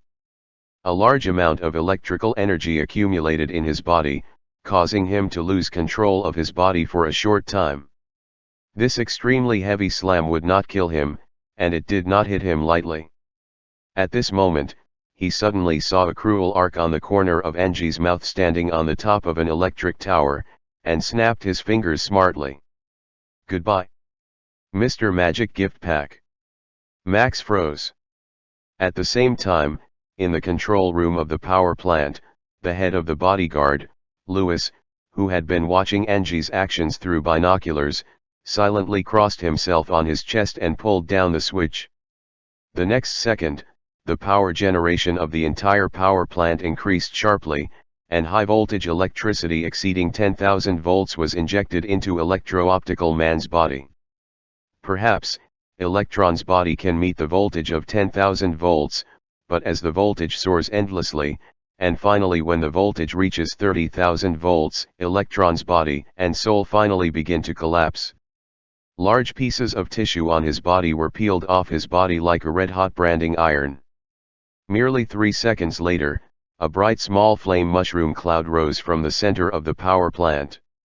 Electron exploded. Leaving aside how Lewis sweated profusely looking through the instructions, unplugging the damaged lines, and restoring power to the entire city. Eng has indeed received a gift from Mr. Thunderbolt gift package. System hint. Congratulations to the host for killing Electro Max. Its soul has been successfully devoured and purified. The host has obtained the following basic attribute upgrades: Constitution +4, Perception +5, Will +4. The host has acquired the following skills: Wind Element Control LV5. Wind Element Resistance LV8. Congratulations to the host for opening the element system. According to the host's current physique, the temporary attribute of the host's element pool is Wind, which can hold 233 points of wind element magic power. Congratulations on getting the wind element branch skill. Thunder and lightning return as long as the enemy's wind element control ability is not higher than the host's level 5. If the host can find the right time, he can take over the enemy's wind element attack on the host at a very low cost, and return the same way to attack the enemy, causing double damage. Seeing this, Eng was ecstatic. OMG. Finally, you don't have to be a simple battle. It's not that he looks down on fighters, like Mr. Quay. Mr. Quay has never been a pure fighter. The strength of Quay is that his God of War template can transcend the limitations of the power system and use the power of other gods. Kill A and grab a share of power. Master Quay, the authentic Godslayer, is a role model for our generation. At this moment, there was a chug-chug helicopter propeller sound above Eng's head. I have to say that Lau Mei's reporter is really hard-working. Seeing that the fighting subsided, she even had the courage to let the plane fly over. When the searchlight shone on Aang's head, the voice of the female reporter came through the loudspeaker. Mr. Hero who saved New York City, may I ask your name, or nickname? Aang glanced at the big wave reporter in the air, and smiled evilly, Kratos. After finishing speaking, he activated flying the wall again, and disappeared from everyone's sight after a few dodges. Aang needs to find a place to replace the previous leather case. The insulating holster is useless after beating Electron. The 12 points of power added by the holster before are really delicious. At this moment, around the Empire State Building, a big battle is also ushered in. It's just that the status quo is different from the script of the second generation of Green Goblin Harry Osborn. The Empire State Building was late at night, and there weren't many people there. Even if there was, it scared away when Harry took over the Empire State Building. The few security guards were brutally killed. Who are those people? In the monitoring room, another Green Goblin frowned. Because the guy who was killed was not Spider-Man or the police, but a group of well-trained robbers, or guys who should be mercenaries.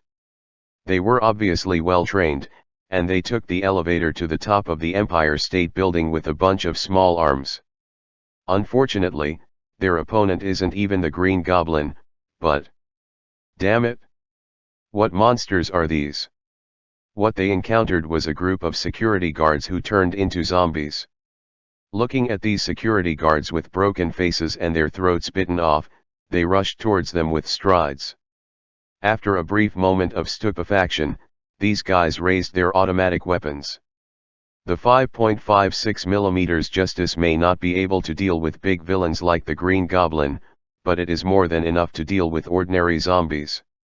They quickly wiped out more than 30 security zombies, and launched an attack on the sightseeing area on the top floor of the Empire State Building with great fanfare. It's not right. Harry instinctively felt that something was wrong. What kind of hostage rescue is this? Could this be the legendary Russian rescue? After killing all the hostages, the gangsters don't want to threaten the police with the hostages. Harry suddenly felt aggrieved, but if he had a few more capable men, he wouldn't need to rely on these weak chicken zombies.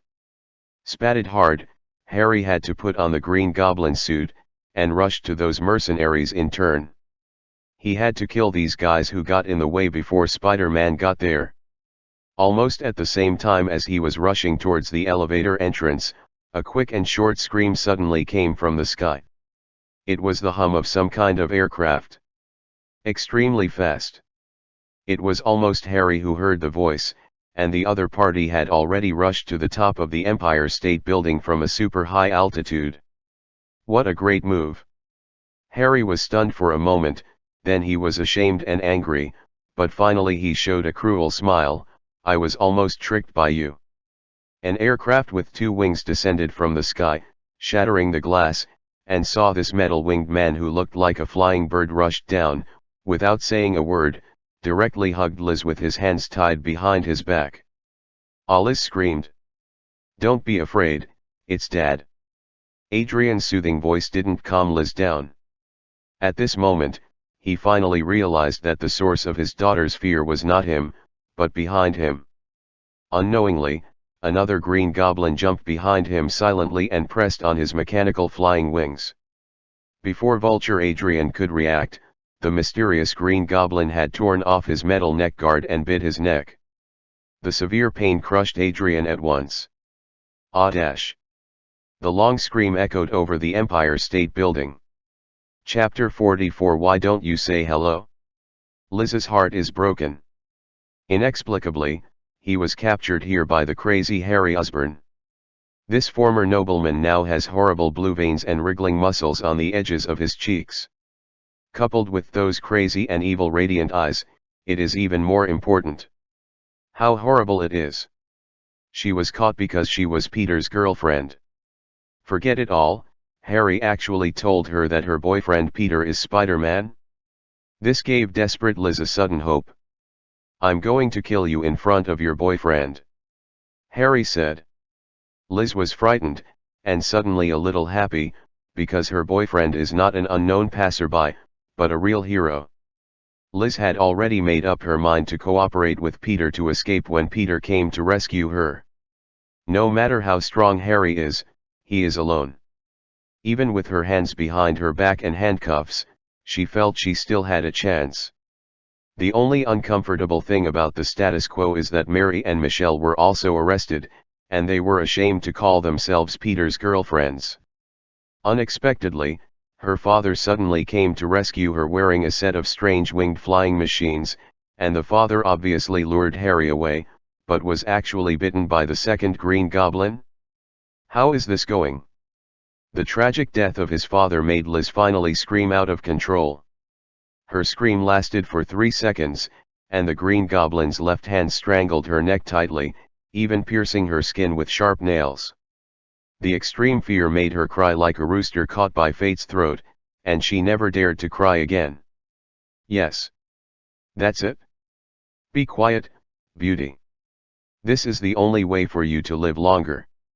Amidst the grinning sound of the mysterious Green Goblin, Liz poked her eyes and watched her father grow from a living person, turned into a zombie. Whoa! Adrian's neck stopped bleeding soon, and the skin exposed to the air quickly turned into a strange blue color. The most frightening thing is that Liz can no longer hear the sound of her father breathing. Vulture, right? Come with me, you're useful. The Green Goblin's hoarse voice came out, and Adrian quickly obeyed the order. When the Green Goblin took Vulture and Liz back to the hostage shelter on the top floor of the Empire State Building, Harry also resolved the commotion below. Liz looked at the mercenaries who had turned into zombies, and the scene was bloodless. She had met a few of them, and they were what her father called friends. Still wondering if he is your father? The masked Green Goblin grinned cruelly. Open the mask and let your precious daughter see. Vulture did as he did. The moment he opened the mask, Liz passed out. History has undergone subtle changes. Mr. Vulture, who would have become Spider-Man's old enemy alone, sent it directly because he was eager to save the girl. This is the horror of the zombie flow. If you can't solve the enemy boss in one wave, it will become a refueling tactic to cultivate an alien scourge army. Harry saw another Green Goblin and frowned. This is. Green Goblin number 2 said coldly, idiot, you have been led away. If it wasn't for me, Spider-Man's girlfriend would have been rescued by her father. Huh. I don't need you to teach me how to do things. The Green Goblin 2 glanced at the cannon fodder mercenaries behind Harry, and said dissatisfiedly, I told you, my power is suppressed by this world. The total amount of zombie viruses that can spread in a short period of time is locked. Don't put me precious power is spent on these trash.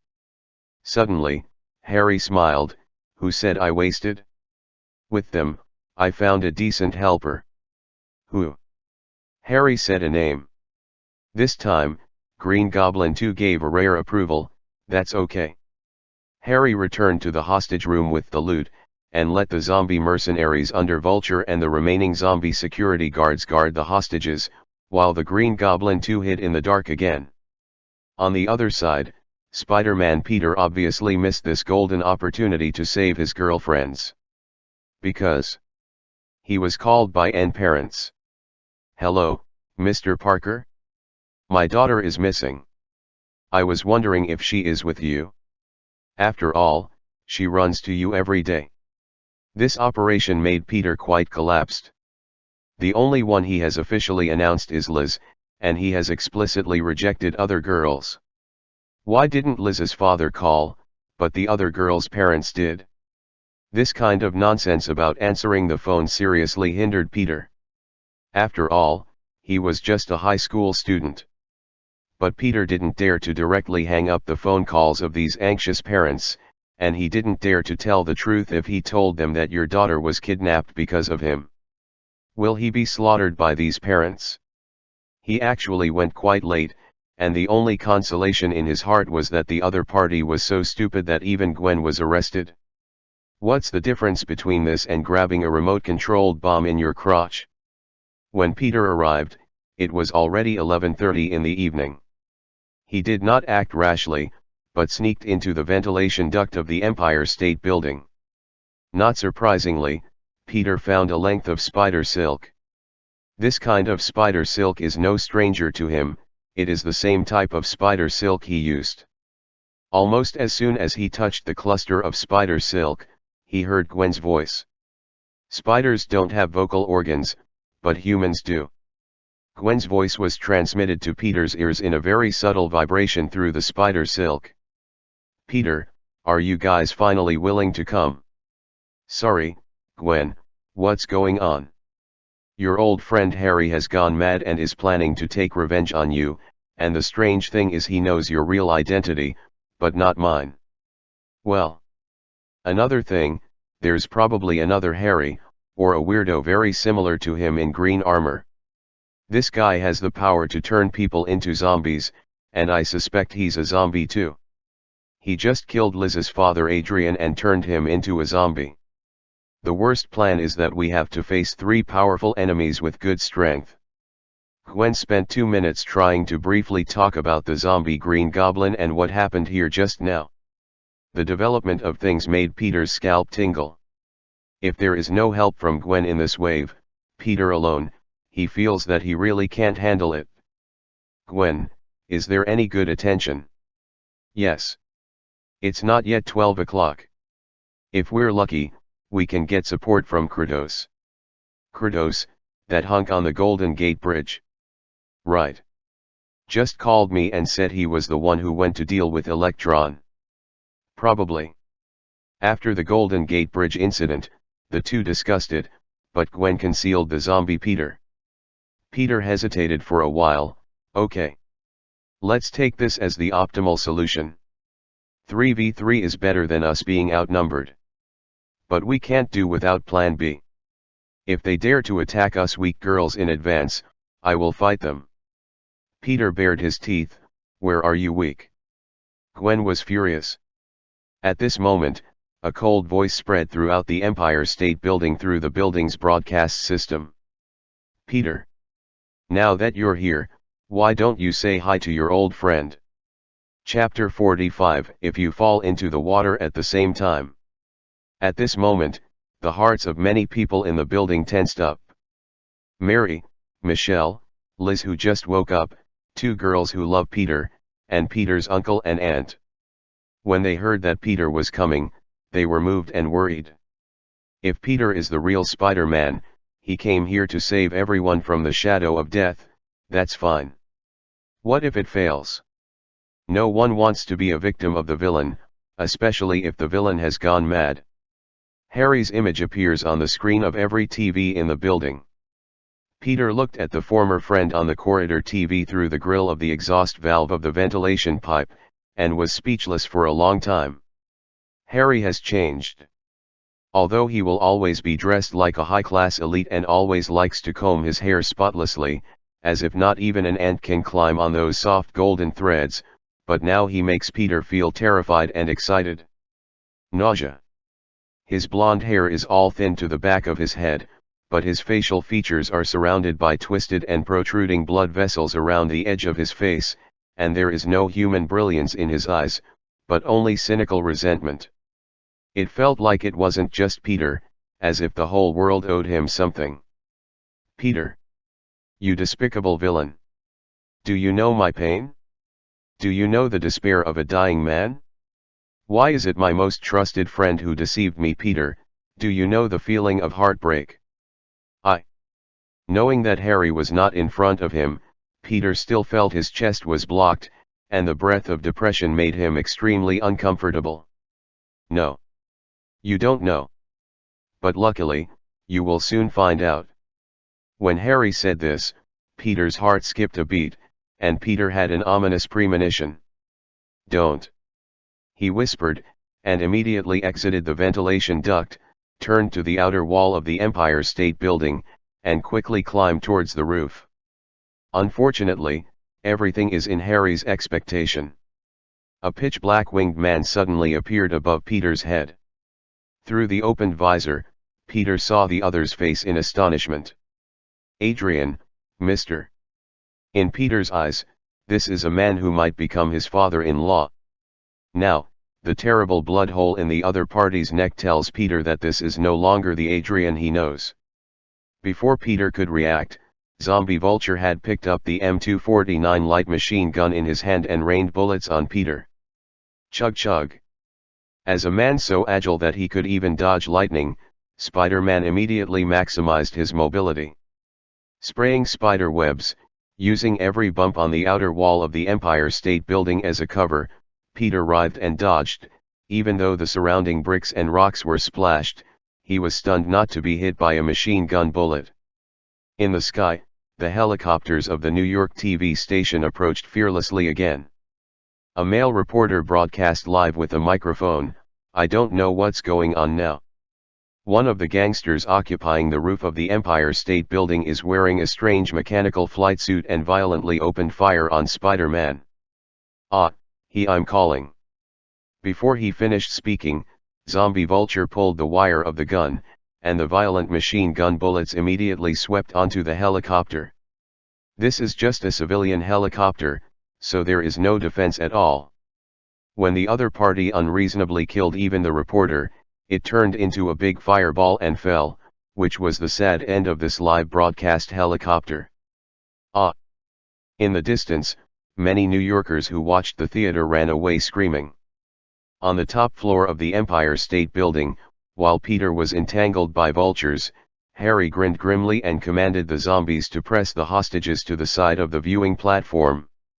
With just one kick, Harry, whose body had been greatly strengthened, kicked the entire guardrail away with absolute strength. A row of nearly 10 hostages stood on the roof of a 381-meter-high, 102-story rooftop building in the strong wind. There is no guardrail, and there is an abyss under your feet, and there are terrible zombies behind you. This feeling is a terrible torment even for a middle-aged person like Aunt May, not to mention these ignorant girls. Please. I don't love Peter. I'm not his or Spider-Man's girlfriend. I'm just a passerby. Please let me go. Not only her, but another girl swore that she didn't love Peter, but just wanted him. Their cowardly performance made Mary, Michelle, and other women despise them. Really? Then, you are useless. The cruel Harry lifted a girl with one hand. Actually, at this moment, Gwen was ready to make a move even if she exposed her identity.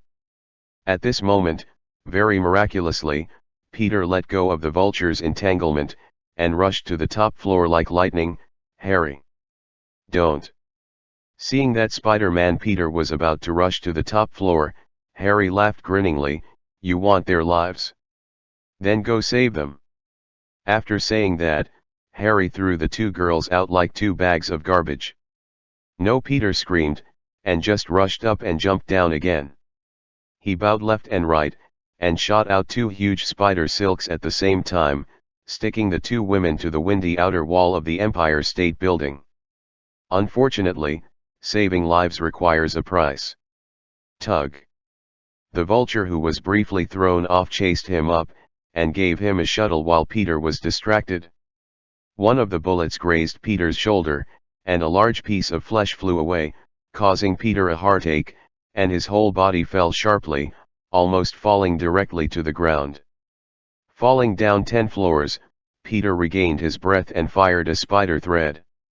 The whole body drew a huge arc, and took advantage of the momentum to swing to the top floor again. Just then, more hostages were dropped. Peter's uncle, aunt, and Gwen, and the three girls that Peter valued the most were tied by a rope, and Harry flew into the sky in one breath. This scene made Peter's eyeballs almost protrude from his sockets. Almost. Just a little bit short. Peter is going to make the classic problem: your mother and your wife fell into the water, who do you save first? Peter glanced at Gwen, and Gwen understood immediately. Cough. Gwen would rather she didn't understand Peter's subtext: you fell into the water, you can swim, you save yourself. Sure enough, in the next second, the ruthless Peter turned his head and ran after Green Goblin Harry. This is very angry. My old lady, I also want to be rescued as a little princess. And if I transformed myself to save Parker's uncle and aunt, wouldn't my identity also be exposed? At this critical moment, which was not close to death, a big bald man came. He used two strange knives with slender iron chains to fly between the tall buildings, and he smelled like Ape Man Tarzan. With his broad chest and strong arms, he embraced Gwen and Parker's uncles and aunts together in one breath, and then smashed the 99th floor glass of the Empire State Building with one kick, and crashed into it. It's just that when he fell in, someone seemed to use too much force and threw Gwen into the women's toilet over there. Thank you, the shocked old couple said in unison. Ange tore off the handcuffs on the backs of the three with extreme brute force, and casually stuffed a security revolver into Ben Parker's hand. No thanks. Next, you need to protect yourselves. Wait, where's Gwen? Ben Parker was startled. The middle-aged couple, who were over 50 years old, wanted to say something, but they suddenly found a few zombies staggering over. You guys go downstairs first, I'll go see her. Ange couldn't help but push the Parker couple into the elevator and press it directly to the first floor. The shocked Parker couple only saw the burly back of the bald man in the end. The moment the elevator started to descend, a few spider threads shot out from the women's toilet, dragging the zombie into the toilet suddenly, and then there was no sound after a few strokes. Ange put his left elbow against the wall, and knocked on the door with his right. Are you ready? From the darkness Ghost Spider appeared. His voice was full of anger. Okay. I can't wait to get rid of that bastard. Chapter 46, Rhino Falls. It's hard to imagine what kind of state Gwen is in. She carries not only textbooks in her school bag every day, but also her black and white Ghost Spider suit. This is like Superman, who always carries a Superman suit with him, and then looks for a phone booth everywhere when something happens. This is also a mystery. It was no surprise that Gwen was rescued by Aang, it just satisfied 1/3 of her small resentment for being rescued. There are two more enemies. One for each of us. Gwen refers to the vulture soaring in the sky, and the mysterious Green Goblin too. Ange obviously has a different judgment. Big guy, vulture, Green Goblin number 2, which one do you want? Before Gwen could react, suddenly there was a tragic scream from the wall around them. Boom! The thick wall burst into pieces under the huge impact. Among the rubble in the sky, a rhinoceros-headed robot with a full metal shell tore through the dust cloud and appeared in the vision of the two of them. Almost the moment Rhino came out, he fired several small missiles aimed at individual soldiers with a boom, boom, boom. I have to say that Gwen's reaction was no less than that of a little spider. At a critical moment, she crossed her arms and shot out several strands of spider silk with her bow left and right. These spider threads hit the fired missile with incomparable precision, and even pulled the missile around in a gorgeous semicircle, which in turn blasted to the center of the rhinoceros. A body. Boom, boom. A series of beeps. If you were an ordinary person, this kind of explosion would definitely kill you. What's weird is that the exaggerated continuous explosions only shattered the heavy metal armor on his body a little bit. Only the outermost layer of armor exploded, exposing the middle metal structure full of metal and electronic components. The momentum of his violent charge has not weakened at all. Damn. I hate this kind of big guy. Gwen decided to change. Countless actual battles have proved that Spider-Man will have quite a headache when dealing with such high strength and high endurance opponents. It's like Jackie Chan is invincible in the Furniture City. Spider-Man talent for such a guy, there is no suitable scene, and fighting is just scraping. The best way, of course, is to change a reckless guy like Kratos to be tough with the opponent. He's mine. What about you? Angus shrugged. Gwen glanced at Vulture, who was approaching quickly from mid-air outside the building, and said playfully, I'll deal with this. From Gwen's point of view, this is a good opponent. Her agility corresponds to the highly mobile Vulture. It's just that she didn't expect Eng to shake his head. No, you deal with the hidden Green Goblin. Immediately, Eng snapped his fingers. Snapped. Crisp sound. Immediately afterwards, there was a strange buzzing sound. Gwen clearly felt the atmosphere around her was shaking, and her eyes widened in disbelief. This is... Suddenly, the lights on the outer layer of the Empire State Building and the wires near the outer wall burst out with terrifying electric sparks at the same time. A cluster of lightning trident at least 30 meters long and 5 meters wide appeared out of thin air, and slammed into the Vulture hovering in mid-air. Turning into a zombie hero, the biggest weakness is the reduction of intelligence and agility. After most heroes become zombies, only the instincts of killing and eating remain. It is not easy for Adrian to maintain a certain degree of mechanical manipulation. Unfortunately, the Vulture aircraft he is driving is not a complete version based on astronaut technology after Avengers 1, but an old-fashioned aircraft based on the helicopter model. How can the electronic components inside have such strong anti-shock and anti-interference capabilities? When Eng used the newly acquired wind element control LV5 to manipulate a mere 1000-volt electric shock to make trouble, the Vulture aircraft couldn't hold it anymore. Amidst the flames, Vulture lost power in front of everyone, and staggered into the building next door. After a burst of ping-pong impact, the zombie Adrian struggled to climb out of the twisted and deformed aircraft. Silently, two female robots with fiery figures appeared in front of him like ghosts, but they were covered in metal armor and even had oval-shaped metal masks on their heads. Roar!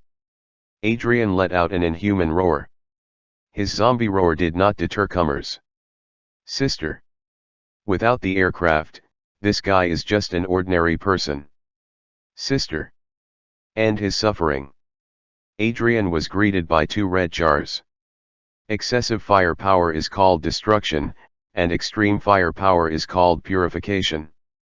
When the high temperature of 2200 degrees Celsius from the military incendiary bomb poured on Adrian's body, Adrian, who had already turned into a zombie, was carbonized in a few seconds. Afterwards, even the most skilled forensic doctor will not be able to tell whether the deceased experienced zombification during his lifetime. The task of the Lance sisters is a bit heavy. They not only have to clean up the Vulture, but also clean up all the security guards and mercenaries who have turned into zombies in the Empire State Building. In the Empire State Building, seeing Kratos kill Vulture lightly, Gwen couldn't help rolling his eyes. When the mysterious green armored figure burst out, Gwen reluctantly greeted him. Here, after facing the rhinoceros, Nge actually had a headache. As soon as Nge got started, he discovered that this product is actually a combination of comics and movies. In the comic, Alexei Sisevich is a thug of the Russian gang in New York, waiting for him to participate in an experiment to attach polymers to the skin. Using radiation and genetically modified chemicals to attach a layer of tough polymers to his skin and rhino horns to make him Rhino. In the movie, he is just a strong man manipulating a rhinoceros-shaped robot. What about the one in front of Eng? It is a big monster that puts on a rhinoceros skin and manipulates a rhino mecha. This guy is like a Gundam with a meteor peripheral on it. It's a mess. A series of rockets and machine guns came. Even if Eng had enough stamina, he didn't dare to take it hard. Fortunately, the rhino knew nothing about Eng's power. When he rushed over fiercely, intending to slap Nge and slap Nge into anger sauce, Nge suddenly disappeared from his sight. Sitting in the 3-meter-high mecha, Alexei certainly couldn't see Ange leaning down and gave his mecha a powerful sweeping leg. Unpretentious martial arts movements, combined with tons of impact, are terrifying to the extreme lethality. The multi-ton Rhino mecha suddenly lost its center of gravity. It's not over yet. Ange rolled over, came to the buttocks of the Rhino mecha, and used all his strength to hit falling kick. Kong dang. This time, the Rhino mecha could no longer keep its balance and crashed out of the window. Don't forget, this is the 99th floor. He frantically adjusted the body in mid-air, letting the huge mechanical arm pull on the outer wall of the Empire State Building, in order to reduce the speed of the fall. After all, there is no outer wall structure that can withstand this several-ton metal giant. Even the steel bars he has hooked into the outer wall will break if pulled. When such a large Rhino mecha fell from the sky and fell to the street, that moment was really shaking. I don't know how many policemen were shaken and fell to the ground. The next second, a huge pit with a diameter of more than 30 meters appeared on the road in front of the Empire State Building. The exaggeration of its impact is enough to make the policemen around the building waiting for support be scared out of their wits. Director George Stacy, who was directing at the scene, was also pale with fright. It's not over yet. A bald man started from the 99th floor as if performing acrobatics, jumping repeatedly between the bumps on the outer walls and falling quickly.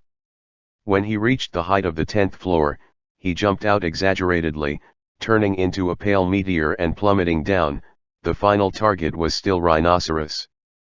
Poor Rhino, if he changes the battlefield, with his astonishing brute strength and endurance, he will definitely achieve good results. Unfortunately, his boss is the Green Goblin. The second-generation Green Goblin Harry chose the towering Empire State Building as his battlefield in order to take advantage of his high mobility.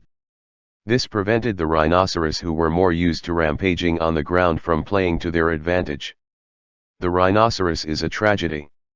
Alexei fell from the 99th floor. After a series of decelerations, he finally survived the fall. In the end, Nge made up the knife. Rhinoceros have extremely thick skin, but it does not include the inside of the mouth. When the imitation blade of chaos pierces through the mouth and straight into the brain with unparalleled impact, he deserves to die. Chapter 47. They are all Peter's wings. After Chaos Blade stirred Rhino's brains into brains, the system prompts. Congratulations to the host for killing the Rhino Alexei Sasievich. Its soul has been successfully devoured and purified. The host has obtained the following basic attributes upgraded to the limit: Constitution 66, Strength 68. The host gains the following skills: Cold Resistance LV5, High Temperature Resistance LV5. The host's physique system branch skill, Hardened Skin, is upgraded to Hardened Skin. The host has a passive tough skin, which can withstand close-range shooting of 7.62 caliber full-power rifle bullets without injury under any circumstances. When the host is focused, it can withstand 12.7 times 99 mm Browning machine gun bullets. In the two states, the base armor value of the default host is 50 and 80. The host's power branch skill, Giant Throwing, has been upgraded to Giant Throwing. The upper limit of throwing heavy objects has been raised to 3 tons. In fact, Eng can clearly feel the surging power flowing in his body without system judgment. His heart was beating powerfully, and waves of force circulated through his blood vessels. He felt that as long as he stretched his muscles hard, his figure would be in line with Master Kuei. Unfortunately, this is already the limit of his strength and physique at this stage. In all fairness, his strength and physique are far inferior to Rhinoceros. After all, this guy is really not human. Unless Eng is willing to put a layer of polymer skin on himself and throw radiation at himself, his skin will never be as hard as Rhinoceros. Eng is already very satisfied. At this moment, Anger suddenly noticed a policeman not far from him tremblingly raised a small pistol at him. No. Don't move. Ang hesitated for a moment. No way. Sir. Fortunately, Chief George came to stop the fight. Officer John, put down your gun. He is one of the heroes guarding New York City.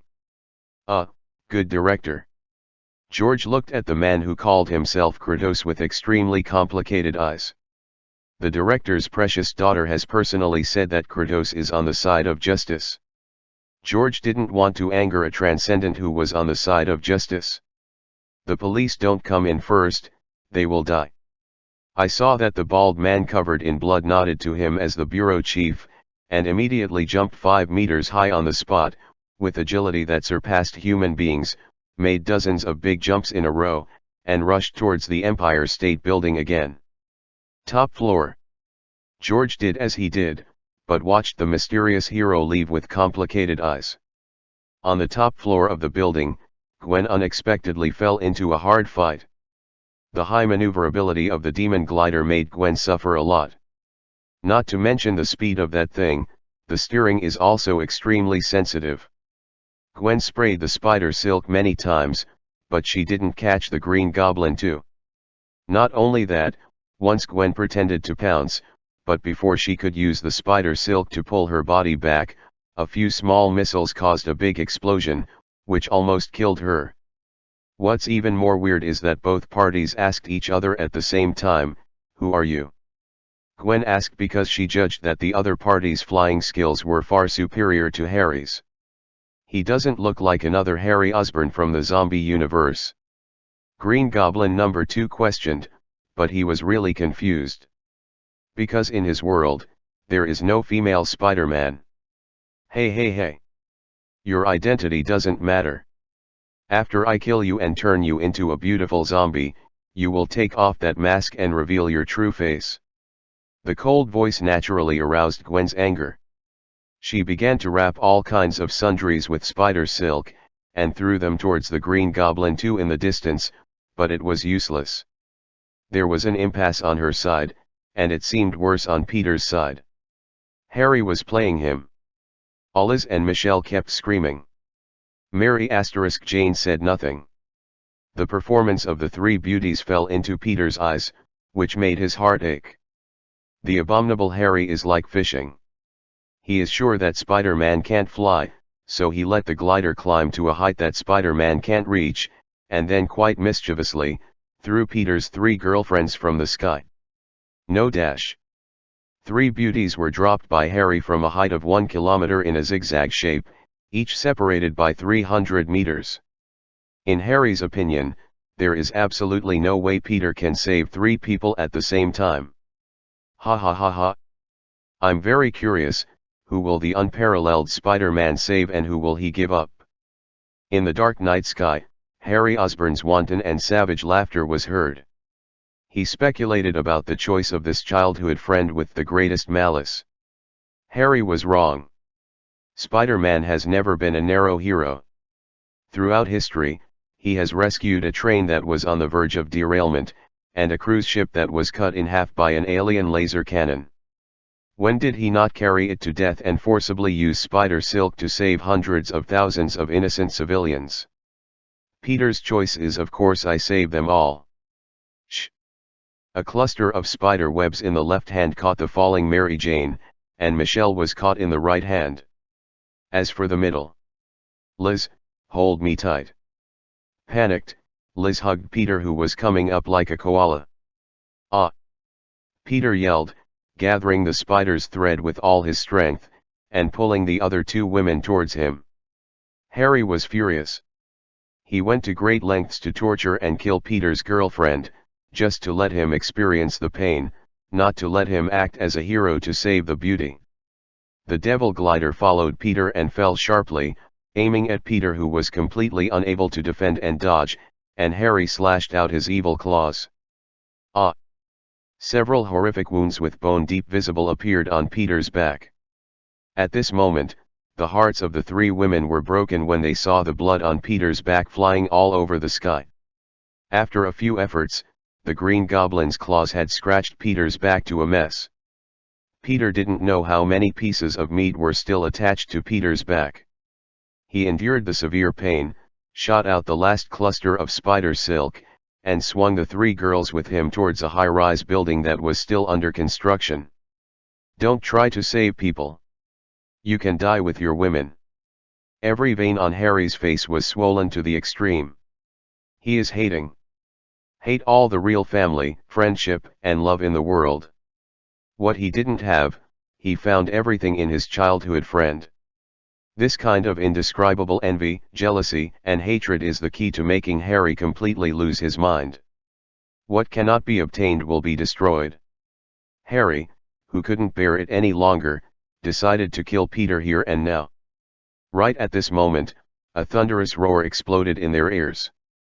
"Bastard! They are all Peter's wings." "Peter? Harry? 3 women? Kratos has arrived." It's like the best singer is always the last to appear. The so-called finale is nothing more than this. With fiery power, he appeared out of nowhere and kicked away Harry, who was chasing Peter.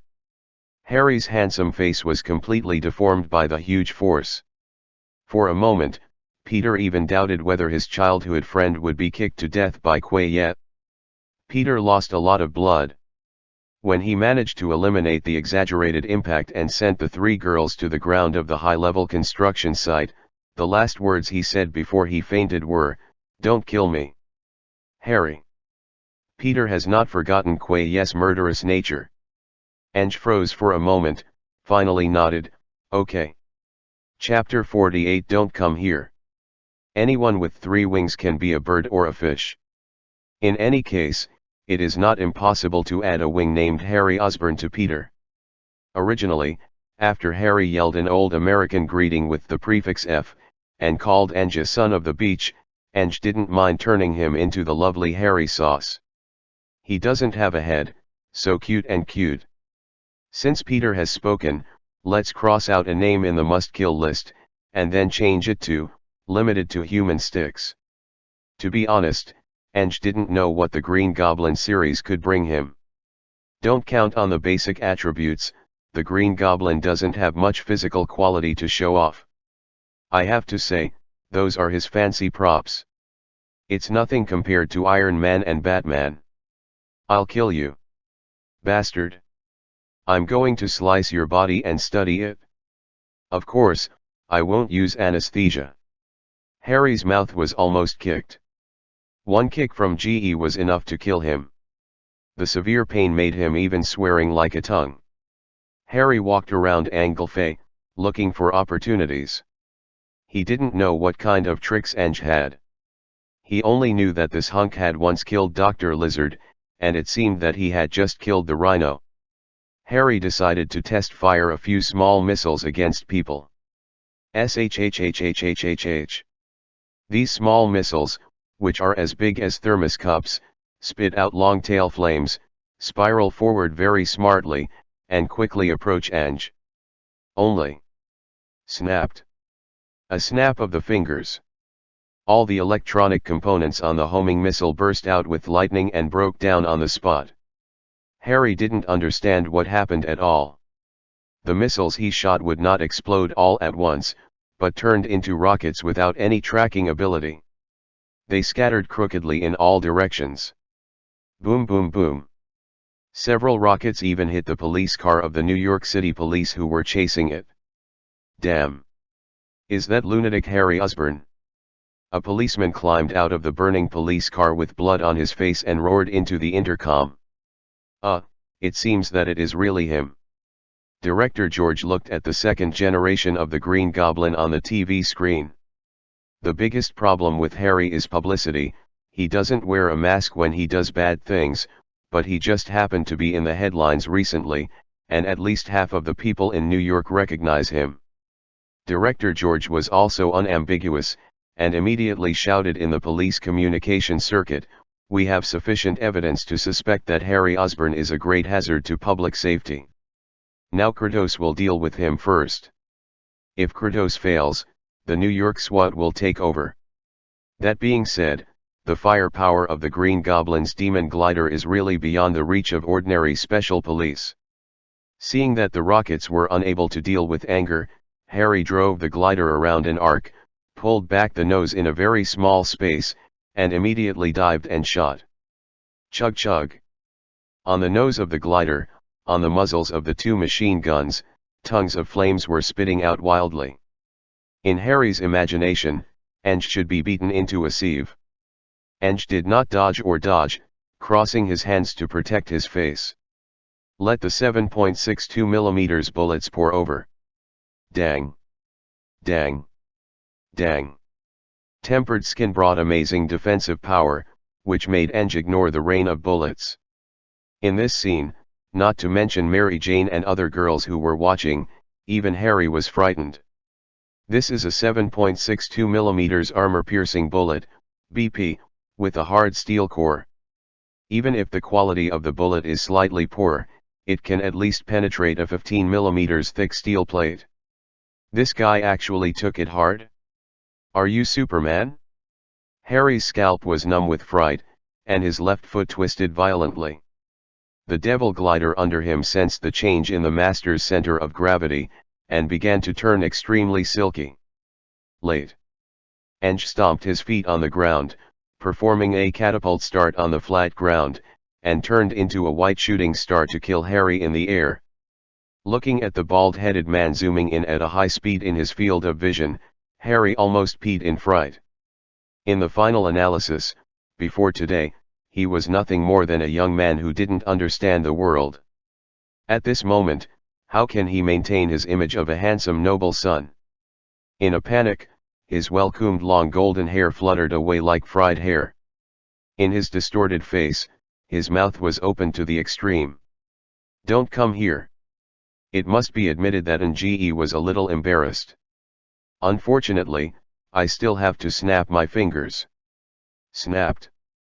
Snap your fingers, wind element control activates. Any electronic system that is close to Nge's control, Eng can exert influence on it. As for how far it can be achieved, it all depends on how strong the anti-interference ability of the opponent's aircraft is.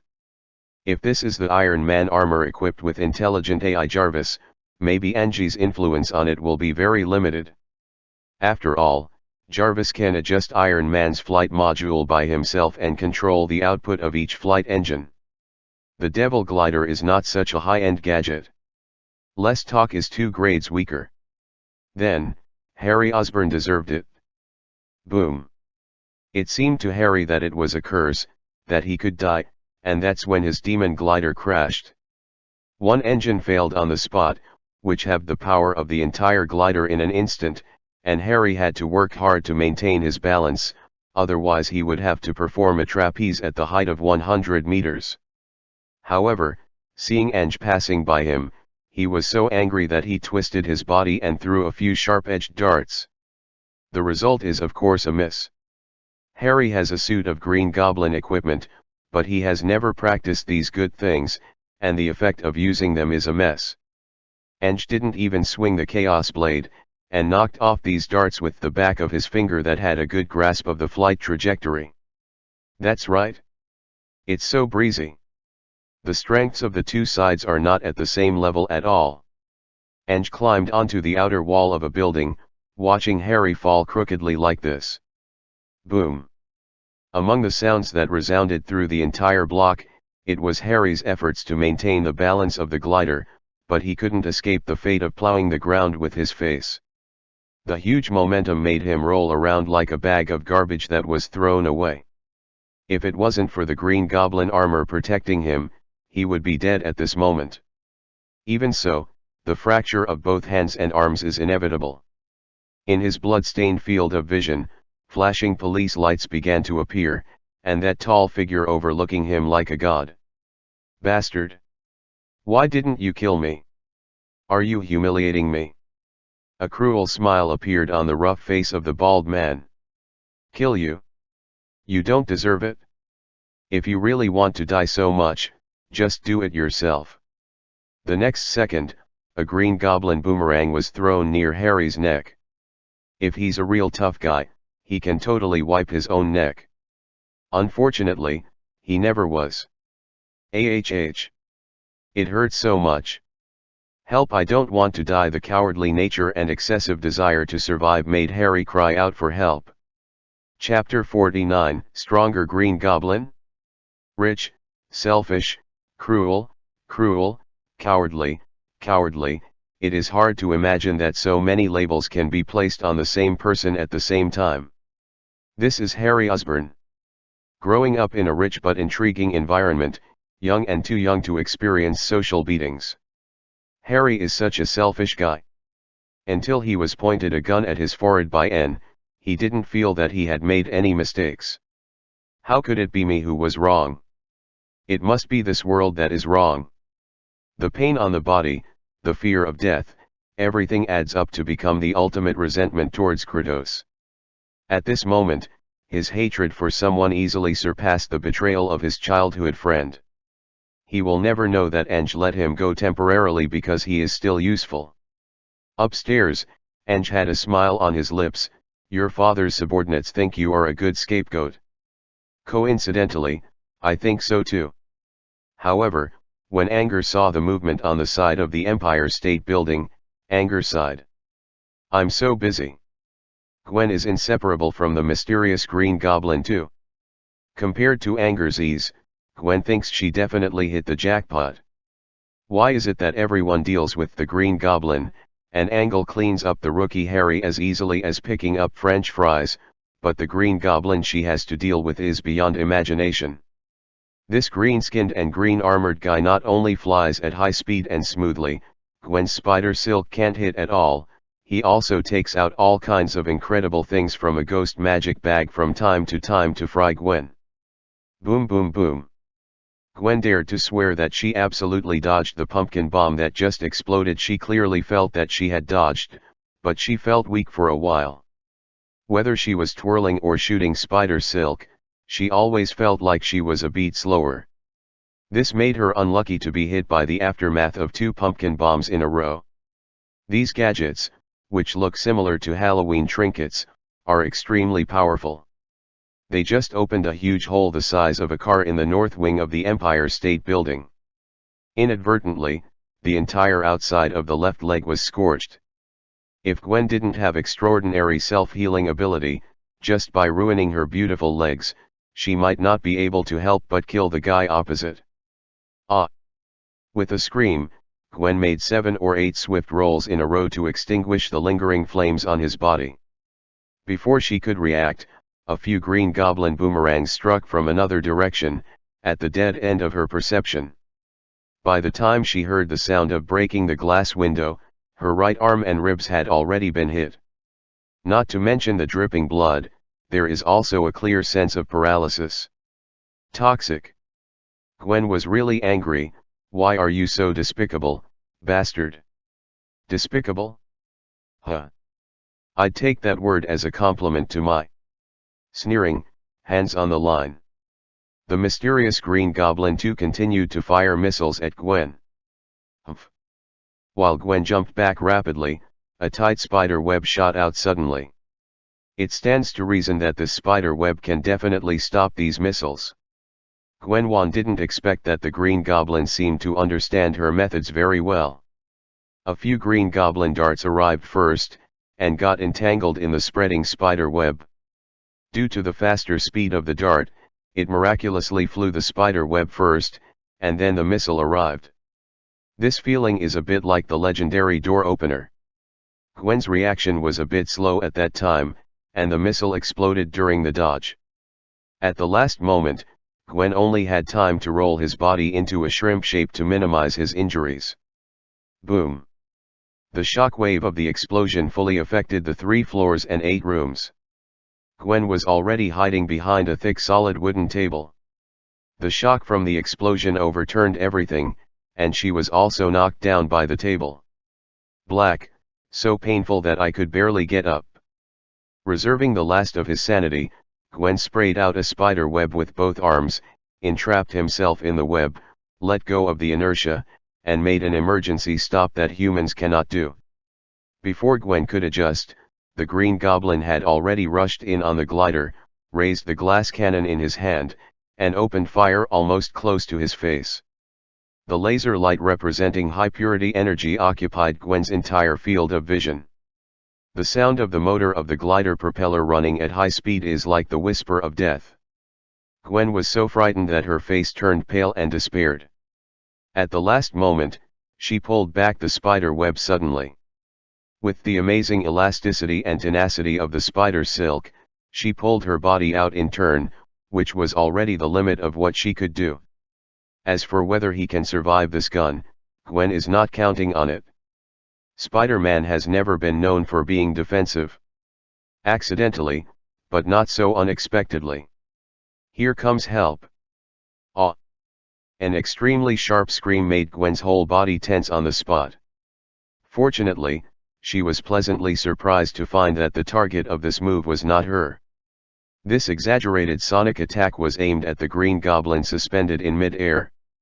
The sudden sound wave attack made the Green Goblin stagger. The light cannon that was supposed to kill Gwen rubbed against Gwen's side and shot at the concrete wall next to her.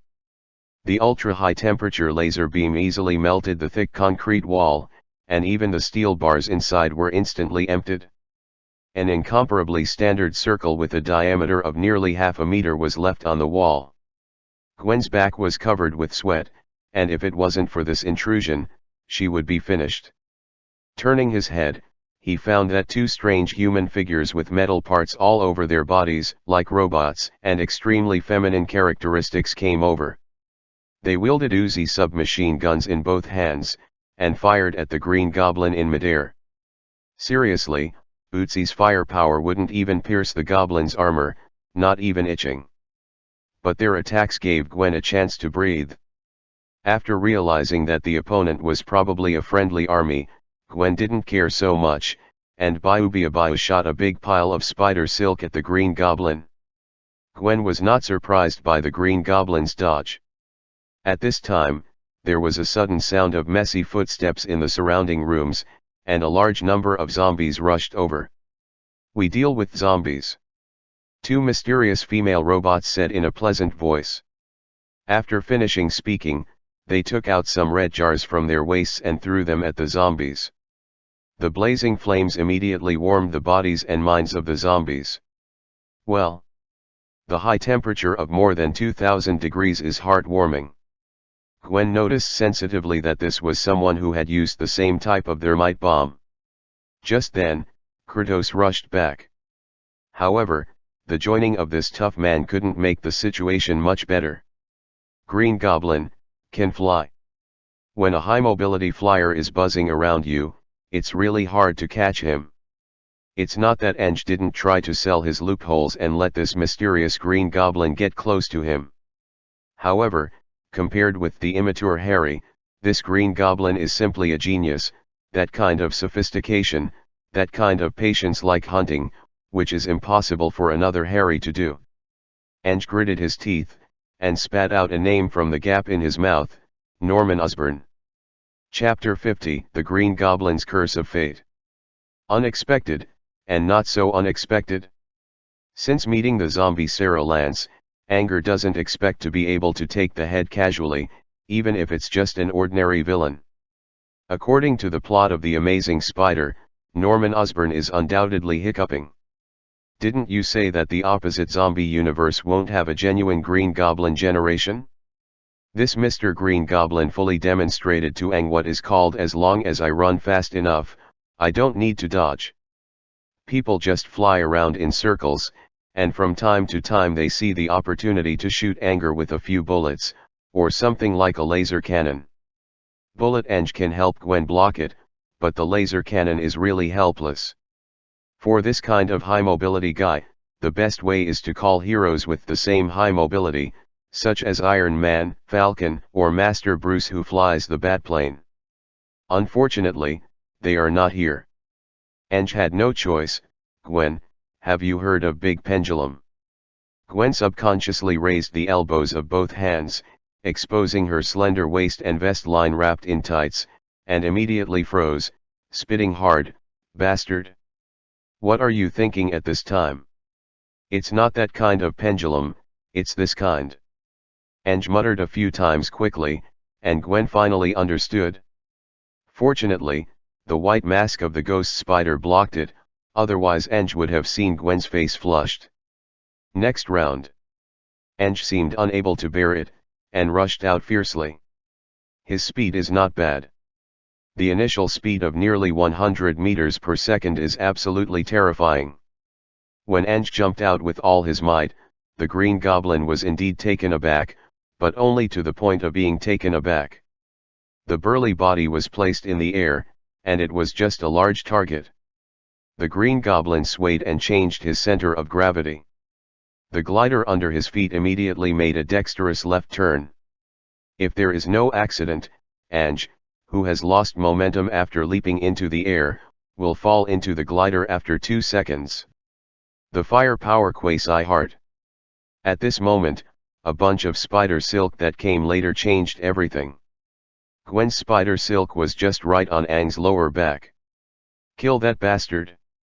Gwen let out a female growl, slamming horizontally with all her strength, and the sudden lateral force changed Aang's flight trajectory. Looking at it from a distance, Aang becomes a pendulum, he is the hammerhead, and the spider silk is the hammer handle.